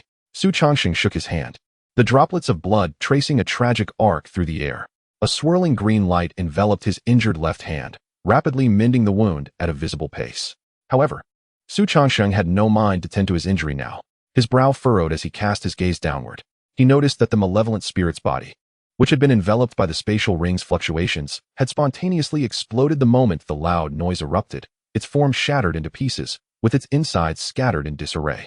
Even the heart, which concerned him most, had been reduced to dust, losing its original efficacy. Moreover, the viscous liquid on the surface of the malevolent spirit splattered everywhere, causing significant corrosion to the land of Changnan. Utilizing a spatial ring not only inflicts harm upon the ring itself, but also devastates the remains of the malevolent spirit. Xu Changsheng silently etched this knowledge into his mind before retrieving a pair of isolation gloves from his ring.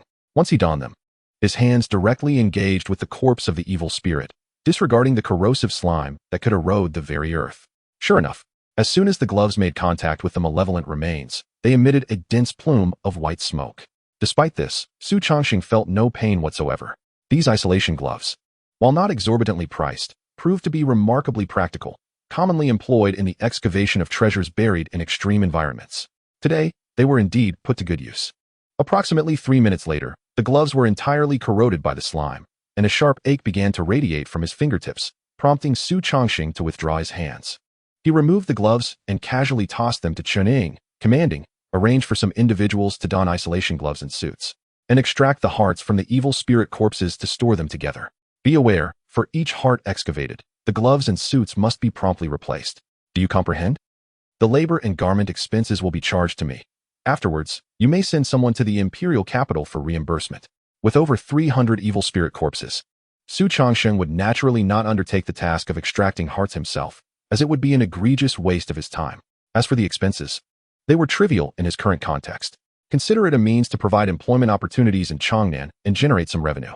Yes. Upon hearing Xu Changsheng's instructions, Chen Ying instinctively straightened his posture and responded loudly, "Work diligently." Xu Changsheng patted his shoulder, nodding at Lin Hongjiang, Wang Ping, and others who had been of assistance to him, before striding directly into the city. The stench here was unbearable.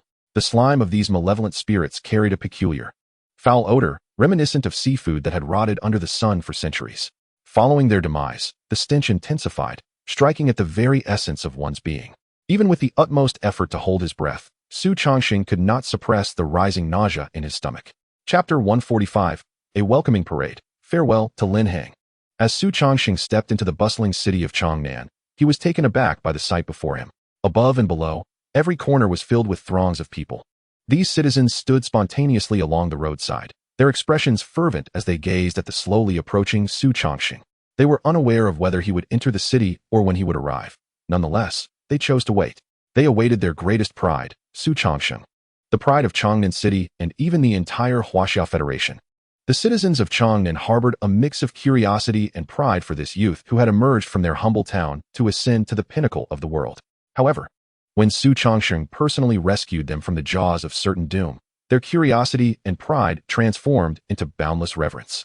Xu Changsheng even observed some individuals growing increasingly animated upon seeing him draw closer, with some nearly losing control, their hands flailing in excitement, yet they remained silent, fearful of offending him. Such scenes were commonplace, with even more exaggerated reactions observed. This enthusiasm surpassed that of fervent fans he had seen in his previous life on the internet. After all, in the Beastmaster world, strength reigned supreme. A youth like Xu Changsheng, who possessed both power and charm, was the epitome of an idol worthy of adoration. As Xu Changsheng navigated through the crowd, his gaze suddenly brightened as he made his way towards the back of the throng. "Lin Heng, what a surprise to find you here." A genuine smile lit up his face as he excitedly embraced the student before him, still clad in the Changnan No. 1 high school uniform. Tall and with a sun-kissed complexion, Lin Heng always wore a goofy grin. He was none other than Xu Changsheng's dear friend from Changnan. In that moment, countless envious glances pierced through Lin Heng, as onlookers wished to take his place instantly. Upon seeing Xu Changsheng, Lin Heng was equally astonished. Yet he dared not approach him directly, instead standing at the edge of the crowd, gazing up at the dazzling youth. In just half a year, the Xu Changsheng he once shared meals and classes with had grown to such an extent that Lin Heng struggled to discern his features from below. A mixture of joy for his friend's achievements and self-deprecating feelings of inadequacy surged within him. Yet, Xu Changsheng's warm embrace dispelled all of Lin Heng's negative emotions, revealing a heartfelt smile on his face. "Come, this is not a place for conversation." Xu Changsheng summoned Bai Fong to his side. Its fiery red feathers and exquisite aura drew gasps of admiration. Xu Changsheng was the first to leap onto Bai Fong's back, swiftly pulling Lin Heng along with him. With a melodic call, the two vanished from the crowd's view. Upon reuniting with his friend, a torrent of memories flooded Xu Changsheng's mind. In this life, his parents had passed away early, leaving behind only a meager pension that barely sustained him. At that time, he was merely an elementary school student, utterly incapable of earning money through part-time work. No establishment would risk employing a child laborer. It was Lin Heng's parents who, seeing his plight, would occasionally invite Xu Changsheng over for meals and sometimes gift him a new piece of clothing, brightening his otherwise bleak childhood. Having grown up together, the bond between Xu Changsheng and Lin Heng was immeasurable. Thus, during the initial awakening ceremony, Xu Changsheng's fury at Gu Xiyuan's insult towards Lin Heng was particularly intense, prompting him to issue a provocation. However, after awakening his talents, Xu Changsheng had been incessantly preoccupied with enhancing his strength, leaving little time for interaction with Lin Heng. Following his journey to the imperial capital, the distance and communication difficulties further severed their connection. Subsequently, the burdens of the international competition, the beast gods, and the malevolent spirits weighed heavily upon Xu Changsheng, consuming his attention and leaving no room for thoughts of Lin Heng back in Changnan. It was only today that they had finally met face to face. As countless memories surged forth, Xu Changsheng soon found himself at the doorstep of his former home. He unlocked the door to find the interior pristine, as if untouched by time, with hardly a speck of dust. Clearly, Lin Hongjiang and the others had put considerable effort into maintaining it. Come in, come in." Xu Changsheng beckoned Lin Heng, pouring him a glass of water and casually inquiring, "How have you been lately? What level have you reached in your training?" Lin Heng, taken aback by the attention, accepted the cup, taking a small sip to quell his excitement. How fortunate he felt, a mere high school senior, to have the world's strongest individual pour him water. In Lin Heng's mind, two words echoed, "So awesome. I've reached the 3rd tier of bronze, with one beast at the 5th tier and another at the 1st tier." Of course, Lin Heng did not forget to respond to Xu Changsheng's question. "Oh," Xu Changsheng nodded in understanding. The term bronze felt like a distant concept to him. "One is a wind-split monkey, right? What about the other?" He recalled. Do you recall Lin Heng's first beast, which he personally recommended? He distinctly remembers that among the evolutionary paths he previously submitted to the Huaxia Federation, the Rift Wind Monkey was included. "The Thunderous Ape," Lin Heng exclaimed, clearly expressing his profound satisfaction with this beast. "Very well, quite splendid." Xu Changsheng nodded in approval. Both beasts had been included in his official evolutionary pathways, showcasing considerable potential. "Here, take this," he said, producing a spatial ring and insistently attempting to place it into Lin Heng's hands. Inside were various attribute energy crystals and several high-talent beasts capable of reaching the daylight level. The total worth undoubtedly exceeded several billion Federation coins. A drop of kindness deserves a fountain of gratitude. Moreover, given that Lin Heng's family had cared for him for several years, Xu Changsheng would naturally not forget such a profound debt of gratitude. No, Lin Heng repeatedly declined, although he was unaware of the ring's contents. Yet, considering Xu Changsheng's current status, whatever he could offer was undoubtedly extraordinary, likely worth at least 10 million Federation coins. Just accept it. We are brothers. Why be so polite? Xu Changsheng insisted, pressing the ring into Lin Heng's hands. Noticing his continued reluctance, he adopted a serious tone. What? Do you no longer recognize me as your brother? Understanding Lin Heng's honest nature, he knew that without such insistence, Lin Heng would never accept his goodwill. Chapter 146, A Breakthrough and Abundant Resources. Upon receiving the spatial ring, Xu Changsheng smiled subtly. The items within were certainly sufficient to ensure that Lin Heng's family would not have to worry about monetary concerns for 3 generations. The Lin family had provided Xu Changsheng with a childhood refuge, and in return, he bestowed upon them immense wealth that would last for generations. As the two reminisced about their youthful days, their conversation flowed effortlessly, and time slipped by unnoticed. Xu Changsheng had never felt so mentally at ease. In the presence of a longtime friend, he seemed to shed the burdens of responsibility and fate that had long weighed upon him, reclaiming the carefree spirit of his youth. After their exchange, Xu Changsheng even sensed a loosening of the shackles upon his body. The power of his beasts surged within him, coursing through his muscles. A peculiar sound echoed in his mind, and in an instant, the overwhelming force of his beasts surged through him, cleansing his body and soul, rendering him stronger and more resilient. The relaxation of his mind had inadvertently catalyzed Xu Changsheng's ascension in rank. Indeed, the balance of work and rest is an ever-timely method of cultivation. Meanwhile, Lin Heng sat beside him, utterly astonished at his old friend's unexpected breakthrough. Wait, how can you be chatting and simultaneously breaking through? Though he was not a high-level beastmaster, any observant individual could discern the unmistakable signs of a breakthrough in Xu Changsheng's vibrant aura. Suddenly, a relieved smile graced Lin Heng's lips. Perhaps this is what it means to be a genius, always managing to astonish ordinary people like us without effort. Congratulations. Only you could achieve a breakthrough under such circumstances. As the power surrounding Xu Changsheng began to settle, Lin Heng offered his warm wishes. He now comprehended that it was not a matter of his own inadequacy, but rather that Xu Changsheng's genius was so exceptional that comparison was futile. To insist on a comparison would only serve to diminish his own spirit. Thanks to you, Xu Changsheng replied with a beaming smile, feeling elated. Today, he had discovered a method to evolve his beasts to the mythical level and reunited with his old friend, all while experiencing a slight enhancement in his own strength. With such a confluence of fortunate events, his mood could hardly falter. At that moment, a familiar dragon's roar reverberated across the skies of Changnan City. Xu Changsheng's gaze sharpened. It was the call of Shun Wuyan's beast. It seemed the individuals from the capital had finally arrived. Their speed surpassed Xu Changsheng's expectations. He had anticipated it would take at least another hour or two for Shun Wuyan and the others to reach them. Noticing Xu Changsheng's serious demeanor, Lin Heng understood the busy nature of his friend and proactively stated, Changsheng, you should attend to your matters. We shall gather again when time permits. With that, he prepared to rise. Xu Changsheng, not one to indulge in unnecessary formality, stood to see him off. Certainly, we must meet again when the opportunity arises. After bidding farewell to Lin Heng, Xu Changsheng gazed skyward. A majestic 5-clawed golden dragon soared in the heavens, emanating an aura of supremacy. Remarkably, this dragon, in terms of bloodline, was the progenitor of Xu Changsheng's beast, the Candle Dragon, with a powerful flap of its wings, by Feng's sword, carrying Xu Changsheng swiftly towards the horizon. Its garnet-like feathers made it appear as a dazzling rocket shooting towards the sky. Soon, Xu Changsheng spotted Shen Wuyan along with numerous other high-ranking officials from Huaxia. You arrived quite promptly, Xu Changsheng remarked as he and Shen Wuyan made their way outside Chang'an City. How could I not be concerned about your affairs? Shen Wuyan replied. In the current Huaxia Federation, anything associated with the name Xu Changsheng was regarded as top-tier intelligence and action, warranting no delays. With the emergence of the world-threatening evil spirit that Xu Changsheng had mentioned, it naturally garnered the utmost attention from Shen Wuyan and other high-ranking officials. Without regard for any other matters, they rushed to his side. The speed at which they traveled was astonishing. In the blink of an eye, they reached the outskirts of Chang'an City. At that moment, the work of collecting the hearts of the evil spirits was in full swing.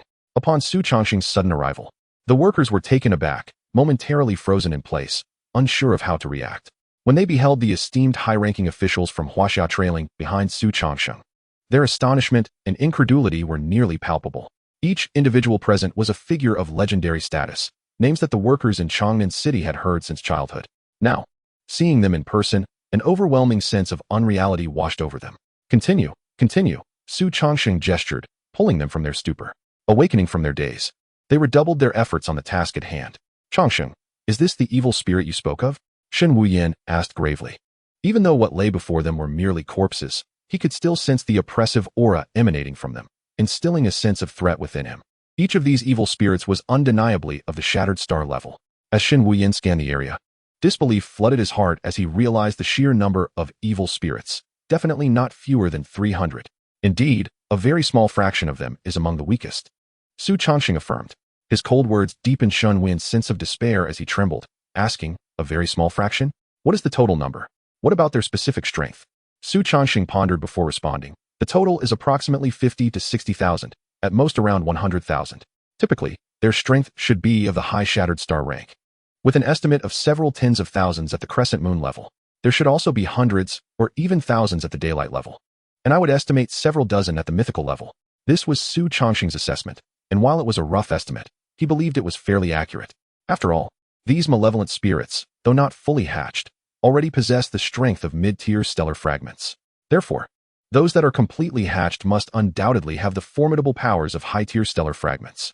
Hundreds of thousands? At the very least, they are of high-tier stellar fragments? A terrifying image loomed over Shen Wuyan and the other high-ranking officials. They exchanged glances, each reflecting the profound fear in the other's eyes. How could they possibly confront this?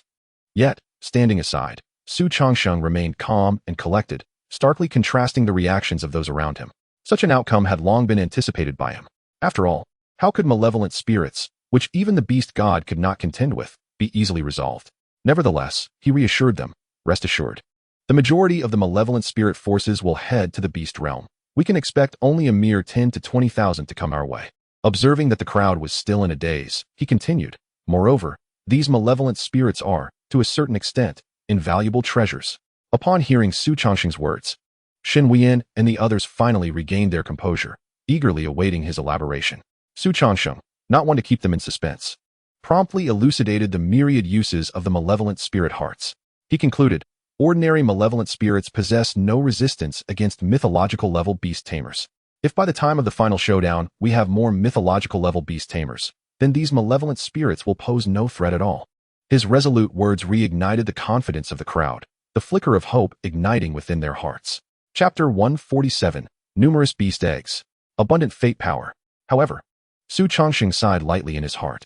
While it is easy to speak, the execution is fraught with difficulty. Mythological-level beast tamers are not so easily conjured. Setting aside the question of how much bloodline concentration a single malevolent spirit heart can purify, can 300 malevolent spirit hearts even elevate a beast's bloodline concentration to over 50%? Simply obtaining the corpse of a mythological-level beast is beyond the reach of ordinary individuals. In fact, the number of mythological-level beast corpses stored in Xu Changsheng's mind is merely a few dozen. Many of those bloodlines have long since become extinct, with no possibility of revival. The usable corpses number only around 20 or 30. Among them, 14 must be reserved for Xu Changsheng's own use. Nonetheless, as the morale of the crowd began to uplift, Xu Changsheng had no intention of dampening their spirits. Changsheng, all these malevolent spirit hearts belong to you, Shen Wuyan declared, delineating the ownership of these hearts. The other high-ranking officials nodded in agreement. In the face of such a calamity, all personal interests should be set aside. From any perspective, entrusting these precious malevolent spirit hearts to Xu Changsheng was the most prudent decision. Moreover, these malevolent spirits were solely vanquished by Xu Changsheng, thus rightfully considered his personal spoils of war, and he could utilize them as he saw fit. No one dared to voice any objections. Shen Wuyan then handed Xu Changsheng a spatial ring, saying, "This contains all the resources we have gathered over the past few days, beast eggs of various attributes, fate power, evolution materials, everything you might need." Xu Changsheng accepted the spatial ring, probing within with a hint of his consciousness. A delighted smile spread across his face. He had not anticipated that even in such a pressing situation, Shen Wuyan would remember to include his resources. Excellent. The evolution of beasts is of utmost urgency. I must take my leave, Xu Changsheng said, clasping his hands in gratitude. With ready resources at hand, the evolution of his beasts became paramount. Furthermore, having reached the diamond tier, he was now able to contract new beasts. Very well, go ahead. Once the collection of malevolent spirit hearts is complete, we will send someone to deliver them to your home. Shun Wuyan nodded, finalizing the arrangements to provide Xu Changsheng with the optimal training environment. Xu Changsheng said nothing further and made his way toward the expansive back of the Bifong. With a resounding call, his figure swiftly vanished from sight. After a moment of contemplation, Shun Wuyan mused, "Let the matter of the malevolent spirits be widely publicized. It is time for the world to awaken." Although it would not result in a unified global front against the malevolent spirits, the conflicts between most nations would undoubtedly ease. The exchange of resources among countries would accelerate, and the emphasis on cultivating domestic talents would reach unprecedented levels. After all, if humanity were to face extinction, what use would those resources serve? Would they be buried alongside themselves? One can imagine that within the following year, the overall growth rate of humanity would witness a significant surge. Thus, by the time the final showdown arrives, the hope for humanity's victory may rise ever so slightly. At that moment, Xu Changsheng had already returned home. He was blissfully unaware of the arrangements made by Shun Wuyan and the other high-ranking officials. All he could focus on now was to elevate his and his beast's strengths as much as possible, becoming the sharpest spear and the toughest shield for humanity in resisting calamity, thereby minimizing casualties. Xu Changsheng manifested all the resources contained within the spatial ring handed to him by Shun Wuyan. The vast quantity of resources piled up like a small mountain, nearly engulfing him. The first items to catch his eye were 3 distinct beast eggs. One was a solid earth yellow, reminiscent of heavy, reliable rock, representing the earth attribute beast egg. Another was crackling with electricity, thunder roaring, clearly a thunder attribute beast egg. The last was radiant with a dazzling array of colors, shimmering as if infused with some strange enchantment, capable of captivating the mind. This was evidently a charm attribute beast egg. All 3 beast eggs contained a trace of mythological level beast bloodline, boasting initial qualities that reached the high-tier stellar fragment level. They could be considered the highest grade of beast eggs. The fact that the Huaxiao Federation could gather 3 different attribute beast eggs in such a short time speaks volumes of their dedication. Xu Changsheng stored the beast eggs within his beast space and briefly surveyed the other resources. The items imbued with substantial fate power and a plethora of evolution materials were all present. Indeed, the Huaxiao Federation had even thoughtfully gathered the evolution materials for the newly acquired beast eggs. If Xu Changsheng had to collect such a vast array of materials on his own, it would be a monumental task, perhaps not achievable even in a decade. After all, many rare and precious materials simply cannot be purchased with money. Xu Changsheng placed all these materials into his beast space and then, with his consciousness, descended into the same realm. Gazing at the dazzling array of materials before him, he contemplated briefly before selecting a few and approaching Baizhe. He had to prioritize the evolution of his fate attribute beast. 7 or 8 items rich in fate power lay scattered before Baizhe. Unlike other beasts during their evolution, Baizhe did not exhibit any signs of urgency or anxiety. Instead, it approached each item with graceful strides. Without any visible action, Xu Changsheng could sense the arcane fate power being drawn from the items, swiftly flowing into Baizhe's being. Suddenly, Baizhe's pristine white fur erupted, transforming the entire beast into a fluffy snowball. An ancient and enigmatic sensation washed over Xu Changsheng. In an instant, he realized that he could no longer perceive Baizhe. The bloodline contract binding their souls clearly indicated that Baizhe stood right before him. Yet, regardless of whether Xu Changsheng employed his physical vision or his consciousness to probe, he could not detect a trace of Baizhe. It was as if the creature had completely vanished from existence. Even his master struggled to discern its presence. This ability to conceal itself was terrifying in its utmost perfection. Chapter 148, Life Devouring. Xu Changsheng activated the Eye of the World, with dazzling golden light flickering in his eyes. As his power increased, the efficacy of the Eye of the World grew even more formidable, and the phenomena it conjured became increasingly conspicuous. At that moment, Xu Changsheng's eye sockets glimmered with 2 violent bursts of golden lightning, instilling a profound sense of intimidation. He focused his gaze ahead.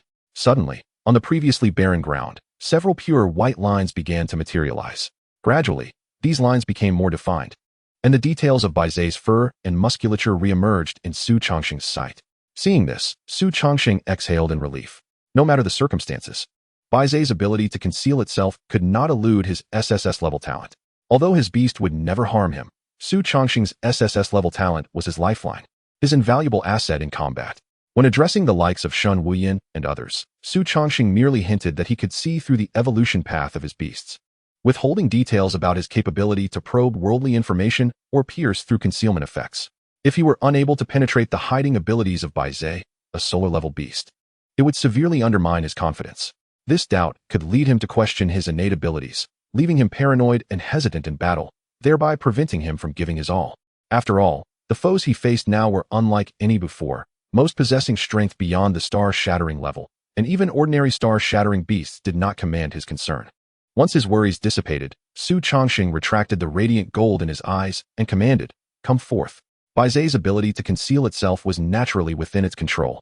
Furthermore, the exertion required for Xu Changsheng to fully activate the Eye of the World was immense, making it impractical to maintain that state indefinitely while observing Bai Zhe. At his command, Bai Zhe's form swiftly materialized before Xu Changsheng. He scrutinized it closely, his brow furrowing slightly. In terms of appearance, Bai Zhe seemed to have undergone a transformation, yet it also retained an air of familiarity. Xu Changsheng could only sense that Bai Zhe now possessed an enigmatic quality, ethereal and difficult to articulate. However, this was evidently a positive development, and Xu Changsheng chose not to dwell on it further. The foremost priority was to ascertain the enhancements in Bai Zhe's abilities following its evolution. With that thought in mind, Xu Changsheng focused intently. Bai Zhe's detailed information soon appeared before him. First and foremost was the elevation in rank. Bai Zhe had ascended from Platinum Tier 2 to Platinum Tier 6, spanning 4 minor tiers. Additionally, the durations of the skills Heavenly Reversal and Fate Severance had increased. The former could now impose 2 months of misfortune or fortune, doubling its previous duration. Meanwhile, Fate Severance had expanded from 12 hours to 36 hours, a threefold enhancement. Clearly, the improvements to both skills were substantial. Moreover, the most crucial skill, Life Severance, had also seen significant enhancement. The cost of using Life Severance had diminished from 1% of Bai Zhe's lifespan to 1,000th. Furthermore, the current iteration of Life Severance could inflict damage upon mythic tier beasts. This meant that even in the face of a fully realized mythic opponent, Bai Zhe had the potential to inflict serious injury or even engage in a life-for-life exchange. This undoubtedly represented a tremendous amplification of Xu Changsheng's combat capabilities. Additionally, this evolution had bestowed upon Bai Zhe an extraordinarily formidable ability, Life Devouring. Life Devouring. Whenever a living being perishes in proximity to the beast, it absorbs 1/10,000th of their original lifespan. Of the absorbed lifespan, 50% is converted into the beast's own lifespan, and 50% into its master's lifespan. What does 1/10,000th of a lifespan entail? A diamond tier beast master might possess a lifespan of around 500 years, while beasts of the same tier often exceed 1,000 years. Star-shattering beasts each boast lifespans of at least several thousand years. This implies that for every star-shattering adversary that perishes near Bai Zhe, it would automatically gain several years of life, which would also be conferred upon Xu Changsheng. Though a few years may seem insignificant, consider the implications over centuries. In the previous battle, Xu Changsheng had directly vanquished over 300 evil spirits. Even if one were to calculate based on the minimum lifespan of 2,000 years for a star-shattering beast, that battle would have granted Bai Zhe and Xu Changsheng an increase of at least 300 years of life each. And would such battles be infrequent? Certainly not. As time progressed and the two worlds drew closer, the actions of the abyss of evil would become increasingly brazen. At that time, Xu Changsheng might face a siege of 30,000 or even 300,000 evil spirit invaders. That constitutes 30,000 or 300,000 years of lifespan. The mere thought sent chills down Xu Changsheng's spine. No one had ever lived for over 10,000 years. Yet, he, Xu Changsheng, might very well become humanity's first centenarian. Moreover, Life Devouring and Life Severance could synergistically enhance each other. Although Life Severance deducted lifespan based on a ratio, the 1,000th of a 30,000-year lifespan is not equivalent to that of a 1,000-year lifespan, is it? If Bai Zhe's Life Devouring ability could absorb a sufficient amount of lifespan, then even after using the skill 999 times, the remaining 1,000th of its lifespan would suffice for it to live leisurely for a millennium. This alleviated Bai Zhe's concerns when employing its abilities. Indeed, Xu Changsheng cast an admiring glance at Bai Zhe. He was thoroughly pleased with Bai Zhe's evolution. Following Bai Zhe's enhancement, it was time to attend to the evolution of Dijiang. Previously, Xu Changsheng had forgotten about Dijiang's evolution due to mental fatigue. Naturally, he would not repeat the same mistake. With a slight wave of his hand, a subtle spatial fluctuation manifested before him, and a slightly distorted black hole appeared. Dijiang's bizarre form, with its 4 wings and 6 legs, burst forth from the black hole and leaped into Xu Changsheng's embrace. All right, go evolve, Xu Changsheng said, gazing at Dijong's numerous wings and legs. Momentarily uncertain on how to proceed, he could only reach out to stroke its head and utter, caw-caw. Dijong squawked in response, flapping its four wings, and instantly vanished from Xu Changsheng's sight. Along with its disappearance, the materials required for Dijong's evolution also vanished. Xu Changsheng was unable to discern the movements of Dijong, which swiftly consumed the materials. The capabilities of a spatial beast were indeed peculiar. Suddenly, the space surrounding Xu Changsheng shattered like a mirror, with dark fissures encircling him. The intense spatial fluctuations distorted his vision, making it impossible to focus on any specific point. He was left oblivious to Dijong's location, which seemed to evolve in a manner that caused such violent changes within his beast-controlling space. However, this spatial tremor was both swift in its arrival and departure, vanishing within mere moments. In less than half a minute, all anomalies dissipated, and the fractured space was restored to its original state. Chapter 149, The Incarnation of Space. Xu Changsheng surveyed his surroundings, yet he still could not locate Dijong. Unlike the initial disappearance of Baizhe during its evolution, Dijong seemed omnipresent in Xu Changsheng's perception, as if its essence permeated every corner of space, leaving him uncertain of its exact whereabouts. Nevertheless, during his exploration, he discerned a peculiar transformation in his beast-controlling space. After undergoing the process of fragmentation and reconstruction, the stability of this space had significantly increased. Moreover, a unique spatial fluctuation now perpetually existed within the spiritual environment of the beast-controlling realm, facilitating the easier cultivation of spatial beasts within. It is essential to note that beasts of the space, time, and fate attributes are exceedingly rare, possessing innate qualities that far exceed those of ordinary beasts by 1 or 2 tiers. If this condition persists, the naturally occurring beasts within Xu Changsheng's space will undoubtedly yield a multitude of high-quality spatial beasts. At that time, he could either donate or sell these beasts to the Huaxiao Federation, substantially enriching the national treasury. This transformation was evidently a positive development, clearly a consequence of Dijong's evolution.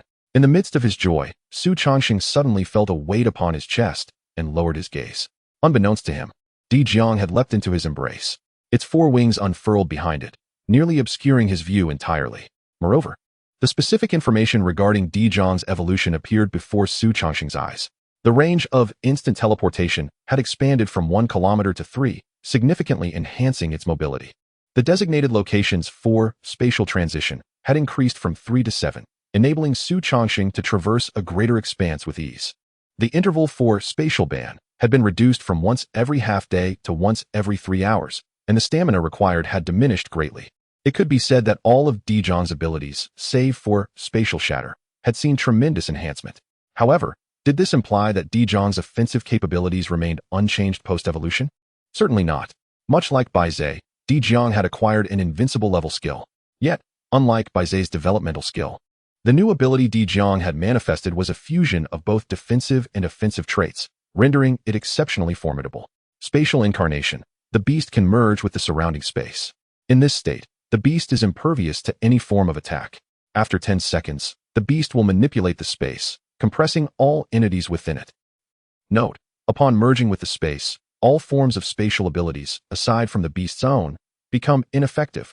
It is beyond question that spatial incarnation serves as a defensive skill. In this state, Dijong is rendered temporarily invulnerable, immune to any form of harm. Yet, this does not imply that the offensive prowess of spatial incarnation is lacking. It is crucial to understand that the compression of space will inevitably lead to extensive fragmentation. Consequently, the suction generated by the spatial rupture, coupled with the pressure from spatial compression, can obliterate any living being into mere particles. No, not even the remnants of a corpse will remain. Furthermore, during this process, all spatial abilities of the enemy will be nullified, effectively extinguishing any hope of escape. Regrettably, this damage is indiscriminate. In other words, should Dijong employ this skill amidst combat, it would be in a solitary state. Otherwise, there exists a significant risk of harming its allies. After addressing Dijong's evolutionary matters, Xu Changsheng turned his gaze toward a colossal and fearsome tortoise. Xuanwu seemed to sense Xu Changsheng's scrutiny, its azure serpent body swiftly twisting, its triangular eyes locking onto him with an unusual glimmer of yearning. Despite its fierce and rugged exterior, Xuanwu, being a water-type beast, exhibited a remarkably placid temperament. It was non-confrontational, devoid of desire, and largely emotionless, resulting in fewer interactions with Xu Changsheng compared to other beasts. Yet, Even the most indifferent of beasts cannot resist the innate desire for evolution, a yearning deeply rooted in their bloodline and soul. Xianzhu advanced towards Xu Changsheng with enormous strides. With each step, the ground trembled beneath him, a testament to Xuanwu's immense weight and strength. As Xuanwu approached, Xu Changsheng promptly cast the various rare materials he had prepared into the air. Boom! With a mighty leap, Xuanwu devoured the heavenly treasures required for its evolution. Subsequently, its massive form crashed heavily to the ground, producing a resonant thud that caused Xu Changsheng to bounce slightly, his feet tingling from the impact. He had no time for complaints, as he was captivated by the changes occurring within Xuanwu. The transparent spikes adorning its shell melted away as if the ice and snow had thawed. Instead of succumbing to gravity, the droplets formed from the spikes uniformly enveloped Xuanwu's entire shell. As more spikes disappeared, the droplets gradually coalesced into streams, tracing the intricate patterns on Xuanwu's shell, flowing toward the Azure Serpent. Hiss! In an instant, the Azure Serpent reared its head, emitting a thunderous roar as if it had been subjected to immense stimulation. Subsequently, the scales upon the Azure Serpent began to shed, revealing the bloody, raw flesh beneath. Even after the scales fell away, wisps of white smoke wafted through the air, indicating the corrosive nature of these droplets upon the serpent's scales. The agonizing cries echoed in Xu Changsheng's heart. Though their bond had been formed only recently, the connection etched deep within their souls fostered a profound attachment between him and Xuanwu, a bond forged through life and death. Witnessing Xuanwu's torment, Xu Changsheng naturally felt an overwhelming sense of heartache. As time slowly elapsed, the Azure Serpent's scales completely shed, revealing a bloodied serpent before Xu Changsheng's eyes. The ground beneath Xuanwu had long been saturated with blood, a peculiar fragrance wafting toward Xu Changsheng's nostrils. It must be said, Xuanwu, as a water-type beast deity, possessed blood of immense value. Following the complete loss of its scales, the Azure Serpent's agonized cries abruptly ceased. Then, an extraordinary event unfolded. Chapter 150, The Summoning of the Underworld God. As the Azure Serpent's scales fell away, droplets swiftly enveloped its bloodied flesh. The originally highly corrosive liquid, at this moment, seemed to undergo a complete transformation, becoming remarkably gentle. The icy essence of Xianming mingled with a tremendous vitality, surging into the body of the Azure Serpent. In an instant, the scales upon the Azure Serpent's body began to regenerate at a visibly rapid pace. The newly formed scales were no longer the previous hue of azure, but instead exhibited an ancient shade of dark. This was a blend of black and red, symbolizing both resilience and life. Once the scales of the serpent fully regenerated, the shell of the Xuanwu was also enveloped by this wondrous wave. In the blink of an eye, the shell transformed into a deep hue, adorned with a multitude of intricate patterns that dazzled the eyes. Xu Changsheng gazed at the evolved Xuanwu. At this moment, it radiated a mysterious color interwoven with black and red, harmonious and natural. The mere presence of the Xuanwu exuded an indomitable aura. This sensation instantly ignited Xu Changsheng's curiosity. A glimmer of golden light flickered in his eyes as the Eye of the World slightly activated, revealing the information of the Xuanwu before him. The Xuanwu had ascended to the Platinum 5th tier, and with its superior attributes, it could barely participate in battles of the star-shattering level. Its various skills had also seen significant enhancements. The passive skill, Beaming Shield, had experienced a tremendous boost in defensive capabilities. Most crucially, its rebound force could now reach 1.5 times the power of an attack. What does this imply? If an enemy were to strike the Xuanwu, they would be subjected to 1.5 times the force of their own assault. Coupled with the Xuanwu's extraordinary defense, it was conceivable that a typical adversary might not even harm the Xuanwu before succumbing to their own rebound. The skill Frenzied Roar had directly transformed into Call of the Underworld, becoming the Xuanwu's first invincible skill. When activated, if the enemy does not attack the Xuanwu, they would face a death sentence. The level of provocation from this skill had escalated beyond measure. Previously, enemies might have been able to ignore the Xuanwu's roar due to their strong willpower. However, now, regardless of how resilient their will might be, it was utterly impossible not to attack the Xuanwu under the influence of this skill. After all, failing to attack would result in death. Of course, the so-called death sentence is relative. Perhaps beasts of the level of the full moon attribute would not die immediately under this judgment, but they would undoubtedly sustain grievous injuries. The skill, Ice Piercing, vanished along with the transparent ice spikes on the Xuanwu's shell. Meanwhile, Protection of the Underworld evolved from merely enhancing the Xuanwu's defense and healing effects to encompassing all allied units within a 50-meter radius. This was no small improvement. After perusing the information before him, Xu Changsheng felt immense satisfaction. The current Xuanwu had transitioned from a balanced offensive and defensive beast to a fully defensive one. Its defensive and protective capabilities had increased exponentially compared to its pre-evolution state. What Xu Changsheng needed most now was precisely this type of beast. After all, in terms of offensive capabilities, beasts like the Blood Shadow and the Baifeng were already more than sufficient for daily combat. At present, all of his unevolved beasts had ascended to the level of superior attribute beasts. Now, Xu Changsheng commanded a total of 7 beasts: Blood Shadow, Baifeng, Zhulong, Fu Yao, Dijiang, Baizhe, and Xuanwu, each corresponding to the attributes of darkness, fire, time, wood, space, fate, and water respectively.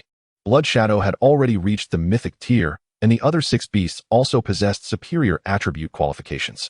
Such a configuration of beasts would surely astound many if revealed to the outside world. After all, a single beast of the star-shattering tier was exceedingly rare, often kept in national treasury reserves. Without immense contributions, one could not casually form a contract with such a beast.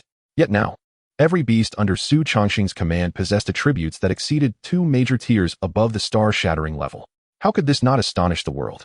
As he had already attained the diamond tier, these recent days had been too busy for him to contract new beasts. Now, however, presented itself as an excellent opportunity. His gaze swept across the 4 beast eggs before him. Ultimately, Xu Changsheng's focus settled on a green egg, from which an unusual dark fragrance wafted. This was the poison attribute beast egg he had previously scavenged from the American treasury. Poison attribute beasts are rarely contracted by beast masters, not due to their scarcity, but because their destructive potential is exceedingly high. Their poisonous gas often inflicts widespread damage, making collateral damage to civilians all too easy during combat. Furthermore, when a beast advances or evolves, it is typically during a time of poor control over its own abilities. The poisonous gas of a poison attribute beast is also likely to leak during such advancements, causing irrevocable disasters, such as plagues. Consequently, laws in various nations dictate that only diamond-tier beast masters or those possessing specific poison attribute qualifications can contract poison attribute beasts. Diamond-tier beast masters have sufficient space for beasts to evolve or advance. Even if toxic gas were to leak, it would not endanger others. Meanwhile, beast masters with poison attribute qualifications can control their beasts to the greatest extent, minimizing harm to others. Nonetheless, even for mid to low-tier poison attribute beast masters, the evolution or advancement of their beasts must occur in specially designated rooms within the Federation, an exceedingly troublesome requirement. This has resulted in poison attribute beasts being incredibly scarce. Xu Changsheng had grown to this point without ever encountering a single one. However, he had encountered many naturally occurring feral beasts. Now, having reached the 2nd diamond tier, he naturally met the conditions to contract a poison attribute beast. Such beasts often perform admirably on large battlefields, making them perfectly suited to Xu Changsheng's current needs. With this thought, he hesitated no longer. His consciousness transformed into a dagger, swiftly cutting into his wrist. Blood gushed forth like a fountain, rapidly soaking the beast egg. In an instant, the strange fragrance intensified several-fold, nearly overwhelming Xu Changsheng. As the aroma filled his senses, an indescribable pleasure coursed from the depths of his brain through his limbs. Hiss! Xu Changsheng inhaled sharply, shivering uncontrollably. How can one describe this sensation other than euphoric? The pleasure surged quickly and faded just as swiftly.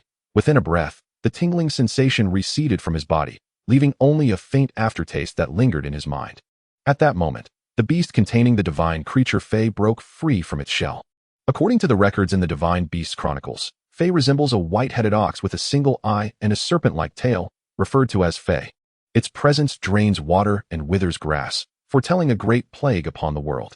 The first sentence describes the appearance of this divine beast, while the second reveals its ferocity. Upon sighting water, it depletes it. Wherever it treads, not a blade of grass survives.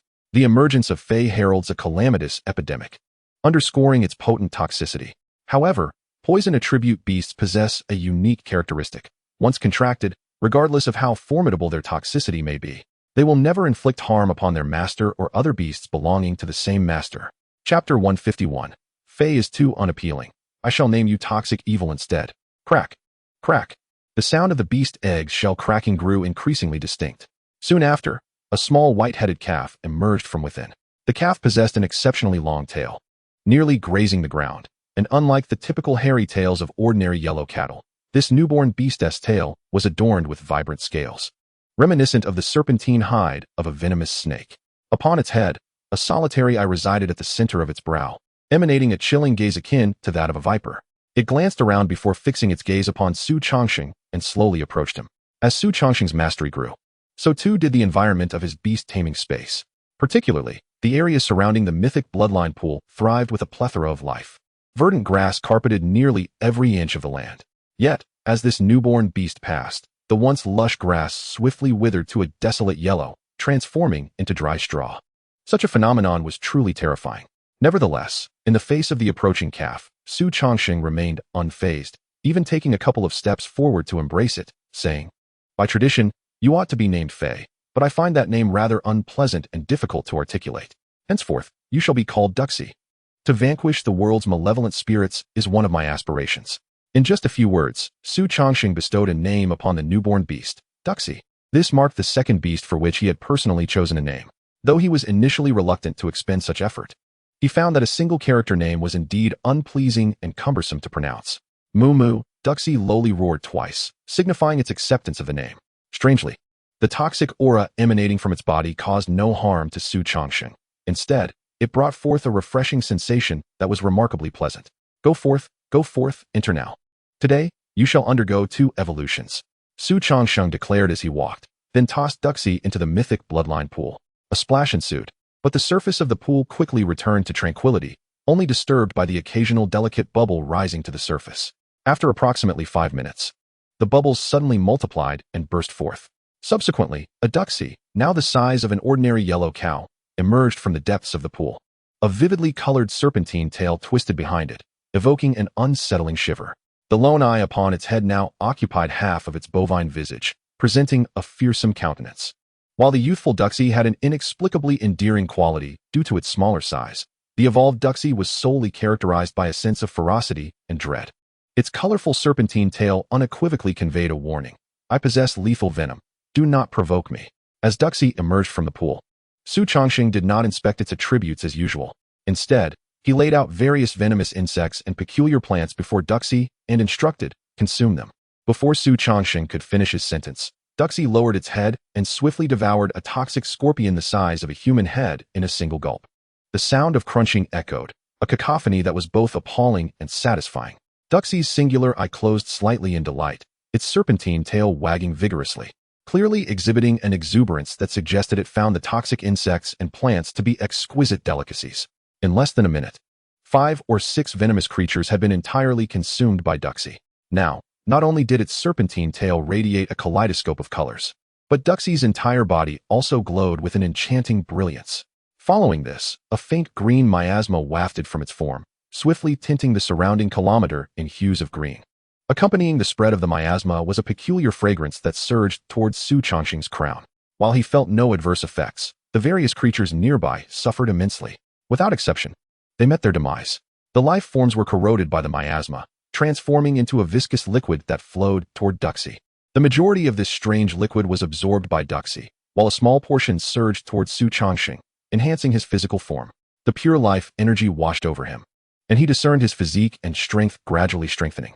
Moreover, it seemed as though his body was undergoing some even more extraordinary transformation. Before long, the miasma dissipated, and the strange fragrance faded. Xu Changsheng gazed around, witnessing a desolate scene, devoid of any signs of life. The perilous nature of this situation justified why toxic attribute beasts were deemed contraband by nations. At this moment, Duxi's evolution had also concluded. Xu Changsheng's eyes gleamed with golden light as he probed Duxi's current attributes. Species, source of all poisons, toxic attribute. Qualification, high-ranking sun attribute. Rank, platinum level 4. Talented skills, immune to all poisons, legendary. Deathly miasma, invincible. Venomous, invincible. Unique evolution path. Toxic attribute, after 1 evolution, can advance to Fey, mythic level. Immune to all poisons. Poison attribute attacks below sun rank are ineffective against the beast and its master. Deathly miasma. The beast completely releases the venom within, enveloping enemies within a kilometer radius, inflicting substantial damage, and adding effects such as paralysis, confusion, and suffocation. If an enemy perishes due to this skill, it transforms into pure life energy, replenishing the beast's vitality and life source. Note, after using this skill, the beast must regenerate its venom before it can be utilized again. Note, the time required for the beast to replenish its venom is 12 hours. Venomous. The beast will consume its life source to release an exceedingly terrifying miasma. Targets and their direct relatives will be tormented to death within a day. Note, This skill currently only affects enemies of Sun rank and below. Note, the larger the area affected by this skill, the stronger the impact on enemies, necessitating more of the life source. Please use with caution. Merely possessing a high-ranking Sun attribute grants 2 invincible skills. Furthermore, each skill is terrifying in its own right. Deathly Miasma resembles the miasma formed during Duxie's evolution, and its effects are strikingly similar, requiring no further elaboration. However, the second invincible skill, Venomous, is excessively perverse. It can even poison an enemy's relatives through their bloodline. This transcends the mere domain of toxic abilities, venturing into realms of even greater power. Moreover, this skill is exceedingly insidious. Though Xu Changsheng was decisive in his actions, it did not imply he was indiscriminate in his slaughter. Targeting the relatives of his enemies was certainly not in line with his principles. Suddenly, a spark ignited in Xu Changsheng's eyes, illuminating them with brilliance. Perhaps this, Venomous, could be employed against malevolent spirits, potentially yielding extraordinary results. Chapter 152, Heart of the Malevolent Spirit, Purifying Bloodlines. It is well known that direct relatives refer to those with whom one shares a direct bloodline or marital relationship. For instance, parents, children, or spouses. Yet it is worth noting that siblings do not fall under the category of direct relatives. According to the Beast God, the reproductive method of malevolent spirits closely resembles that of the insectoid species depicted in films from a past life. All malevolent spirits are birthed from a malevolent spirit matriarch. The matriarch dies automatically every 100 years, with its last offspring becoming the next matriarch. However, the malevolent spirit matriarch possesses formidable defenses, comparable to mythic-level beasts. However, its offensive capability is rather feeble. One might even assert that it is nearly non-existent. This is only to be expected, after all, for it commands an army of countless malevolent spirits, rendering the need for personal intervention moot. The mother of these malevolent spirits resides at the very depths of the abyss of evil, surrounded by an untold number of spirits tirelessly guarding their progenitor. Even the Beast God would find it no simple task to strike down the mother. Yet now, Xu Changsheng glimpses a glimmer of hope. He can utilize the poisonous evil to corrode the ordinary malevolent spirits, ultimately leading to the demise of the mother. Although the current potency of the poisonous evil cannot deliver a fatal blow to the mother, it can at the very least inflict pain and hinder her ability to spawn more spirits. This, indeed, is a monumental achievement. Moreover, a spark of inspiration flickered in Xu Changsheng's eyes. If he could locate the mother and subject her directly to the poisonous evil, then those low-tier spirits, such as the Shattered Star and Bright Moon, would be obliterated in an instant. In such a scenario, the peril of being encircled by malevolent spirits would vanish, and the pressure faced by humanity would diminish precipitously. Of course, exterminating hundreds of thousands of malevolent spirits would undoubtedly be an arduous endeavor for the poisonous evil, potentially costing its very existence. Yet, its emergence has, at least, illuminated a sliver of dawn for Xu Changsheng, a glimmer of hope for the survival of countless humans. Contemplating this, Xu Changsheng's gaze towards the poisonous evil softened significantly. Even its grotesque form seemed somewhat less off-putting at that moment. Knock, knock, knock. The measured cadence of knocks resonated in Xu Changsheng's ears. Although he currently resided within the Beastmaster space, it did not imply that he was devoid of perception of the outside world. Upon hearing the knocking, Xu Changsheng's consciousness swiftly returned to his corporeal form. Rising from the sofa, he strode forward and opened the door. The first thing that met his eyes was a small cart. Neatly arranged upon the cart were several hundred malevolent spirit hearts, meticulously sealed with special materials. Upon closer inspection, these hearts appeared to possess a semblance of life, slowly pulsating in an eerie manner. Simultaneously, a nauseating stench assaulted Xu Changsheng's senses, prompting him to wrinkle his brow slightly. Sir, a total of 324 malevolent spirit hearts for your inspection. Chen Ying's voice emerged from behind the cart. Imbued with utmost respect, these malevolent spirit hearts, too, could not be stored within a spatial ring and had to be delivered to Xu Changsheng in such a traditional manner. Please bring them in, Xu Changsheng said softly after briefly scanning the contents and confirming the quantity was correct. With the refinement of his powers, his voice unconsciously radiated the authority of a superior. Those simple 4 words evoked a sense of submission in the listener.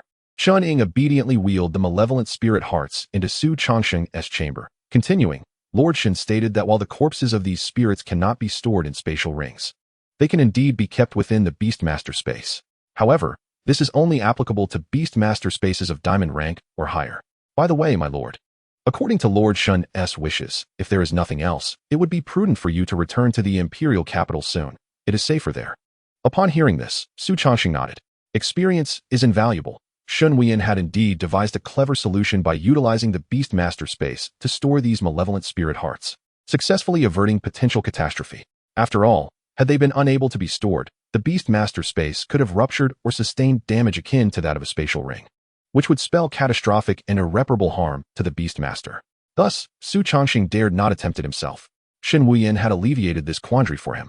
As for the safety of Changnan City versus the imperial capital, to Xu Changsheng, did it truly matter? In the realm of Beast Masters, how many could pose a threat to him? Perhaps none at all.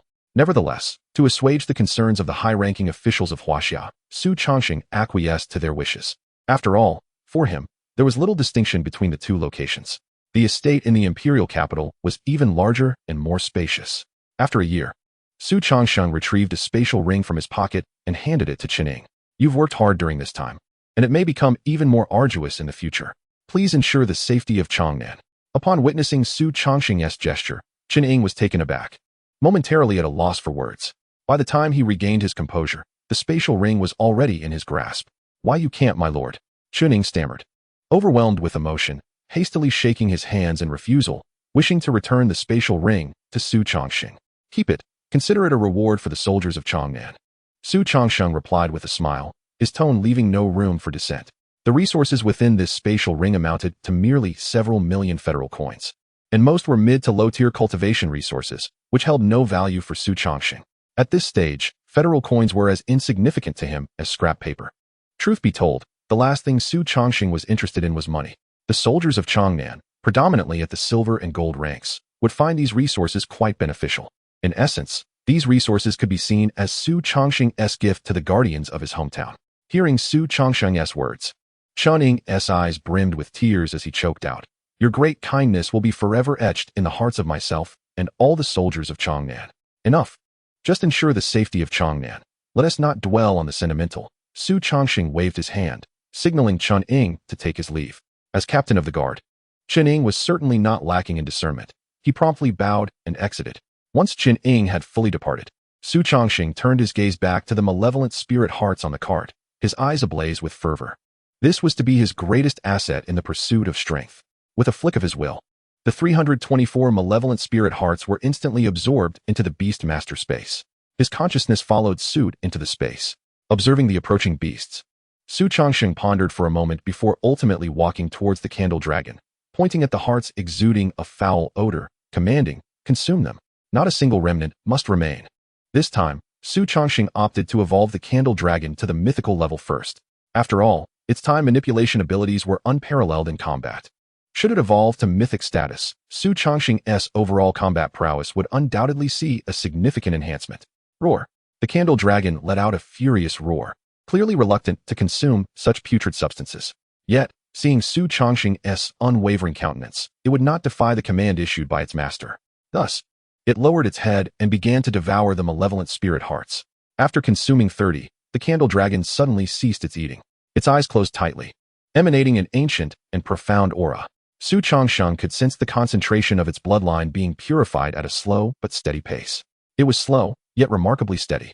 Chapter 153, The Coup.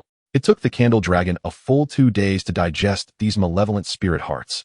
The concentration of its bloodline had significantly increased by 1%, now reaching 28%. Only 22% remained for it to evolve into a mythical beast, which equated to 660 malevolent spirit hearts. In other words, Xu Changsheng's current collection of malevolent spirit hearts was insufficient to facilitate the evolution of even a single beast to the mythical level. Xu Changsheng had anticipated this outcome long ago. After all, the malevolent spirits he vanquished were predominantly of the lowest echelon. Consequently, their potency could hardly be formidable. Moreover, the sheer number of these spirits totaled in the hundreds of thousands. If each heart of a malevolent spirit possessed merely a 1% purification effect, how many mythic-level beasts could that potentially catalyze? Such a notion is utterly unrealistic. To be frank, the 30-to-1 conversion efficiency exceeded Xu Changsheng's expectations. He had anticipated a conversion ratio reaching 50-to-1, or even a terrifying 100-to-1, or perhaps something even more outrageous. Nevertheless, the current outcome left Xu Changsheng quite satisfied. After all, a 3% bloodline concentration typically required at least half a year of cultivation for the candle dragon. Now, the time required has been reduced by more than tenfold. The results are indeed remarkable. With a flicker of thought, Xu Changsheng's consciousness returned to reality. He summoned Di Jiang and commanded him to set Changnan as a marked location. Once the marking was established, Di Jiang initiated spatial leap, transporting Xu Changsheng back to the imperial capital. A brief sensation of dizziness washed over him. When Xu Changsheng reopened his eyes, he found himself standing before the gates of the estate in the imperial capital. "Master, you have returned." Upon his appearance, the two gatekeepers promptly approached to receive him and ushered him into the estate. As he took his first step, a frown creased his brow. Within the imperial capital, there was a palpable fluctuation of beasts, one that hinted at a state of impending conflict. Furthermore, the number of these beast fluctuations was substantial. At the very least, there were over 100. Most critically, the source of these fluctuations was alarmingly near the imperial capital university. It must be noted that Shen Wuyan's office is situated there. Who would dare unleash chaos in the imperial capital? Who would even think to directly challenge Shen Wuyan's authority? This piqued Xu Changsheng's curiosity. "Return, I have matters to attend to," Xu Changsheng instructed the gatekeepers. Hastening towards the imperial capital university, the distance between his estate and the university was not great. Coupled with Xu Changsheng's current physical prowess, he arrived in mere minutes. The cacophony of voices, intermingled with the wind, reached his ears. Share resources. In the face of calamity, all resources ought to be shared. Does Huaxiao regard the lives of our small nations as inconsequential? Surrender the hearts of malevolent spirits. Open the national treasury. Allow that mysterious beast master to work for us free of charge for a month. Provide sufficient evolutionary pathways. Such sentiments echoed throughout the crowd. Hearing this, Xu Changsheng furrowed his brow. Were these foreigners attempting to pressure the palace? Had they lost sight of their own standing? Huaxiao had already unreservedly shared a portion of the evolutionary pathways for beasts previously. Such an act could be deemed selfless, even noble. After all, if it were any other major nation, would they not demand a steep information fee? Yet, these individuals, in their ungratefulness, dared to escalate their demands, even going so far as to expect Xu Changsheng to work for them without compensation for an entire month. Did they believe themselves worthy? The very sight of their demeanor made Xu Changsheng feel nauseous, and anger flared within him. It seemed that Huaxiao's habitual kindness had been taken for granted. If faced with the brutality of a nation like the United States, even with 100-fold audacity, they would not dare to act in such a manner. Kindness invites exploitation, and gentleness invites subjugation. At that moment, a familiar voice resonated from above. "Everyone, retreat now, and I, Huaxiao, shall not hold past grievances against you. Should you insist on causing a ruckus, do not blame me, Shun, for lacking decorum." Shen Wuyan had arrived. This former strongest figure of Huaxiao undeniably commanded respect. His mere presence almost silenced the entire tumult, rendering the once boisterous foreigners mute, exchanging uncertain glances, unwilling to speak out. No one desired to be the scapegoat in this situation. "Very well, is there no dissent?" Shen Wuyan's voice came calmly. The five-clawed golden dragon beneath him emitted a series of low growls, exuding a murderous intent. At this juncture, no one dared utter another word. However, the assembly of over 100 individuals would not simply retreat so easily. A man with dark bronze skin and pronounced features raised his voice defiantly.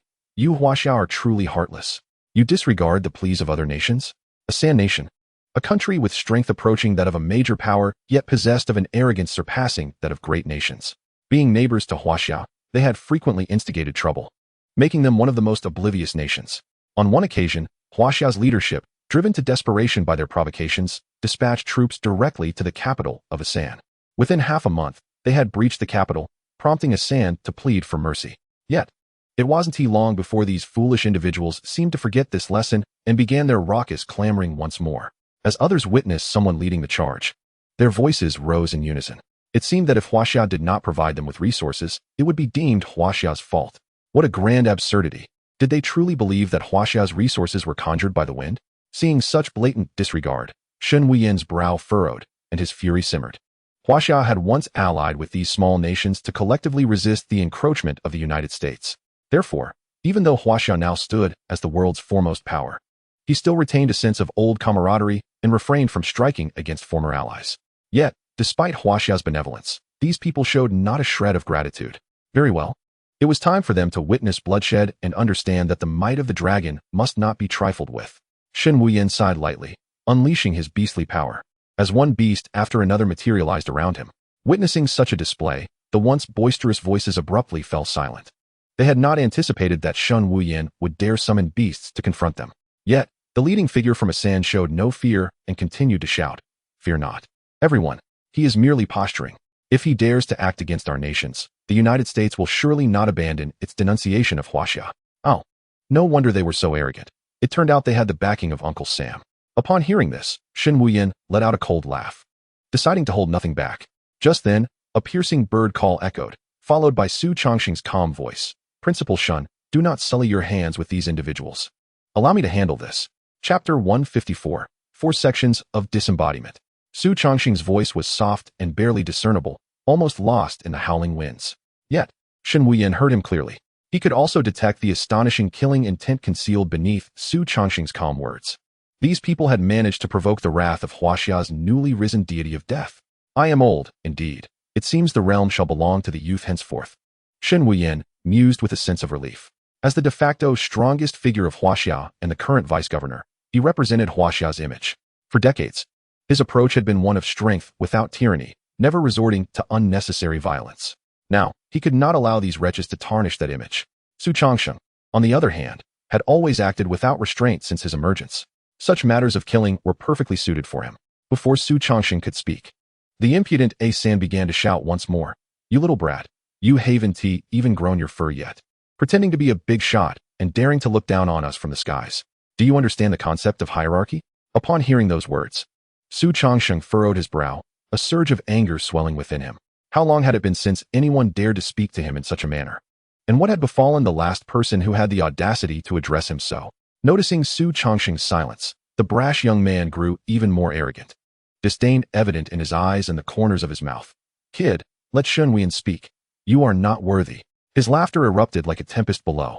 The other foreign onlookers, witnessing such a spectacle, became increasingly agitated, their gazes towards Xu Changsheng imbued with profound contempt. They were utterly oblivious to the fact that the young man before them was none other than the formidable Xu Changsheng. These wretched scoundrels possessed hearts as treacherous as wolves and dogs. The commotion at the Imperial University naturally attracted throngs of citizens. Witnessing these small nations, who had benefited from the grace of Huaxia many times, behaving in such a manner, they seethed with indignation, wishing they could rush forth and tear a piece of flesh from those arrogant smiles. Amidst the cacophony of laughter below, a cold smile crept onto Xu Changsheng's lips. As if sensing their master's emotions, the fiery crimson feathers of Bai Fong erupted like agates. It resembled a blazing fireball suspended in the sky. Then, with a mighty flap of its wings, it emitted a fierce, resonant cry. A brilliant streak of flame blazed before the eyes of the crowd. In an instant, the temperature around surged by several degrees. Beads of sweat emerged on the foreheads of the foreigners, who exchanged bewildered glances, utterly at a loss as to what was transpiring. Suddenly, a shrill scream shattered their confusion. Where's Kayahali? How could he have vanished so suddenly? The voice was thick with terror and uncertainty, and this sentiment swept through the crowd like a tempest. All the foreigners craned their necks to look toward the front, only to be struck dumb by the realization. The leading man, Kayahali, had indeed vanished without a trace. In an instant, chaos erupted among the crowd, their eyes darting around in search of Kayahali's figure, yet there was nowhere to be found. Drip, pat, pat. Suddenly, a cool sensation graced one man's cheek. He reached up to touch it, only to discover droplets of water on his face. Had it started to rain? He looked up at the sky, puzzled. The sun hung brightly above, a clear indication that rain was impossible in such weather. Suddenly, his gaze fixed upward, as if he had seen something horrifying. His pupils dilated, and he stumbled backward, unsteady on his feet. His odd behavior caught the attention of those around him. What's wrong? Someone inquired with concern. Yet the man with droplets on his face seemed to be lost in a trance, staring blankly at the sky. Others followed his gaze upward. My God, Kayahali, how could he be up there? As they beheld the scene in the heavens, the onlookers turned pale, gasping in astonishment. There, suspended in the air, was the once arrogant Kayahali, standing precariously as if about to plummet from a height of over 100 meters. The only fate awaiting him was death. Moreover, the dampness around his groin made it abundantly clear what had caused it. In that moment, any trace of his previous arrogance had vanished. His bronze face turned ashen with fear. His bulging eyes, resembling those of a dead fish, were filled with pleading desperation as they gazed forward. There stood Xu Changsheng upon Bai Fong's back, a subtle smile gracing his lips. So, Kayahali, you dislike me looking down upon you. Now, we find ourselves on the same level, eye to eye. Are you pleased? Upon hearing this, despair and regret flooded Kayahali's eyes. All he wished was to slap himself repeatedly for being such a fool and not keeping a low profile. This person before him was nothing short of a demon. As Bai Fong approached him, An intense heat enveloped Kayahali, rendering his bodily functions entirely ineffective. Though he appeared the same as ever on the outside, internally, he had transformed into a complete wreck. His limbs lost all sensation, his vocal cords damaged, and even the beast-taming space he prided himself on had ceased to respond. Yet, this young man still mockingly asked him if he was happy. Unable to utter a word, Kayahali found himself mute. Was this not the very embodiment of a demon? No, this young man was far more terrifying than any demon. Xu Changsheng, perceiving his silence, remarked, "If you do not speak, I shall assume your silence as agreement. Guests are to be treated with hospitality, so let us abide by your wishes. Remain up there, forever." With that, Xu Changsheng's expression turned cold as he summoned Dijiao. The massive figure with 4 wings and 6 legs appeared around Kayahali. The spatial fluctuations emanating from Dijiao instilled a sense of foreboding within him. Indeed, after Dijiao's arrival, for bizarre, twisted black holes inexplicably manifested at Kayahali's blind spots. The fabric of space around him fractured, an unparalleled force of attraction emanating from the black holes. This gravitational force, born from the ruptured space, was beyond what Kayahali, now a mere shell of his former self, could withstand. His limbs were involuntarily drawn toward the black holes, which appeared in completely different directions. Consequently, his arms and legs stretched unnaturally toward the corners. In mere seconds, they grotesquely elongated by several dozen centimeters, resembling the fabled slender specters of lore. Yet, this was far from the end. The black hole's pull intensified. With a sickening sound, Kayahali's limbs could no longer bear the strain, snapping off and hurtling toward the 4 black holes. In an instant, a torrential downpour of blood cascaded down, showering all present. The stench filled their nostrils, and terror quietly crept into their hearts.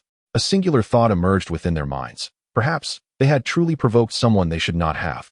Chapter 155. The might of the dragon is untouchable. As his limbs were consumed by the black holes, they were instantly reduced to bloody pulp by the terrifying spatial turbulence. Witnessing this scene, a glimmer of satisfaction flashed in Xu Changsheng's eyes as he gestured for Dijiao to cease. In a heartbeat, the black holes vanished. And without any external force acting upon him, Kayahali plummeted downward. At Xu Changsheng's behest, faint spatial ripples accompanied Kayahali's descent, altering his falling posture from landing on his abdomen to a fatal headfirst plunge. With a resounding crash, the ground reverberated. Xu Changsheng glanced down, observing that Kayahali's head had burst like a ripe watermelon upon impact, scattering blood and brains in every direction, drenching those who had caused the ruckus, even falling into the clutches of some unfortunate souls. This terrifying scene momentarily rendered everyone speechless. The once boisterous crowd now resembled docile chicks. Realizing his intent to instill fear had been achieved, Xu Changsheng descended slowly, stepping upon the fiery creature known as Baifeng. Crimson flames surged around Baifeng, creating waves of scorching heat. Even the very air warped and distorted due to the intense temperature. Under Xu Changsheng's control, Baifeng descended precisely at the heart of the raucous crowd. Faced with such a colossal fireball approaching, the onlookers instinctively wished to retreat, seeking a semblance of coolness. However, Xu Changsheng's indifferent voice resonated from the back of Baifeng. "Did I permit you to move? Until the master speaks, how can you, mere guests, act recklessly?" As soon as his words fell, the flames enveloping Baifeng erupted violently, forming a hollow fire ring with a radius of approximately 10 meters, ensnaring all the troublemakers firmly in its center. Thus, even if these individuals wished to flee, they found themselves with no opportunity to escape. After all, Baifeng had attained the diamond rank as a beast, complemented by its superior innate talents. Its overall strength was likely on par with high-tier star-shattering beasts. The heavenly fire it summoned was not something these mere rabble could withstand. Compounding their peril was the fact that the fire ring Baifeng had conjured was inexorably contracting at a visibly alarming rate. If this continued, it would not be long before everyone except Xu Changsheng would be reduced to ashes by the searing flames. An imminent death crisis loomed over all the troublemakers present. They halted in their tracks, gazing at Xu Changsheng, who had now landed on the ground, eager to discern his ulterior motives. Simultaneously, the oppressive heat emanated from Baifeng and the encircling flames, assaulting their senses. The combined inferno encroached upon them, the heat gnawing at their vitality like a parasitic worm. Observing their stillness, Xu Changsheng nodded in satisfaction. "Now, this is more like it. Guests should behave like guests. What is the point of shouting and causing a ruckus? Let us communicate properly and negotiate. I am not one to act unreasonably." His tone was gentle, as if he genuinely sought a discussion with these individuals. However, the lifeless body of Qiao Hari lay before them, his blood still warm and pooling on the ground. How could they not discern the ominous undertones in Xu Changsheng's words? With Qiao Huri's demise as a grim reminder, none dared to take the lead this time. In an instant, among the 100-strong crowd, not a single soul was bold enough to respond to Xu Changsheng. Seeing this, Xu Changsheng furrowed his brow and suddenly bellowed, "Am I speaking to deaf mutes?" The crowd was struck with terror by his furious roar, collectively shuddering. Xu Changsheng's merciless slaughter and domineering presence extinguished any flicker of rebellion within them. They understood that to resist would surely lead to their demise. "By the way, I just heard you wanted to plunder the treasury of our great nation, right? Which of you are the culprits?" Xu Changsheng smoothly shifted the conversation, his face adorned with a subtle smile. Coupled with his handsome visage, he appeared utterly harmless. Yet, this simple query nearly caused several individuals to lose their composure completely. They had not anticipated that their careless banter would be etched into Xu Changsheng's memory. With heads bowed low, they feared detection by him. Naturally, Xu Changsheng had already perceived their predicament. Nonchalantly, he retrieved a chair from his spatial ring and reclined upon it, saying, "Choosing silence, are we? No matter, we can take our time." Meanwhile, the once 10-meter radius of the fire ring had already shrunk to less than 7 meters. Bai Feng and Xu Changsheng occupied at least 3 or 4 square meters of space, forcing the troublemakers to huddle closely together to avoid being scorched by the flames. There was no longer any opportunity to engage Xu Changsheng in a battle of wits. Immediately, someone pointed out, him, and him. The so-called alliance crumbled like dust when faced with the specter of death. In an instant, 4 or 5 individuals were thrust before Xu Changsheng, their calves trembling in fear. Some even fell to their knees before him, faint traces of yellow liquid seeping from their pants, evidently on the brink of collapse. "Fear not, I shall grant your wish. You wish to see the treasury, correct? Just step inside." Xu Changsheng kicked one individual aside, and, with a wave of his left hand, conjured an enormous, twisted black hole before the crowd, its terrifying pull and omnipresent black lightning heralding its lethal potential. "No, please, no." The few men barely had time to emit a heart-wrenching scream before being sucked into the abyss. Crunch, crunch, crunch. The bone-chilling sounds of grinding flesh emanated from the black hole, sending a shiver down the spines of those present. Their fear and reverence for Xu Changsheng intensified manifold. They cursed the already deceased Qiao Hari in their hearts. Had it not been for his instigation, they would never have succumbed to such a fate. Yet now, with the demon Xu Changsheng fixated upon them, where was there even a glimmer of hope for survival? In that moment, their animosity towards Qiao Hari peaked, wishing they could resurrect him just to beat him to death. "By the way, which genius among you thought it wise to have me work for a month without pay?" Xu Changsheng's voice echoed through the crowd. It was evident that the reckoning would not come easily. Today, Xu Changsheng was determined to make the world aware. China is not to be trifled with. The dragon's might is not to be provoked. Upon hearing Xu Changsheng's declaration, all present were struck with terror. One individual turned pale as a ghost, his legs shaking uncontrollably, struggling to remain upright. His body swayed uncontrollably, on the verge of collapsing. Yet, those who had previously stood with him did not extend a hand to assist. Instead, they recoiled in fear, as though he were harboring some insidious contagion. In an instant, within the already constricted fire ring, a vacuum zone bizarrely formed around him, an uncanny anomaly. "Haha, excellent. Truly splendid." The man observed the crowd's coldness, and miraculously steadied his unsteady steps, letting out a derisive laugh. He strode forward and knelt before Xu Changsheng, seething, "My lord, I can identify the principal organizers of this event. I seek no mercy for myself, only that these individuals accompany me to hell." His voice rang out, thick with palpable hatred. Upon hearing this, the troublemakers erupted into a clamor, with several unable to restrain themselves from stepping forward. "Are you insane? Cui Zhihao, do you even realize what you're saying?" Cui Zhihao turned to the speaker, a grim smile on his face. "You acted without mercy first. Do not blame me for my ruthlessness." With that, he pointed at several individuals, shouting, "It is them, claiming promises of wealth and glory. It is preposterous to think that, as a superpower, Huaxia could endure our casual humiliation. How laughable it is that I was once ensnared by your sweet words." Cui Zhihao's eyes were bloodshot, wide open in disbelief. He bore no animosity towards Xu Changsheng. Rather, he harbored resentment for those treacherous instigators who had incited him, and for those who had sworn eternal allegiance only to abandon him in his hour of need. Upon witnessing Cui Zhihao's betrayal, the leaders of the instigators were momentarily left speechless, their faces flushed with indignation. Yet, in the presence of Xu Changsheng, none dared to act. They gazed upon Xu Changsheng's stern visage, uncertain of how to proceed. Xu Changsheng reclined in his chair, observing the unfolding drama with a cold, detached interest. Suddenly, he rose, clapping his hands in appreciation, exclaiming, What a splendid performance. Truly worthy of our esteemed guests. Then, he pivoted his gaze towards Cui Zhihao, assuring him, "Fear not. For I had no intention of sparing their lives. However, do not entertain the notion that I shall accompany you to the underworld. I shall not allow your death." At that moment, the fiery circle began to constrict violently, the crimson flames emanating an overwhelming aggression. As they made contact with their skin, the flames splintered into countless minuscule sparks, penetrating their very being.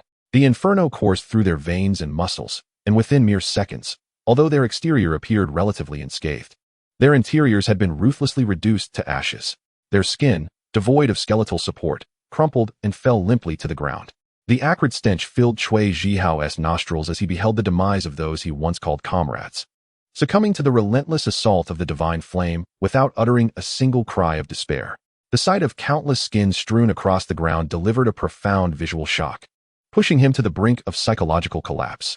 Xu Changsheng surveyed the hellish tableau before him, nodding in satisfaction. Initially, he had intended to toy with these individuals for amusement, but the unexpected appearance of Cui Zhihao had provided him with the entertainment he sought. Thus, when Xu Changsheng decided to take action, he did so with unyielding resolve and no mercy. Only blood could instill genuine terror in those who preyed upon the weak. Xu Changsheng's decision to spare Cui Zhihao's life was not born of kindness, but rather served his own purpose. He looked down upon Cui Zhihao, who lay collapsed from mental exhaustion, and coldly instructed, "Collect these skins and hang them at the entrance of the Imperial University as a warning. Furthermore, convey to all nations that they must convene in the Imperial capital within 7 days, or face annihilation." Through this ordeal, Xu Changsheng comprehended fully that kindness and compromise were futile when dealing with humanity. Only true iron-fisted rule could unlock the fullest potential of mankind. In due time, he would establish a transient dominion over the world, consolidating the strength of all to ignite the final brilliance of humanity. Such tyranny, if sustained, would inevitably incite widespread rebellion. The common folk would not concern themselves with the fate of humanity a year hence. They only knew that their lives were deteriorating by the day. After all, in times of war, resources would inevitably be prioritized for those of potential and strength, while the resources of ordinary citizens would be drastically diminished. Yet, Xu Changsheng remained indifferent. As long as humanity could endure, that was sufficient. As for the future, what of it? Who would dare to challenge Xu Changsheng amidst the chaos? They should weigh how many lives they had to spare. Upon hearing this, Cui Zhihao trembled, incredulously staring at Xu Changsheng, muttering, "Annihilate nations?" He could scarcely believe that Xu Changsheng could be so ruthless. "Shall I repeat myself?" Xu Changsheng's voice turned icy as he sensed Cui Zhihao's hesitation. "I dare not," Cui Zhihao stammered, scrambling to collect the scattered skins from the ground. His hands shook violently as he picked up the pieces, the urge to retch rising from his stomach. His fear of Xu Changsheng peaked. Perhaps, he had provoked a wrath that should not be trifled with. The annihilation of nations was no idle threat. 10 minutes later, over 100 skins were hung at the entrance of the Imperial University, resembling a grotesque array of flesh-colored banners. This extreme brutality naturally garnered immense attention. The people of Huaxia, who had been observing the situation, were not filled with fear, but rather erupted in applause, exclaiming, "Well done! Rebellion must be quelled with blood. Do they truly think us easy prey?" In these extraordinary times, extraordinary measures were warranted. They felt justified in their sentiments. Those foreign entities had long been an eyesore. Their demise was a welcome sight. In the Beastmaster world, where the populace was fierce and bloodshed was commonplace, even ordinary citizens had witnessed their fair share of violence. Faced with such a scene, they felt a cathartic release. Applauding Xu Changsheng's actions, other, more nefarious thoughts did not even cross their minds. Shen Wuyan leaped down from the 5-clawed golden dragon. Worry etched across his face as he regarded the wrathful Xu Changsheng, his lips moving but words unspoken. Yet before he could voice his concerns, Xu Changsheng preemptively declared, "Principal, the times have changed." Chapter 157, The Subjugation of All Nations. Shen Wuyan gazed at Xu Changsheng for an extended moment, ultimately swallowing the words that had lodged in his throat. Indeed, the times had changed. Their generation was born at the twilight of Huaxia's decline, struggling to navigate between nations for survival. Now, with Huaxia ascendant as the world's foremost power, they had lost the ambition to expand. Focusing solely on how to safeguard their territory, they had become devoid of the drive for reform and advancement. Now, as they faced an unprecedented era of chaos, it was only fitting that a talent such as Xu Changsheng take the reins. With this thought, Shen Wuyan nodded, dismissing any objections that had lingered in his mind. An hour later, Huaxia convened an emergency meeting. 5 hours later, Chief Executive Yin Hua stepped down, and at the tender age of 18, Xu Changsheng emerged as the new ruler of Huaxia. The announcement sent shockwaves through Huaxia and the world at large. Xu Changsheng became the youngest ruler in recorded history. A day later, news of Xu Changsheng summoning nations for a conference spread across the globe, causing a sensation. Countries hastily convened their secret meetings. 3 days later, representatives from various smaller nations began to arrive at the imperial capital, expressing their allegiance. 5 days later, representatives from larger nations came forth, signaling their willingness to cooperate and pledging to support Huaxia's endeavors to the best of their abilities. Xu Changsheng rejected their overtures, boldly declaring, "Those who do not submit shall perish." Meanwhile, on the other side of the world, in the United States, a secret meeting was taking place within the halls of Congress. A circular table was adorned with flags from different nations. The Great Bear Nation, the Great Britain, and France.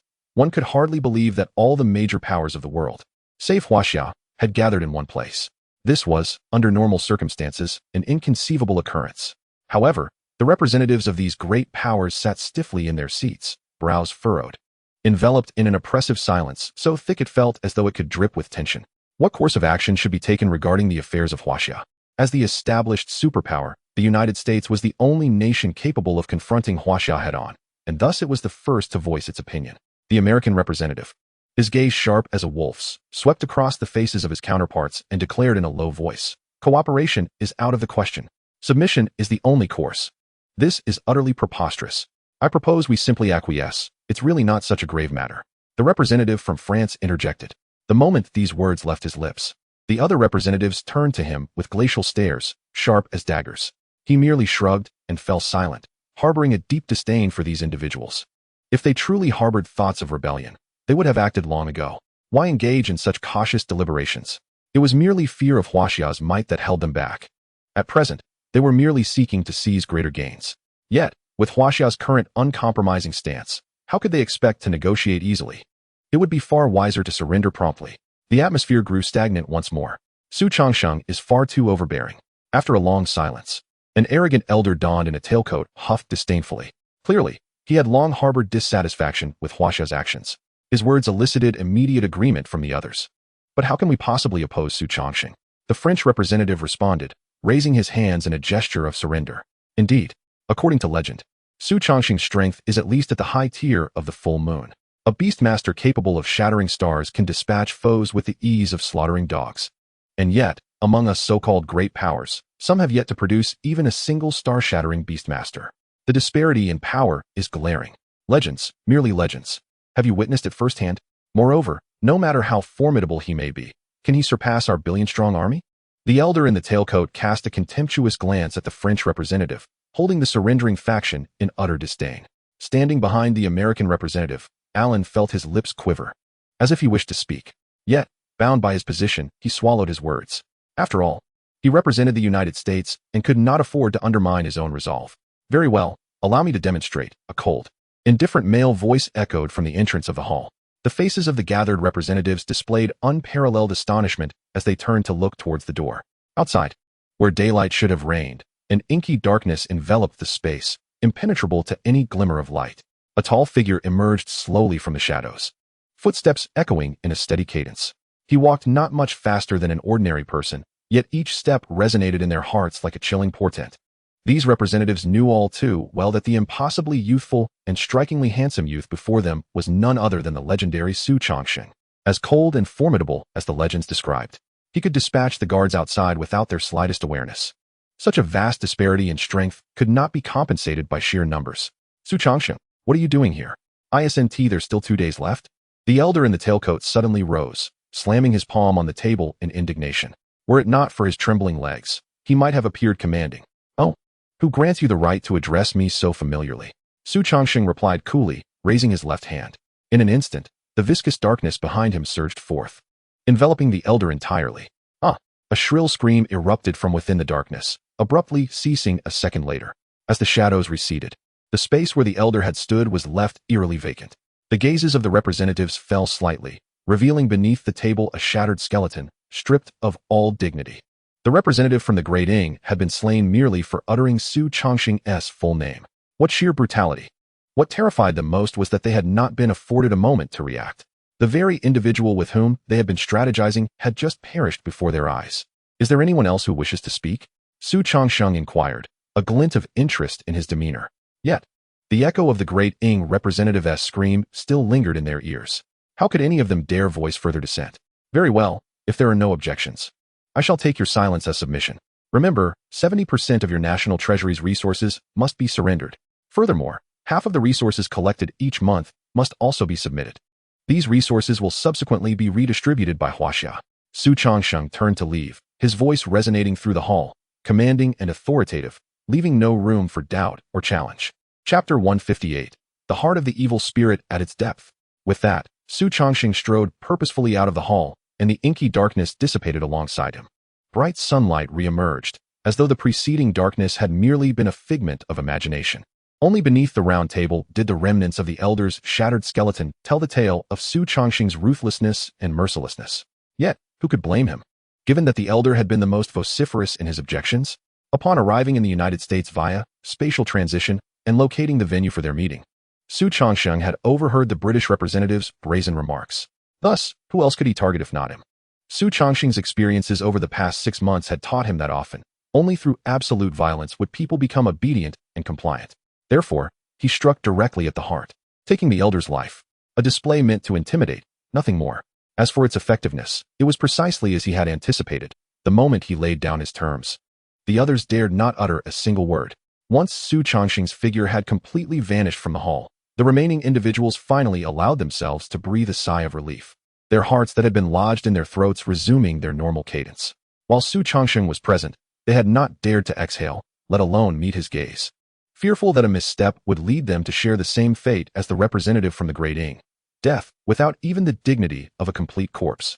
They exchanged glances, each reflecting shock and terror. It was laughable that they had previously discussed strategies to contend with Xu Changsheng with such misplaced confidence. This level of power could not be countered by mere numbers. Yet, Xu Changsheng's demands were simply outrageous. Not only was he demanding 70% of the national treasury's resources initially, but thereafter, he also required 50% of the resources acquired each month. For any nation, this was an exorbitant price, one that could gravely affect the livelihood of its citizens. Time passed, and eventually, someone hoarsely suggested, perhaps we can negotiate with him. This requirement is simply excessive. Indeed, we are great powers after all. Surely we have room for negotiation. Another chimed in. Yes, let us negotiate. Perhaps Xu Changsheng might relent. However, their tone was no longer as confident as before, even tinged with a hint of guilt. Would someone with a character like Xu Changsheng truly allow them room for negotiation? Indeed, Alan's subsequent words fell upon them like a bucket of icy water, extinguishing the flicker of hope they had just ignited.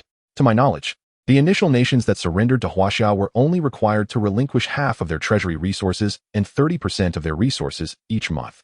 Xu Changsheng's sudden escalation of demands was undoubtedly a warning to us. If we continue to misjudge the situation and attempt to negotiate on equal terms with Xu Changsheng, these requirements will surely rise again. Alan had known Xu Changsheng for a long time, dating back to the international competition several months prior. Among this group, he was perhaps the most familiar with Xu Changsheng's character, vengeful, ruthless, and capricious. Each of these traits flickered in Alan's mind, amplifying the weight of his earlier statements. Observing the hesitant faces of those present, he pointed to the skeleton beneath the round table and asked, "Do you wish to meet a fate like his?" This single statement shattered any remaining indecision among them. Indeed, if they were to engage in further negotiations, they might very well lose their lives. Was it worth it? Regardless of how Huaxiao exploited their nation, the lives of these elite individuals would hardly differ from their previous circumstances. Some things remained unchanged. Thank you, Brother Alan, for your guidance. As the saying goes, a single thought can widen the heavens. Upon realizing this, not only did the expressions of these individuals reflect no sorrow or anguish, but they also bowed in gratitude towards Alan, their faces even hinting at a sense of relief, as if they were thankful for having salvaged their lives. Their expressions were not lost on Alan. As a fellow leader, he understood precisely what lay within their hearts. In fact, he harbored similar thoughts himself. At that moment, he finally grasped why Xu Changsheng adopted such an unyielding stance. In times of crisis, there must be an authoritative figure, the most powerful leader, to guide humanity's actions. Only in this manner can humanity unleash its greatest potential in the face of despair. Otherwise, ordinary individuals would only contemplate their own preservation. Some high-ranking officials might even collude with external enemies, all for the sake of saving their own skins. Yet, for this to occur, A supreme leader like Xu Changsheng must prioritize the greater good of humanity above any personal sentiments. Could he indeed accomplish this? A flurry of thoughts raced through Alan's mind. Suddenly, a smile broke upon his face. Regardless of the circumstances, Xu Changsheng's position of leadership had already been firmly established. His role was merely to comply. After all, the worst outcome would simply be the complete annihilation of humanity. As for surrendering to the malevolent spirits, as one of the world's renowned masters, Alan possessed his own pride. Such a notion had never even crossed his mind. Meanwhile, Xu Changsheng had already returned to the imperial capital through spatial leap. His early arrival, marked by a sudden strike, was designed to catch everyone off guard. This approach not only simplified matters, but also maximized benefits. After all, in the face of death's terror, everything became negotiable. Furthermore, before addressing the ruckus caused by Cui Zhihao and his cohorts, he had anticipated that established powers like the United States would not easily yield to him. Thus, the use of force was unavoidable. Such a solo assault was indeed the method with the least casualties. The guards at the gates were merely put to sleep by the shadows created by Xu Changsheng, without any harm to their lives. In the end, the only casualties were the representatives from the Grading Nation. As thoughts swirled, Xu Changsheng arrived at the entrance of the Imperial Capital University. Hundreds of human skins fluttered like banners in the wind, casting an eerie and murderous aura over what was once a vibrant institution. The streets were noticeably emptier than usual, with only a sparse few pedestrians in sight. Xu Changsheng had already disseminated the news of the impending arrival of the malevolent spirits and the looming battle within a year.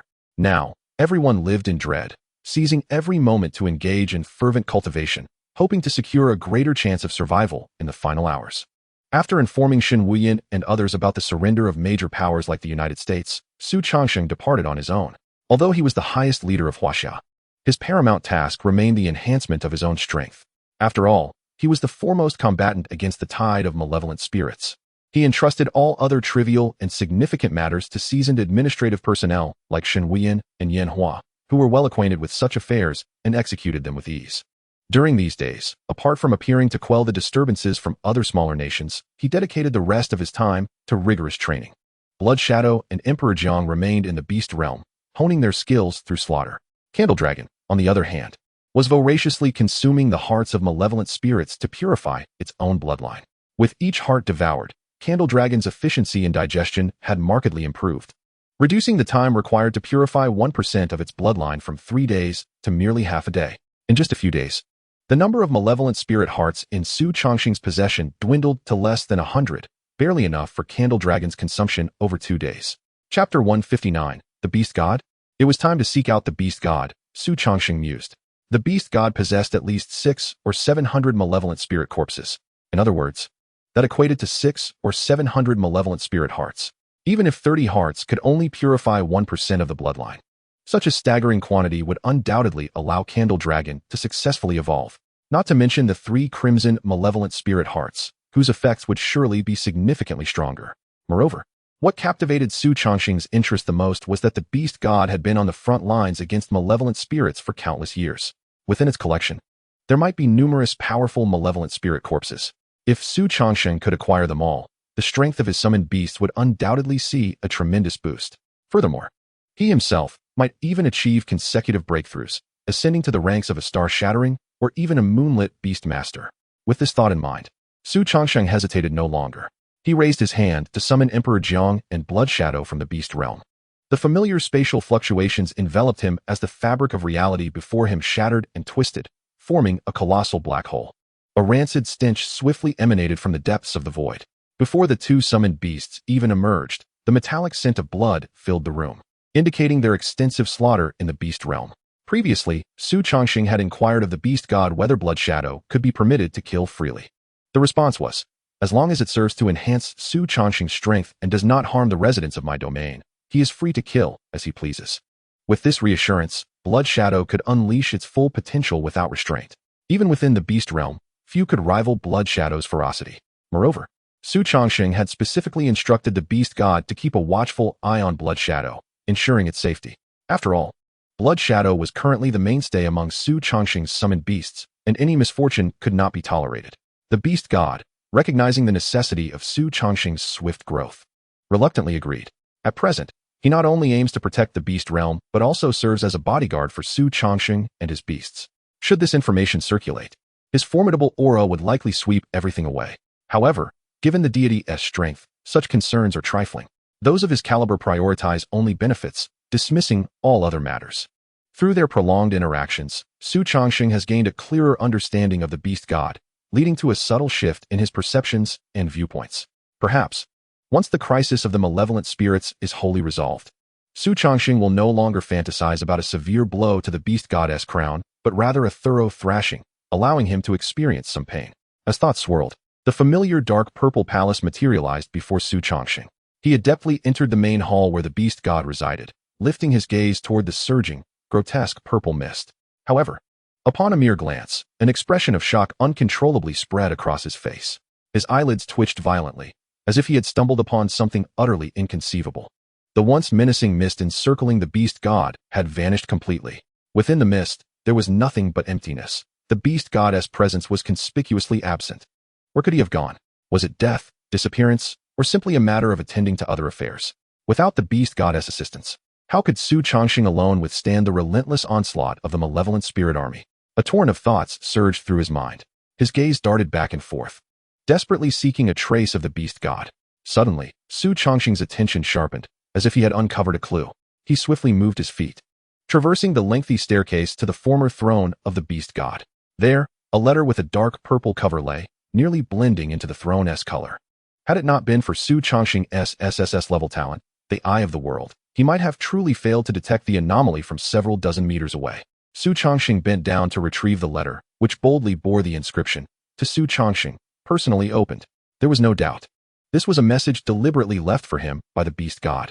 Without hesitation, he tore at the seal with great force.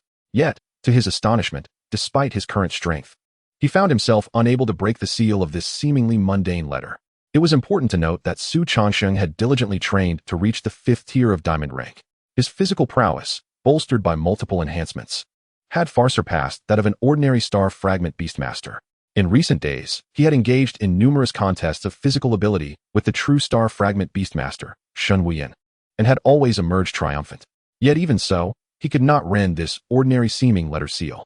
Furrowing his brow, Xu Changsheng scrutinized the letter. Suddenly, a flash of insight illuminated his mind. Since the beast god specifically requested that he open it, it could only be he who did so. What could serve as proof of his identity as Xu Changsheng? Undoubtedly, it was his blood. With this thought, Xu Changsheng held the letter in his left hand, while his right index finger bit down hard, creating a wound. A stream of blood gushed forth, dripping onto the ground beneath him. He placed his injured finger upon the letter's seal. In an instant, a dark purple light began to flicker wildly before his eyes, blindingly bright, compelling Xu Changsheng to shut his eyes. Moments later, the brilliance stabilized. Upon reopening his eyes, Xu Changsheng was utterly astounded to find a wormhole resembling a teleportation array forming before him. After a moment's hesitation, he resolutely stepped into the portal. Given their mutual interests, the beast god would not easily turn against him. Without the beast goddess' aid, Xu Changsheng could never hope to elevate all his beasts to mythic levels within a year to withstand the impending beast tide. After all, a year was far too brief, scarcely sufficient for an ordinary beastmaster to ascend a single tier. Thus, he must locate the beast god and uncover what he had left for him. Only then could he hope to find a glimmer of hope amidst despair. As he traversed the wormhole, the familiar sensation of dizziness enveloped him. When Xu Changsheng opened his eyes once more, even he, who considered himself well-versed in grand spectacles, was thoroughly taken aback by the scene before him. Chapter 160, The Blue-Golden Malevolent Spirit. Beyond the wormhole lay an expanse of boundless space. The various resources Xu Changsheng had longed for were meticulously arranged in dual rows like exhibits in a museum. Amidst the amassed resources, a narrow path remained, allowing Xu Changsheng to traverse or retrieve these treasures. As he beheld the dazzling array of items, Xu Changsheng's breath quickened. Hundreds of carcasses of mythic-level creatures graced the space, encompassing nearly every mythic beast he recognized. The magnitude of this collection far surpassed the beast god's previous offerings. Just the bodies of these mythic-level beings were worth more than all the resources of every nation in the Beastmaster world combined. The treasures amassed by the beast god over countless years truly exceeded all imaginations. Astonished, Xu Changsheng hastened along the narrow path. Soon, a familiar, putrid scent wafted toward him, so intense that it nearly rendered him breathless. Yet, rather than recoiling, his eyes brightened, and he pressed onward. This was the unmistakable odor of malevolent spirit corpses. This meant there must be a substantial number of malevolent spirit hearts ahead. The evolution of his beasts was within reach. As Xu Changsheng advanced, the stench intensified. Regardless of his capacity to endure, even his ocular membranes were assaulted by the miasma, causing tears to stream down his face involuntarily. Such a visceral reaction could not be suppressed merely by sheer will. In exasperation, Xu Changsheng summoned Fuyao. A refreshing green light enveloped him, somewhat alleviating the foul stench. Yet, it merely dulled the noxious aroma, failing to eliminate it entirely. This situation, however, only heightened Xu Changsheng's elation, for it indicated that the number of malevolent spirit corpses ahead was likely beyond his wildest expectations. Perhaps, in this wave, he could elevate all his beasts to mythic-level talents, provided time was on his side. With this thought, Xu Changsheng quickened his pace, even breaking into a run. As he dashed forward, he began to stow the mythic-level beast corpses into his Beastmaster world. After all, that space was ample enough to ensure nothing would be lost, making it an ideal storage for vital items. Suddenly, a vivid crimson hue caught Xu Changsheng's eye. He halted mid-run, his chest heaving with astonishment. Before him lay malevolent spirit corpses, arranged neatly along the pathway, akin to the mythic-level creature bodies. The difference was that while the mythic-level corpses were individually placed with ample space between them, the malevolent spirit corpses were stacked high like a mountain. Xu Changsheng meticulously counted. Each pile of malevolent spirit corpses contained precisely 20. Moreover, before him, there were at least 100 such mounds. In other words, there are at least over 2,000 corpses of malevolent spirits here. Moreover, the hue of these evil entities is one that Xu Changsheng has encountered before, undoubtedly indicating a higher tier of malevolence. The potency of their hearts must far surpass that of ordinary malevolent spirits. While the precise effects remain unknown to Xu Changsheng, past experiences suggest that resources of a higher rank contain energies that can double or even exceed in potency. Even when calculated at the most conservative multiplier, these 4,000 corpses could potentially elevate 4 or 5 of his beasts to the mythic level. Such an enhancement is undeniably significant. Most crucially, Xu Changsheng caught a glimpse of a bluish-golden hue at the edge of his vision. This could only signify an even higher echelon of malevolence. As he hurried forward, he meticulously collected every single one of these malevolent corpses into his beast space. At this moment, he had no time to delicately extract the hearts from the bodies. As for space constraints, it was of no consequence. His beast space had undergone numerous expansions and was vast beyond measure, easily accommodating this bounty. This was the first time Xu Changsheng truly appreciated the sheer delight of having a sufficiently expansive beast space. As Xu Changsheng advanced, the bluish-golden radiance became increasingly pronounced. The number of crimson malevolent corpses far exceeded his initial estimation, totaling a staggering 6,000. If an ordinary beastmaster were to take on such a task, their beast space would likely struggle to contain such a multitude. However, for Xu Changsheng, more was always better. He could easily manage another 6,000 if need be. At that moment, the corpse exuding the bluish-golden aura finally came fully into view. To his astonishment, he realized that the so-called dual hues were not emanating from a single heap of corpses, but rather from separate piles of malevolent spirits on either side. The corpses to his left radiated a soothing, oceanic blue glow, while those to his right gleamed in a pure, rich gold, exuding an undeniable air of majesty. Though Xu Changsheng had never encountered malevolent spirits of these two colors, he instinctively sensed that the golden entities were undoubtedly superior to their blue counterparts. If the crimson malevolent spirits were akin to foes of the full moon level, then the blue ones must be of the sun level. As for the golden ones, it was self-evident they represented the mythic echelon among malevolent spirits, an absolute embodiment of supremacy. Even such formidable malevolent spirits could not evade the fate of becoming trophies for the beast god, a testament to the latter's might. Yet, this immensely powerful beast god had now inexplicably vanished into silence. A chill coursed through Xu Changsheng's heart once more. Nonetheless, pondering this matter was evidently futile. He needed to seize the immediate opportunities before him. With this thought in mind, Xu Changsheng meticulously counted the number of malevolent corpses within the bluish-golden piles. There were 18 blue malevolent spirits of the sun level, while the mythic golden spirits numbered a mere 5, highlighting their rarity.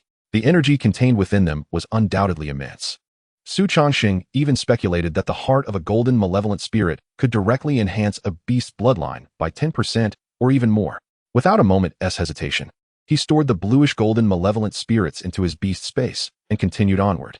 On either side of the path ahead lay an array of rare resources, primarily those required for the daily cultivation or evolution of high-tier beasts. Many items here were already extinct in the beast world, yet appeared as commonplace objects, carelessly stacked. As he walked, Xu Changsheng collected these resources into his beast space. He even spotted numerous essential materials needed for the evolution of his own beasts. After an indeterminate duration, Xu Changsheng finally completed the collection of resources in this area. This category of resources was the most abundant in quantity. While their individual worth may not rival that of mythic beings or malevolent spirits, their total value was by no means negligible. However, in terms of rarity, they were certainly less impressive. Regardless, each category of these resources could not be measured solely by monetary value. The mere presence of any one category in the beast world would incite a frenzy among countless nations, potentially leading to global conflict. Of course, under Xu Changsheng's stewardship, such calamities would not unfold. Chapter 161, The Final Assistance. At this moment, the, once brimming with a mountain of resources, had been entirely cleared by Xu Changsheng. The vast space now felt desolate, leaving only him and a few of his beasts, casting a stark sense of isolation. He scanned the surroundings, finding no peculiarities. All that met his gaze was a blank expanse of white light, utterly devoid of distinction. Suddenly, a familiar voice resonated within Xu Changsheng's mind. If you hear my voice here, it signifies my disappearance. Xu Changsheng, do not attempt to seek me out. Nor should you pursue any information regarding my absence. At this level of existence, even the slightest thought may attract the attention of that entity. Your only course of action is to grow stronger. Grow stronger. Grow stronger. Strive to withstand the calamity that will arise in a year's time. The items here are my final assistance to you. The voice lingered in Xu Changsheng's mind, a sound all too familiar. It was the beast god. After all, who else could suddenly transmit their voice directly into Xu Changsheng's consciousness? This method of communication necessitated either the recipient being entirely at ease or the speaker possessing an overwhelming superiority in power. Across both realms, only the beast god wielded such prowess. The voice paused momentarily before continuing. Xu Changsheng, you must visit the abyss of evil each month to reinforce the sealing array. Otherwise, the malevolent spirits may emerge at any moment. The sealed entities will be delivered to you once they leave the palace. By the way, I have already taken the most powerful malevolent spirit beneath the throne. You need not worry about it. If you have the capacity, I hope you can look after the gathering of beings in the beast realm, for their ancestors once protected humanity alongside me a millennium ago. With that final statement, the voice in his mind fell silent. Xu Changsheng stood in contemplation, absorbing the beast god's words. He lingered in the ethereal white space, utterly solitary, engulfed in profound loneliness. Upon closer inspection, one might even notice his hand trembling slightly at his side. Now, he truly found himself in a solitary battle, with no one left to rely upon. In the past, when the beast god was present, any challenge was met with its unwavering protection. Even if danger loomed, it would never prove fatal. But now, the weight of responsibility for the survival of humanity across both realms bore down upon him without any buffer, pressing heavily upon his shoulders. This sensation was indescribably burdensome. After a lengthy pause, Xu Changsheng took a deep breath and smiled wryly. What is there to fear? Life and death are merely phases. If I don't perish, I'll endure for countless years. Let us get on with it. A millennium ago, when the malevolent spirits first descended upon the mortal realm, the beast god single-handedly ensured the flickering flame of humanity endured. Therefore, a millennium later, what could possibly hinder Xu Changsheng from fulfilling his destiny? With this thought in mind, Xu Changsheng resumed his pace, striding purposefully towards the exit. The dark purple wormhole twisted and spun, remaining unchanged from its original form.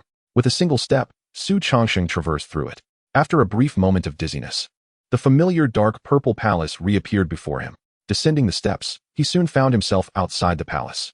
As the beast god had foretold, a designated individual awaited him at the entrance.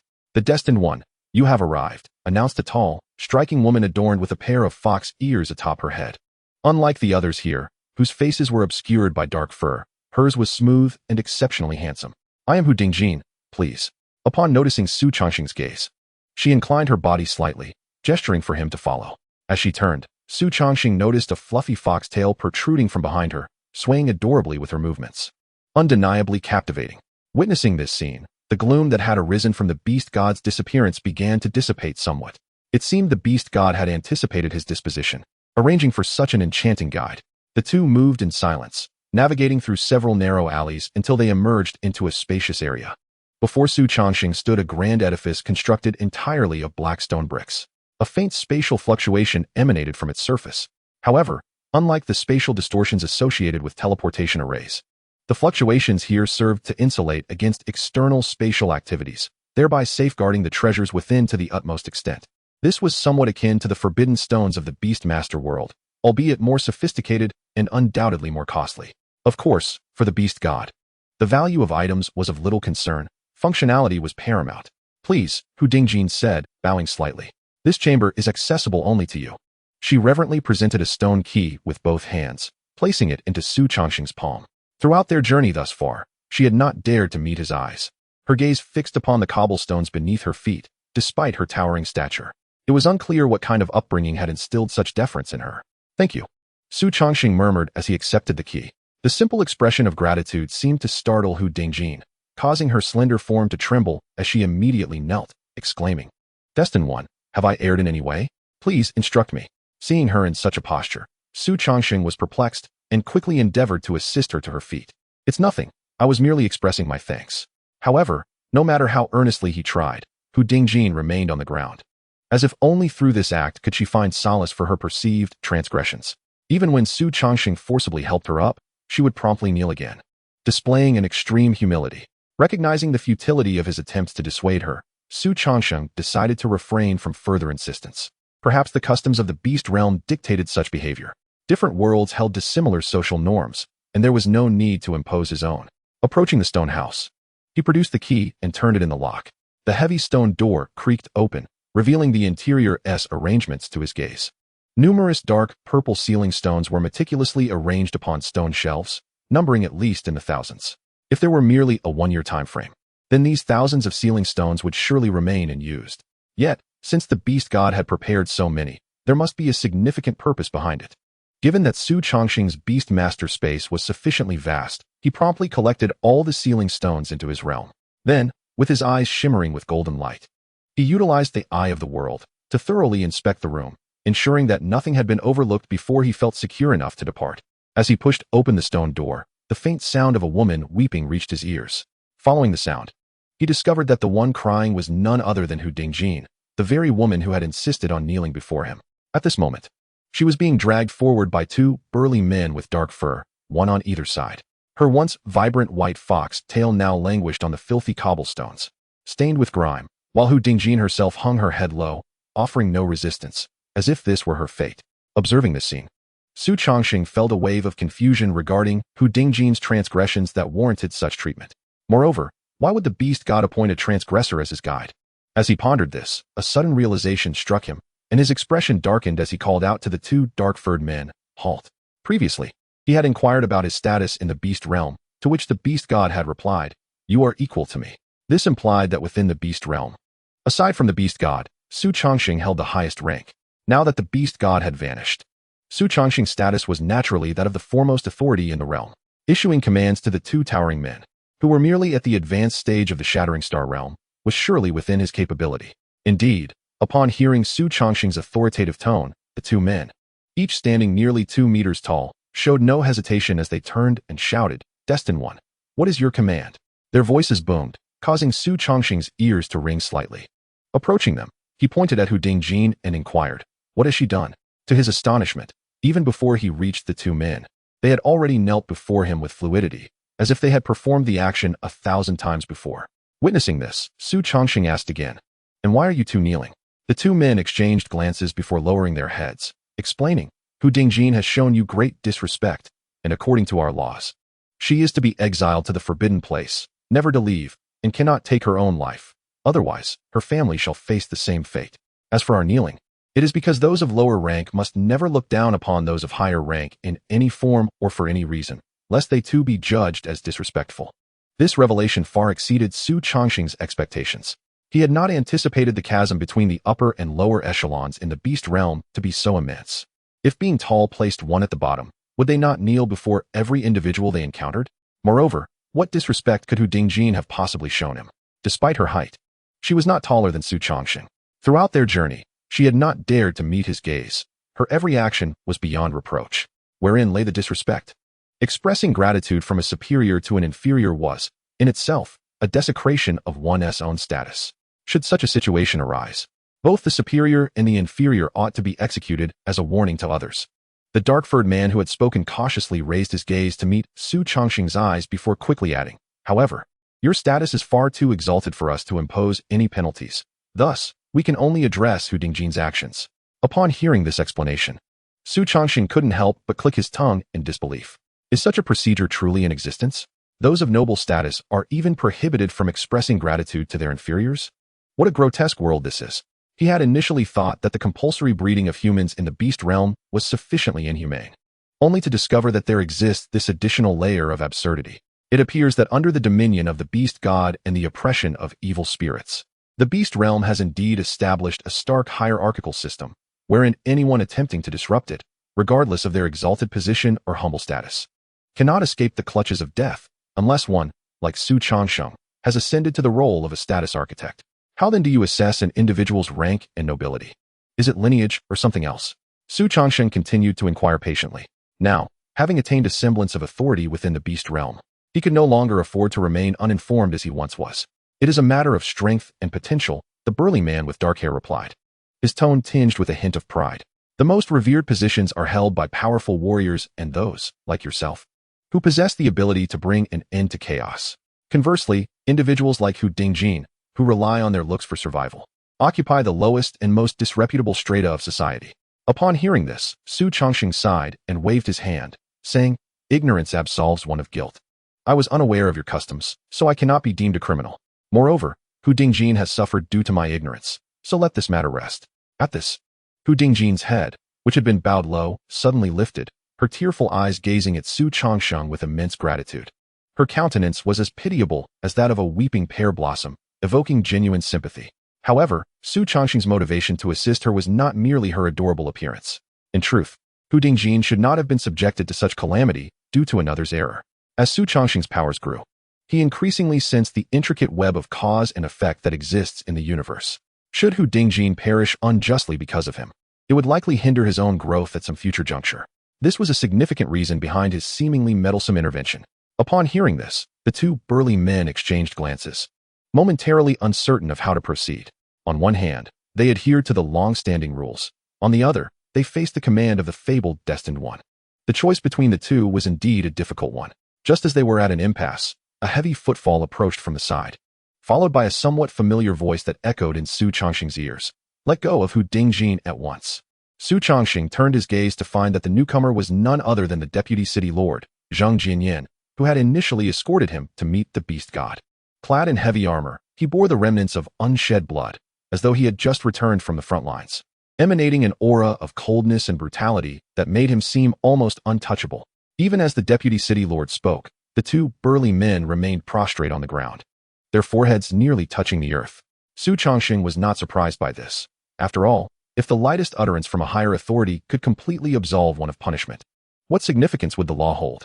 It would merely be a plaything for those in power. Yet, Zhang Jinyan's next words struck the two men like a thunderbolt, prompting them to hastily release their grip on Xu Dingjin.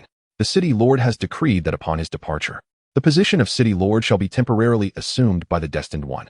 His command is as binding as that of the city lord.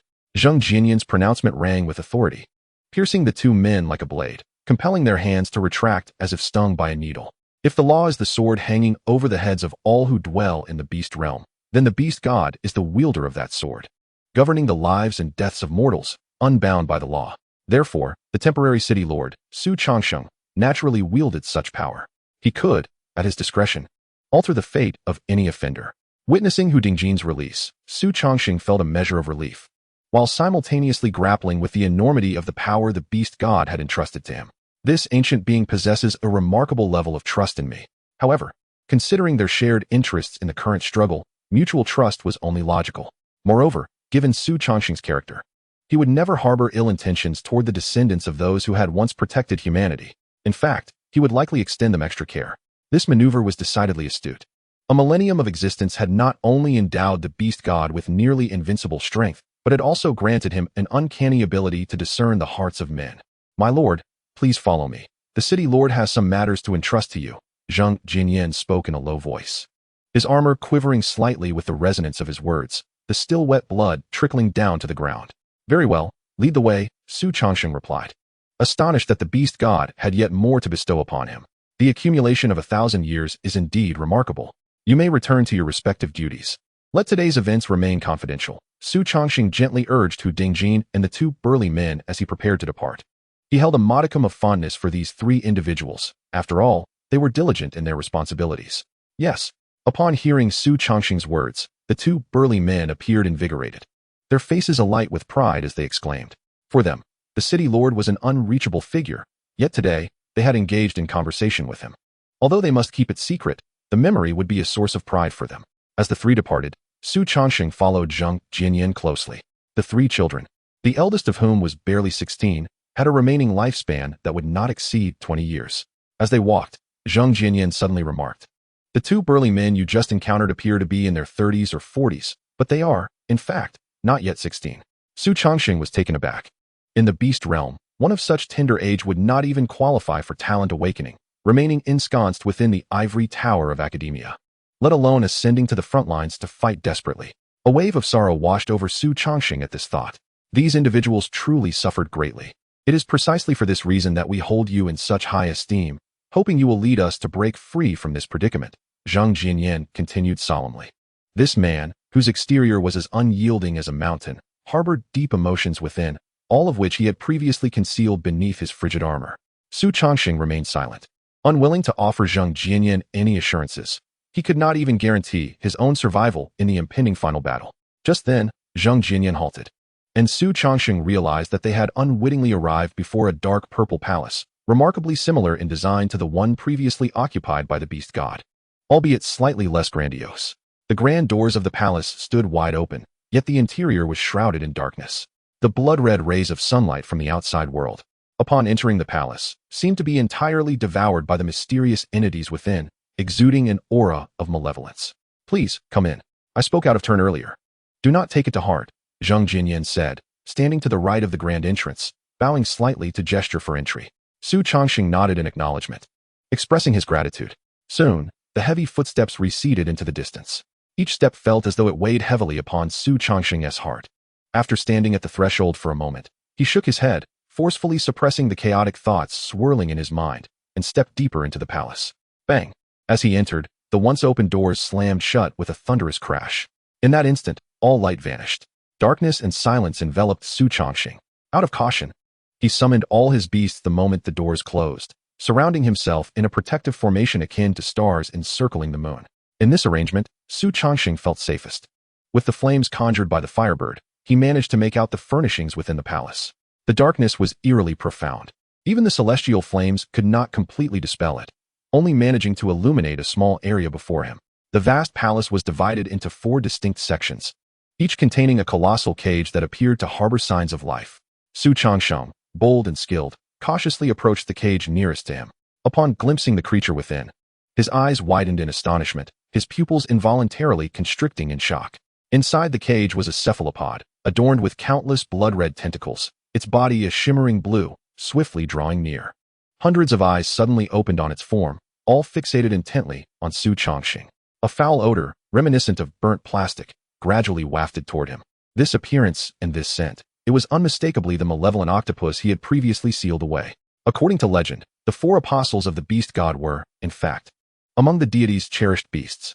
Why, then, had this formidable creature reached the advanced level of the sun's radiance and found its way here? The so-called cage could not possibly restrain a beast of such power. Xu Changsheng realized that even at his utmost strength, he might not be able to defeat a beast of this caliber. Moreover, if he was not mistaken, there were at least 3 more beasts of equal strength residing within this palace. This meant that Xu Changsheng was utterly surrounded by 4 beasts of the sun's radiance level. The sound of rustling emerged from the viscous darkness surrounding him. Xu Changsheng heightened his senses, faintly perceiving other creatures drawing nearer. Just as he pondered his next move, the malevolent octopus made an unexpected gesture. Chapter 164, Reclaiming the 4 Beasts of the Sun's Radiance, Power Surge. As Xu Changsheng's muscles tensed, prepared to summon Di Jiang for a swift escape from this perilous place, the malevolent octopus thrust all its tentacles to the ground, and with a powerful recoil, shattered the cage that imprisoned it. Boom! The resounding crash reverberated, accompanied by flying shards of iron, all hurtling towards Xu Changsheng. Thump! Bloodshadow stepped forward, its massive form shielding Xu Changsheng from the impending harm. Suddenly, Xu Changsheng's gaze sharpened, and he quelled his instinct to flee. He realized that rather than attacking him, the malevolent octopus, upon breaking free of its cage, lay all its tentacles beneath its body.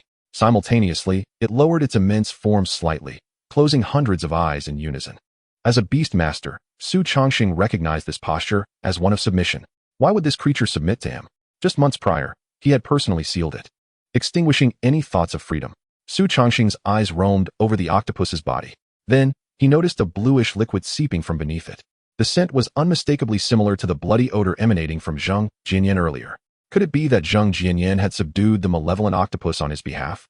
A peculiar thought crossed Xu Changsheng's mind. Undoubtedly, this was yet another arrangement of the beast god. Meanwhile, the rustling sounds grew clearer. Before long, the remaining 3 beasts of the sun's radiance level appeared before Xu Changsheng. Each one was more grotesque than the last. One was a menacing centipede, stretching 100 meters long, its underbelly adorned with an unfathomable number of legs, while grotesque black tumors replaced its original armor. These tumors pulsated with each breath, almost as if they possessed their own vitality, exuding a noxious odor. The 1,000-legged venomous centipede, a beast of the sun's radiance, level 7. Another resembled a cockroach, albeit magnified to an unfathomable scale. Its nearly transparent wings spread wide, blocking out the sky. Most terrifying of all was its head, which bore a faint resemblance to that of a human, complete with eyes and a nose, its expression a grotesque mask of perpetual agony. Just one glance nearly induced the uncanny valley effect in Xu Changsheng. The human-faced undying cockroach, a beast of the sun's radiance level 5. The last was a small, serpentine creature. Compared to the other 3 beasts, this one was less than a meter long, appearing rather diminutive and endearing. However, it bore no scales typical of serpents, but was instead covered in countless black hairs, exuding an eerie presence. The hairy ancestor snake, a beast of the sun's radiance level 9. In comparison, the malevolent octopus appeared to be the most aesthetically pleasing of the 4 siblings, leading Xu Changsheng to question the peculiar tastes of the beast god. Its strength was on par with the 1,000-legged venomous centipede, both at the sun's radiance level 7. Each of these 4 beasts, without exception, could wreak havoc in the beast master world. Yet, at this moment, they all retracted their offensive appendages and lowered their bodies slightly, expressing their submission. Xu Changsheng's golden-hued eyes swept over the 4 beasts before him, noting that, aside from the malevolent octopus, the other 3 bore no signs of injury. Just then, the hairy ancestor snake slithered towards Xu Changsheng, climbing onto his left palm.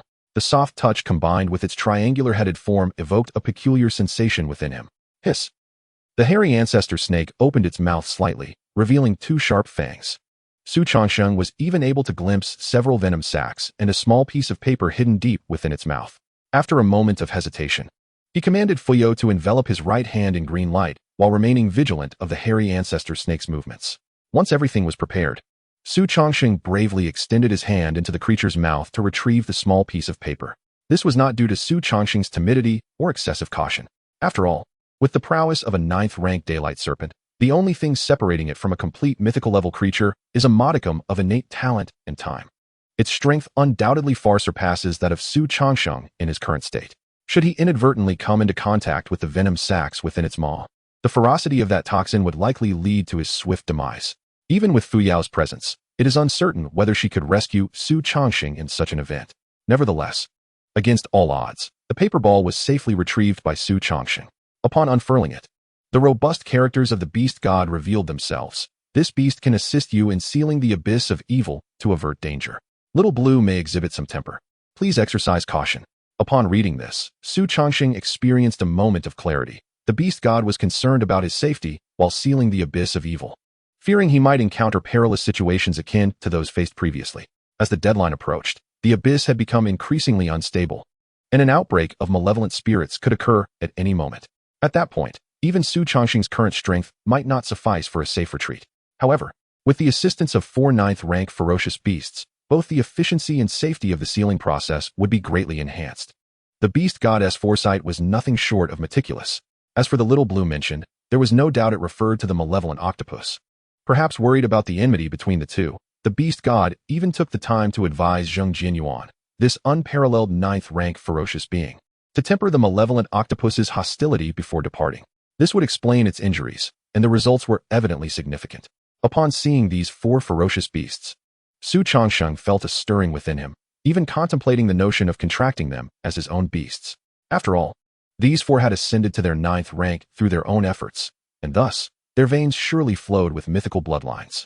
Yet, it remained unclear what conditions would allow for their ascension, which had delayed their advancement for so long. Should Xu Changsheng contract them, with his eye of the world, he could undoubtedly facilitate their evolution in a remarkably short span of time. If that were to happen, he would soon possess 4 fully realized mythical beasts. His overall strength would surely experience a meteoric rise. However, after a brief contemplation, Xu Changsheng dismissed this impractical idea. First and foremost, these 4 ferocious beasts were pets of the beast god. To contract them without prior notice would inevitably provoke the beast god's ire. The beast god had shown him considerable favor along the way. Although such assistance was undoubtedly self-serving, it had indeed provided Xu Changsheng with substantial enhancements. He could not commit such an act of betrayal. Moreover, even if Xu Changsheng desired this, the 4 ferocious beasts might not willingly acquiesce to being contracted. After all, they were merely following the orders of their master, the beast god, to temporarily aid Xu Changsheng in suppressing the abyss of evil, creating a semblance of equality between them. Should they be contracted as his beasts, the nature of their relationship would irrevocably shift to that of master and servant. Given that they were inherently proud 9th-rank ferocious beasts, how could they possibly accept such a drastic change in status? Furthermore, and most crucially, the attributes of these 4 ferocious beasts conflicted with those of Xu Changsheng's existing beasts. Aside from the malevolent octopus, the other 3 were all poison-type beasts, overlapping in attributes with the poison-related malevolence. If a forced contract were to occur, Xu Changsheng would forever be unable to contract beasts of 14 differing attributes, rendering the legendary realm of invincibility forever out of reach. Such a self-sabotaging endeavor was utterly inconceivable for him. Chapter 165, The Aura of Ferocious Beasts. A city in turmoil. You 3, come with me. Little Blue, stay behind to guard the house. With you here, even if danger arises, I can return in time. After a moment's contemplation, Xu Changsheng devised a plan for the allocation of the 4 ferocious beasts. This was not an affront to the malevolent octopus, but rather, its ability to summon blood-red tentacles was particularly suited for city defense. 1 9th-rank ferocious beast could equal the might of thousands of lower-tier beasts. Although the summoned ephemeral tentacles were not individually powerful, collectively, they formed a force that could not be disregarded. Upon hearing this, the malevolent octopus not only showed no signs of disappointment or anger, but rather, a hint of joy emerged. Hundreds of blood-red tentacles writhed restlessly, evidently pleased at the prospect of not accompanying Xu Changsheng. Seeing its demeanor, Xu Changsheng felt a weight lift from his shoulders. Initially, he had worried that separating the malevolent octopus from his 3 companions might provoke discontent. However, it appeared that he had overthought the matter. Dijiang. Utilize spatial leap to return to the imperial capital. With matters settled, Xu Changsheng waved his hand, instructing Dijiang to employ its abilities.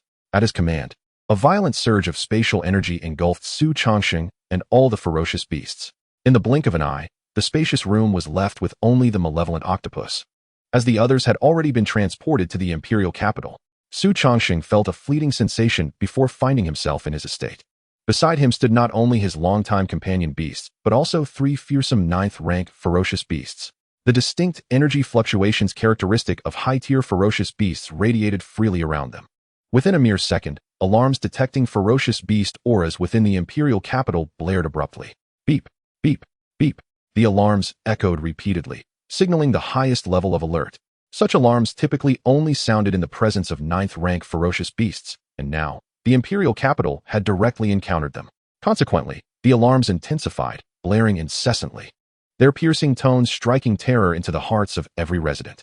Simultaneously, countless crimson rays ascended from the heights of the imperial capital, intertwining in midair to form a vast blood-red net, enveloping the estate where Xu Changsheng resided. This was a clear indication of the source of the ferocious beasts. The guards stationed in every corner of the imperial capital swiftly rushed towards Xu Changsheng's residence. High-level combatants such as Shun Wuyan also rapidly assembled, their expressions grave, and a sense of foreboding lingered in their hearts. Could it be that the decisive battle Xu Changsheng spoke of has arrived prematurely? Not only the permanent guard forces of the imperial capital, but even some civilian beast masters, upon hearing the alarm, hastened without hesitation towards Xu Changsheng's estate. As beast masters, they often enjoyed numerous privileges due to their status. Now, with their homeland in peril, they felt it their duty to protect their country, even at the potential cost of their lives. After all, if they did not charge forward, their own families, loved ones, and friends would perish beneath the claws of ferocious beasts. This was something no one could allow. Damn it, quickly conceal your auras. Almost simultaneously with the alarm sounding, Xu Changsheng's furious shout followed suit. He had forgotten that the imperial capital possessed such a remarkable ferocious beast detection system. After all, this device was costly, and the resources required to maintain its operation were exceedingly precious. Over the course of a year, It often demanded hundreds of millions of federal coins. Thus, only the imperial capital within Huaxia possessed such a device. And what exactly was the imperial capital? Nestled in the heart of Huaxia, the vicinity has been meticulously purged of any potential ferocious beasts. Consequently, the beast detection device has remained untouched for decades. It is not surprising that Xu Changsheng momentarily failed to recall this, given the circumstances.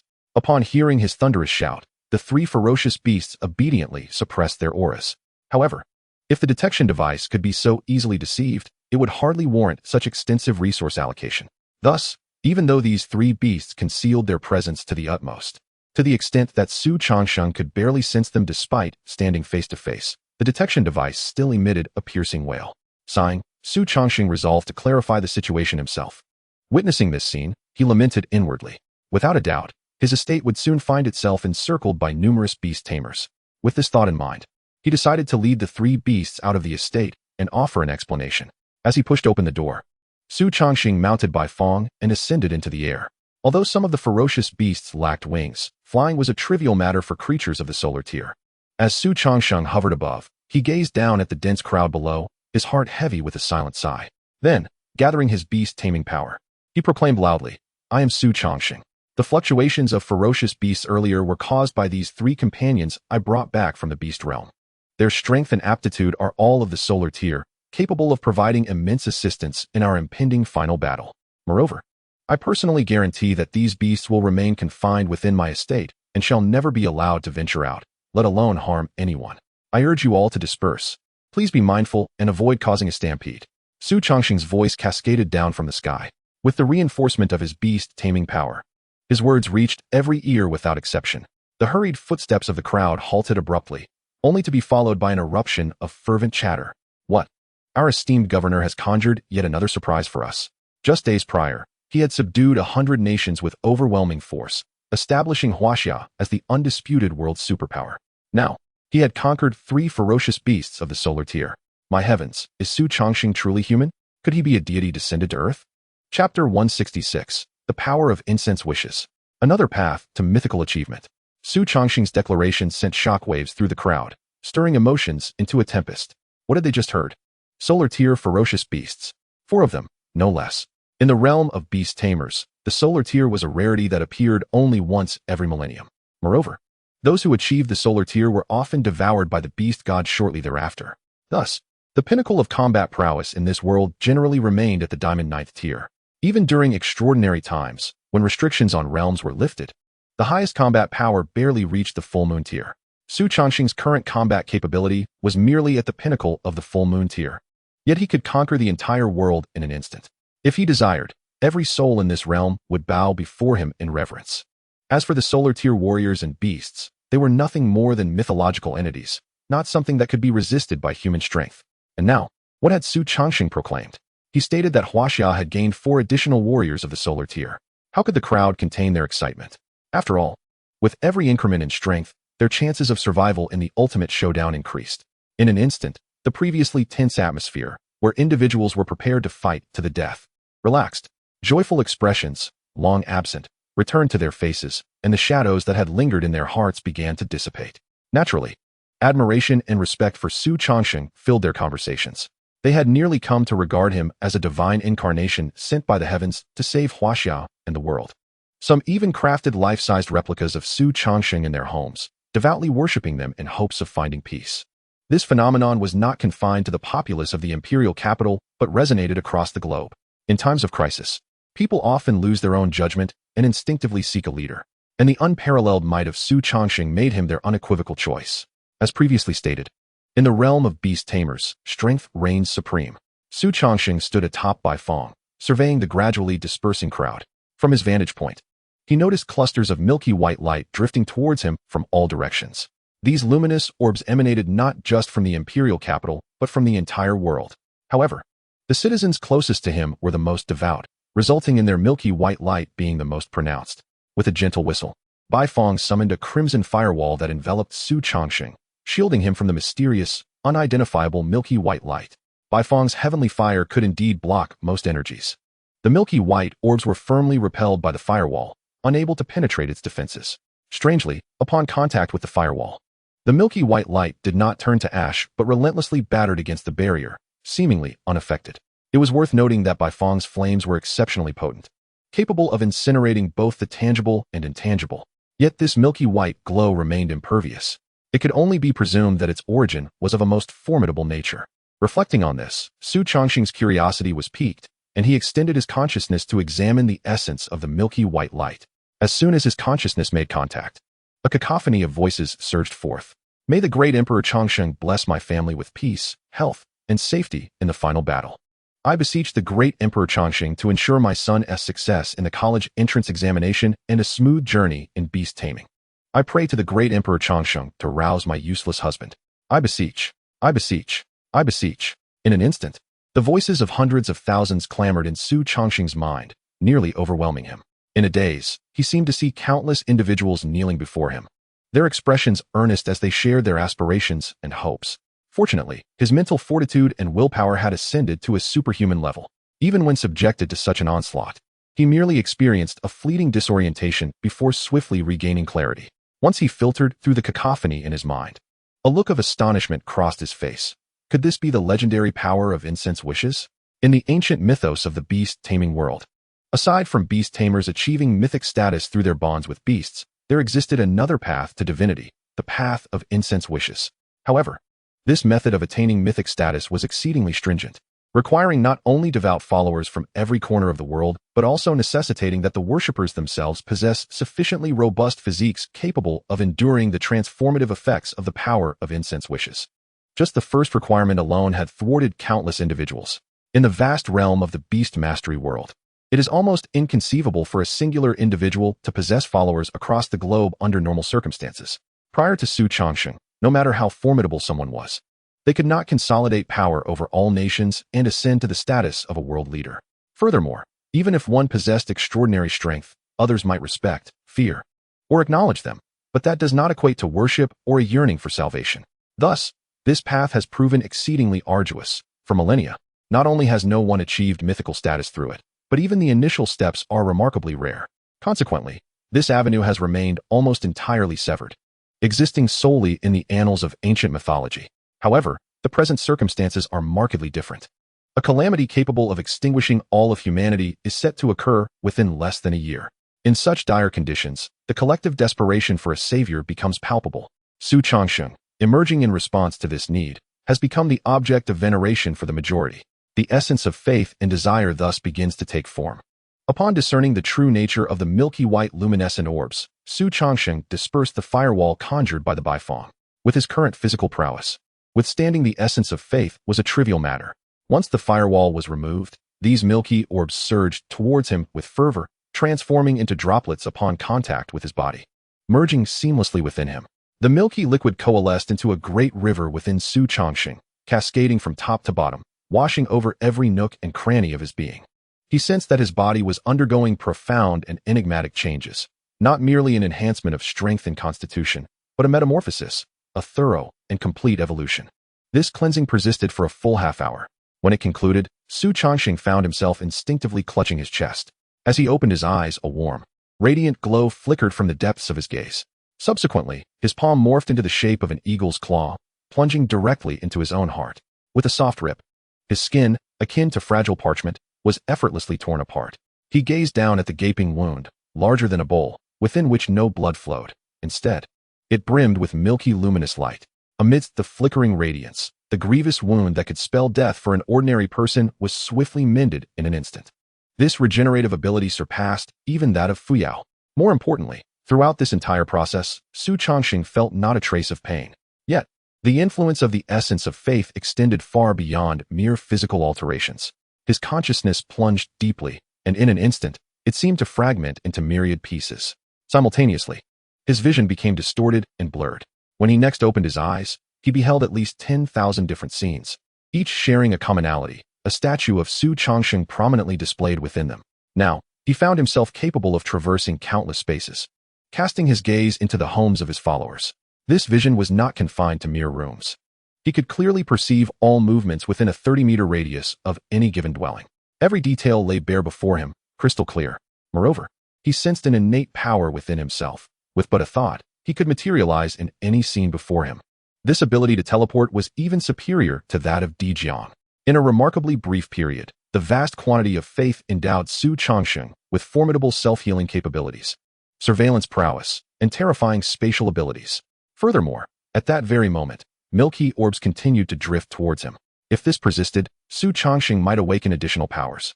The magnitude of this enhancement was nothing short of terrifying. It could elevate an ordinary person to rival the strength of a seasoned expert in certain aspects. Truly, the path of faith harbors its unique marvels. Although the initiation is arduous, once embarked upon, the pace of advancement is astonishingly swift. Once Xu Changsheng had thoroughly explored the myriad abilities manifesting within him, he was astounded to discover that, unbeknownst to him, Shen Wuyan and other high-ranking officials from China had arrived before him. Their gazes, filled with an indescribable astonishment, were fixed upon Xu Changsheng. "What is the matter? Why are you staring at me?" Xu Changsheng inquired, touching his face. The moment he did, he was taken aback. His once resilient skin, capable of withstanding any weapon, now felt as delicate as that of a newborn. Even the world's finest jade could not compare to the softness of his complexion. However, this did not signify a diminishment of his defensive capabilities. Rather, it was an enhancement. He could sense that his skin possessed a life of its own, instinctively dispersing any external force, akin to flowing water. An enemy's attack felt as though it struck upon cotton, utterly ineffectual. Coupled with his newfound formidable regenerative ability, Xu Changsheng's defenses had escalated to an extraordinary level. Yet, these transformations could only be discerned through touch. Shen Wuyan and the others remained blissfully unaware. What then accounted for their astonishment? Pondering this, Xu Changsheng concentrated his beast mastery powers to form a bright mirror before him. Gazing into it, he was startled by the visage that stared back. There were no monstrous features like scales or horns, but rather, his face had reached an unparalleled perfection. Xu Changsheng's naturally handsome visage, with its heroic brow and starry eyes, now bore an ethereal beauty, with every minor flaw rectified to an exquisite state. His countenance, merely by existing, was a masterpiece unparalleled in the world. "My goodness, the essence of faith even has cosmetic effects," Xu Changsheng exclaimed with delight as he admired his reflection. After all, who does not wish to be a touch more handsome, even if they are already quite striking? He now understood why Shen Wuyan and the others were so taken aback. Who could gaze upon Xu Changsheng's handsome face without becoming entranced? Even he found himself momentarily lost in admiration. "Wait, Changsheng, at your elevated status, are you still seeking cosmetic enhancements?" Shen Wuyan finally regained his composure, stepping closer with astonishment. His eyes were fixed upon Xu Changsheng's face, as if admiring a work of art. The others behind him exhibited similar reactions, their expressions betraying a hint of confusion regarding their own orientations upon seeing Xu Changsheng. "The essence of faith has its effects," Xu Changsheng succinctly explained. This brief statement shifted the focus of their attention from his face back to the path of faith. The legendary path of faith? Another avenue to achieving mythic status? Shen Wuyan mused, astonished. As one of the highest echelons of China, he was certainly aware of this path. In fact, during those years when progress seemed stymied, he had once attempted to tread this route. Yet, despite his relentless efforts, including defeating top-tier competitors from various nations, he had failed to garner the reverence necessary to collect the essence of faith and break free from his own limitations. However, despite reaching such heights, Shen Wuyan still found himself unable to breach the threshold, let alone experience any semblance of enhancement in his abilities. It was far from the monumental transformation that Xu Changsheng had undergone, one that resonated with the very essence of life itself. Shen Wuyan even began to question whether the legendary path of incense was merely a fabrication spun by the idle minds of ancient sages. Indeed, he spoke the truth. He was at a loss. Ever since returning from the beast realm, he had found himself in this predicament. Xu Changsheng had never contemplated embarking on this journey prior to this moment. The overwhelming wave of incense had surged towards him spontaneously. This candid admission struck a devastating blow to Shen Wuyan's confidence. He prided himself on being a genius, having dominated the world by the age of 30, undefeated across the realm. Yet, in the presence of Xu Changsheng, his once revered talents seemed utterly trivial. Nevertheless, having occupied a high position for many years, Shen Wuyan quickly suppressed his emotions and inquired, "I shall command a dedicated artisan to carve your statue, ensuring that every household within the borders of Huaxia possesses your likeness within a week and worships it daily." Xu Changsheng nodded, recognizing that the more followers he had, the better it would be for the path of incense. Shen Wuyan's initiative would likely double his followers, thereby significantly increasing the incense offerings he could receive. Consequently, his prowess in the realm of incense would naturally rise as well. Moreover, it must not be confined to Huaxia. I desire my statue to be erected in every corner of the world, Xu Changsheng commanded, as he sought to conquer nations. He intended not only to gather resources, but also to ensure that every decree he issued was enforced globally. Yes, the others bowed in agreement before respectfully withdrawing. Chapter 168, The Mysterious Hand. Xu Changsheng stood atop the back of Baifeng, observing the departure of Shun Wuyin and the multitude below. Once his estate returned to its customary tranquility, he turned to the three ferocious beasts and said, "Follow me." With that, he directed Baifeng to flap its wings and soar towards the northwest corner of the estate. This area housed his collection of rare resources, saturated with the essence of heaven and earth, ideal for the survival of ferocious beasts. Since the beast god entrusted its beloved creatures to Xu Changsheng, he was determined to treat them well, allowing them to settle in the northwest storage area. Moreover, all the treasures within this space were theirs to indulge in. Following this gesture, the three ferocious beasts gazed at Xu Changsheng with increasingly soft expressions. Initially, they had followed him solely out of obligation to the beast god, but now, a flicker of fondness for Xu Changsheng began to blossom in their hearts. It was likely that they would exert even greater effort in the battles to come. Without my command, you are forbidden to venture outside.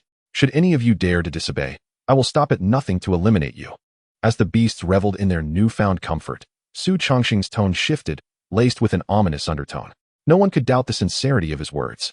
The combination of sweet promises and stern warnings proved effective, rendering the three ferocious beasts utterly compliant. With the formidable creatures now settled, Xu Changsheng took his leave and returned to his chamber. Having just acquired the resources bestowed by the beast god, he was eager to transform these assets into tangible strength. After all, next month, he would once again venture into the abyss of evil to reinforce the sealing array. It was uncertain what disturbances the abyss might conjure. In light of his current strength, being within the abyss remained perilously dangerous. Thus, Xu Changsheng's desire for power grew ever more insatiable. With this thought, his consciousness sank, and the scene before him quickly blurred and shifted. When he opened his eyes again, he found himself in his beast master space. Gazing at the seemingly endless array of resources, even someone of Xu Changsheng's stature couldn't help but feel a profound sense of satisfaction and bliss. The beast god's millennia of accumulation now benefited him. However, amidst his joy, Xu Changsheng remained steadfast in his purpose for entering the beast master space. Sensing the temporal fluctuations emanating from afar, he swiftly made his way to where the candle dragon resided. Having consumed a vast number of evil spirit hearts, the purity of the candle dragon's bloodline had now reached an astonishing 40%. Its scales, once a bright crimson, had transformed into a deep, blood-like hue. The vivid red was blinding, instilling a sense of dread and fear in all who beheld it. As Xu Changsheng approached, the candle dragon's half-closed eyes snapped open. Its vertical pupils glimmered with a cold, unyielding detachment. Upon recognizing the visitor, a ripple of emotion stirred within those once icy eyes. Only Xu Changsheng, its beastmaster, could evoke such a response from the now formidable candle dragon. Dragons, by nature, were fiercely proud. They refused to let their emotions be swayed by mere events. It was only through the steadfast bond with Xu Changsheng, who had nurtured it from a young age, that they willingly submitted. A glimmer of golden light flickered in Xu Changsheng's gaze as he absorbed the current information regarding the candle dragon. During this period, its relentless consumption of evil spirit hearts had not only elevated its bloodline purity, but had also enhanced its strength, now reaching the diamond's 7th rank. It had become Xu Changsheng's second most powerful beast. Yet, this was still insufficient. Come, consume this. Xu Changsheng presented a golden evil spirit heart to the candle dragon's mouth. Observing the slightly altered appearance of the food, curiosity flickered in the candle dragon's vertical pupils. It sensed the immense energy contained within this heart, capable of propelling it to unimaginable heights. Without a moment's hesitation, the candle dragon opened its maw wide and devoured the mythical evil spirit heart in one swift motion. Suddenly, a brilliant golden light erupted from its abdomen, akin to a radiant sun igniting within its core. The searing golden radiance eroded the candle dragon's form from within. Its muscles disintegrated inch by inch under the relentless force of the golden light. The enormous blood-red scales that adorned its body began to shatter at a discernible speed. As the scales fell to the ground, they instantly disintegrated into fragments. This was a manifestation of the sudden surge in bloodline purity overwhelming the candle dragon's physical form. Should it endure this transformation, it would be akin to a carp leaping over the dragon gate. It would shed its mortal shell and ascend to become a mythological being of the time continuum, wielding dominion over the river of time, capable of controlling the life and death of others with a mere flick of its fingers. Even Xu Changsheng could not have anticipated the profound impact that this golden light would have on the bloodline purity. Roar. Simultaneously, the candle dragon raised its head and unleashed a thunderous roar that reverberated through the skies. Witnessing this spectacle, Xu Changsheng felt no hesitation. He immediately tossed an array of evolution materials, which he had prepared for the candle dragon, into its gaping maw. As the various rare resources entered its stomach, they swiftly transformed into pure, immense spiritual energy, nourishing the candle dragon's nearly skeletal form. Under the infusion of this spiritual energy, flesh began to sprout and surge upon its skeletal frame, as if a brand new body were on the verge of taking shape. Yet, under the radiance of the golden light, it reverted to ash. Just then, a radiant green light enveloped the vast form of the candle dragon. The growth of the flesh buds suddenly accelerated, even surpassing the speed at which the golden light consumed flesh and blood. Simultaneously, Xu Changsheng's other summoned beasts encircled the body of the candle dragon. At the center of their hearts, a transparent thread emerged, unmistakably connecting to the heart of the candle dragon. Following this ethereal line, an overwhelming vitality surged from the other summoned beasts into the candle dragon. Notably, the life force provided by Blood Shadow was the most substantial. Just one of its beasts could match the combined life force offered by all the others. This exemplifies the formidable nature of mythological beings. Not only do they vastly exceed other summoned beasts in combat prowess, but their vitality also far surpasses theirs by multiple times. Nourished by countless celestial treasures and the robust healing abilities of Fuyao, alongside the life force contributed by several summoned beasts, the candle dragon, despite the searing golden light within, successfully reconstructed its new body. At the moment the reconstruction was completed, a blinding crimson light emanated from its surface, so dense that it obscured the once solar golden radiance. Under the influence of the blood light, the golden glow completely lost its terrifying power. Suddenly, an enigmatic voice resonated in Xu Changsheng's mind. It was a sound that felt both distant and near, sometimes clear and at other times vague. It seemed to carry no meaning, yet also appeared to embody the profound truths of the universe, as if it traversed the vast river of time and materialized in Xu Changsheng's consciousness. At the instant the sound echoed, Xu Changsheng lost all awareness of himself. In his bewilderment, he perceived a hand so immense that it could shadow the sun, a hand so powerful it filled him with trepidation. Before he could comprehend the unfolding events, that hand suddenly transformed into a blade, slicing directly toward him. Chapter 169. The Evolution of the Candle Dragon. The second mythical summoned beast. Whoosh. Accompanied by a thunderous sound of air being cleaved, the hand loomed larger and larger in Xu Changsheng's vision until it filled his entire field of sight. This strike seemed to cleave time itself, to divide space and fate. Xu Changsheng wished to evade, yet he discovered he could not move at all, nor was there any need to move. Under this blow, no matter how he acted, he could not escape the fate of being struck. Resigned, Xu Changsheng simply closed his eyes, calmly awaiting the arrival of death. Zheng, the distant voice reverberated in his ears once more. He abruptly opened his eyes and found himself completely unscathed. Simultaneously, a tremendous explosion erupted behind him. He stiffly turned around, the space around him seemingly impeding this simple motion, an immense force adhering to his joints like glue. Crack, crack, crack. The sound of bones tearing filled the air, piercing pain radiating throughout his being. Yet, a strange voice echoed in his heart. Look, you must see. Suddenly, an immense power surged within Xu Changsheng. Crack. A crisp sound of bones snapping was heard, his head tilting at an unnatural angle upon his shoulder. In his reckless exertion, he inadvertently twisted his own head off. Nevertheless, a smile graced Xu Changsheng's lips, and his eyes sparkled with astonishing brilliance. He had witnessed it. It was indeed that hand, cleaving the once connected planets asunder, splitting them into the realms of the summoned beasts and the beast realm. This event confirmed his suspicions about the beast god. It was indeed orchestrated by human hands. For so long, Xu Changsheng finally discerned the identity of his true enemy, even if he had only glimpsed a hand. Zheng, the cryptic voice, echoed once more in his ears. When he opened his eyes again, he found himself back in the summoned beast space, his neck agile, showing no signs of injury.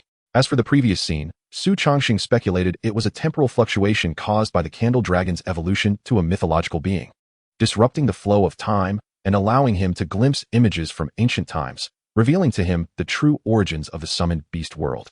Ultimately, all origins traced back to a single hand. Moreover, Xu Changsheng distinctly noticed a rounded, grain-sized blue mole growing at the base of that hand. Such power, he pondered, reflecting on the earlier scene, filled him with awe. With a mere casual swipe, it could cleave a planet in twain.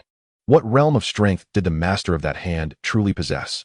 Undoubtedly, it surpassed even the beast god by several folds. No wonder even such a formidable entity as the beast god would place hope in him. However, dear beast god, might you be overestimating my capabilities? Xu Changsheng chuckled bitterly within. The existence of such power would render 100 of his current self insufficient to match the strength of a single finger. Oh well, let fate take its course. Perhaps when I reach the legendary realm, I too shall possess such formidable strength. With that comforting thought, Xu Changsheng buried the matter deep within his mind, choosing not to dwell on it further. Suddenly, Xu Changsheng gasped in astonishment. Unbeknownst to him, his strength had undergone a tremendous breakthrough, escalating directly from Diamond Stage 5 to Fragment Star Stage 1. He had leapt across 4 minor stages and 1 major stage. Indeed, the advancement of a beast tamer relies heavily on their summoned beasts. Were it solely up to his arduous cultivation, it would have taken him at least a month to achieve these 4 or 5 stages. After all, with the elevation of his realm, each advancement demanded energy multiples of the previous. One can only imagine how arduous the ascension for high-ranking beast tamers must be. Yet, the Candle Dragon's single evolution spared him a month of grueling training. With this thought, Xu Changsheng gazed at his other summoned beasts with fervor, as if they were not mere beasts, but rather experience-laden companions capable of augmenting his cultivation endlessly. Go, go, go! Devour the hearts of the evil spirits. First, consume the red ones. Once you reach 40% bloodline concentration, then devour the blue ones. When the bloodline concentration hits 49%, come find me.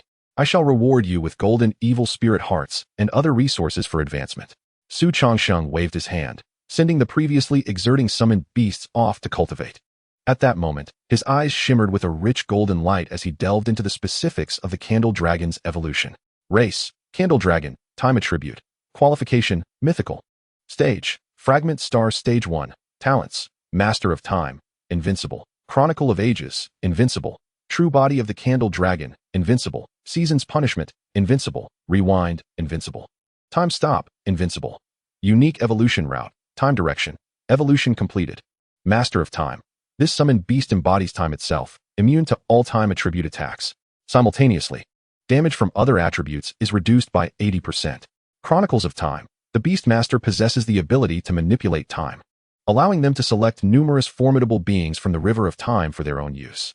Note, the formidable beings include Beastmasters, their beasts, and fierce beasts, retaining most of their memories from their previous lives. Note, each formidable being can only be summoned once, and their duration cannot exceed 24 hours. Note, formidable beings refer to entities at the Crescent Moon tier and above. Time Distortion. The beast has the power to control time. When this ability is activated, the lifespan of enemies within a kilometer radius will diminish at 100-fold speed until death or exit from the ability's range. True form of the Candle Dragon. The beast can enter its true form at any time. In this state, the Candle Dragon's physical attributes are enhanced 5-fold, although its stamina consumption slightly increases. Seasonal Punishment. The beast will force a single enemy to eternally endure the extreme torments of all 4 seasons until their soul is exhausted.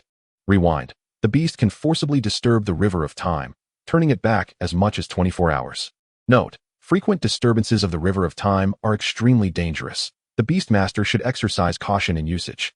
Time Stop. The beast can freeze time, applying a time pause effect on enemies within any designated area. The stamina consumed increases with the range. Chapter 170. The Candle Dragon Who Loves Nuts. After thoroughly reviewing the information regarding the evolved Candle Dragon, Xu Changsheng could not help but utter 2 words in admiration. Incredible. Unlike Bloodshadow, the Candle Dragon's 6 skills are all undeniably combat-oriented. Consequently, its overall combat prowess has reached a truly terrifying level. Undoubtedly, the Candle Dragon's primary offensive skill is the Chronicles of Time. From Xu Changsheng's perspective, while the Chronicles of Time is on par with other skills in terms of invincibility, its actual effectiveness far surpasses them. After all, throughout the vast history of the Beastmaster world and the Beast realm spanning millions of years, how many Crescent Moon tier Beastmasters, beasts, and fierce beasts have emerged? It is likely that no one can provide a precise figure. However, one thing is certain. This number will not be fewer than 100,000. This implies that if the Candle Dragon were to exert its utmost effort, it could potentially summon hundreds of thousands of at least Crescent Moon tier allies in one go. Such a terrifying capability, if utilized in a final battle, could undoubtedly alter the tide of the entire battlefield. Of course, should it come to that, the Candle Dragon would likely succumb to exhaustion and perish in an instant. According to the Candle Dragon, with its current star fragment tier strength, it can sustain a maximum of 10 Crescent Moon tier allies simultaneously. if the summoned allies exceed this number. Merely maintaining their presence would demand immense mental and physical exertion. In such a scenario, the Candle Dragon's remaining 5 abilities would become difficult to utilize, and its combat effectiveness would diminish compared to before.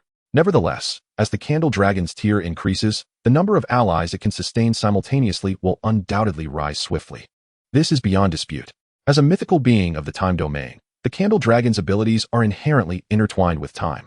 The effect of time distortion is both formidable and peculiar, rapidly depleting the enemy's remaining vitality, forcing them to witness their own visage age and their physical capabilities wane, ultimately reducing them to mere bones. After all, Xu Changsheng is not solely reliant on the Candle Dragon. When the domain of time distortion is activated, his other beasts will undoubtedly fight to keep the enemy from escaping the Candle Dragon's control. Furthermore, the Candle Dragon possesses another formidable skill, Time Stop. Upon evolving to the mythical tier, the Candle Dragon can manipulate time without the constraints of space or time, wherever the enemy may be. The Candle Dragon can indefinitely pause their time. The skill Rewind is equally a supreme technique. It can turn back the entire world's time by 24 hours. What a terrifying ability. What an awe-inspiring concept. With this capacity, Xu Changsheng's margin for error in life will significantly increase. Regardless of the dreadful events that may unfold, a simple rewind will suffice. He is almost innately positioned in an invincible stance. After all, who can withstand the infinite rewind of Xu Changsheng? Naturally, such a formidable ability comes with its limitations. While Xu Changsheng has yet to uncover the consequences of disturbing the river of time, even the Eye of the World has cautioned him to use it judiciously, indicating that the side effects must be substantial, unless absolutely necessary. Xu Changsheng would never allow the Candle Dragon to employ this capability lightly. As for the skills, Master of Time, and true form of the Candle Dragon, although powerful, they are rather straightforward in nature, merely a matter of raw numerical accumulation. However, the extent of this accumulation is indeed somewhat grotesque. Were these abilities to manifest in a game, the Candle Dragon would undoubtedly be inundated with complaints from countless players about its numerical imbalance. Yet reality is not a game. For Xu Changsheng, the strength of his beasts is paramount. The stronger they are, the better. Ideally, they would instill despair in their foes at first sight. Conquering without battle, how splendid that would be. Wonderful. Xu Changsheng repeatedly praised as he gazed at the Candle Dragon before him. With this final evolution, the Candle Dragon's appearance increasingly resembled the legendary description. With a human face and a serpent's body, its entire form radiated a deep crimson hue, reminiscent of desiccated blood, instilling a sense of dread. Moreover, the Candle Dragon's visage bears a striking resemblance to Xu Changsheng before he endured the trials of faith. However, its eyes differ from human ones, possessing vertical pupils akin to those of a serpent. This singular vertical pupil, stretching across its brow, seems to encapsulate the cycles of day and night, brimming with the mysteries of time. Aside from its eye, the other features and contours of its face are nearly indistinguishable from Xu Changsheng's previous appearance, resulting in a peculiar sensation of gazing into a mirror whenever he looks at the Candle Dragon. Coupled with the Candle Dragon's long, formidable serpentine body extending dozens of meters, this peculiarity becomes all the more pronounced. Perhaps it is due to the fact that it absorbed Xu Changsheng's blood upon its birth, embedding a trace of his essence deep within its genes. Undoubtedly, along with this sense of strangeness, a lingering familiarity and affection arises within Xu Changsheng.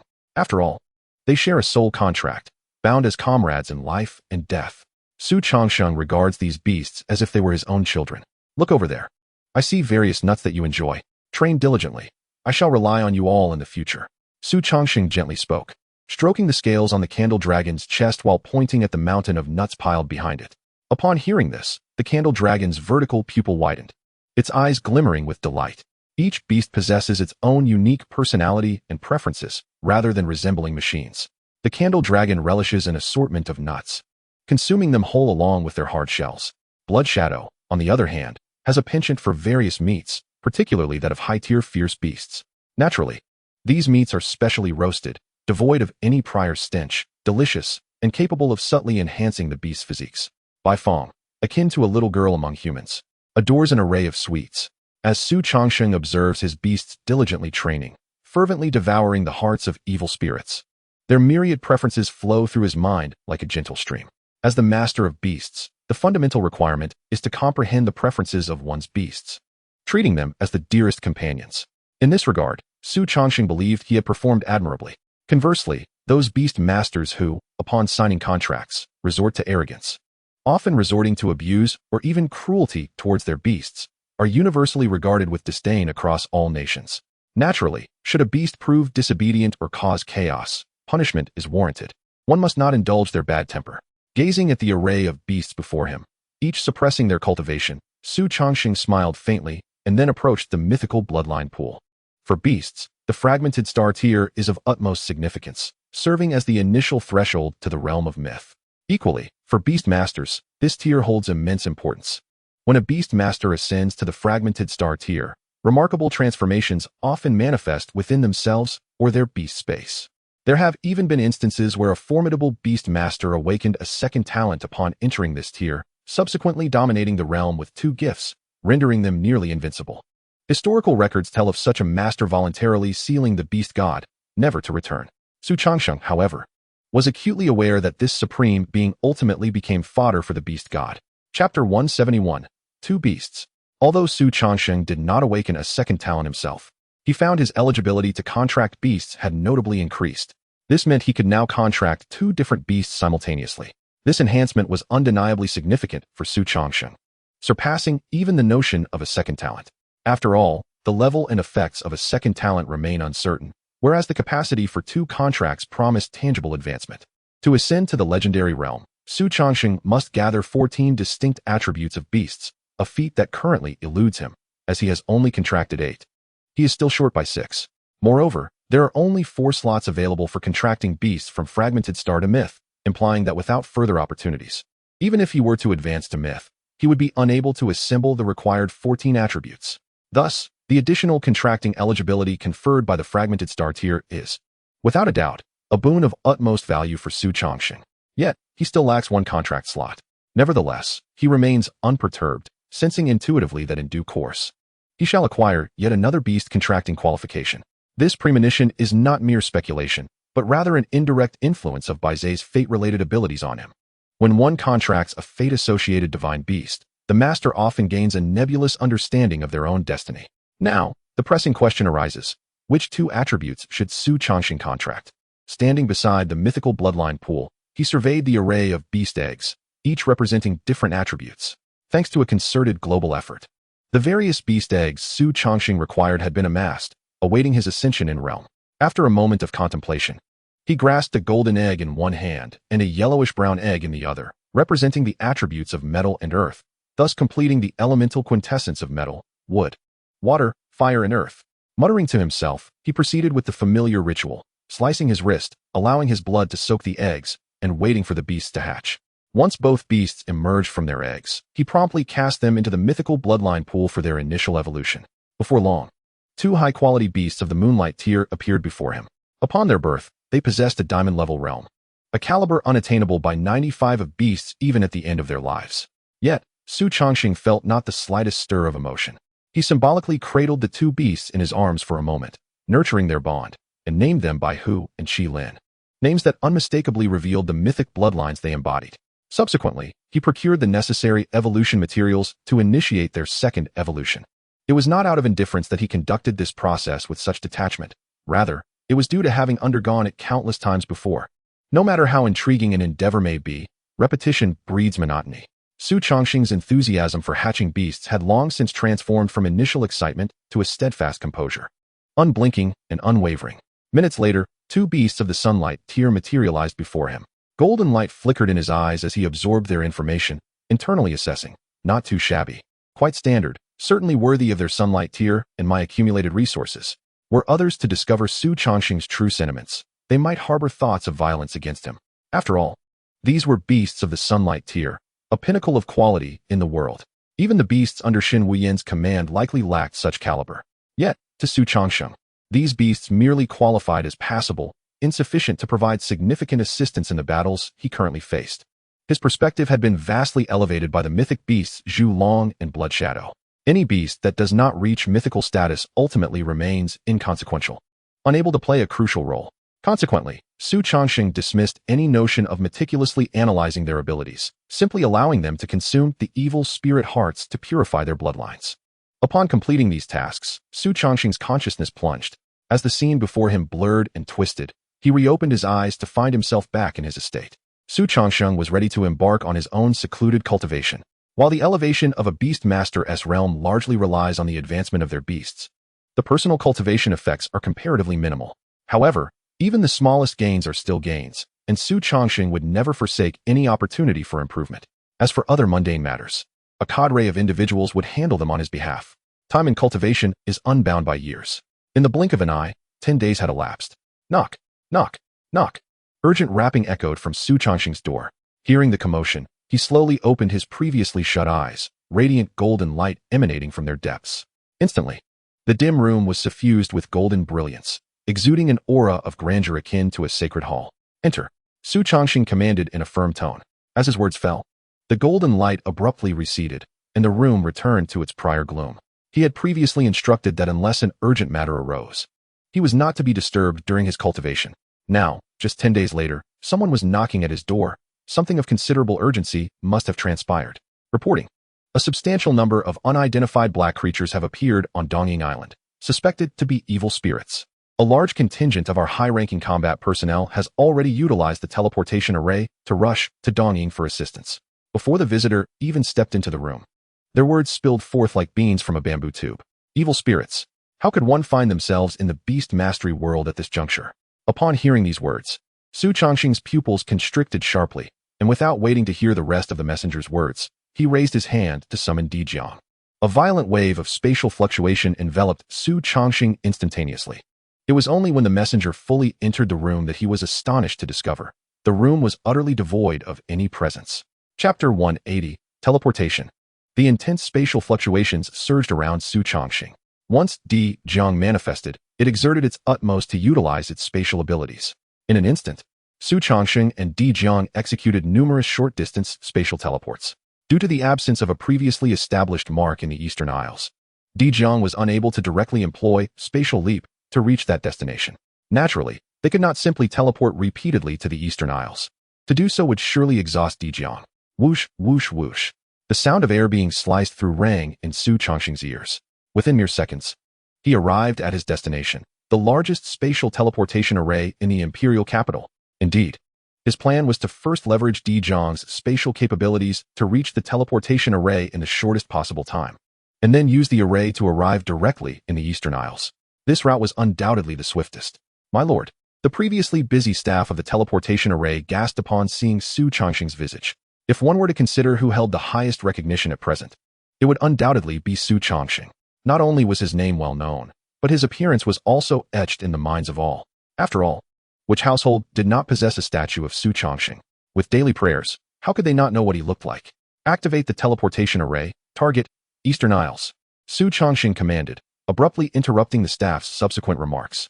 With the invasion of the evil spirits into the beast mastery world, each second of delay could result in countless lives lost.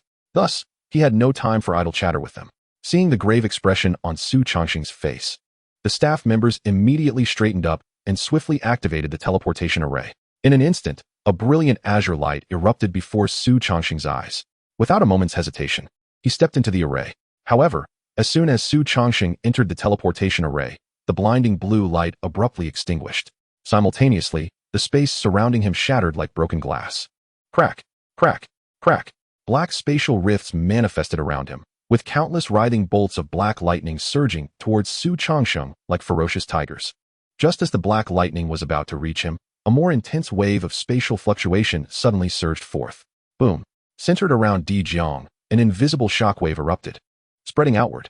Wherever the wave passed, the previously menacing spatial rifts yielded like docile chicks. In mere moments, these black rifts vanished as if they had never existed. Such a degree of spatial assault was utterly trivial for Dijiang in its current state. It required little effort to neutralize the threat. However, what truly vexed Xu Changsheng was not the fierce attack just encountered, but the realization that the teleportation array had lost its intended function. This signified that he could not swiftly reach the Eastern Isles as planned. What is happening? Xu Changsheng furrowed his brow, coldly inquiring of the nearby staff, a nameless fury igniting within him. As he cast a nearly lethal glare, beads of cold sweat emerged on the staff member's forehead. My lord, this situation appears to stem from the teleportation array on the Eastern Isles being deliberately sabotaged, leading to the failure of the teleport. How long will it take to repair? Xu Changsheng pressed, anxiety gripping his heart. The invasion of the evil spirits had only just begun, yet the central teleportation array of the eastern capital had been destroyed. One could only imagine the dire state of affairs unfolding there. The exact duration depends on the extent of the damage to the Eastern Isles teleportation array. In the best-case scenario, it could take 2 to 3 days. In the worst, it may take as long as 6 months, or even be irreparable. Furthermore, without the teleportation array, it will take us at least a day to reach the Eastern Isles. Noticing Xu Changsheng's frown deepening, the staff member anxiously divulged all the information he possessed without delay. 3 to 4 days at the earliest? In that time frame, let alone the small Eastern Isles, the rest of the world, aside from Huaxia, would likely have been ravaged by the evil spirits. Suddenly, a cacophony of anguished cries echoed in Xu Changsheng's mind. What is this? Xu Changsheng pondered. Soon after, the scene before his eyes rapidly shifted. Once his vision stabilized, he beheld swarms of black creatures before him. They were the evil spirits. The evil spirits were overwhelming in number, stretching as far as the eye could see, currently wreaking havoc in the capital city of Lying, claiming one vibrant life with each strike. Above, familiar figures were desperately resisting the onslaught of the evil spirits. Shen Wuyan, Yanhua, Alan. He was directly witnessing the chaos unfolding in Lying City, tens of thousands of miles away. Suddenly, a bright idea flashed in his mind. That's right. I possess the path of incense. I can directly teleport to any location with a statue of myself. Xu Changsheng had only recently begun to explore the path of incense, and was still somewhat unfamiliar with this ability. In his concern over the evil spirit's invasion of the Beast Mastery World, he had momentarily lost his composure, focusing solely on utilizing his beasts. After all, these beasts were the foundation of Xu Changsheng's strength. Thus, he had completely forgotten that he had this teleportation option. With this thought in mind, Xu Changsheng hesitated no longer. Countless milky white orbs of light emerged from within him, utterly enveloping his form. Then, an enigmatic sensation blossomed within his heart. His vision seemed to split into innumerable fragments, and with a mere thought, he could teleport to any of these myriad visual scenes. Soon, Xu Changsheng located the statue within Lying City. In an instant, he found himself within the city. The air was thick with a pungent stench that forcefully invaded Xu Changsheng's nostrils. Yet, instead of feeling discomfort, his eyes brightened. This was the unique foul odor of the evil spirits, mingled with the scent of blood. This aroma confirmed that he had indeed arrived in the Eastern Isles. The path of incense was indeed miraculous. Such a long-distance teleportation left Xu Changsheng feeling no discomfort whatsoever. The only sensation was a hollow feeling emanating from somewhere within, indicative of the expenditure of his incense will. Unlike the power of his beasts, once incense will was utilized, it could not regenerate. It could only be replenished with the influx of new incense will. Therefore, every fragment of incense will was exceedingly precious. This extensive teleportation had naturally exacted a considerable toll on Xu Changsheng. He could sense that more than half of his incense will had been depleted. However, this was not the time to dwell on such matters. The moment Xu Changsheng arrived in Lying City, he raised his hand to summon all his beasts. Thus, the chamber housing the statues of Xu Changsheng was swiftly inundated by the beasts, rendering it exceedingly cramped. Perhaps drawn by the scent of fresh flesh, a malevolent spirit abruptly breached the walls. Bang! The uniquely crafted wooden structure of the eastern land was nearly toppled in an instant by the ferocious spirit, emitting a thunderous roar. Upon witnessing the scene within, the spirit stood frozen, its 6 menacing legs quivering slightly, retreating with a discernible hesitation. After all, the formidable combination of 10 beasts and 1 human was not lost on even the most mindless of evil spirits. Chapter 181, Peak Combat Power. Shocking the world. Yet, Xu Changsheng paid no heed to this mere ordinary spirit.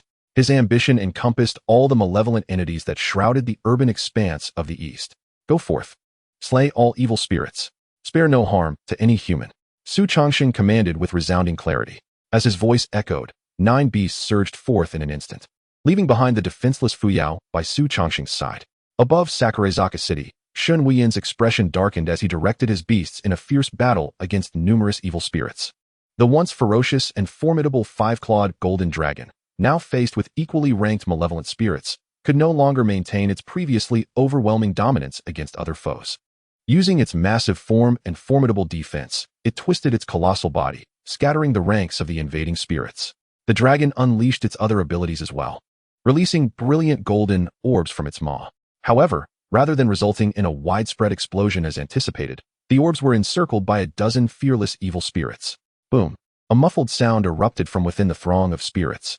Those surrounding the golden orb were instantly shattered, flesh and blood scattering in all directions. However, due to their interference, The subsequent destructive capacity of the orb was significantly diminished, rendering it incapable of inflicting severe damage upon the equally ranked malevolent spirits.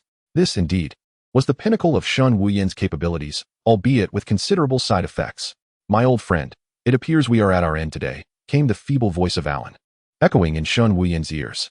Xun Wuyan, furrowing his brow with concern, cast a worried glance at his five-clawed golden dragon, whose once resplendent golden scales had dulled. Its gigantic eyes lacked their former brilliance. The preceding strike had drained most of its vitality. Yet, it had only managed to vanquish a handful of evil spirits. Such losses were negligible in the face of the overwhelming tide of malevolent entities numbering in the tens of thousands. At this moment, countless evil spirits surged toward Xun Wuyan, targeting him, the five-clawed golden dragon, and the other beasts. Clearly, they had discerned that Xun Wuyan was the strongest among them. "Can we truly achieve victory?" Xun Wuyan mused with a resigned smile, glancing at Alan, only to find his old friend's body marred by grotesque wounds.